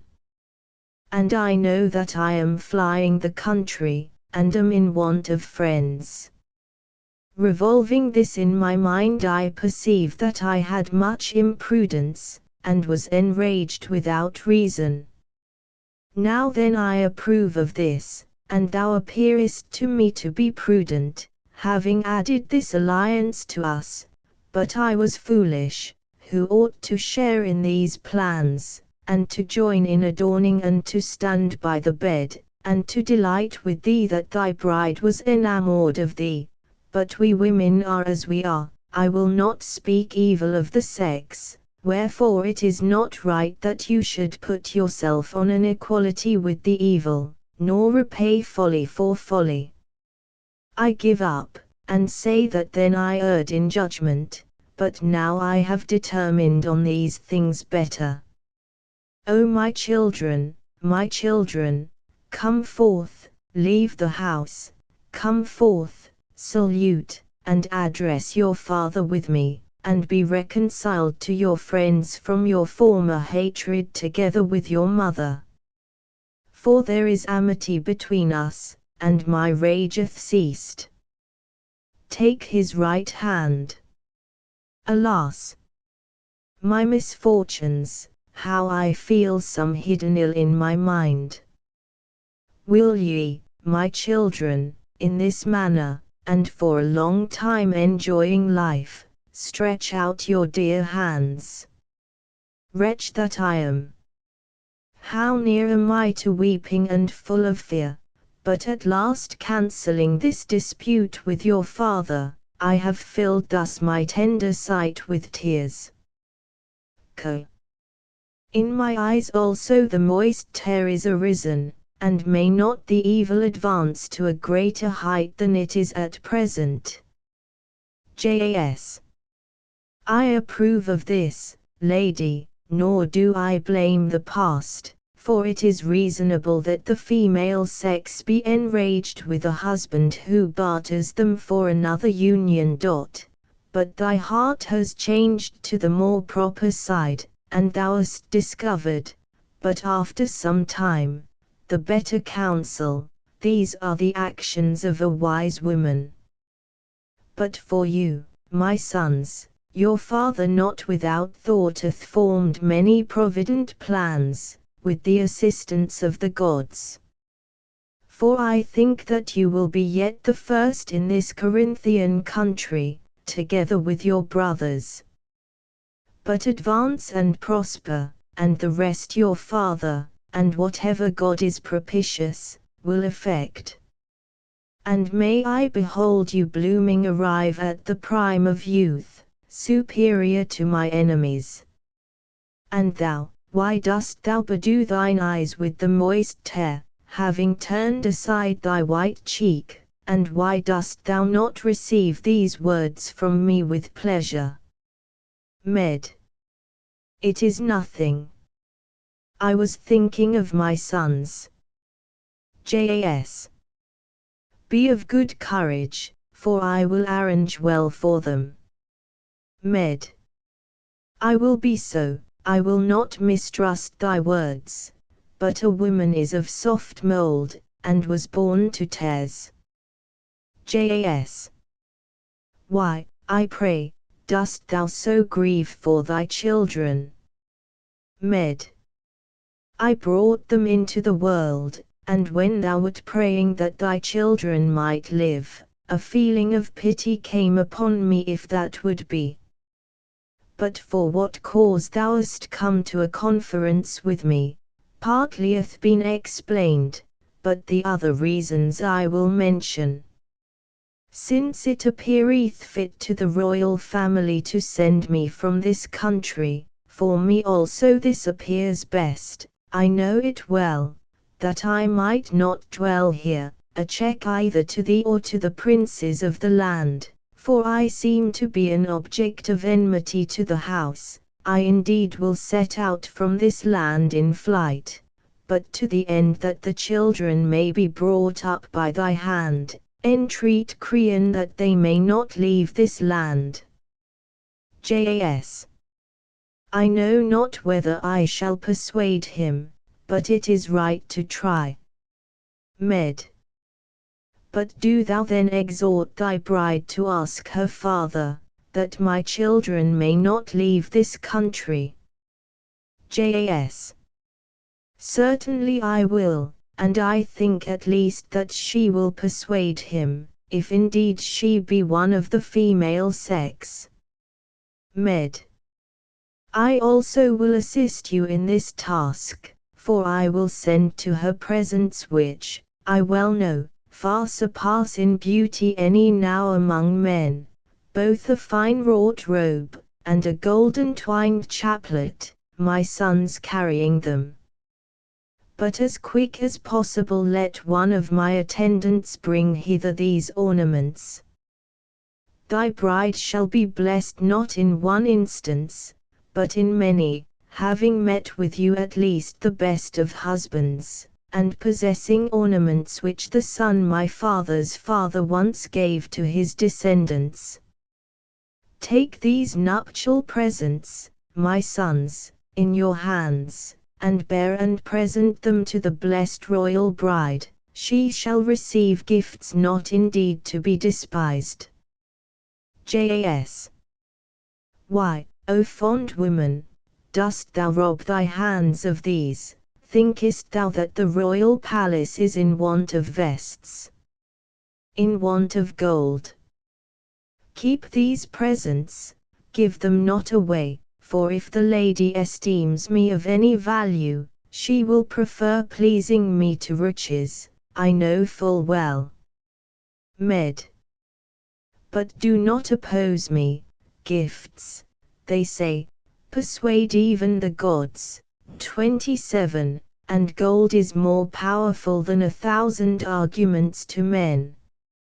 Hers is fortune, her substance the god now increases, she in youth governs all. But the sentence of banishment on my children I would buy off with my life, not with gold alone. But my children, enter you the wealthy palace, to the new bride of your father, and my mistress, entreat her, beseech her, that you may not leave the land, presenting these ornaments, but this is of the greatest consequence, that she receive these gifts in her own hand. Go as quick as possible, and may you be bearers of good tidings to your mother in what she desires to obtain, having succeeded favorably. Co. Now no longer have I any hope of life for the children, no longer is there hope, for already are they going to death. The bride shall receive the destructive present of the golden chaplet, she wretched shall receive them, and around her golden tresses shall she place the attire of death, having received the presents in her hands. The beauty and the divine glitter of the robe will persuade her to place around her head the golden wrought chaplet. Already with the dead shall the bride be adorned, into such a net will she fall, and such a destiny will she, hapless woman, meet with, nor will she escape her fate. But thou, O unhappy man! O wretched bridegroom! Son-in-law of princes, unknowingly thou bringest on thy children destruction, and on thy wife a bitter death. Hapless man, how much art thou fallen from thy state! 28. But I lament for thy grief, O wretch, mother of these children, who wilt murder thy sons on account of a bridal bed, deserting which, in defiance of thee, thy husband dwells with another wife. Tutor, Mede, Chorus. Tut. Thy sons, my mistress, are reprieved from banishment, and the royal bride received thy presents in her hands with pleasure, and hence is peace to thy children. Med. Ah. Tut. Why dost thou stand in confusion, when thou art fortunate? Med. Alas! Alas! Tut! This behavior is not consonant with the message I have brought thee. Med. Alas! Again. Tut! Have I reported any ill fortune unknowingly, and have I failed in my hope of being the messenger of good? Med. Thou'st said what thou'st said, I blame not thee. Tut. Why then dost thou bend down thine eye, and shed tears? Med. Strong necessity compels me, O aged man, for this the gods and I deliberating ill have contrived. Tut. Be of good courage, thou also wilt return home yet through thy children. Med. Others first will I send to their home. 29. O wretched me! Tut. Thou art not the only one who art separated from thy children, it behooves a mortal to bear calamities with meekness. Med. I will do so, but go within the house, and prepare for the children what is needful for the day.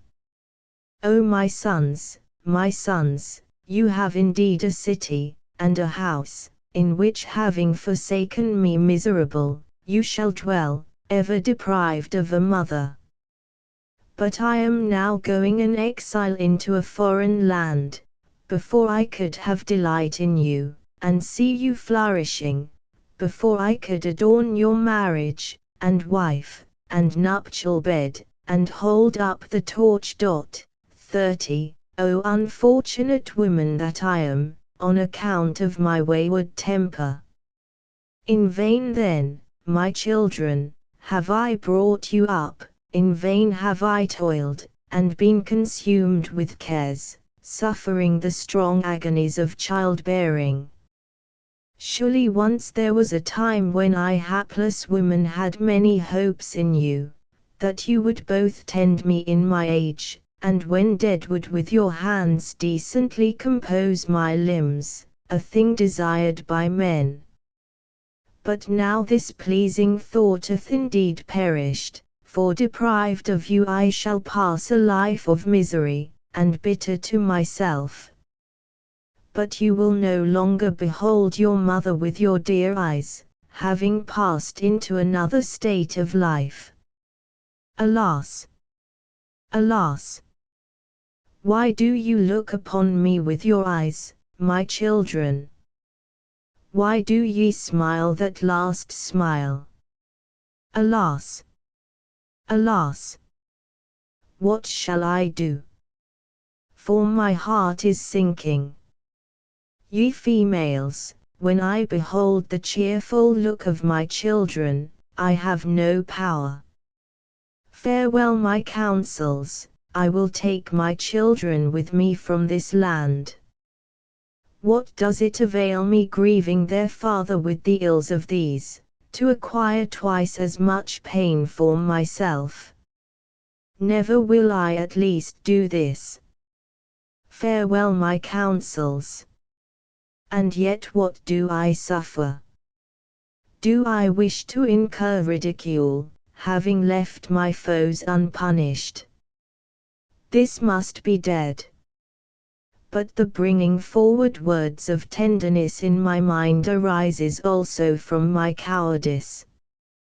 Go, my children, into the house, and he for whom it is not lawful to be present at my sacrifice, let him take care himself to keep away.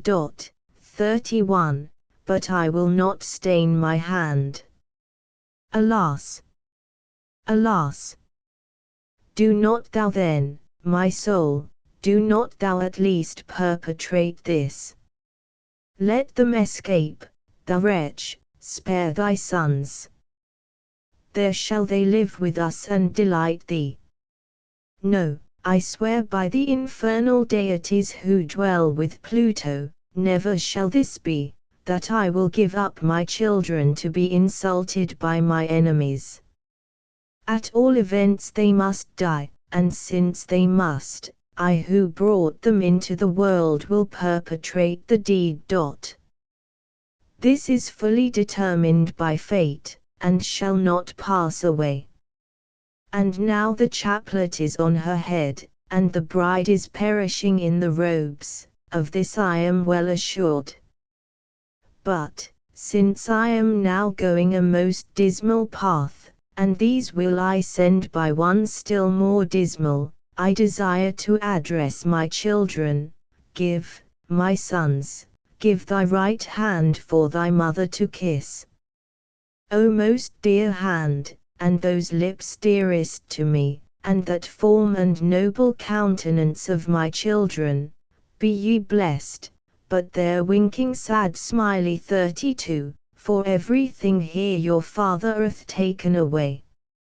O the sweet embrace, and that soft skin, and that most fragrant breath of my children.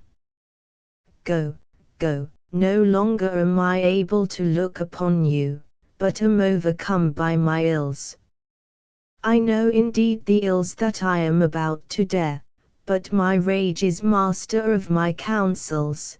33, which is indeed the cause of the greatest calamities to men. Co. Already have I often gone through more refined reasonings, and have come to greater arguments than suits the female mind to investigate, for we also have a muse, which dwelleth with us, for the sake of teaching wisdom, but not with all, for haply thou wilt find but a small number of the race of women out of many not ungifted with the muse. 34, and I say that those men who are entirely free from wedlock, and have not begotten children, surpass in happiness those who have families, those indeed who are childless, through inexperience whether children are born a joy or anguish to men, not having them themselves, are exempt from much misery. But those who have a sweet blooming offspring of children in their house, I behold warn with care the whole time, first of all how they shall bring them up honorably, and how they shall leave means of sustenance for their children.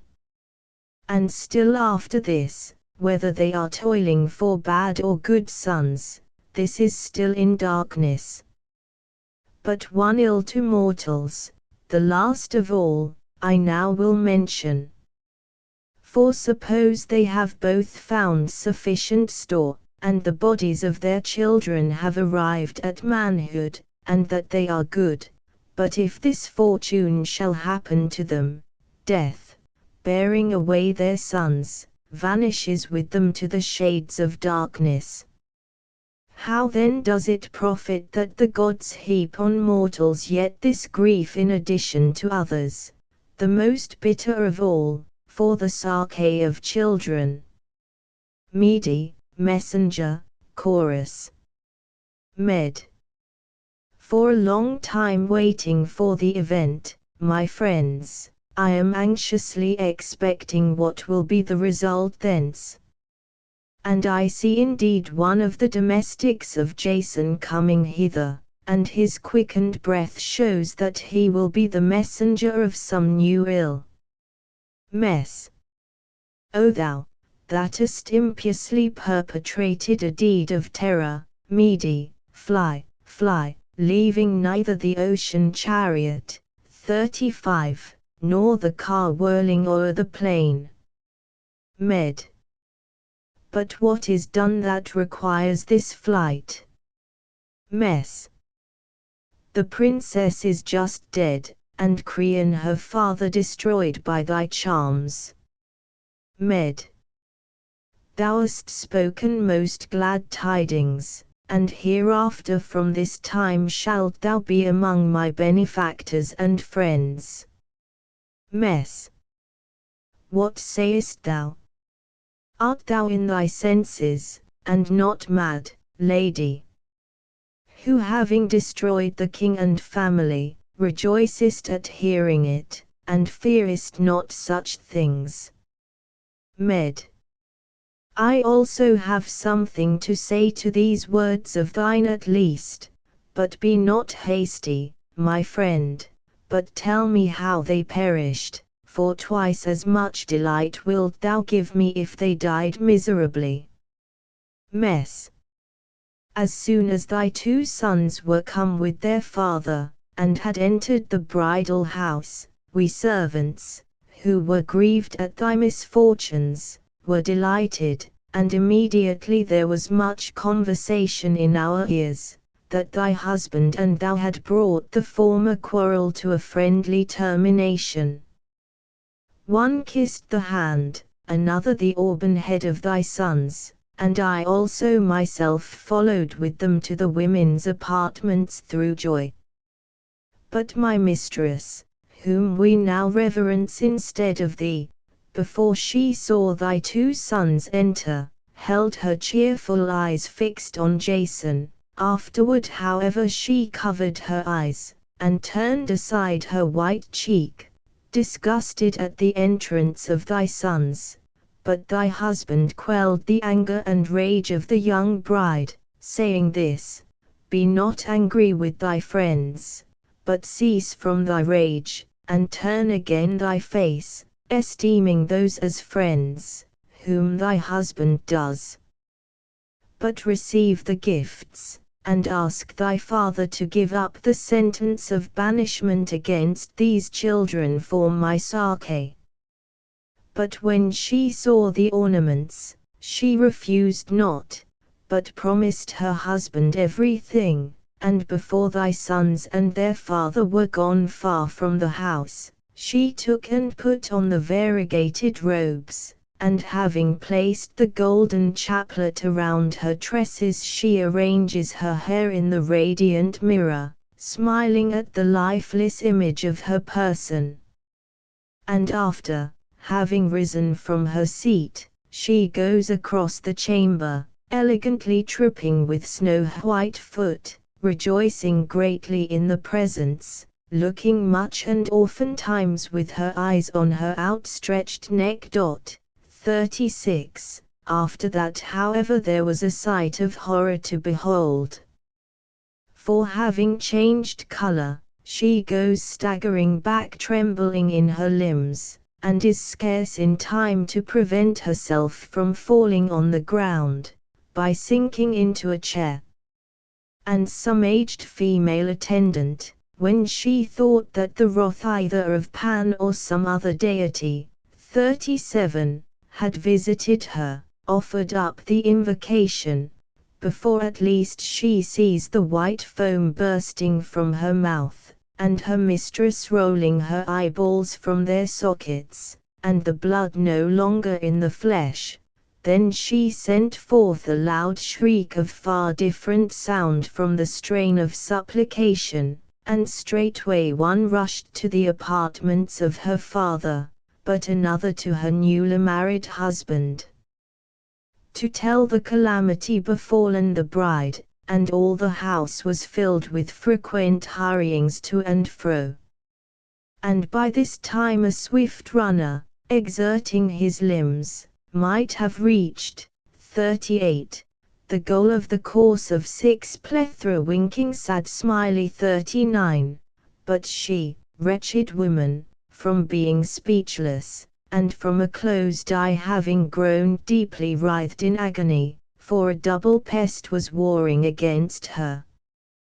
The golden chaplet indeed placed on her head was sending forth a stream of all-devouring fire wonderful to behold, but the fine-wrought robes, the presents of thy sons, were devouring the white flesh of the hapless woman. But she having started from her seat flies, all on fire, tossing her hair and head on this side and that side, desirous of shaking off the chaplet, but the golden wreath firmly kept its hold, but the fire, when she shook her hair, blazed out with double fury, and she sinks upon the ground overcome by her sufferings, difficult for anyone except her father to recognize. For neither was the expression of her eyes clear, nor her noble countenance, but the blood was dropping from the top of her head mixed with fire. But her flesh was dropping off her bones, as the tear from the pine tree, by the hidden fangs of the poison, a sight of horror. But all feared to touch the body, for we had her fate to warn us. But the hapless father, through ignorance of her suffering, having come with haste into the apartment, falls on the corpse, and groans immediately, and having folded his arms round her, kisses her, saying these words, "O miserable child, what deity hath thus cruelly destroyed thee? Who makes an aged father bowing to the tomb, 40, bereaved of thee? Alas me! Let me die with thee, my child." But after he had ceased from his lamentations and cries, desiring to raise his aged body, he was held, as the ivy by the boughs of the laurel, by the fine-wrought robes, and dreadful was the struggle, for he wished to raise his knee, but she held him back, but if he drew himself away by force he tore the aged flesh from his bones. But at length the wretched man swooned away, and gave up his life, for no longer was he able to endure the agony. But they like horses, the daughter and aged father near one another, a calamity that demands tears. And let thy affairs indeed be not matter for my words, for thou thyself wilt know a refuge from punishment. But the affairs of mortals not now for the first time I deem a shadow, and I would venture to say that those persons who seem to be wise and are researchers of arguments, these I say, run into the greatest folly. For no mortal man is happy, but wealth pouring in, one man may be more fortunate than another, but happy he cannot be. The deity, it seems, will in this day justly heap on Jason a variety of ills. O hapless lady, how we pity thy sufferings, daughter of Creon, who art gone to the house of darkness, through thy marriage with Jason. Med. The deed is determined on by me, my friends, to slay my children as soon as possible, and to hasten from this land, and not by delaying to give my sons for another hand more hostile to murder. But come, be armed, my heart, why do we delay to do dreadful but necessary deeds? Come, O wretched hand of mine, grasp the sword, grasp it, advance to the bitter goal of life, and be not cowardly, nor remember thy children how dear they are, how thou broughtest them into the world, but for this short day at least forget thy children, hereafter lament. For although thou slayest them, nevertheless they at least were dear, but I a wretched woman. O thou earth, and thou all-illuming beam of the sun, look down upon, behold this abandoned woman, before she move her blood-stained hand itself about to inflict the blow against her children, for from thy golden race they sprung, but fearful is it for the blood of gods to fall by the hand of man. But do thou, O heaven-born light, restrain her, stop her, remove from this house this blood-stained and miserable Erinis agitated by the Furies. The care of thy children perishes in vain, and in vain hast thou produced a dear race, O thou who didst leave the most inhospitable entrance of the Cyanean rocks, the simple goods. Hapless woman, why does such grievous rage settle on thy mind, and hostile slaughter ensue? For kindred pollutions are difficult of purification to mortals, correspondent calamities falling from the gods to the earth upon the houses of the murderers. 41, First Son. Within, alas! What shall I do? whither shall I fly from my mother's hand? Second Son. I know not, dearest brother, for we perish. Co. Hearest thou the cry? Hearest thou the children? O wretch, O ill-fated woman! Shall I enter the house? It seems right to me to ward off the murderous blow from the children. Sons. Nay, by the gods assist us, for it is in needful time, since now at least are we near the destruction of the sword. Co. Miserable woman, art thou then a rock, or iron, who cuttest down with death by thine own hand the fair crop of children which thou producedst thyself? One indeed I hear of, one woman of those of old, who laid violent hands on her children, maddened by the gods when the wife of Jove sent her in banishment from her home, and she miserable woman falls into the sea through the impious murder of her children, directing her foot over the seashore, and dying with her 2 sons, there she perished. What then I pray can be more dreadful than this? O thou bed of woman, fruitful in ills, how many evils hast thou already brought to men?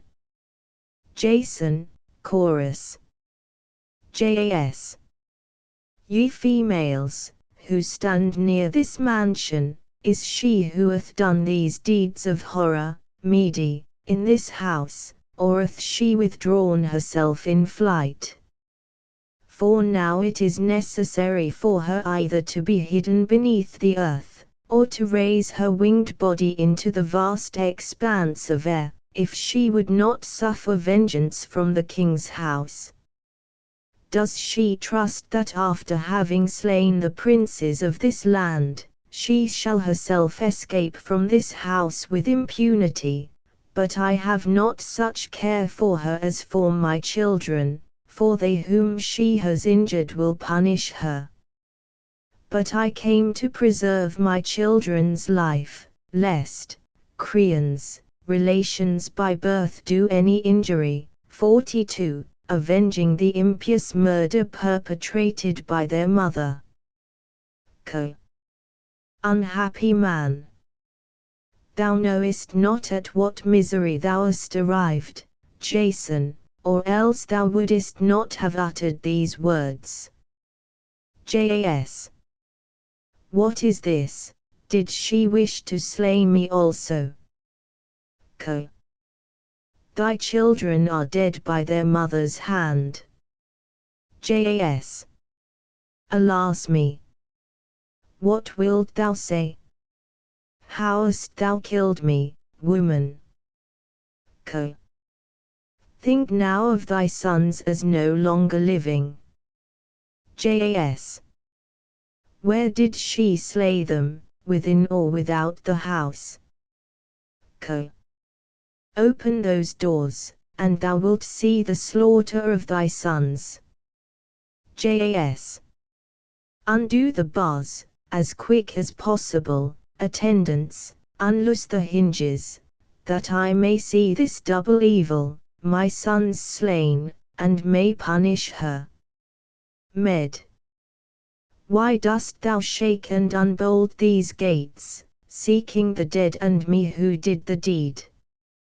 Cease from this labor, but if thou wantest aught with me, speak if thou wishest anything, but never shall thou touch me with thy hands. Such a chariot the son my father's father gives me, a defense from the hostile hand. 43. Jas. O thou abomination! Thou most detested woman, both by the gods and by me, and by all the race of man, who hast dared to plunge the sword in thine own children, thou who bore them, and hast destroyed me childless. And having done this thou beholdest both the sun and the earth, having dared a most impious deed. Mayest thou perish! But I am now wise, not being so then when I brought thee from thy house and from a foreign land to a Grecian habitation, a great pest, traitorous to thy father and the land that nurtured thee. But the gods have sent thy evil genius on me. For having slain thy brother at the altar, thou embarkedst on board the gallant vessel Argo. Thou begannest indeed with such deeds as these, and being wedded to me, and bearing me children, thou hast destroyed them on account of another bed and marriage.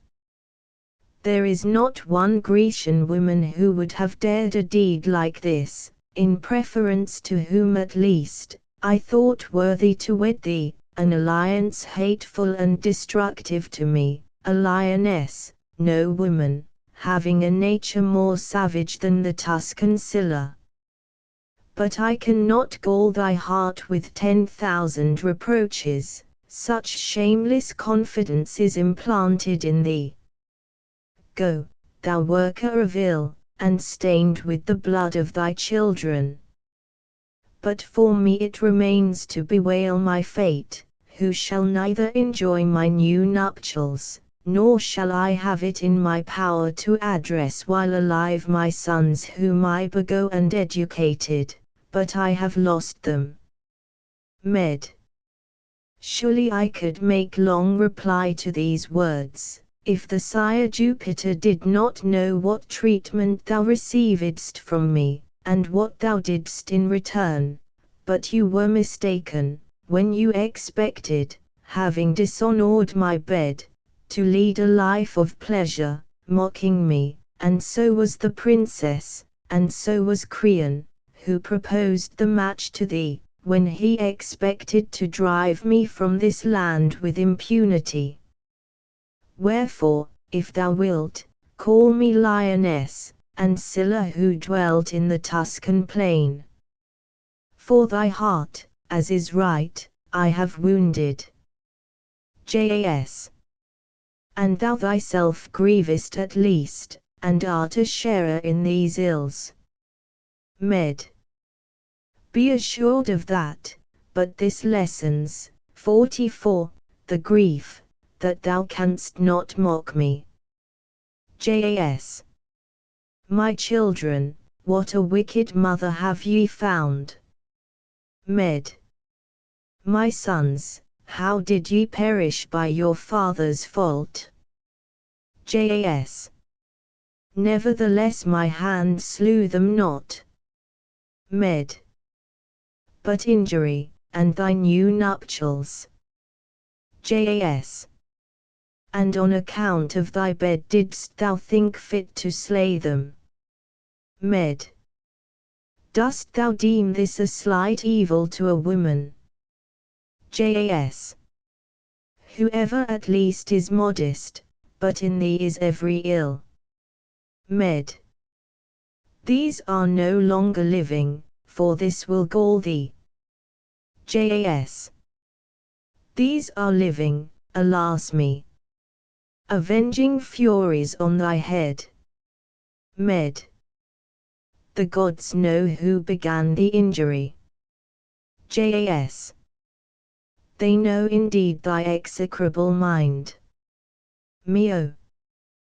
Thou art hateful to me, and I detest thy bitter speech. Jas. And I in sooth thine, the separation at least is without pain. Med. How then? What shall I do? For I also am very desirous. Jas. Suffer me, I beg, to bury and mourn over these dead bodies. Med. Never indeed, since I will bury them with this hand bearing them to the shrine of Juno, the goddess guardian of the citadel, that no one of my enemies may insult them, tearing up their graves. But in this land of Sisyphus will I institute in addition to this a solemn festival and sacrifices hereafter to expiate this unhallowed murder.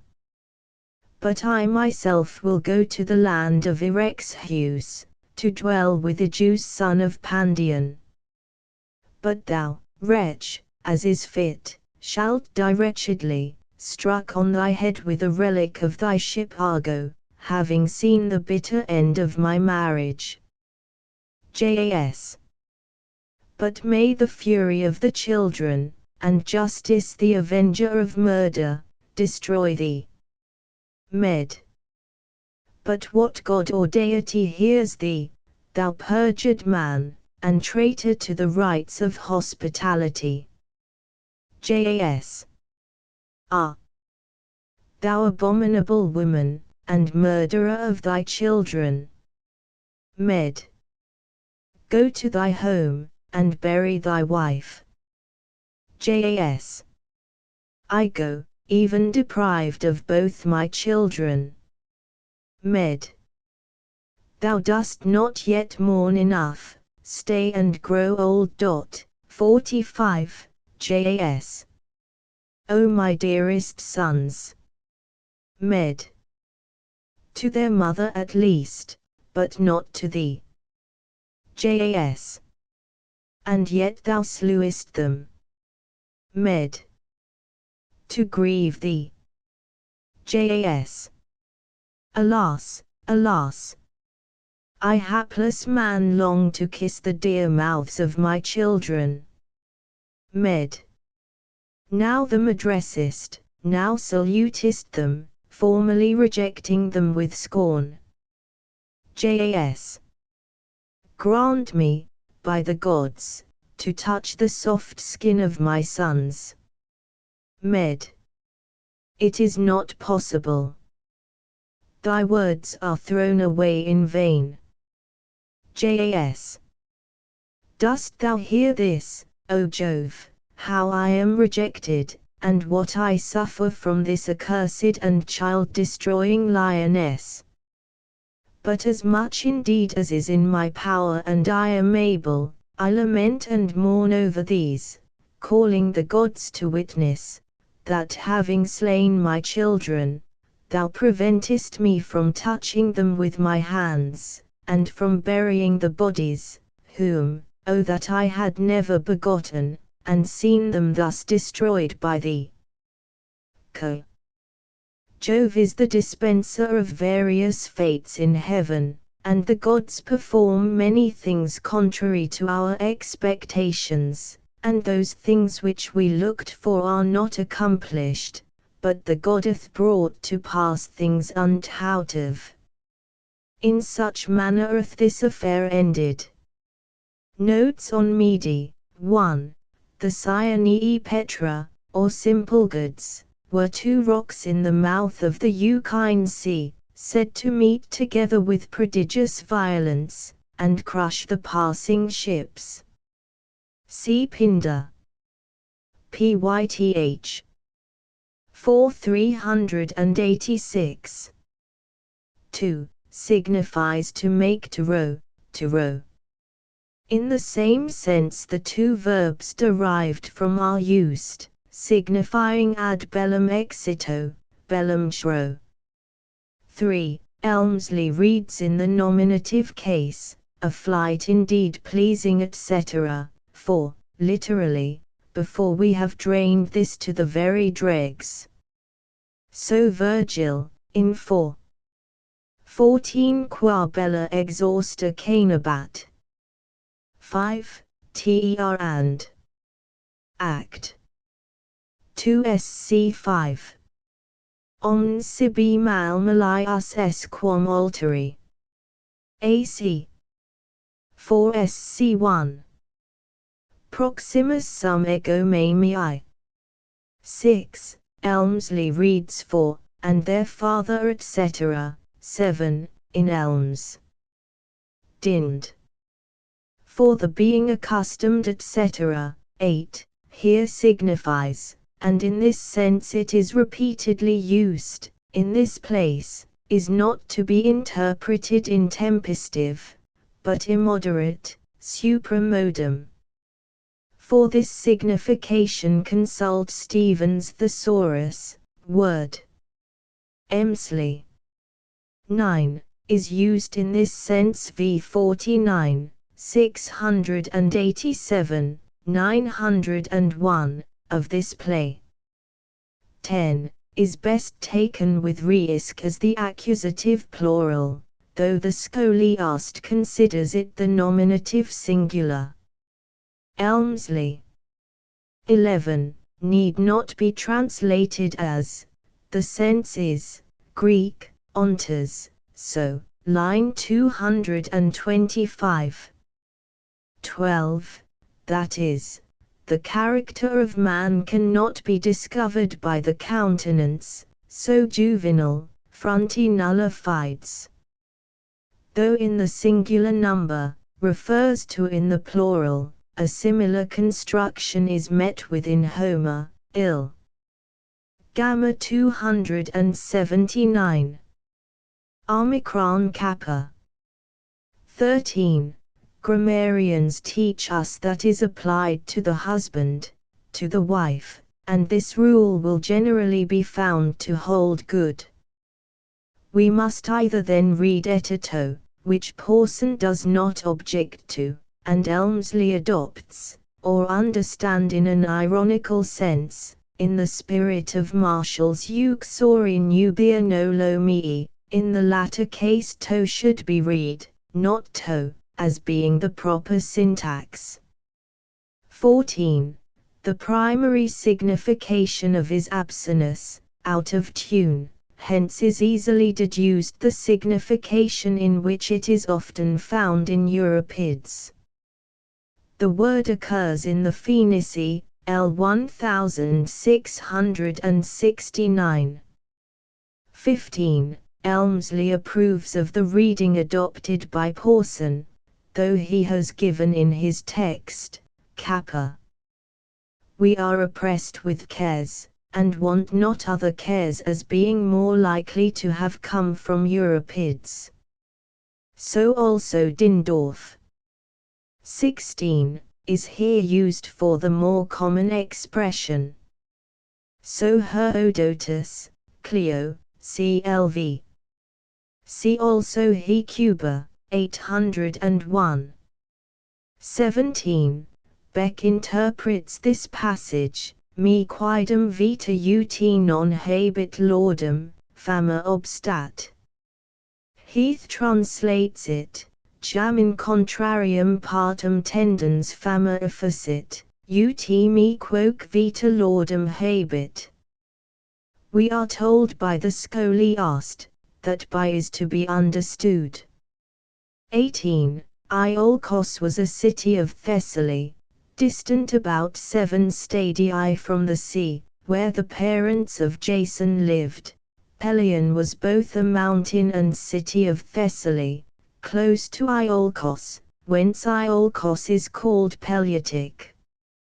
19. For the same sentiment more fully expressed, see Hippolytus, 616 to 625. See also Paradise Lost, x 890.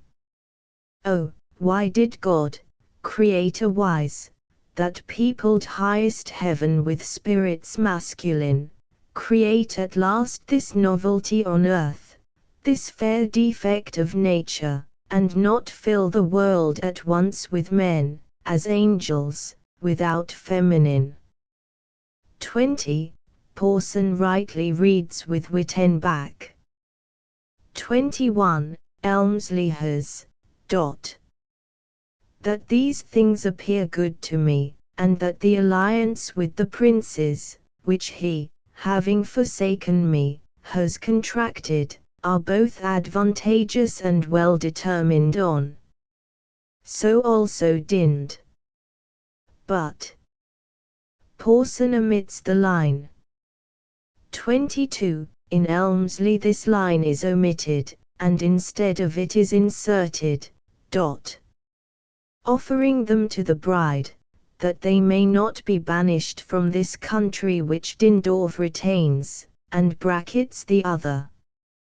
23. Although the scholiast reprobates this interpretation, It seems to be the best, nor is it any objection, that is elsewhere represented as the mother of the Muses. So much at variance is the poetry of Euripides with the received mythology of the ancients. Elmsley. 24. The construction is, thus Thebes, Phoenix. L 831, is called. A like expression occurs in 2 Sam. 12:27. I have fought against Rabbah, and have taken the city of waters, in the Septuagint version. 25. Elmsley reads, we all entreat thee. So Dindorf. 26. Elmsley reads Etta with the note of interrogation after, or how wilt thou be able, etc. 27. An allusion to that well-known saying in Plato, De Repub. 1:3. Ovid. De Artem. 3:635. Munera, Creed Mini, Capiunt Hominesque Diosc. 28. Vertit portus, o in felix quantum calamitatem ignoras. Mihi sensus vide to s, quantum apristina fortuna exidisti. Elmsley. 29. Mede here makes use of the ambiguous word, which may be understood by the tutor in the sense of bringing back to their country, but implies also the horrid purpose of destroying her children, as the scholiast explains it. 30. It was the custom for mothers to bear lighted torches at their children's nuptials. See Ipig. All. L 372. 31. Skol. 32. But there, that is, in the regions below. 33. Ovid. Metamorph. 7:20. Videomali or a proboke, deteriora secca. 34. Elmsley reads, Kappa.to.lambda, but a small number of the race of women, you may perchance find one among many, not ungifted with the muse. 35. A similar expression is found in Ipig. Tor. V 410. A ship is frequently called, so Virgil, in 6. Classique imitit habnas. 36. Elmsley is of opinion that the instep and not the neck is meant by. 37. The ancients attributed all sudden terrors, and sudden sicknesses, such as epilepsies, for which no cause appeared, to Pan, or to some other deity. The anger of the god they endeavored to avert by a hymn, which had the nature of a charm. 38. Elmsley has, which is the old reading. This makes no difference in the construing or the construction, as, in the line before, he reads, where Porson has. 39. The space of time elapsed is meant to be marked by this circumstance. Musgrave. Porson. Thus we find in Mew of the Odyssey, L 439, the time of day expressed by the rising of the judges, in of the Iliad, L 86, by the dining of the woodman. When we recollect that the ancients had not the inventions that we have whereby to measure their time, we shall cease to consider the circumlocution as absurd or out of place. 40. The same expression occurs in the Heraclidae, L 168. The scholiast explains it thus. 41. may be taken as an adjective to agree with, or the construction may be, in the same manner as Elmsley 42, had been lest they do me any injury. Elmsley conceives that is the true reading, which might easily have been corrupted into 43. Here Medea appears above in a chariot drawn by dragons, bearing with her the bodies of her slaughtered sons. Skol. See Horace, Epard.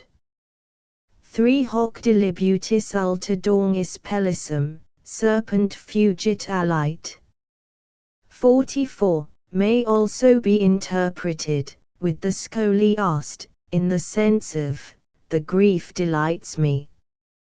The translation given in the text is proposed by Pawson, and approved of by Elmsley. 45. Elmsley has stay yet for old age. So also Dindorf. Hippolytus. Persons represented. Venus. Hippolytus. Attendants. Phaedra. Nurse. Theseus. Messenger. Diana. Chorus of Trojanian dames. The argument. Theseus was the son of Athra and Neptune, and king of the Athenians, and having married Hippolyta, one of the Amazons, he begat Hippolytus, who excelled in beauty and chastity. When his wife died, he married, for his second wife, Phaedra, a Cretan, daughter of Minos, king of Crete, and Pasiphae. Theseus, in consequence of having slain Pallas, one of his kinsmen, goes into banishment, with his wife, to Troezen, where it happened that Hippolytus was being brought up by Pittheus, but Phaedra having seen the youth was desperately enamored, not that she was incontinent, but in order to fulfill the anger of Venus, who, having determined to destroy Hippolytus on account of his chastity, brought her plans to a conclusion. She, concealing her disease, at length was compelled to declare it to her nurse, who had promised to relieve her, and who, though against her inclination, carried her words to the youth. Phaedra, having learned that he was exasperated, eluded the nurse, and hung herself. At which time Theseus having arrived, and wishing to take her down that was strangled, found a letter attached to her, throughout which she accused Hippolytus of a design on her virtue. And he, believing what was written, ordered Hippolytus to go into banishment, and put up a prayer to Neptune, in compliance with which the god destroyed Hippolytus. But Diana declared to Theseus everything that had happened, and blamed not Phaedra, but comforted him, bereaved of his child and wife, and promised to institute honors in the place to Hippolytus. The scene of the play is laid in Troezen. It was acted in the archonship of Amynon, in the 4th year of the 87th Olympiad. Euripides first, Jophon second, John third. This Hippolytus is the second of that name, and is called, but it appears to have been written the latest, for what was unseemly and deserved blame is corrected in this play. The play is ranked among the first. Hippolytus. Venus. Great in the sight of mortals, and not without a name am I the goddess Venus, and in heaven, and of as many as dwell within the ocean and the boundaries of Atlas, beholding the light of the sun, those indeed, who reverence my authority, I advance to honor, but overthrow as many as hold themselves high toward me. For this is in sooth a property inherent even in the race of the gods, that they rejoice when honored by men. But quickly will I show the truth of these words, for the son of Theseus, born of the Amazon, Hippolytus, pupil of the chaste Pittheus, alone of the inhabitants of this land of Trojan, says that I am of deities the vilest, and rejects the bridal bed, and will have nothing to do with marriage. But Diane, the sister of Phoebus, daughter of Jove, he honors, esteeming her the greatest of deities. And through the greenwood ever accompanying the Virgin, with his swift dogs he clears the beasts from off the earth, having formed a fellowship greater than mortal aught. This indeed I grudge him not, for wherefore should I? But wherein he has erred toward me, I will avenge me on Hippolytus this very day, and having cleared most of the difficulties beforehand, 1. I need not much labor. For Phaedra, his father's noble wife, having seen him, as he was going once from the house of Pittheus to the land of Pandion, in order to see and afterward be fully admitted to the hallowed mysteries, was smitten in her heart with fierce love by my design. And even before she came to this land of Trojan, at the very rock of Pallas that overlooks this land, she raised a temple to Venus, loving an absent love, and gave out afterward, too, that the goddess was honored with her temple for Hippolytus's Psyche.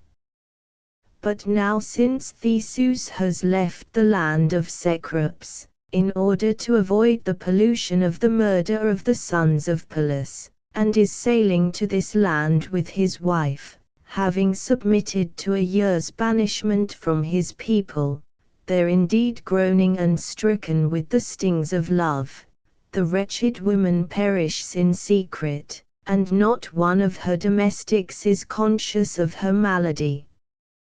But this love must by no means fall to the ground in this way, but I will open the matter to Theseus, and it shall become manifest. And him that is our enemy shall the Father kill with imprecations, which Neptune, king of the ocean, granted as a privilege to Theseus, that he should make no prayer thrice to the god in vain.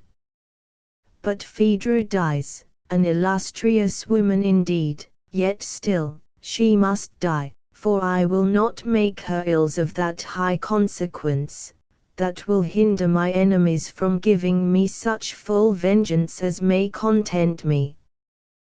But, as I see the son of Theseus coming, having left the toil of the chase, I will depart from this spot. But with him a numerous train of attendants following behind raise a clamor, praising the goddess Diane with hymns, for he knows not that the gates of hell are opened, and that this day is the last he beholds. Hippolytus, attendants. Hip. Follow, follow, singing the heavenly Diane, daughter of Jove, Diane, under whose protection we are. ATT. Holy, holy, most hallowed offspring of Jove, hail! Hail! O Diane, daughter of Latona and of Jove, most beauteous by far of virgins, who, born of an illustrious sire, in the vast heaven dwellest in the palace of Jove, that mansion rich in gold. Hip. Hail, O most beauteous of virgins in Olympus, Diane! For thee, my mistress, bear I this wreathed garland from the pure mead, where neither does the shepherd think fit to feed his flocks, nor yet came iron there, but the bee ranges over the pure and vernal mead, and reverence waters it with river dews. Whosoever has chastity, not that which is taught in schools, but that which is by nature, for this description of persons it is lawful thence to pluck, but for the evil it is not lawful. 3. But, O my dear mistress, receive this wreath to bind your golden tresses from a pious hand. For to me alone of mortals is allowed this privilege. With thee I am both present, and exchange words with thee, hearing thy voice, but not seeing thy countenance. But may I finish the last turn of my course of life, even as I began. ATT. O King, for the gods alone ought we to call lords, will you hear somewhat from me, who advise you well? Hip. Most certainly, or else I should not seem wise. ATT. Knowest thou then the law, which is established among men? Hip. I know not, but what is the one, about which thou askest me? ATT. To hate haughtiness, and that which is disagreeable to all. Hip. And rightly, for what haughty mortal is not odious? ATT. And in the affable is there any charm?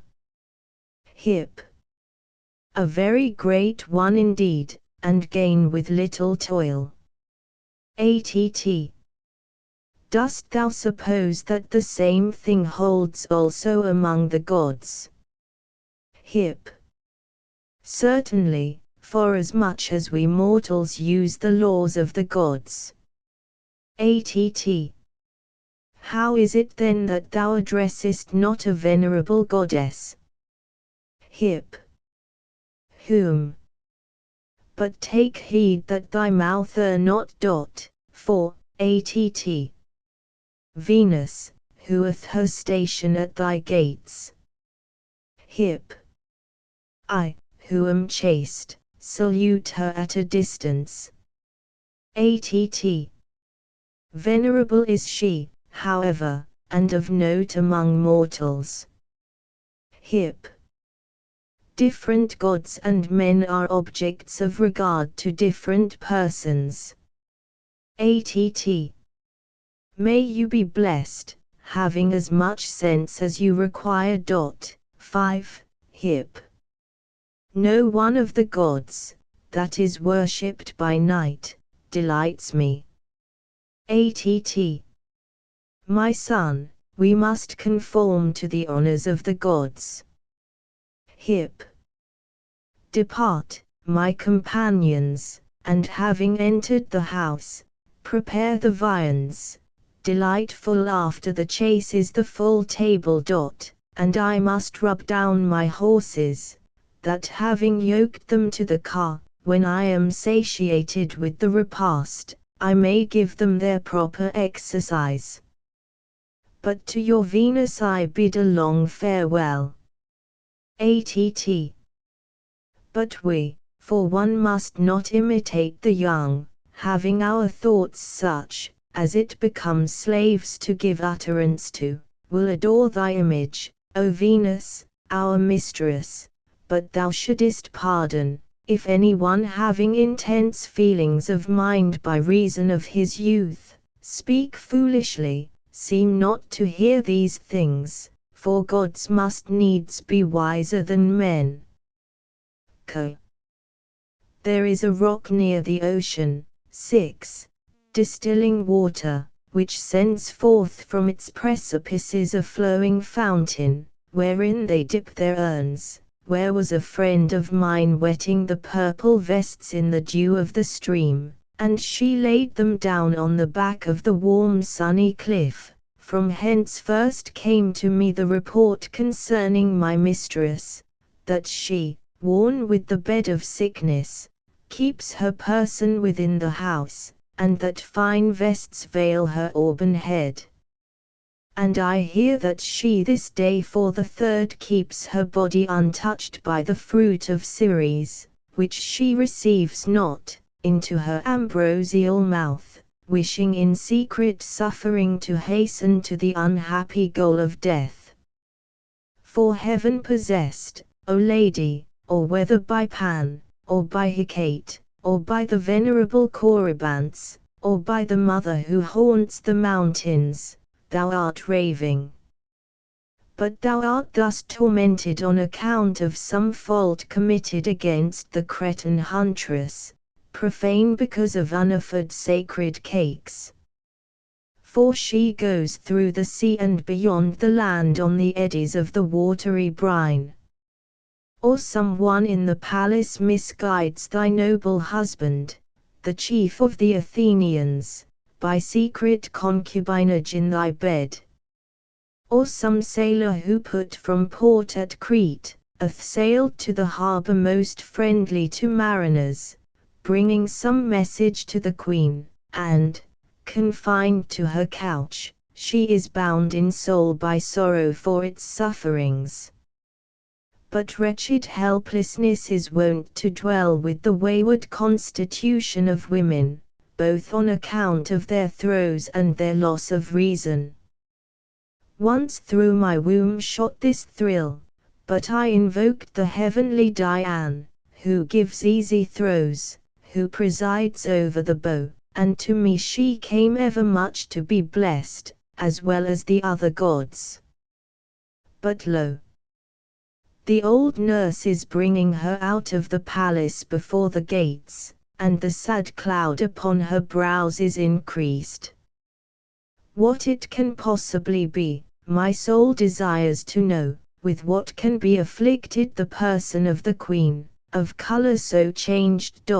7. Phaedra, nurse, chorus. Alas! The evils of men, and their odious diseases. What shall I do for thee? And what not do? Lo! Here is the clear light for thee, here the air, and now is thy couch whereon thou liest sick removed from out of the house, for every word you spoke was to come hither, but soon you will be in a hurry to go to your chamber back again, for you are soon changed, and are pleased with nothing. Nor does what is present delight you, but what is not present you think more agreeable. It is a better thing to be sick, than to tend the sick. The one is a simple ill, but with the other is joined both pain of mind and toil of hands. But the whole life of men is full of grief, nor is there rest from toils. But whatever else there be more dear than life, darkness enveloping hides it in clouds. Hence we appear to dote on this present state, because it gleams on earth, through inexperience of another life, and the non-appearance of the things beneath the earth. But we are blindly carried away by fables. Phae. Raise my body, place my head upright, I am faint in the joints of my limbs, my friends, lay hold of my fair-formed hands, O attendants, the dressing on my head is heavy for me to support, take it off, let flow my ringlets on my shoulders. N. Be of good courage, my child, and do not thus painfully shift the posture of your body. But you will bear your sickness more easily both with quiet, and with a noble temper, for it is necessary for mortals to suffer misery. Phae. Alas! Alas! Would I could draw from the dewy fountain the drink of pure waters, and that under the alders, and in the leafy mead reclining I might rest. N. O my child, what sayest thou? Wilt thou not desist from uttering these things before the multitude, blurting forth a speech of madness. 8. Phae. Bear me to the mountain, I will go to the wood, and by the pine trees, where tread the dogs the slayers of beasts, pursuing the dappled hinds. By the gods I long to cheer on the hounds, and by the side of my auburn hair to hurl the Thessalian javelin bearing the lanced weapon in my hand. N. Wherefore in the name of heaven, my child, do you hanker after these things? Wherefore have you any anxiety for hunting? And wherefore do you long for the fountain streams? For by the towers there is a perpetual flow of water, whence may be your draught. Phae. O Diane, mistress of Limna near the sea, and of the exercises of the rattling steeds, would that I were on thy plains, breaking the Hernician colts. N. Wherefore again have you madly uttered this word? At one time having ascended the mountain you set forth with the desire of hunting, but now again you long for the colts on the wave-beaten sands. These things demand much skill in prophecy, to find out who it is of the gods that torments thee, O lady, and strikes mad thy senses. Phae. Wretch that I am, what then have I committed? Whither have I wandered from my sound mind? I have gone mad, I have fallen by the evil influence of some god. Alas! Alas! Unhappy that I am, nurse, cover my head again, for I am ashamed of the things I have spoken. Cover me, a tear trickles down my eyes, and my sight is turned to my disgrace. For to be in one's right mind causes grief, but madness is an ill, yet it is better to perish, nothing knowing of one's ills. N. I cover thee, but when in sooth will death cover my body? Length of life teaches me many things. For it behooves mortals to form moderate friendships with each other, and not to the very marrow of the soul, and the affections of the mind should be dissoluble, and so that we can slacken them, or tighten. 9. But that one soul should feel pangs for two, as I now grieve for her, is a heavy burden. The concerns of life carried to too great an extent, they say, bring rather destruction than delight, and are rather at enmity with health. Thus I praise what is in extreme less than the sentiment of nothing in excess, and the wise will agree with me. O aged woman, faithful nurse of the Queen Phaedra, we see indeed the wretched state of this lady, but it is not clear what her disease is, but we would wish to inquire and hear from you. N. I know not by my inquiries, for she is not willing to speak. Nor what is the origin of these pangs. N. You come to the same result, for she is silent with regard to all these things. How feeble she is, and wasted away as to her body. N. How could it be otherwise, seeing that she has abstained from food these 3 days? From the violence of her calamity is it, or does she endeavor to die? N. To die, but she fasts to the dissolution of her life. An extraordinary thing you have been telling me, if this conduct meets the approbation of her husband. N. He nothing knows, for she conceals this calamity, and denies that she is ill. But does he not guess it, looking into her face? No. How should he, for he is out of this country? Co. But do you not urge it as a matter of necessity, when you endeavor to ascertain her disease and the wandering of her senses? No. I have tried everything, and have made no further advances.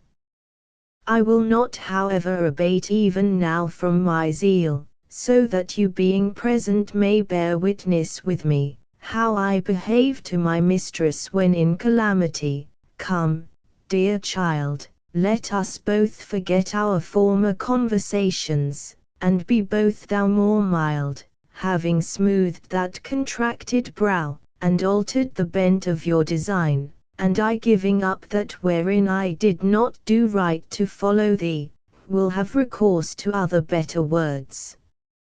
And if indeed you are ill with any of those maladies that are not to be mentioned, these women here can allay the disease, but if it may be related to men, tell it, that the thing may be mentioned to physicians. Well, why art thou silent?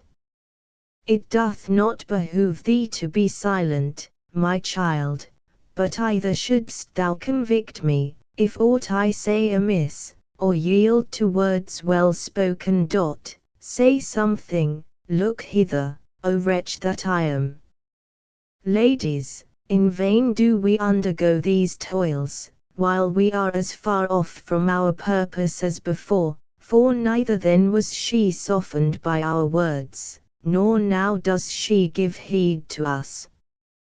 Still however now then be more obstinate than the sea, that, if thou shalt die, thou wilt betray thy children, who will have no share in their paternal mansion. I swear by the warlike queen the Amazon, who brought forth a lord over thy children, base-born yet of noble sentiments, thou knowest him well, Hippolytus. Phae. Army. No. This touches thee. Phae. You have destroyed me, nurse, and by the gods I entreat thee henceforth to be silent with respect to this man. No. Do you see?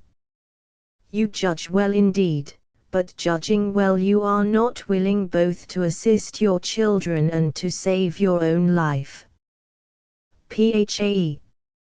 I love my children, but I am wintering in the storm of another misfortune. No.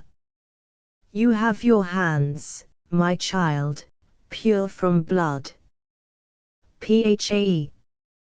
My hands are pure, but my mind has some pollution. No. What?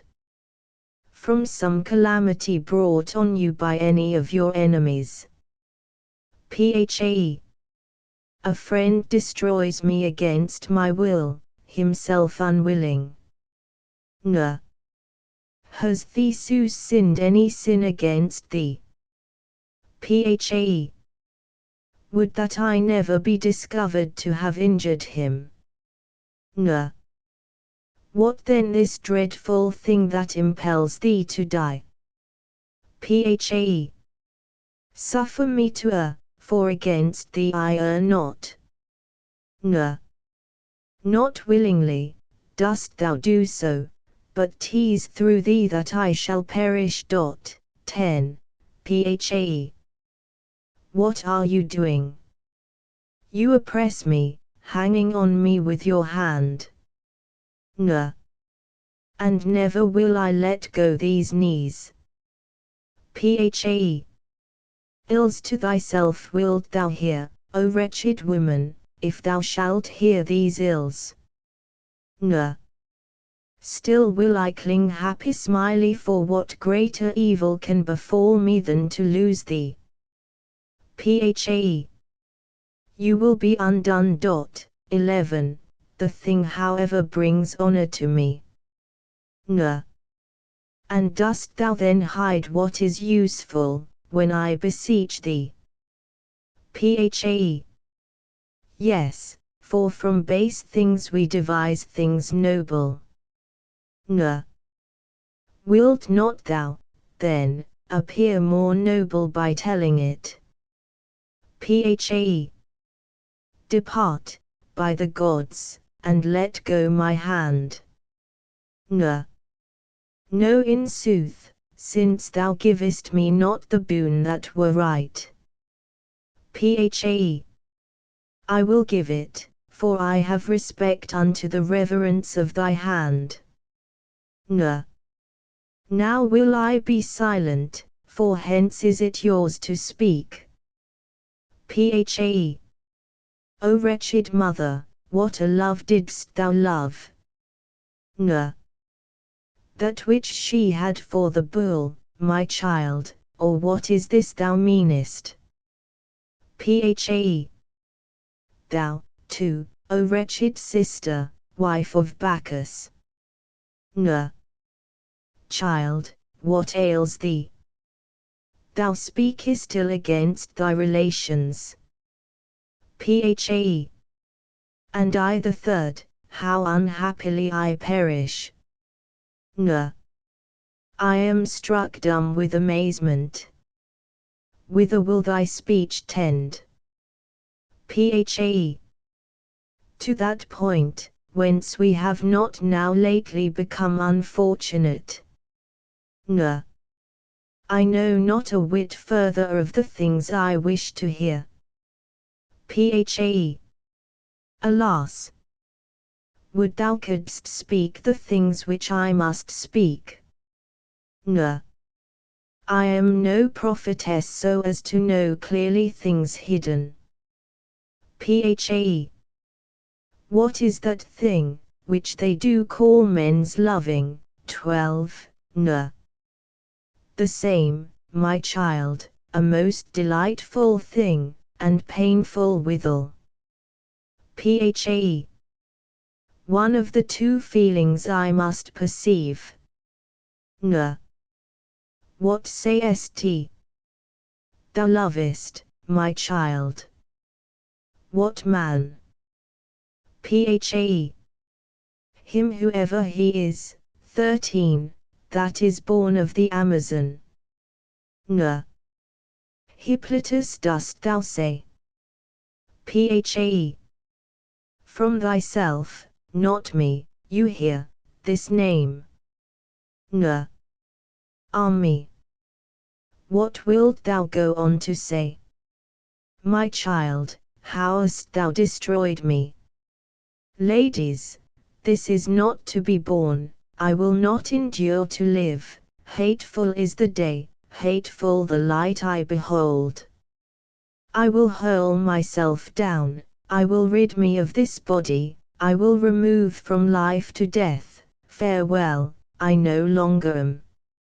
For the chaste are in love with what is evil, not willingly indeed, yet still, they love. Venus then is no deity, but if there be aught mightier than deity, that is she, who hath destroyed both this my mistress, and me, and the whole house.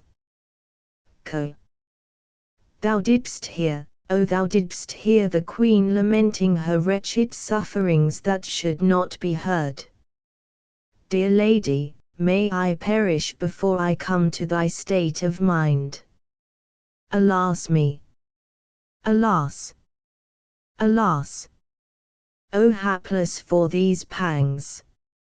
O the woes that attend on mortals! Thou art undone, thou hast disclosed thy evils to the light. What time is this that has eternally, 14, awaited thee? Some new misfortune will happen to the house. And no longer is it obscure where the fortune of Venus sets, O wretched Cretan daughter. Phae. Women of Trozen, who inhabit this extreme frontier of the land of Pelops. Often at other times in the long season of night have I thought in what manner the life of mortals is depraved. 15. And to me they seem to do ill, not from the nature of their minds, for many have good thoughts, but thus must we view these things.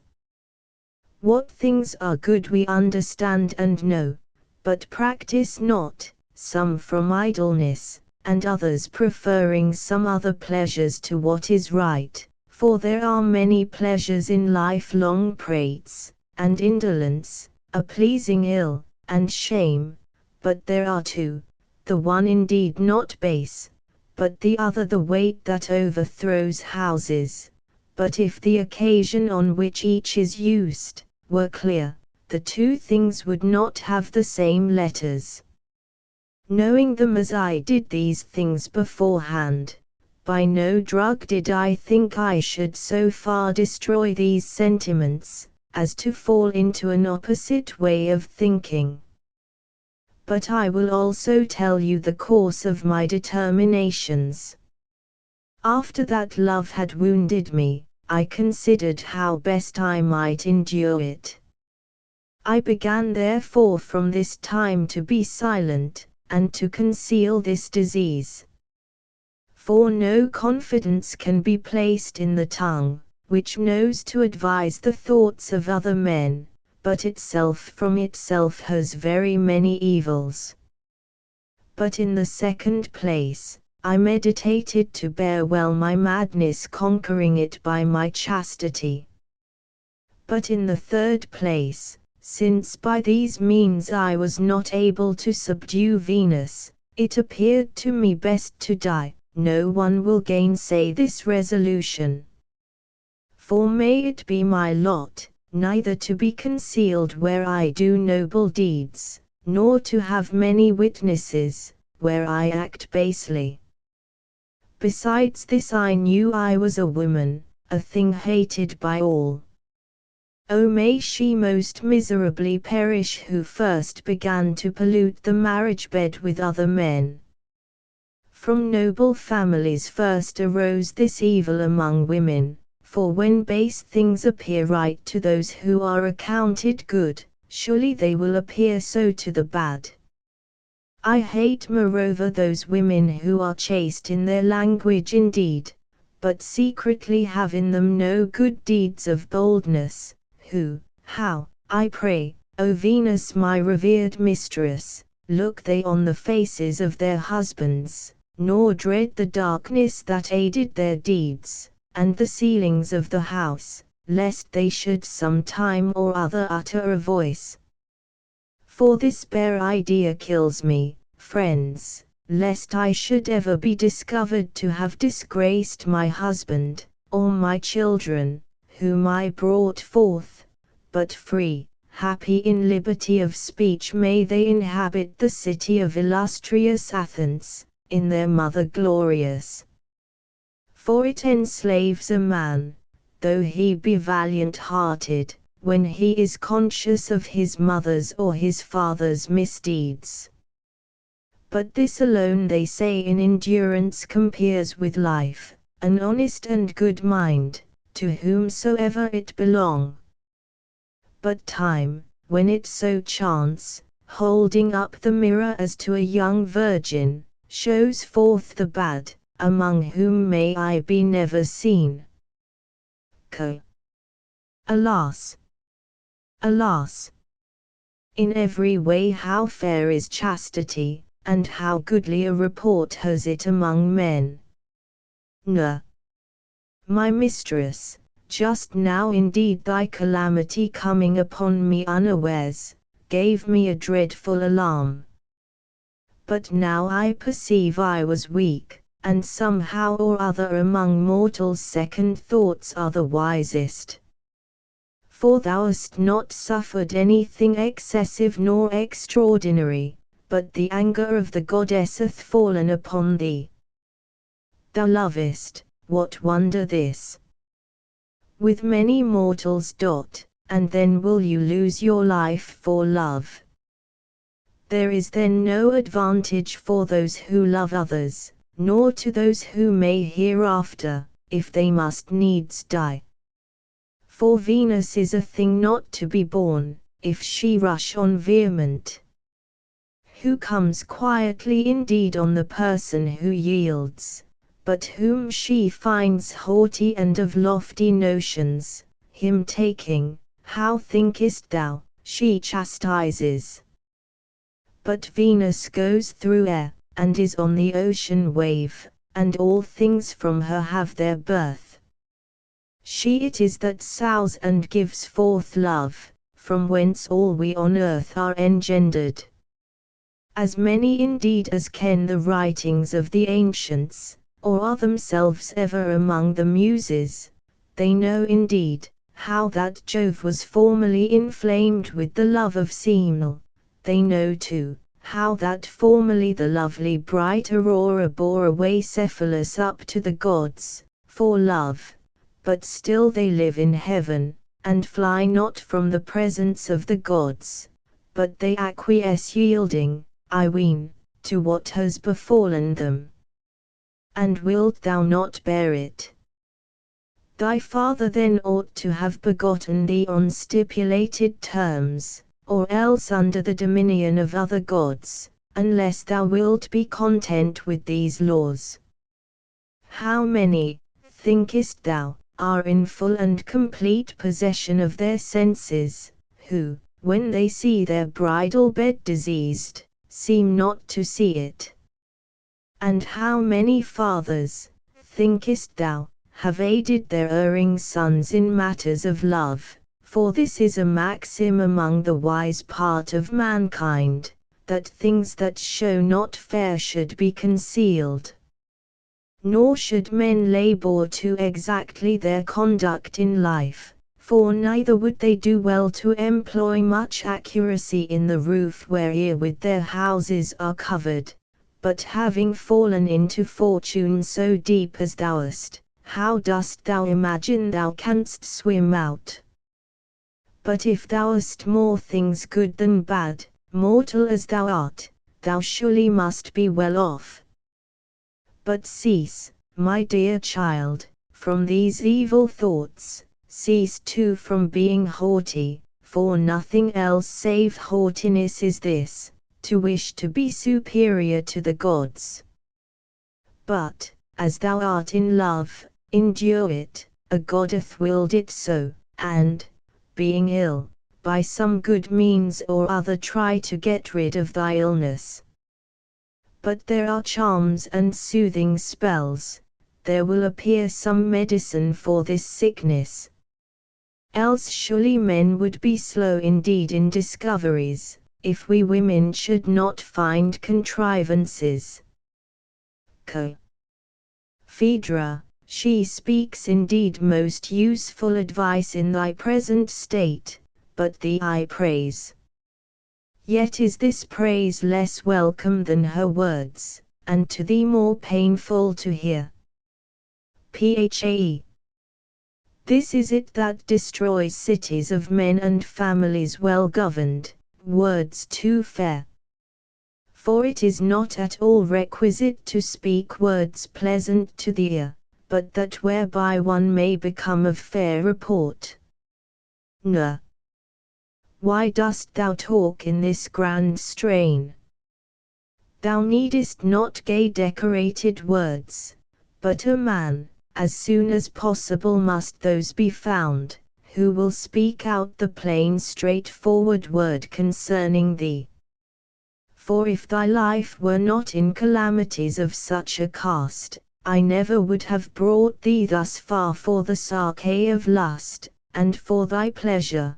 But now the great point is to save thy life, and this is not a thing deserving of blame. Phae. O thou that hast spoken dreadful things, wilt thou not shut thy mouth? And wilt not cease from uttering again those words most vile? N. Vile they are, but better these for thee than fair, but better will the deed be, if at least it will save thee, than the name, in the which while thou boastest, thou wilt die. Phae. Nay, do not, I entreat thee by the gods, for thou speakest well, but base are the things thou speakest. Go beyond this, since rightly have I surrendered my life to love. But if thou speak base things in fair phrase, I shall be consumed, being cast into that evil which I am now avoiding. N. If in truth this be thy opinion, thou oughtest not to err, but if thou erred, be persuaded by me, for this is the next best thing thou canst do. 16. I have in the house soothing philters of love, and they but lately came into my thought, which, by no base deed, nor to the harm of thy senses, will rid you of this disease, unless you are obstinate. But it is requisite to receive from him that is the object of your love, some token, either some word, or some relic of his vest, and to join from two one love. Phae. But is the charm an unguent or a potion? N. I know not, wish to be relieved, not informed, my child. Phae. I fear thee, lest thou should appear too wise to me. N. Know that you would fear everything, if you fear this, but what is it you are afraid of? Phae. Lest you should tell any of these things to the son of Theseus. N. Let be, my child, I will arrange these matters honorably. Only be thou my coadjutor, O Venus, my revered mistress, but the other things which I purpose, it will suffice to tell to my friends within. Chorus, Phaedra. Co. Love, love, O thou that instillest desire through the eyes, inspiring sweet affection in the souls of those against whom thou makest war. Mayst thou never appear to me to my injury, nor come unmodulated, for neither is the blast of fire nor the bolt of heaven more vehement than that of Venus, which love, the boy of Jove, sends from his hands. In vain, both by the Alpheus, and at the Pythian temples of Phobos does Greece then solemnize the slaughter of bulls. But love, the tyrant of men, porter of the dearest chambers of Venus, we worship not, the destroyer and visitant of men in all shapes of calamity, when he comes. That virgin in Aechalia, yoked to no bridal bed, till then unwed, and who knew no husband, having taken from her home a wanderer impelled by the oar, her, like some bacchanal of Pluto, with blood, with smoke, and murderous hymeneals did Venus give to the son of Alcmena. O unhappy woman, because of her nuptials! O sacred wall of Thebes, O mouth of Dis, you can assist me in telling, in what manner Venus comes, for by the forked lightning, by a cruel fate, did she put to eternal sleep the parent of the Jove-begotten Bacchus, when she was visited as a bride. For dreadful doth she breathe on all things, and like some bee hovers about. Phae. Women, be silent, I am undone. Co. What is there that affrights thee, Phaedra, in thine house? Phae. Be silent, that I may make out the voice of those within. Co. I am silent, this however is an evil bodement. Phae. Alas me! Oh! Oh! Oh! Oh unhappy me, because of my sufferings!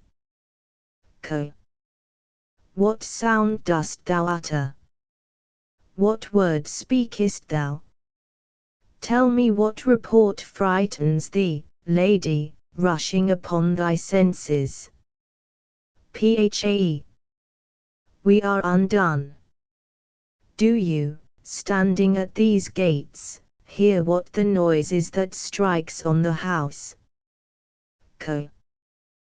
Thou art by the gate, the noise that is sent forth from the house is thy care. But tell me, what evil, I pray thee, came to thine ears? Phae. The son of the warlike Amazon, Hippolytus, cries out, abusing in dreadful forms my attendant. Co.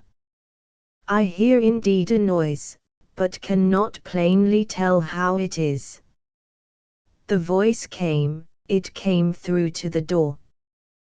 Phae. But hark! He calls her plainly the pander of wickedness, the betrayer of her master's bed. Co. Alas me for thy miseries! Thou art betrayed, dear mistress. What shall I counsel thee? For hidden things are come to light, and thou art utterly destroyed. Phae. Oh! Oh! Co.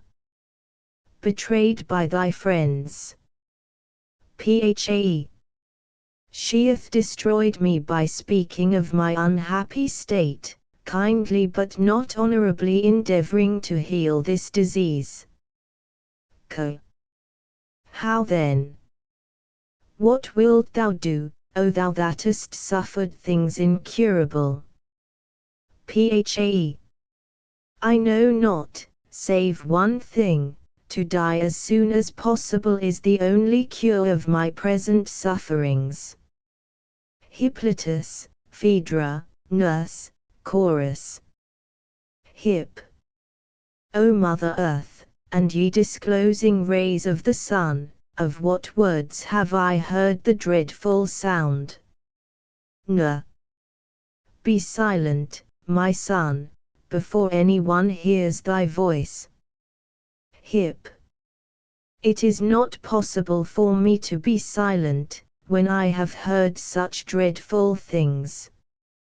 N. Nay, I implore thee by thy beauteous hand. Hip. Wilt not desist from bringing thy hand near me, and from touching my garments? N. Oh! By thy knees, I implore thee, do not utterly destroy me. Hip. But wherefore this? Since, thou sayest, thou hast spoken nothing evil. N. This word, my son, is by no means to be divulged. Hip. It is more fair to speak fair things to many. N. O my child, by no means dishonor your oath. Hip. My tongue hath sworn, my mind is still unsworn. 17. N. O my son, what wilt thou do? Wilt thou destroy thy friends? Hip. Friends. I reject the word, no unjust person is my friend. N. Pardon, my child, that men should err is but to be expected. Hip. O Jove, wherefore in the name of heaven didst thou place in the light of the sun that specious, 18, evil to men, women? For if thou didst will to propagate the race of mortals, there was no necessity for this to be done by women, but men might, having placed an equivalent in thy temples, either in brass, or iron, or the weighty gold, buy a race of children, each for the consideration of the value paid, and thus might dwell in unmolested houses, without females. But now, first of all, when we prepare to bring this evil to our homes, we squander away the wealth of our houses. By this too it is evident, that woman is a great evil, for the father, who begat her and brought her up, having given her a dowry sends her away in order to be rid of the evil. But the husband, on the other hand, when he has received the baneful evil, 19, into his house, rejoices, having added a beautiful decoration to a most vile image, and tricks her out with robes, unhappy man, while he has been insensibly minishing the wealth of the family. But he is constrained, so that having made alliance with noble kinsmen, he retains with seeming joy a marriage bitter to him, or if he has received a good bride, but worthless parents-in-law, he suppresses the evil that has befallen him by the consideration of the good. But his state is the easiest, whose wife is settled in his house, a cipher, but useless by reason of simplicity. But a wise woman I detest. May there not be in my house at least a woman more highly gifted with mind than woman ought to be. For Venus engenders mischief rather among clever women, but a woman who is not endowed with capacity, by reason of her small understanding, is removed from folly. But it is right that an attendant should have no access to a woman, but with them ought to dwell the speechless brute beasts, in which case they would be able neither to address any one, nor from them to receive a voice in return. But now, they that are evil follow after their evil devices within, and the servants carry it forth abroad. As thou also hast, O evil woman, come to the purpose of admitting me to share a bed which must not be approached, a father's. Which impious things I will wash out with flowing stream, pouring it into my ears. How then could I be the vile one, who do not even deem myself pure, because I have heard such things? But be well assured, my piety protects thee, woman, for, had I not been taken unawares by the oaths of the gods, never would I have refrained from telling these things to my father. But now will I depart from the house, and stay during the time that Theseus is absent from the land, and will keep my mouth silent, but I will see, returning with my father's return, how you will look at him, both you and your mistress. But your boldness I shall know, having before had proof of it. May you perish, but never shall I take my fill of hating women, not even if any one assert, that I am always saying this. For in some way or other they surely are always bad. Either then let some one teach them to be modest, or else let him suffer me ever to utter my invectives against them. Chorus, Phaedra, Nurse. Co. O unhappy ill-fated fortune of women! What art now or what words have we, having failed as we have, to extricate the knot caused by these words? Phae. We have met a just reward, O earth, and light. In what manner, I pray, can I escape from my fortunes?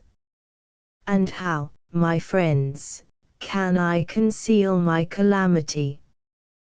Who of the gods will appear my succorer, or what mortal my ally, or my fellow worker in unjust works? For the suffering of my life that is at present on me comes hardly to be escaped. 20. I am the most ill-fated of women. Co. Alas! Alas! We are undone, lady, and the arts of thy attendant have not succeeded, and it fares ill with us. Phae. O thou most vile, and the destruction of thy friends, what hast thou done to me? May Jove, my ancestor, tear thee up by the roots, having stricken thee by his fire. Did not I tell thee, did not I foresee thy intention, to be silent with regard to those things with which I am now tormented? But thou couldst not refrain, wherefore I can no longer die with glory, but I must now in sooth employ new measures. For he, now that his mind is made keen with rage, will tell, to my detriment, thy errors to his father, and will fill the whole earth with the most vile reports. Mayst thou perish, both thou and whoever else is forward to assist friends against their will otherwise than by honorable means. N. Lady, thou canst indeed blame the evil I have wrought, for that which gnaws upon thee masters thy better judgment, but I too have somewhat to say in answer to these things. If thou wilt admit it, I brought thee up, and have a kind affection toward thee, but, while searching for medicine for thy disease, I found not that I wished for. But if I had succeeded, I had been surely ranked among the wise, for we have the reputation of sense according to our success. Phae. What? Is this conduct just, and satisfactory to me, to injure me first, and then to meet me in argument? N. We talk too long, I did not behave wisely. But even from this state of things it is possible that thou mayest be saved, my child. Phae. Desist from speaking, for before also thou didst not well advise for me, and didst attempt evil things. But depart from my sight, and take care about thyself, for I will settle my own affairs in an honorable manner. But you, noble daughters of Trozen, grant thus much to me requesting it, bury in silence what you here have heard. Co. I swear by hallowed Diane, daughter of Jove, that I will never reveal to the face of day one of thy evils. Phae. Thou hast well spoken, but one kind of resource, while I search around me, 21, do I find for my present calamity, so that I may make the life of my children glorious, and may myself be assisted as things have now fallen out. For never will I disgrace the house of Crete at least, nor will I come before the face of Theseus having acted basely, for one's life's sake. Co. But what irremediable evil art thou then about to perpetrate? Phae. To die, but how? This will I devise. Co. Speak words of better omen. Phae. And do thou at least advise me well. But having quitted life this day, I shall gratify Venus, who destroys me, and shall be conquered by bitter love.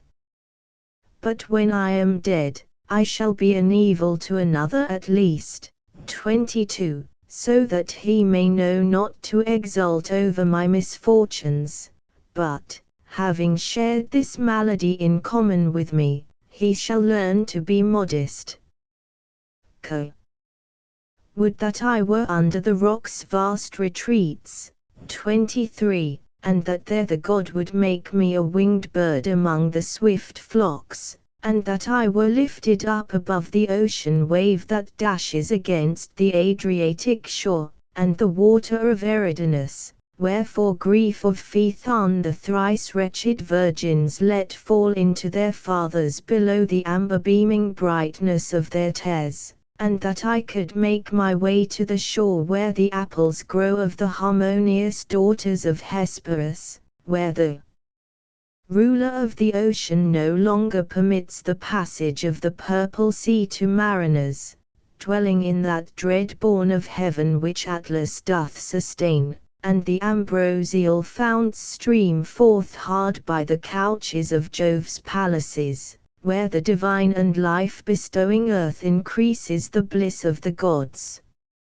O white-winged bark of Crete, who didst bear my queen through the perturbed 24 ocean wave of brine from a happy home, thereby aiding her in a most evil marriage.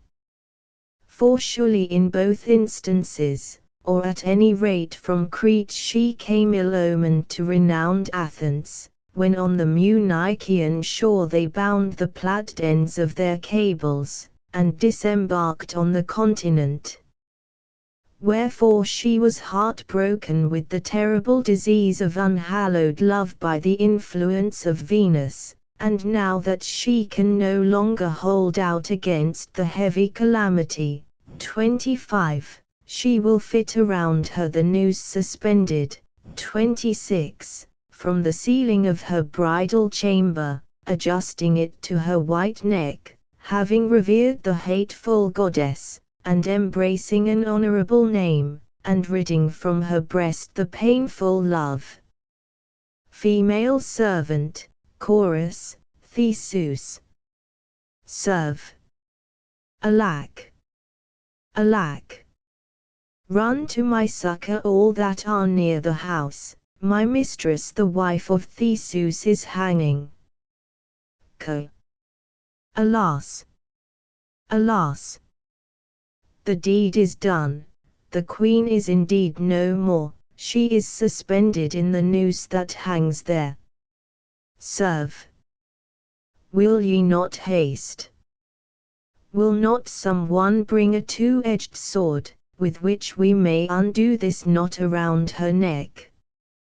Semicha. My friends, what do we? Does it seem good to enter the house and to free the queen from the tight-drawn noose?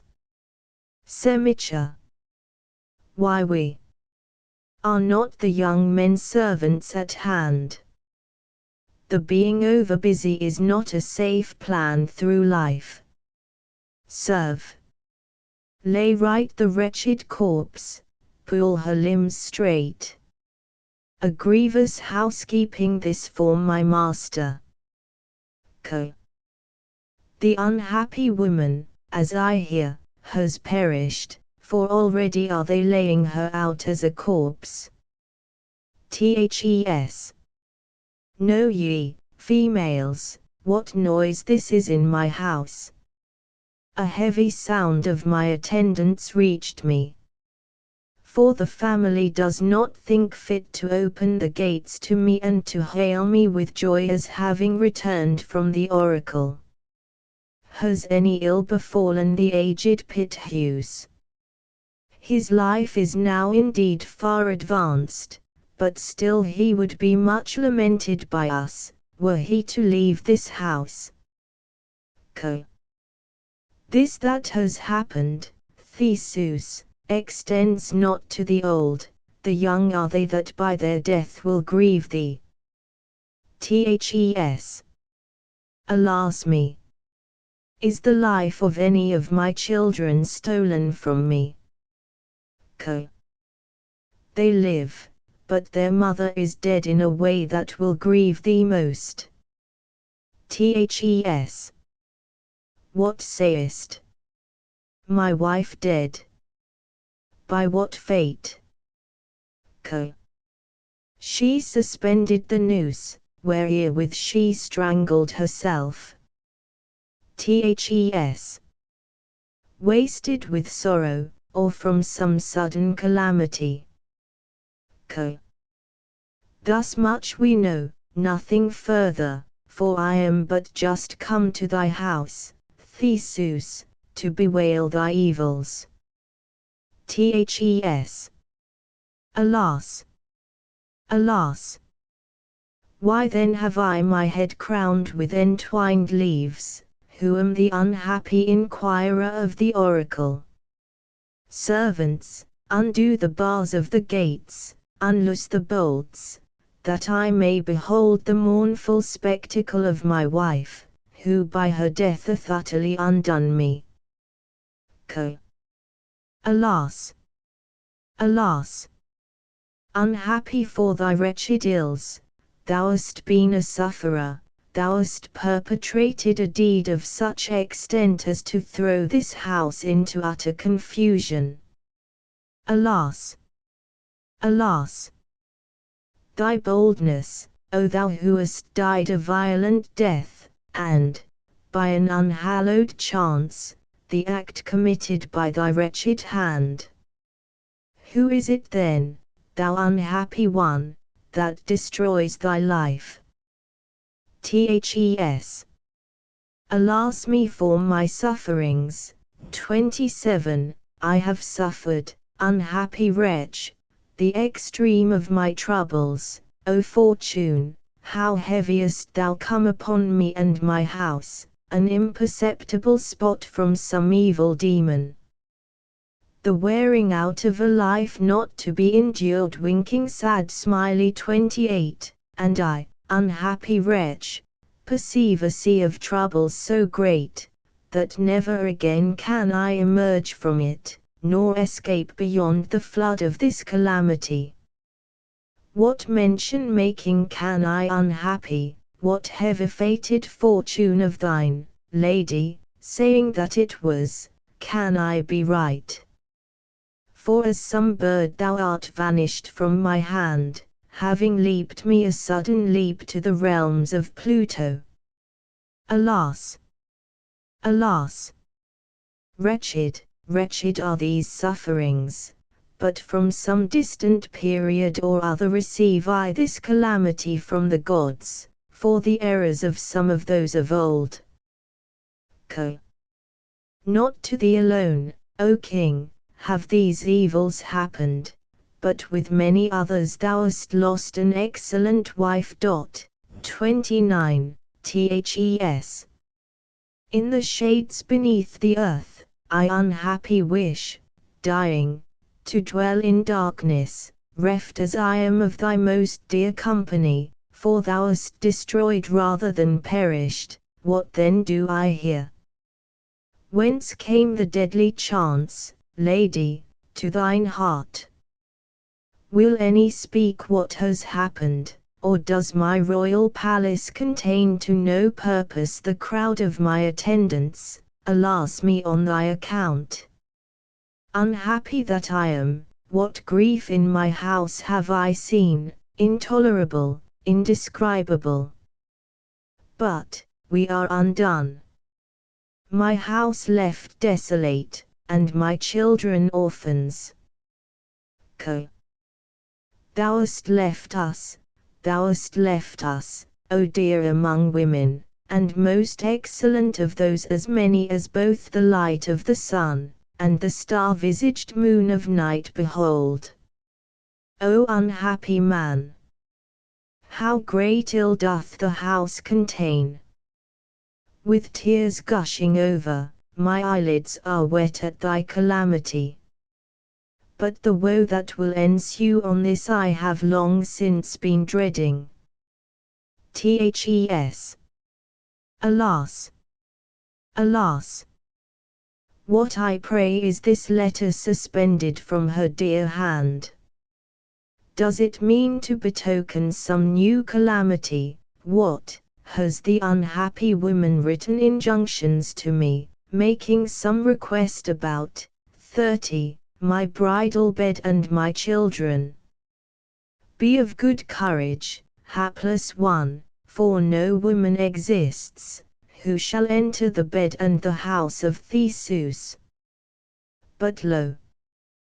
The impressions of the golden seal, 31, of her no more here caught my attention. 32. Come, let me unfold the envelopments of the seal, and see what this letter should say to me. Alas! Alas! This new evil in succession again doth the god bring on. To me indeed the condition of life will be impossible to bear. 33. From what has happened, for I consider, alas, as ruined and no more the house of my kings. O God, if it be in any way possible, do not overthrow the house, but hear me as I pray, for from some quarter, as though a prophet, I behold an evil omen. Thes. Army. What other evil is this in addition to evil, not to be borne, nor spoken? Alas, wretched me! What is the matter? Tell me if it may be told me. Thes. It cries out, the letter cries out things most dreadful. Which way can I fly the weight of my ills, for I perish utterly destroyed? What a complaint have I seen speaking in her writing? Alas! Thou utterest words foreboding woes. Thes. No longer will I keep within the door of my lips this dreadful evil hardly to be uttered. O city, city, Hippolytus has dared by force to approach my bed, having despised the awful eye of Jove. But O Father Neptune, by one of these 3 curses, which thou formerly didst promise me, by one of those destroy my son, and let him not escape beyond this day, if thou hast given me curses that shall be verified. O King, by the gods recall back this prayer, for hereafter you will know that you have erred, be persuaded by me. Thes. It cannot be, and moreover I will drive him from this land. And by one or other of the 2 fates shall he be assailed, for either Neptune shall send him dead to the mansions of Pluto, having respect unto my wish, or else banished from this country, wandering over a foreign land, he shall drag out a miserable existence. And lo! Thy son Hippolytus is present here opportunely, but if thou let go thy evil displeasure, King Theseus, thou wilt advise the best for thine house. Hippolytus, Theseus, Chorus. Hip. I heard thy cry, my father, and came in haste. The thing however, for which you are groaning, I know not, but would fain hear from you. Ha! What is the matter?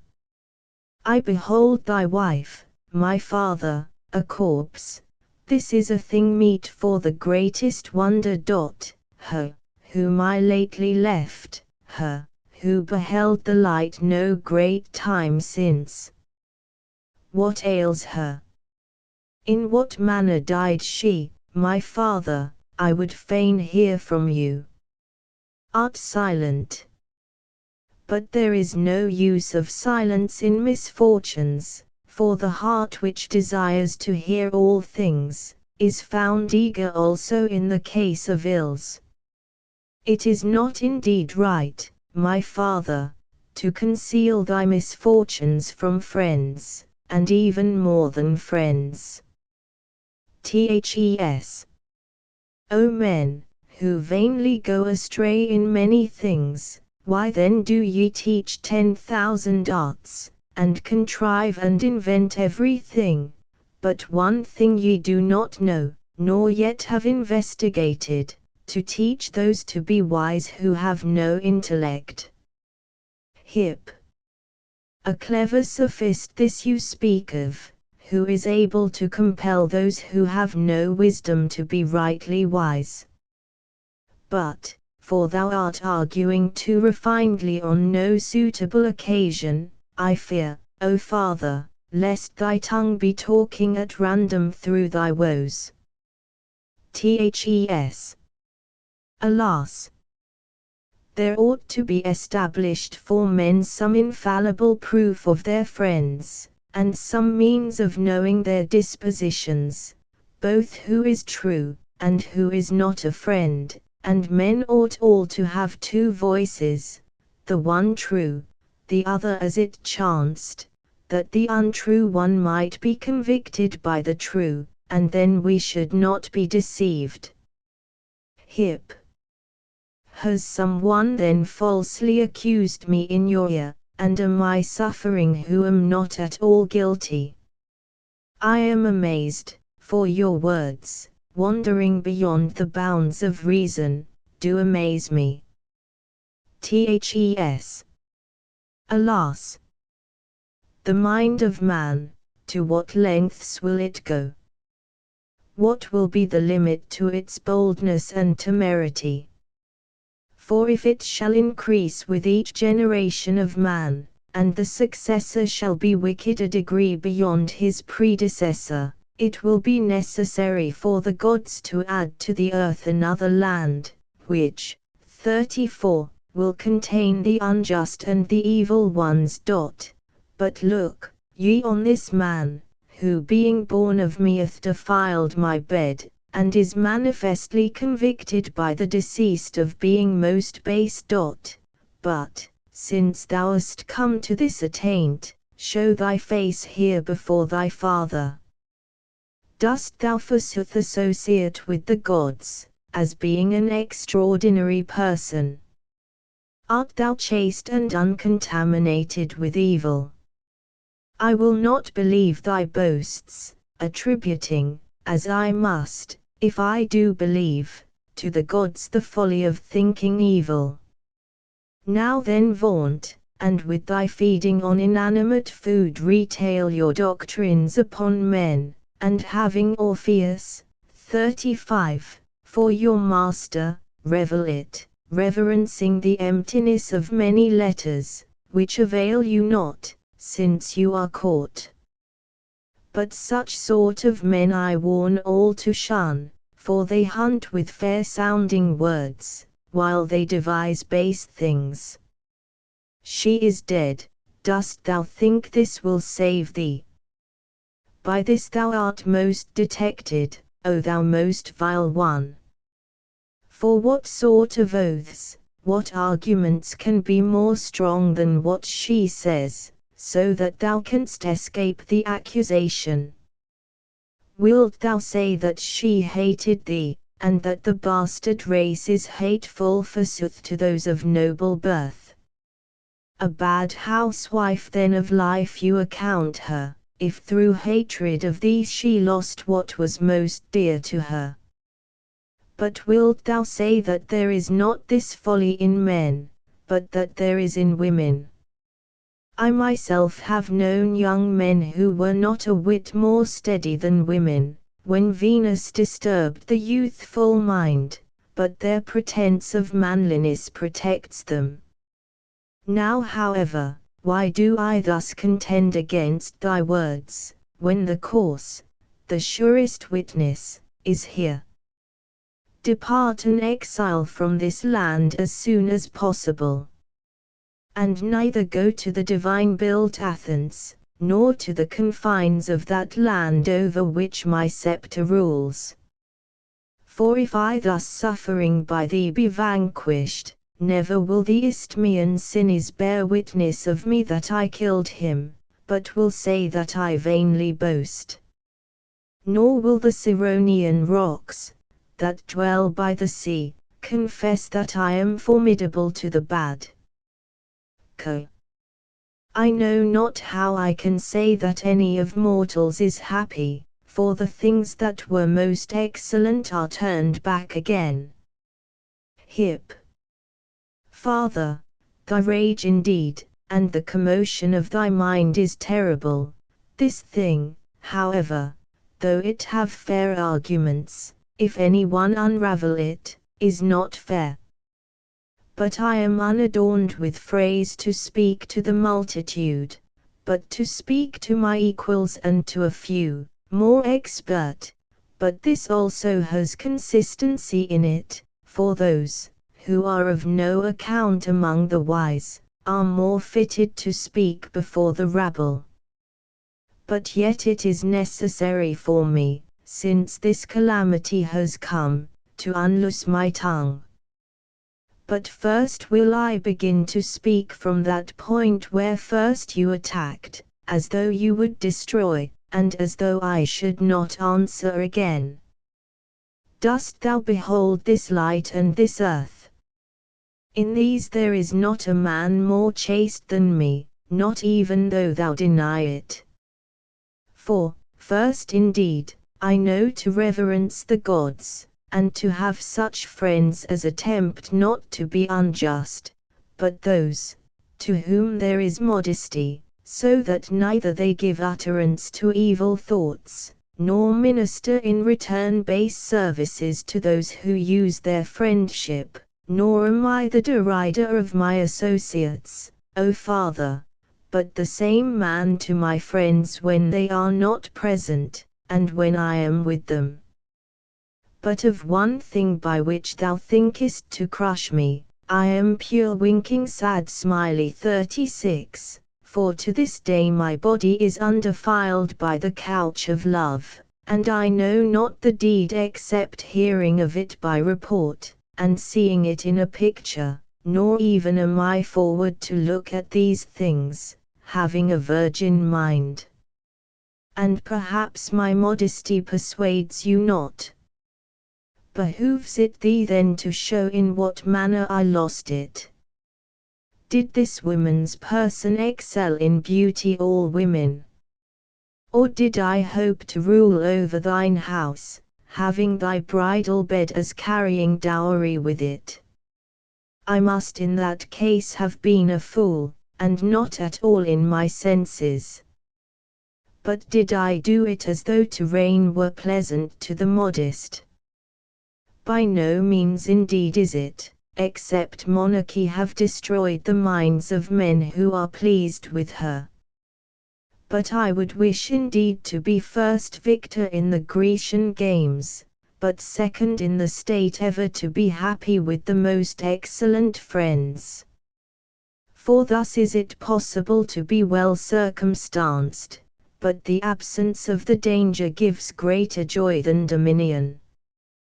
One of my arguments has not been spoken, but the rest you are in possession of, for, if I had a witness such as myself am, and were she alive during my contention, you would know the evil ones, searching them by their works. But now I swear by Jove, the guardian of oaths, 37, and by the plane of the earth, that never touched I thy bridal bed, nor ever wished it, nor conceived the thought. Else may I perish inglorious, without a name, and may neither sea nor earth receive the flesh of me when dead, if I be a wicked man. But whether or no she have destroyed her life through fear, I know not, for it is not lawful for me to speak further. Cautious, 38, she was, though she could not be chaste, but I, who could be, had the power to no good purpose. Co. Thou hast said sufficient to rebut the charge, in offering the oaths by the gods, no slight proof. Thes. Is not this man then an enchanter and a juggler, who trusts that he will overcome my mind by his goodness of disposition, after he has dishonored his father? Hip. I too very much wonder at this conduct of yours, my father, for if you were my son, and I your father, I should slay you, and not punish you by banishment, if you had dared to defile my wife. Thes. How fitly hast thou said this! Yet thou shalt not so die, as thou hast laid down this law for thyself, For a quick grave is easiest to the miserable man, but wandering an exile from thy country's land to foreign realms, thou shalt drag out a life of bitterness, for this is the reward for the impious man. Hip. Army. What wilt thou do? Wilt thou not even await time as evidence against me, but wilt thou banish me from the land? Thes. A. Beyond the ocean, and the place of Atlas. 39. If any way I could, so much do I hate thee. Hip. Without having even examined oath, or proof, or the sayings of the seers, wilt thou cast me uncondemned from out the land? Thes. This letter here, that waiteth no seer's observations, 40, accuses thee faithfully, but to the birds that flit above my head I bid a long farewell. Hip. O gods, wherefore then do I not ope my mouth, who am destroyed by you whom I worship, and yet not so, for thus I should not altogether persuade those whom I ought, but should be violating to no purpose the oaths which I have sworn. Thes. Alas me! How thy sanctity kills me! Wilt not thou go as quick as possible from thy country's land? Hip. Whither then shall I unhappy turn me, what stranger's mansion shall I enter, banished on this charge? Thes. His, who delights to entertain defilers of women, and those who dwell with, 41, evil deeds. Hip. Alas! Alas! This goes to my heart, and almost makes me weep, if indeed I appear vile, and seem so to thee. Thes. Then oughtest thou to have groaned, and owned the guilt before, when thou daredst to wrong thy father's wife. Hip. O mansions, would that ye could utter me a voice, and bear witness whether I be a vile man. Thes. Dost fly to dumb witnesses. This deed, though it speak not, clearly proves thee vile. Hip. Alas! Would that I could look upon myself standing opposite, to that degree do I weep for the evils which I suffer. Thes. Thou hast accustomed thyself much more to regard thyself, than to be a just man, and to do what is righteous to thy parents. Hip. O unhappy mother! O wretched natal hour! May none of my friends ever be illegitimate. Thes. Servants, will ye not drag him out? Did you not hear me long ago pronounce him banished? Hip.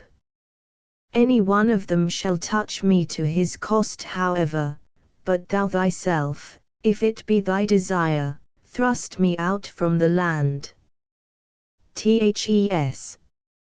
I will do this, unless thou wilt obey my words, for no pity for thy banishment comes over me. Hip. It is fixed, as it seems, alas, wretch that I am. Since I know these things indeed, but know not how to say them. O most dear to me of deities, daughter of Latona, thou that assaultest with me, huntest with me, we shall then indeed be banished illustrious Athens, but farewell O city, and land of Erexheus. O plain of Trozen, how many things hast thou to employ the happy youth? Farewell. For I address thee, beholding thee for the last time, Come, youths of this land, my companions, bid me farewell, and conduct me from the land, for never shall you see a man more chaste, even though I seem not to my father. Chorus. Surely the providence of the gods, when it comes into my mind, greatly takes away sorrow, but cherishing in my hope some knowledge, I am utterly deficient, when I look on the fortunes and on the deeds of men, for they are changed in different manners, and the life of man varies, ever exceeding vague. Would that in answer to my petitions fate from the gods would give me this, prosperity with riches, and a mind unsullied by griefs. And be my character neither too high, nor on the other hand infamous. But changing my easy habits with the morrow ever may I lead a happy life, for no longer have I an unperturbed mind. But I see things contrary to my expectations, since we have seen the brightest star of Grecian Minerva sent forth to another land on account of his father's rage. O sands of the neighboring shore, and mountain wood, where with the swift-footed dogs he wont to slay the wild beasts, accompanying the chaste Dian. No more shalt thou mount the car drawn by the team of Hernician steeds, restraining with thy foot the horses in their exercise on the course round Limna. 42, and the sleepless song that used to dwell under the bridge of the cords shall cease in thy father's house. And the haunts of the daughter of Latona in the deep wood shall be without their garlands. And the contest among the damsels for thy bridal bed has died away by reason of thy exile. But I, for thy misfortunes, shall endure with tears a fortuneless fortune. 43, O unhappy mother, thou hast brought forth in vain. Alas! I am enraged with the gods. Alas! Alas! United charms of marriage, wherefore send ye the unhappy one, guilty of no crime, away from his country's land, away from these mansions. But lo! I perceive a follower of Hippolytus with a sad countenance coming toward the house in haste. Messenger, chorus. Mess. Ye females, whither going can I find Theseus, king of this land? If ye know, tell me, is he within this palace? The king himself is coming out of the palace. Messenger, Theseus, chorus. Mess. I bring a tale that demands concern, of thee and of thy subjects, both those who inhabit the city of the Athenians, and the realms of the Trojanian land. Thes. What is it? Has any sudden calamity come upon the two neighboring states? Mess. To speak the word, Hippolytus is no more. He views the light however for a short moment. Thes. Killed. By whom? Has any come to enmity with him, whose wife, as his father's, he has forcibly defiled? Mess. His own chariot slew him, and the imprecations of thy mouth, which thou didst put up to thy father, the ruler of the ocean, concerning thy son. Thes. O ye gods! And O Neptune! How truly then wert thou my father, when thou didst duly hear my imprecations? Tell me too, how did he perish? In what way did the staff of justice strike him that disgraced me? Mess. We indeed near the wave-beaten shore were combing out with combs the horses' hair, weeping, for there had come a messenger saying, that Hippolytus no longer trod on this land, having from thee received the sentence of wretched banishment. But he came bringing to us on the shore the same strain of tears, and an innumerable throng of his friends and companions came following with him. But at length after some time he spake, having ceased from his groans. Wherefore am I thus disquieted? My father's words must be obeyed. My servants, yoke to my car the harnessed steeds, for this city is for me no more. Then indeed every man haste, and sooner than one could speak we drew up the horses caparisoned before our master, and he seizes with his hands the reins from off the bow of the chariot, mounting with his foot sandaled as it was. 44. And first indeed he addressed the gods with outstretched hands, Jove, may I no longer exist, if I am a base man, but may my father perceive how unworthily he treats me, either when I am dead, or while I view the light.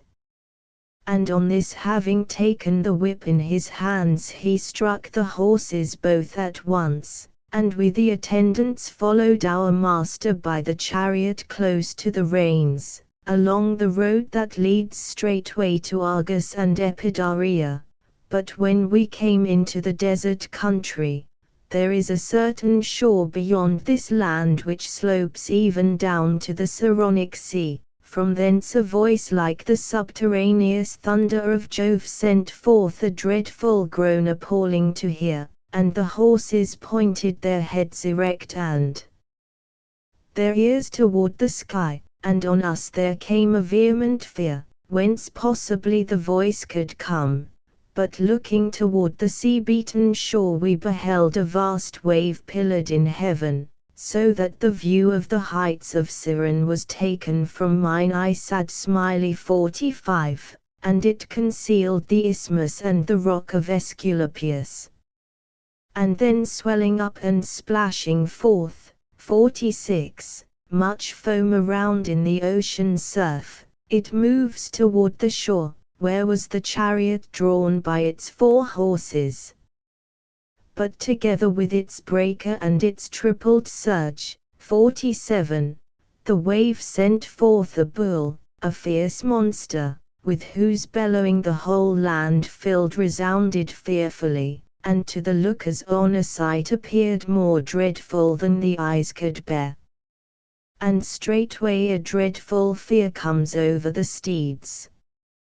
But their master, being much conversant with the ways of horses, seized the reins in his hands, and pulls them as a sailor pulls his oar, having fixed his body in an opposite direction to the reins. 48. But they, champing with their jaws the forged bits, bear him on forcibly, heeding neither the hand that steered them, nor the traces, nor the compact chariot, and, if indeed holding the reins he directed their course toward the softer ground, the bull appeared in front, so as to turn them away. Maddening with fright the 4 horses that drew the chariot. But if they were borne to the rocks maddened in metal, silently approaching the chariot he followed so far, until he overthrew it and drove it backward, dashing the felly of the wheel against the rock. And all was in confusion, and the naves of the wheels flew up, and the linchpins of the axles. But the unhappy man himself entangled in the reins is dragged along, bound in a difficult bond, his head dashed against the rocks, and torn his flesh, and crying out in a voice dreadful to hear, "Stop, O ye that have been trained up in my stalls, do not destroy me. O unhappy imprecation of my father! who will come near and save a most excellent man? But many of us wishing so to do failed through want of swiftness, and he indeed freed, in what manner I know not, from the entanglements of the reins, falls, having the breath of life in him, but for a very short time.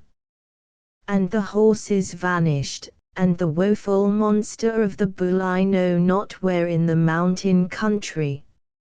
I am indeed the slave of thy house, O king, but thus much never shall I at least be able to be persuaded of thy son, that he is evil, not even if the whole race of women were hung, and though one should fill with writing all the fur of Ida. 49. Since I am confident that he is virtuous.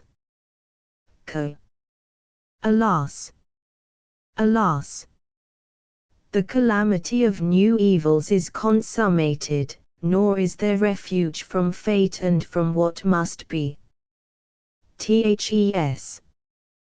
Through hate of the man, who has thus suffered, I was pleased with this account, but now, having respect unto the gods, and to him, because he is of me, I am neither pleased, nor yet troubled at these ills.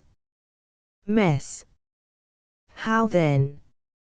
Must we bring him hither, or what must we do to the unhappy man to gratify thy wishes? Think, but if thou take my advice, thou wilt not be harsh toward thy son in his misfortunes. Thes. Bear him hither, that seeing him before my eyes that denied he had defiled my bed, I may confute him with words, and with what has happened from the gods.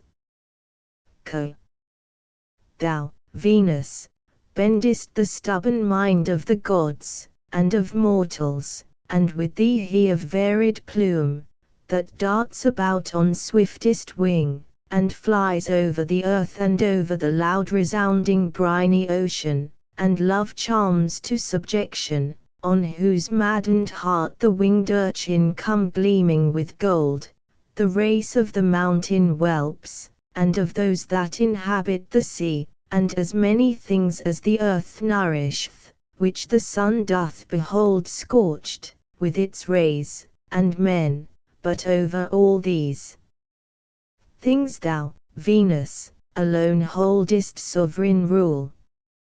Diana, Theseus, Chorus.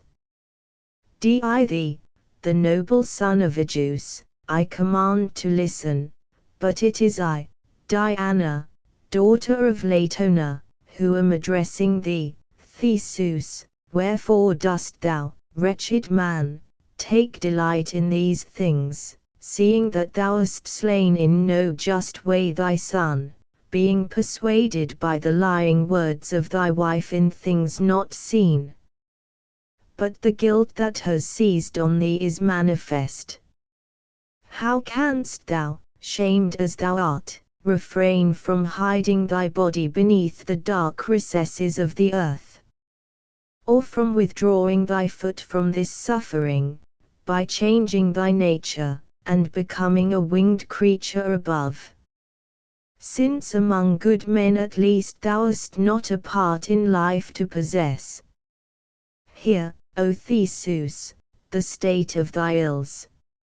Even though I gain no advantage from it, yet will I torment thee, but for this purpose came I to show thee the upright mind of thy son, that he may die with a good reputation, and thy wife's passion, or, in some sort, nobleness, for, gnawed by the stings of that deity most hateful to us, as many as delight in virginity, she became enamored of thy son.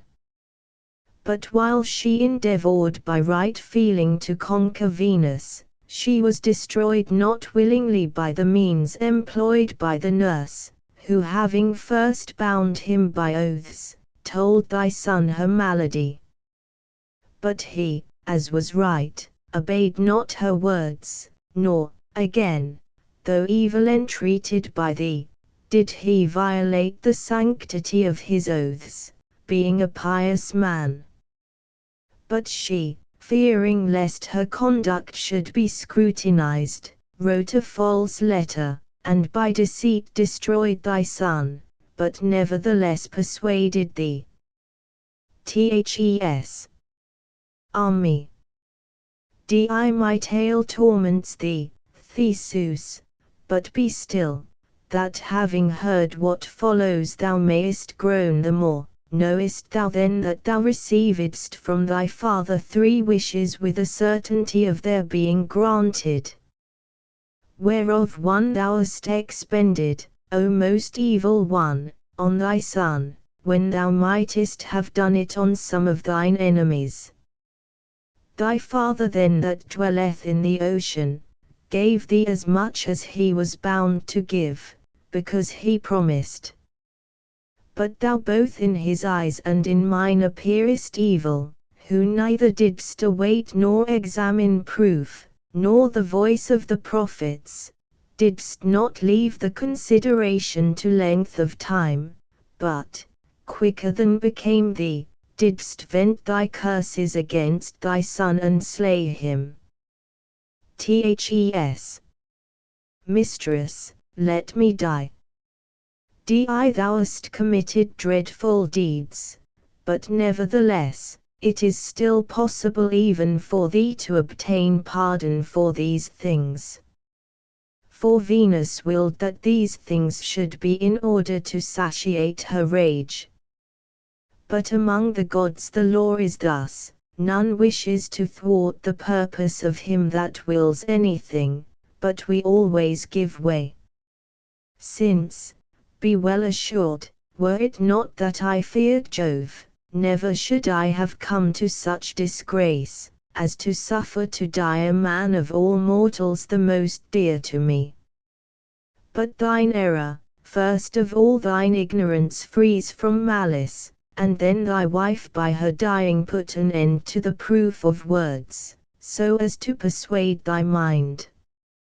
Chiefly then on thee these ills are burst, but sorrow is to me too, for gods rejoice not when the pious die, the wicked however we destroy with their children and their houses. And lo! The unhappy man there is coming, all mangled his young flesh and auburn head. Oh the misery of the house! Such double anguish coming down from heaven has been wrought in the palaces.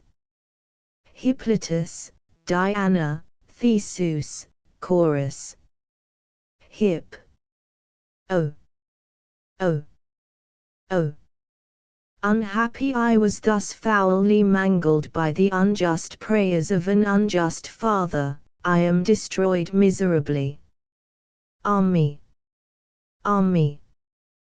Pains rush through my head, and the spasm darts across my brain. Stop, I will rest my fainting body. Oh! Oh! Oh those hateful horses of my chariot, things which I fed with my own hand, ye have destroyed me utterly and slain me. Oh! Oh! By the gods, gently, my servants, touch with your hands my torn flesh. Who stands by my side on the right?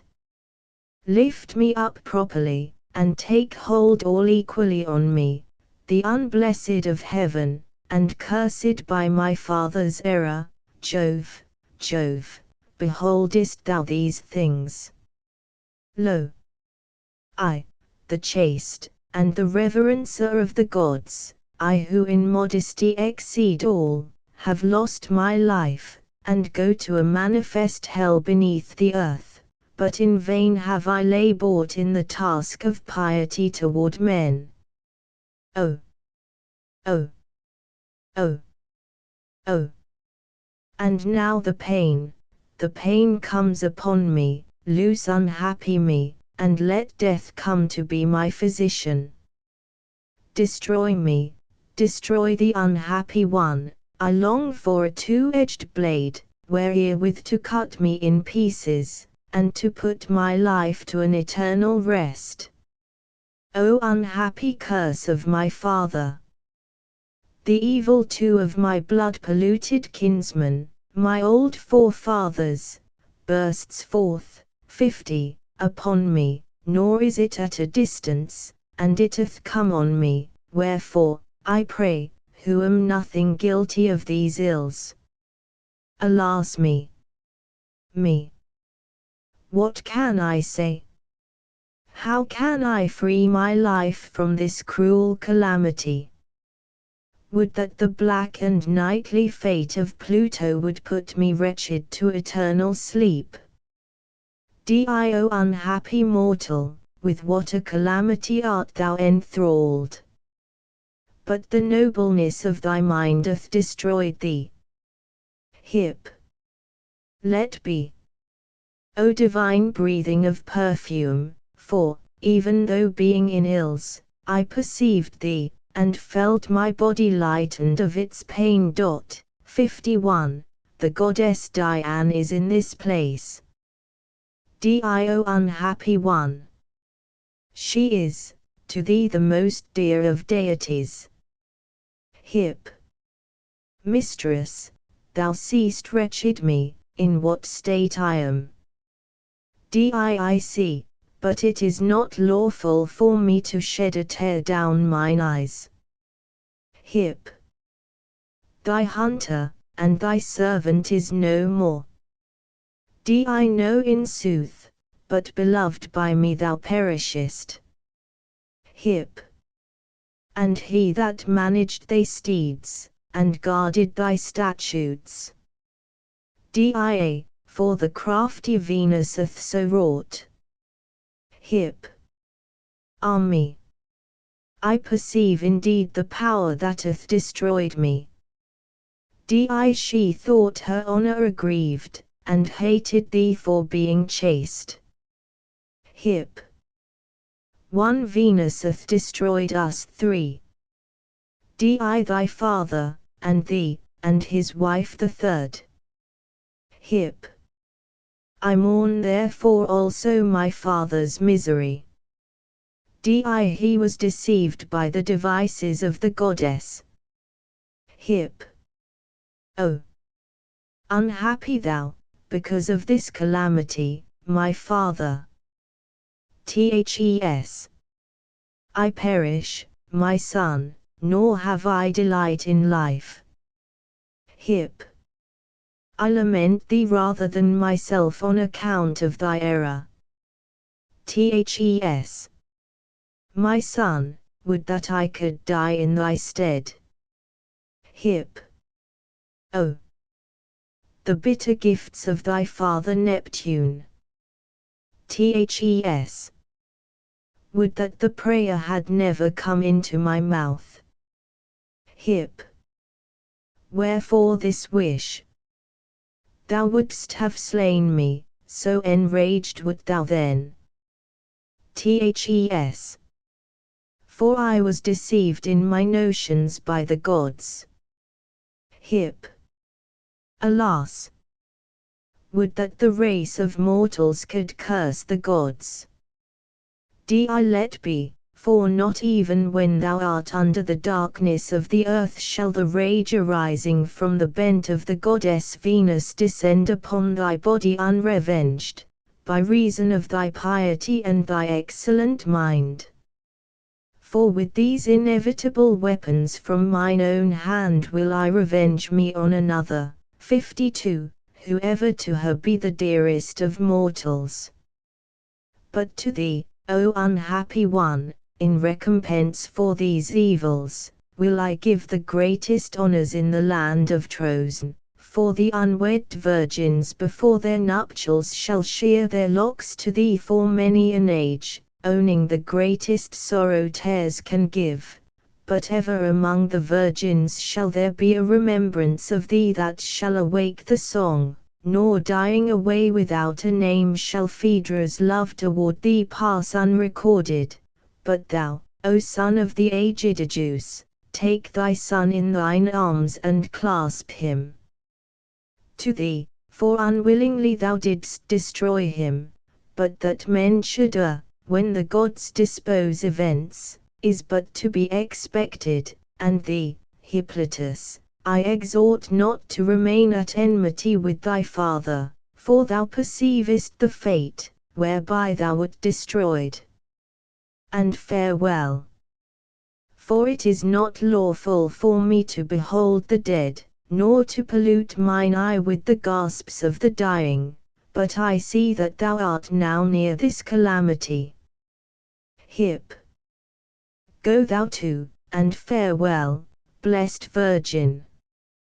But thou easily quittest a long companionship. But I give up all enmity against my father at thy request, for before also I was wont to obey thy words. Ah! Ah! Darkness now covers me over mine eyes. Take hold on me, my father, and lift up my body. Thes. Ah me! My son, what dost thou do to me unhappy? Hip. I perish, and do indeed see the gates of hell. Thes. What? Leaving my mind uncleansed from thy blood? Hip. No, in sooth, since I free thee from this murder. Thes. What sayest thou? Dost thou remit me free from the guilt of blood? Hip. I call to witness Dian that slays with the bow. Thes. O most dear, how noble thou appearest to thy father. Hip. O farewell thou too, take my best farewell, my father. Thes. O me!